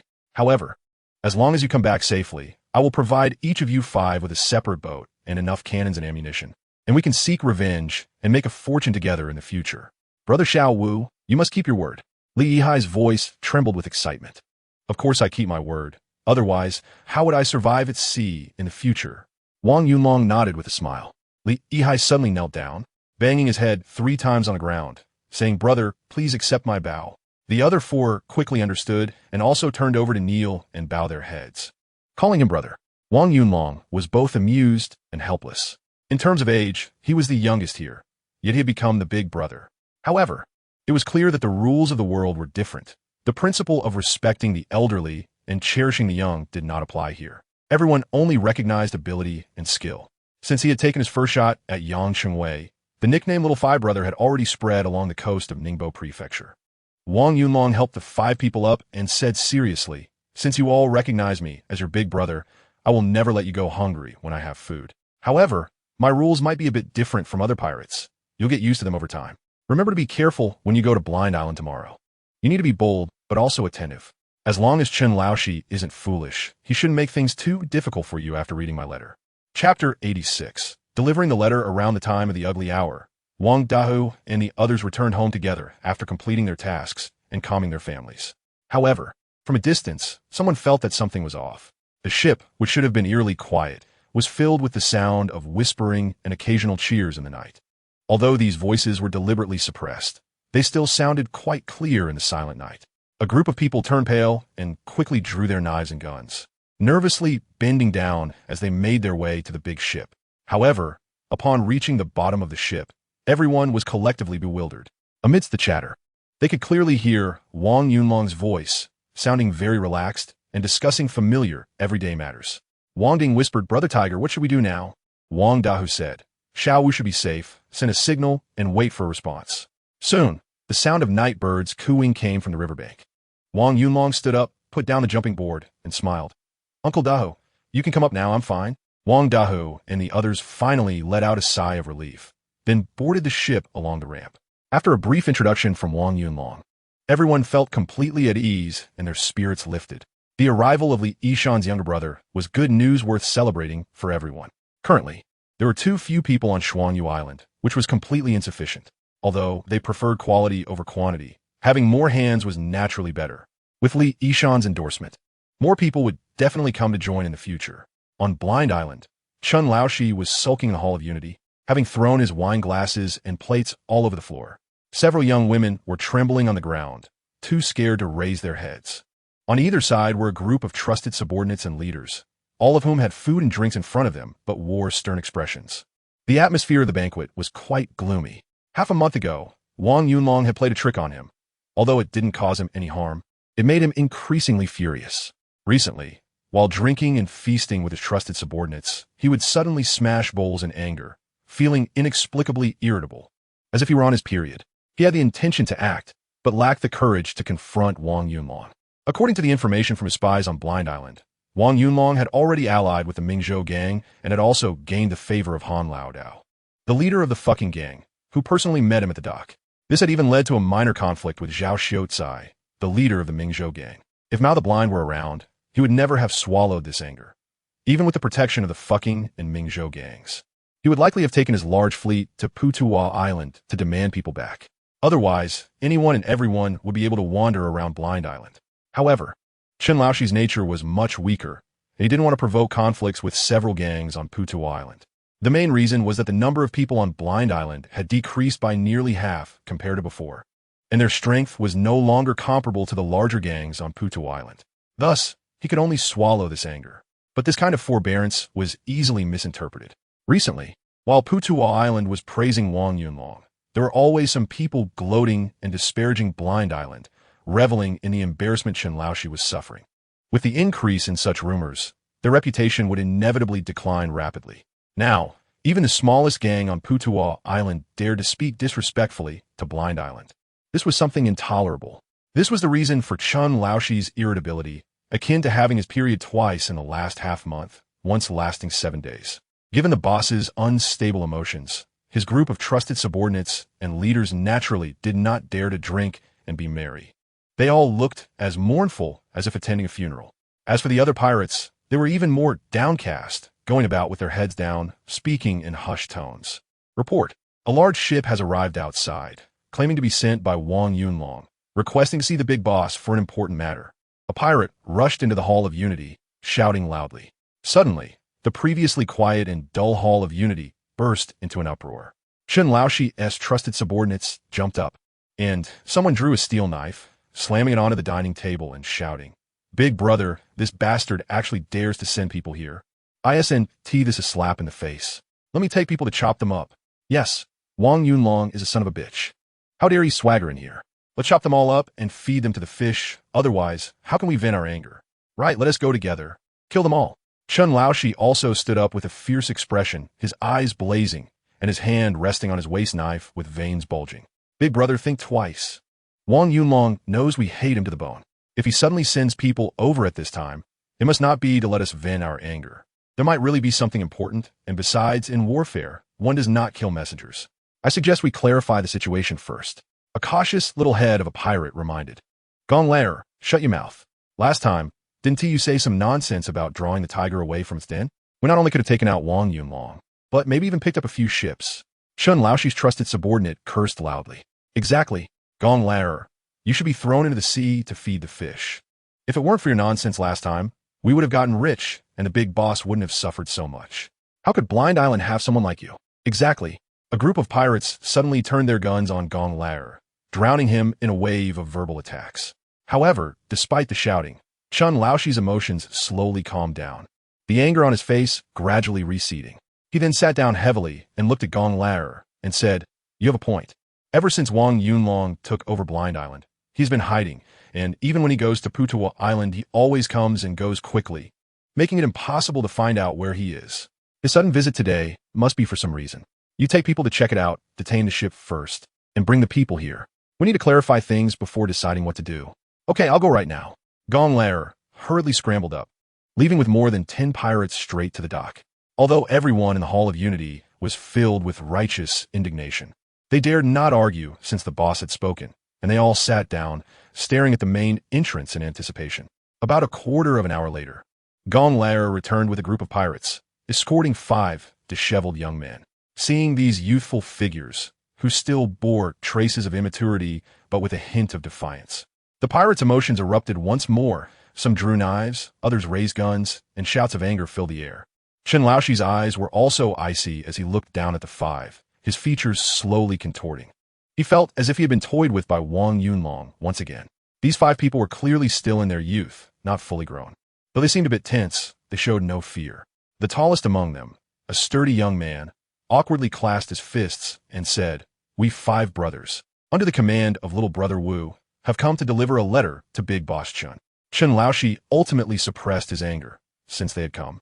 It was better to clarify things before resorting to violence. He coldly asked, "Where's the letter?" The young man took a letter from his pocket and handed it to Gong Lair. Gong Lair hurriedly brought it over to Chen Laoxi. The letter read, "Presented to Big Boss Chen from Wang Yunlong." Looking at the words on the envelope, Chen Laoxi's murderous intent slightly subsided, and his expression improved considerably. At least from the tone, Wang Yunlong still showed him some respect. In fact, he had thought about several things Wang Yunlong had done before, including playing him for a fool, and he admired them greatly, not to mention anything else. At least taking over Mao the Blind was something he felt he had no courage or confidence to do. If it weren't for Wang Yunlong causing such a stir, he would never have dared to act against Mao the Blind. It could be said that the biggest behind-the-scenes driving force for him to occupy Blind Island was Wang Yunlong. Occasionally, he would even feel grateful, which is why he and T pursued Wang Yunlong after rising to power. However, the recent incident had indeed caused him a lot of embarrassment. The more he thought about it, the angrier he became, and the more he thought, the more it turned into a complete mess. Opening the envelope, pulling out the letter, and unfolding it slightly, Chen Laoxi's expression suddenly changed drastically, and he stood up abruptly, nearly overturning the dining table in excitement. "What did Wang Yunlong say to you? Is what is written in the letter true or false?" Old Chen couldn't care less about his demeanor and rushed to the 5 young men, loudly asking with a noticeably trembling voice. The 5 looked at each other. Enli Yihai cupped his fists and said, "Little brother Wu only asked us to deliver a message. We don't know the content of the letter. If the big boss wants to know, he should go to Putuwa Island's Puning Temple tomorrow, where he will discuss it with you in detail." "Big brother, what did the letter say?" One of his confidants couldn't help but stand up to ask. "Big brother, that bastard Wang Yunlong is extremely cunning. He tricked you into going to Putuwa Island, and he might be trying to use the Mingzhou gang to kill you. You mustn't fall for it." Another confidant loudly reminded. "That's right. Wang Yunlong is simply not a good person, rotten to the core. We can't believe a word he says. Yes, let's chop these guys up and feed them to the fish.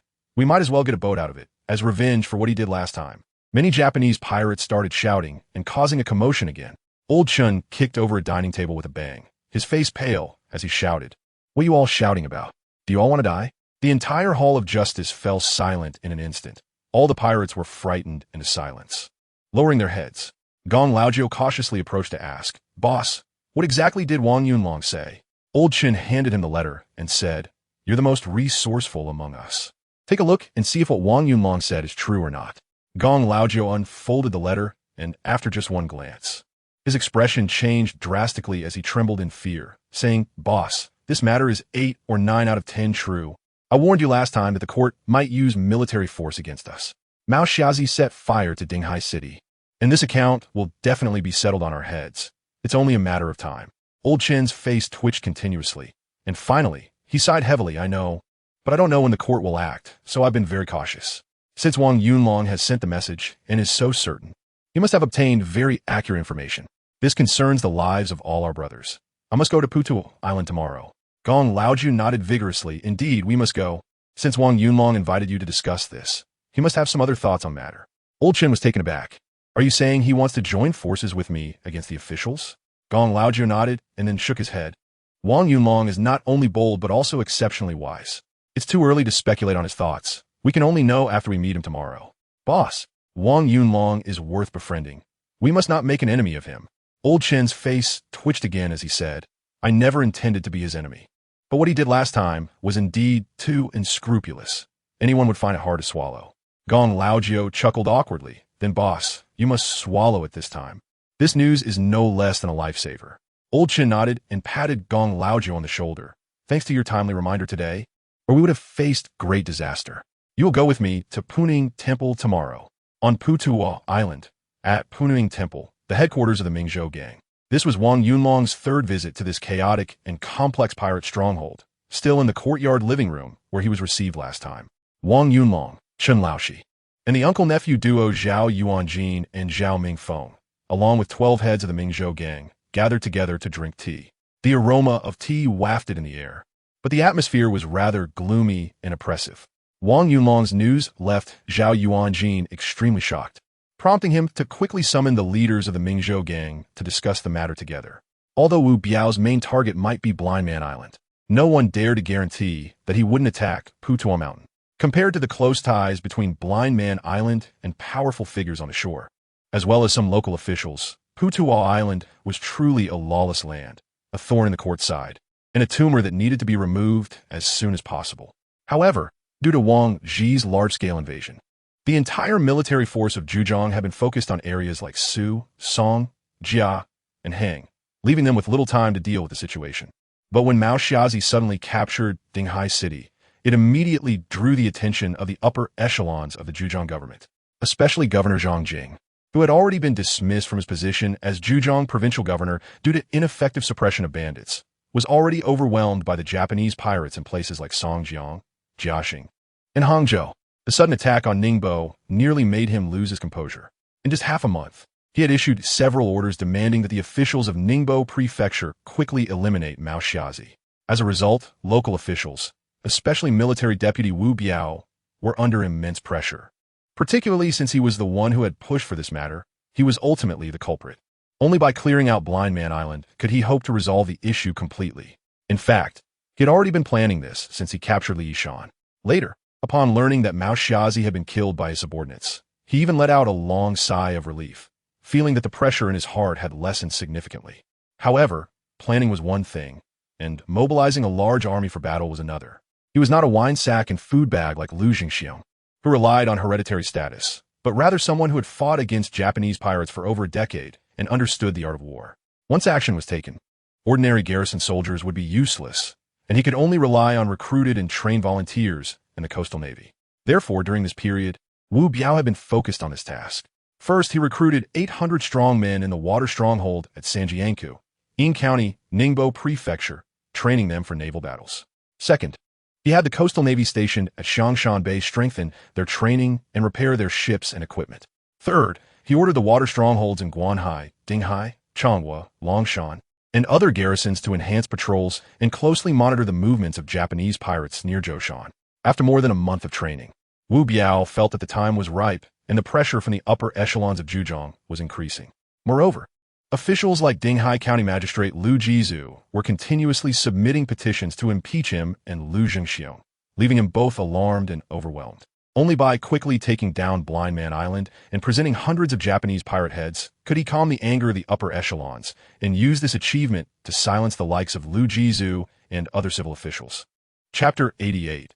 An impossible task, although Wu Biao had strictly ordered all levels of military officers and garrison commanders to keep the timing of the operation confidential. Such a mobilization of thousands of officials and soldiers could not escape the eyes of the local people. Moreover, the Japanese pirates near Zhoushan had always maintained close contact with those on the shore, so in fact, a lot of news had already been circulating on Putuo Island half a month ago, and various gangs had also sensed a tense atmosphere. The news brought by Wang Yunlong today was both expected and anticipated, but suddenly facing the siege of the officers and soldiers made everyone feel a bit suffocated with tension. Although the southeastern coastal area is indeed plagued by pirates, with their numbers reaching hundreds of thousands, making them seem powerful, they're still just bandits of a disorganized mob. The situation on Putuo Island is even more complicated. Although there are nominally thousands of pirates, they are actually divided into more than a dozen gangs, each containing hundreds of small groups, lacking unity. Once they learn of the news, it is likely they will fall apart before the officers and soldiers even arrive. Just among their Mingzhou gang, which nominally has 700 to 800 members, more than a dozen deputy leaders are not united at all. As soon as they were gathered and informed of the news, more than half immediately expressed that it would be best to retreat as soon as possible, while the remaining few, who had close ties with Zhao Yuanjin, also showed no fighting spirit. Wang Yunlong could only sigh repeatedly in his heart. He had anticipated this outcome, but he never expected that these pirates, who usually acted recklessly on Puto Island, would turn cowardly at such a critical moment. After Li Yihai and the other four returned safely from Blind Island yesterday, he felt somewhat invigorated, thinking that if he could unite some gangs from Puto Island, along with Chen Laoshi, they should be able to give Wu Biao a bit of trouble. But it now seemed that he was overly optimistic. These people were completely different from Wang Ji. At least Wang Ji had ideals and ambitions. But these pirates on Putuo Island only wanted to live in idleness and wait for death. As for Chen Laoshi, he hurried over but spent less than half an hour at the dock exchanging a few simple words with Wang Yunlong.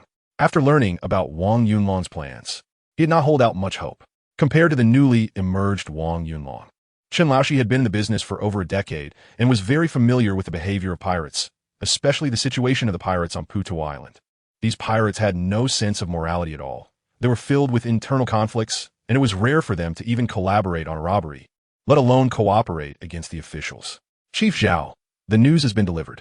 Since everyone in charge already has their plans, I won't stay longer. I need to return and make some arrangements to avoid being caught by Wu Biao. Wang Yunlong saw that the situation was untenable, stood up, and clasped his fists to bid farewell to Zhao Yuanjin and a group of Mingzhou gang leaders. Zhao Yuanjin also stood up and said, "This matter concerns the lives and fortunes of many brothers. I cannot make a decision on my own. The situation is urgent, and the younger brother indeed must arrange things quickly. If there is nowhere to go, you can first move to Putuo Island and retreat with us. When the time comes, even if the officials come, we can at least support each other. Thank you, Boss Zhao. Let me discuss this with my companions before making a decision. Farewell. Hope to see you all again." Wang Yunlong said, "Take care, young brother. We won't see you off." Zhao Yuanjin and the group of Mingzhou gang leaders all stood up and cupped their fists. After watching Wang Yunlong and Chen Laoshi exit the front hall, the group finally sat down. Among them, a tall, thin leader with a black face sneered, "He hasn't even grown hair yet, and he doesn't know his own weight. He actually wants to pull us in the Mingzhou gang to be his guns." Exactly. He thinks that just because he killed a general and snatched a bit of money from the blind man, he can look down on everyone. If the officials were that easy to deal with, we would have long since sided with Wang Ji and gone ashore. It can't be said like that. Wang Yunlong does have some ability. If this matter is planned well, even if we can't defeat the officials, at least we can make Wu Biao retreat. But relying solely on the Mingzhou gang is indeed too weak. Unless the Fuzhou gang, Taizhou gang, and a few other major gangs can unite, alas, what a pity. Zhu Chao, the fifth leader, shook his head and sighed. Bah, the Fuzhou gang is even more unreliable. Well, forget it, big brother. We should hurry and think of a way to retreat to Daishan and hide for a few days. Yes, we should leave early. It will be too late once the officials arrive. The group of leaders began to argue. Zhao Yuanjin's face was as dark as water, and in the end, he could only nod and say, "It can only be this way. Survival comes first." Everyone hurried back to make arrangements and quickly move the goods out of Puto Island. Other matters can be discussed later, so the group of leaders stood up and dispersed. Soon, the pirates within the Mingzhou gang began to take action, moving large amounts of supplies to the dock, while dozens of ships that had been docked for a long time also began to move. The commotion of the Mingzhou gang naturally did not escape the ears of other gangs. And soon the leaders of various gangs on Putuo Island began to closely observe and investigate more insider information. Thus, the news that Wang Yunlong brought regarding the Ningbo military preparations to take action against Blind Island quickly surfaced. In a restaurant in the southeast of Putuo Island, this was the meeting place for the Fuzhou gang. At this time, Han Lao Dao was already sitting in a room where 7 or 8 people had gathered, all of whom had rushed over to discuss countermeasures after hearing about the sudden news. "Big brother, what should we do now? Should we retreat?" a leader asked nervously. Han Lao Dao half closed his eyes, sitting with his arms crossed and not speaking, seemingly deep in thought. "Big brother, say something. We've been sitting here for so long." Another leader couldn't help but speak up. "What's the rush? Wang Yunlong's news says the officials won't act for another 3 to 5 days. We have at most half a day to retreat. Besides, Wu Biao's main target is Blind Island. If anyone should be anxious, it's Chen Laoshi. It has nothing to do with us," Han Lao Dao said impatiently, opening his eyes. But what Wang Yunlong said isn't very reliable either. In addition, Chen Laoshi already knows the news and will definitely retreat. If the officials come to Blind Island and find it empty, they will surely come to Putuo. Now that the Mingzhou gang is leaving, other gangs will definitely follow suit. If we stay, aren't we just waiting for death? A leader quickly pointed out. Exactly, big brother. Please give the order to retreat. When I came here just now, there was already some chaos outside. Many gangs have started fighting over the dock. Boom! Just as a leader was saying this, a thunderous sound suddenly erupted from the direction of the Taizhou gang's dock area in the northwest. Everyone was startled and quickly stood up, walking to the window to see thick smoke rising into the sky, with a single-masted ship already tilting. Amid the shouting and cursing, the sound of gunfire erupted. Damn it, the Taizhou gang really is a bunch of rabble. Han Laodao's face twitched a few times, revealing a hint of sarcasm. Chapter 89. Who is the grandfather? Boom. Just as the group was watching the commotion and preparing to turn back to their seats, suddenly there was a deafening cannon sound from the Fuzhou gang's own dock, not far away. Thick smoke billowed into the air, and a large group of pirates gathered on the shore instantly scattered like a hornet's nest, crying for their mothers and fleeing in all directions.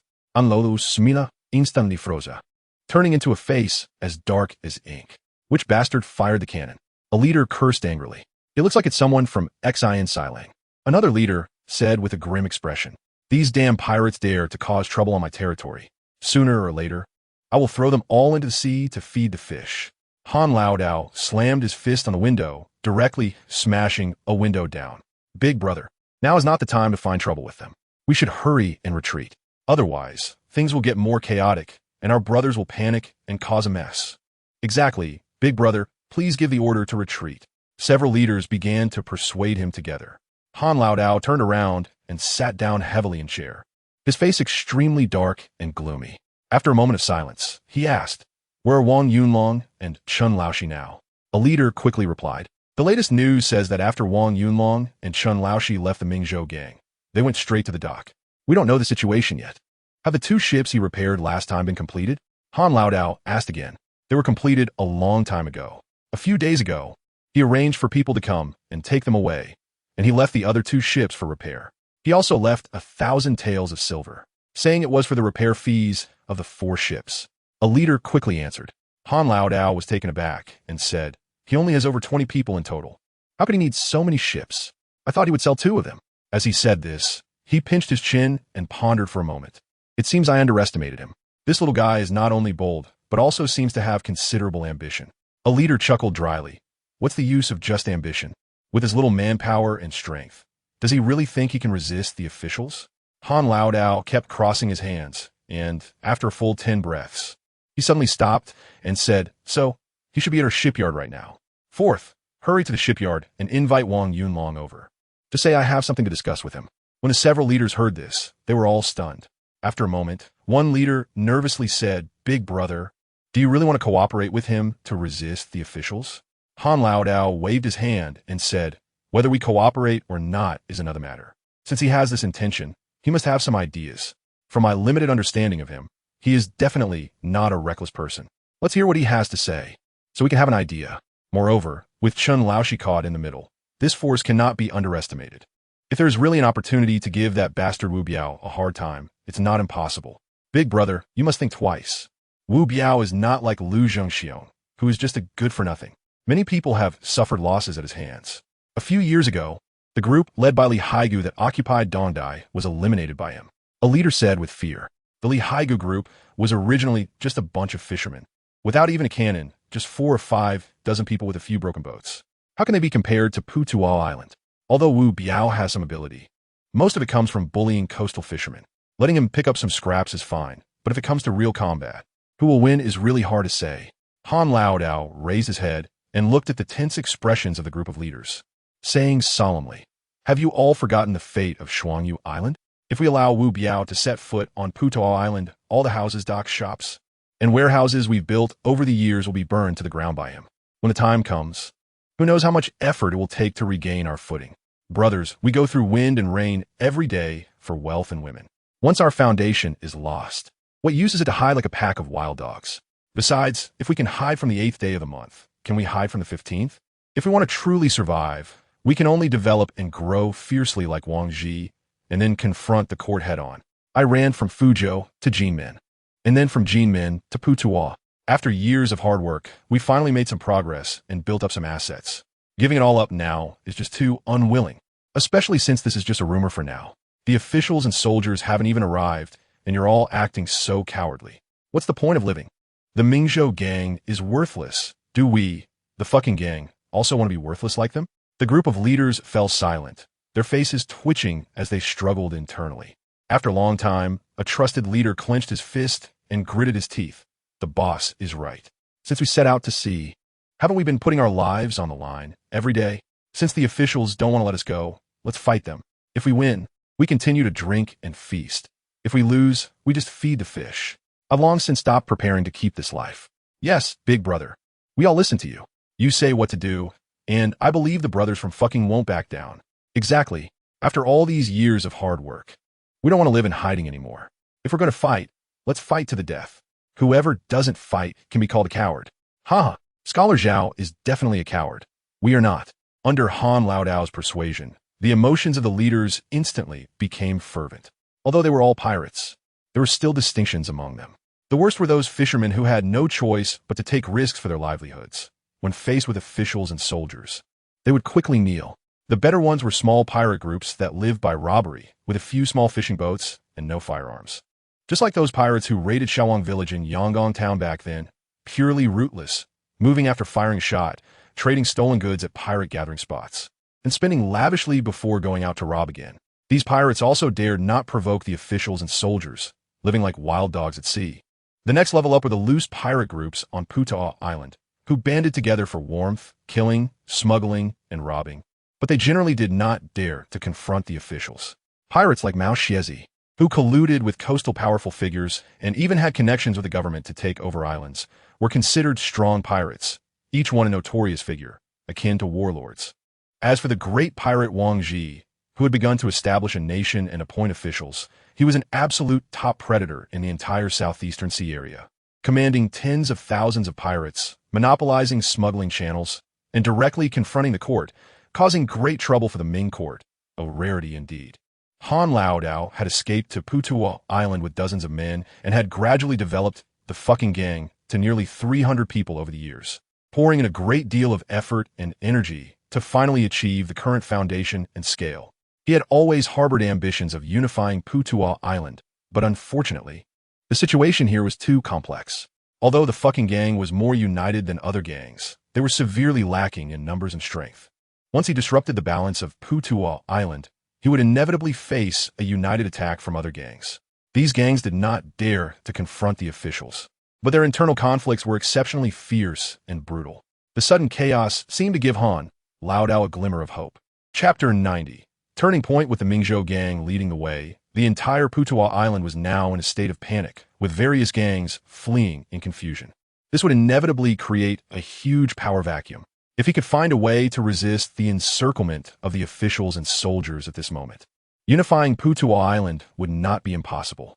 Of course, relying solely on the meager 300 members of the fucking gang would not suffice. He needed more external support. Moreover, if he truly intended to take action, he needed a comprehensive plan. What if they won? What if they lost? Han Laodao had ambitions, but that did not mean he would disregard the lives of himself and his subordinates to achieve his goals. The information had come from Wang Yunlong, so he speculated that Wang Yunlong should know more detailed insider information. Additionally, he was somewhat curious about this suddenly rising young man and had a desire to win him over. Old 4, hurry to the shipyard and invite Wang Yunlong over. Also, Shen Laoshi, I need to ask about the situation before making a decision. Okay, I'm on it. A leader cupped his fists and hurriedly left the room. Old 3, go to the dock and check the situation. Don't let those Japanese cause trouble. If they don't listen, don't coddle them. Got it. Another leader cupped his fists and left. Old 5, go check on the Franks and inquire about their stance on Suusha. Understood. A burly man nodded and got up to leave. Compared to other gangs, the internal structure of the fucking gang was much more solid and united. This was mainly due to Han Laodao's background in the martial world. He was decisive and had a certain warlord-like quality, unlike Mao Xiezi, who was cruel, bloodthirsty, and suspicious. He was also quite intelligent and adept at gathering people. And since most of the fucking gang's members were from the same hometown, their bonds were tighter. If it weren't for his lack of foundation in Zhoushan, his achievements would definitely not be inferior to Mao Xiezi's. At the Mingzhou gang dock, Wang Yunlong and Chun Laoshi stood in front of Mao Xiazi's four-masted warship, looking at the now chaotic dock, and both couldn't help but sigh. Chen Laoshi, with a dejected expression, clasped his fists and said, "Brother Wang, I won't say any more thanks. Having survived this ordeal, if you need anything in the future, just let me know. I, Chen Laoshi, and the brothers of Shazi Island will not frown at all." Wang Yunlong, with a face full of regret, clasped his fists and said, "Chen Dajiang, you're being too harsh. We all make a living in this area, so it's only natural to share some information. I just didn't expect the Mingzhou gang to refuse so decisively. It seems this trip was in vain. Your family business is large, and you have a lot to deal with when you go back, so I won't say much more. Farewell, and may we meet again." Chen Laoshi was full of gratitude, but inside he felt like he was gnawing on a bitter melon. The blind island had lost several pots to you. What else is there to tidy up? If it weren't for the fact that I still had some private savings, and that I quickly seized the opportunity to take down the blind man and acquired more than 10 boats, I would probably be left to drink the northwest wind by now. Unfortunately, he couldn't voice this now. After all, the information Wang Yunlong provided him this time was too important. It was a life-saving grace for those of them who wander the rivers and lakes. This favor could no longer be repaid with gold and silver treasures, not to mention the initial loss of Blind Island, even if he was played by Wang Yunlong. The resentment in his heart had long since dissipated. The current state of Blind Island in his hands was not the same as when a blind man was around. Its strength had been reduced by at least 60%. The Ningbo Maritime Defense Force had 2,500 men across 2,000 households, with over 200 boats of various sizes, including many two-masted, three-masted, and even four-masted warships, as well as a large number of fast-moving ships and fireboats. Although the speed of the artillery fire from the naval forces was not as fast as the generally equipped French cannons of the Japanese pirates, its power was not to be underestimated and was even much more intense. His 10 boats and more than a dozen cannons from Blind Island had no combat capability worthy of even carrying shoes for the Navy. One round of fire would wipe them out. Therefore, if he couldn't find external support to resist the government troops, he could only pack up and run home, fleeing as far as possible. Alas, I never expected that in such a large Zhoushan, there wouldn't be a place to take refuge. At this moment, Chen Laoshi also felt somewhat disheartened. Once he gave up Blind Island, he would have lost his foundation. Although Zhoushan was large, it was not easy to find another good place to settle down, and he would also need to spend a lot of money to build houses. Right now, what he lacked the most was money. Thinking back to the last time he was played by Wang Yunlong, he lost over 1,000 taels of silver in cannonballs, and he instantly felt a pang in his heart.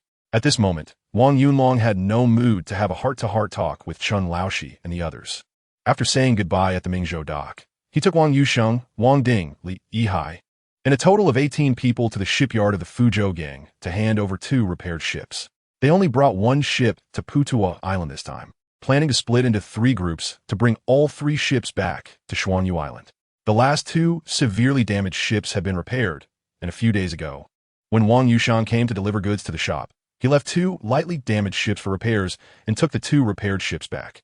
Originally, he planned to sell one to the Fuzhou gang a few days ago, but after collecting Li Yihai and the other 5 yesterday, he decided to keep all 4 ships, one for rotation and the other as training ships as backups, so that in case any ship was damaged beyond repair, they wouldn't be left without a vessel. However, there were indeed too few hands at the moment. With 3 ships assigned, each ship had 6 people, which, like last time, barely allowed them to get the ships back. Just as everyone boarded the ship and began to raise the sails and untie the ropes in preparation for departure, a group of people suddenly arrived, led by someone who claimed to be the 4th master of the Fuzhou gang, stating that the gang leader Han Lao Dao wanted to invite him to a restaurant for a meeting regarding an important matter. Wang Yunlong was both surprised and delighted, guessing that it must be due to the news of the soldiers preparing to attack Blind Island that Han Lao Dao had some other ideas. If the fucking gang was willing to get involved, there was still hope for this matter. Although he had only met Han Lao Dao once, it was clear that he had a strong sense of the martial world and was quite generous, making him much easier to deal with than the scheming scholar Zhao Yuanjin.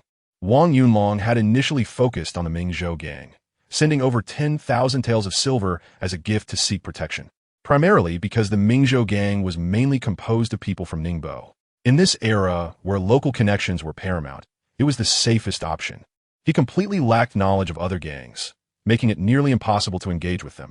Additionally, Zhao Yuanjin was, after all, a learned man, which was another reason for reassurance. Scholars rebelling would rarely succeed in 10 years. As a scholar with a degree, Zhao Yuanjin might be forced into rebellion, but comparatively, his murderous intent would be much weaker. Of course, it could also be worse, but this kind of bad would definitely not involve barbaric methods like stabbing or slashing upon meeting. It would likely be more about schemes and plots behind the scenes. Wang Yunlong had noticed today that Zhao Yuanjin indeed had very weak control over the Mingzhou gang. Aside from the 3 vice leaders who had drunk together last time, the remaining 7 or 8 leaders summoned on short notice had no common ideas with him. They were all focused on their own safety and small factions. Chapter 91. Inside story at this moment, the entire Putuo Island had become extremely chaotic. All the docks controlled by various gangs were packed with people, as a large number of pirates carried bags of goods onto the ships. In the midst of the crowd and chaos, scenes of pushing and fighting could be seen everywhere, and the sound of gunfire could be heard from time to time. Previously, while Wang Yunlong and others were traveling by boat from the Mingzhou gang to the fucking gang shipyard across the 7 or 8 li of sea, they had already witnessed several riots and heard cannon fire 2 or 3 times, indicating that these pirates were desperate to escape and had reached a point of recklessness. This situation not only left Wang Yunlong speechless, but also made Wang Yusheng and others feel a chill down their spines. At the same time, they were secretly grateful that Wang Yunlong had the foresight not to recklessly establish a foothold on Putuo Island, nor had he accepted the Mingzhou gang's recruitment. Otherwise, they wouldn't know where to go today. Although Xuanyu Island was also in a precarious situation, they were at least outside of it and would not be competing for survival space with these murderous thousands of pirates. A moment later, Wang Yunlong and Wang Yusheng appeared in Han Laodao's room. Han Laodao was as warm and generous as ever, giving Wang Yunlong a bear hug, then introducing him to the 2 remaining leaders in the room.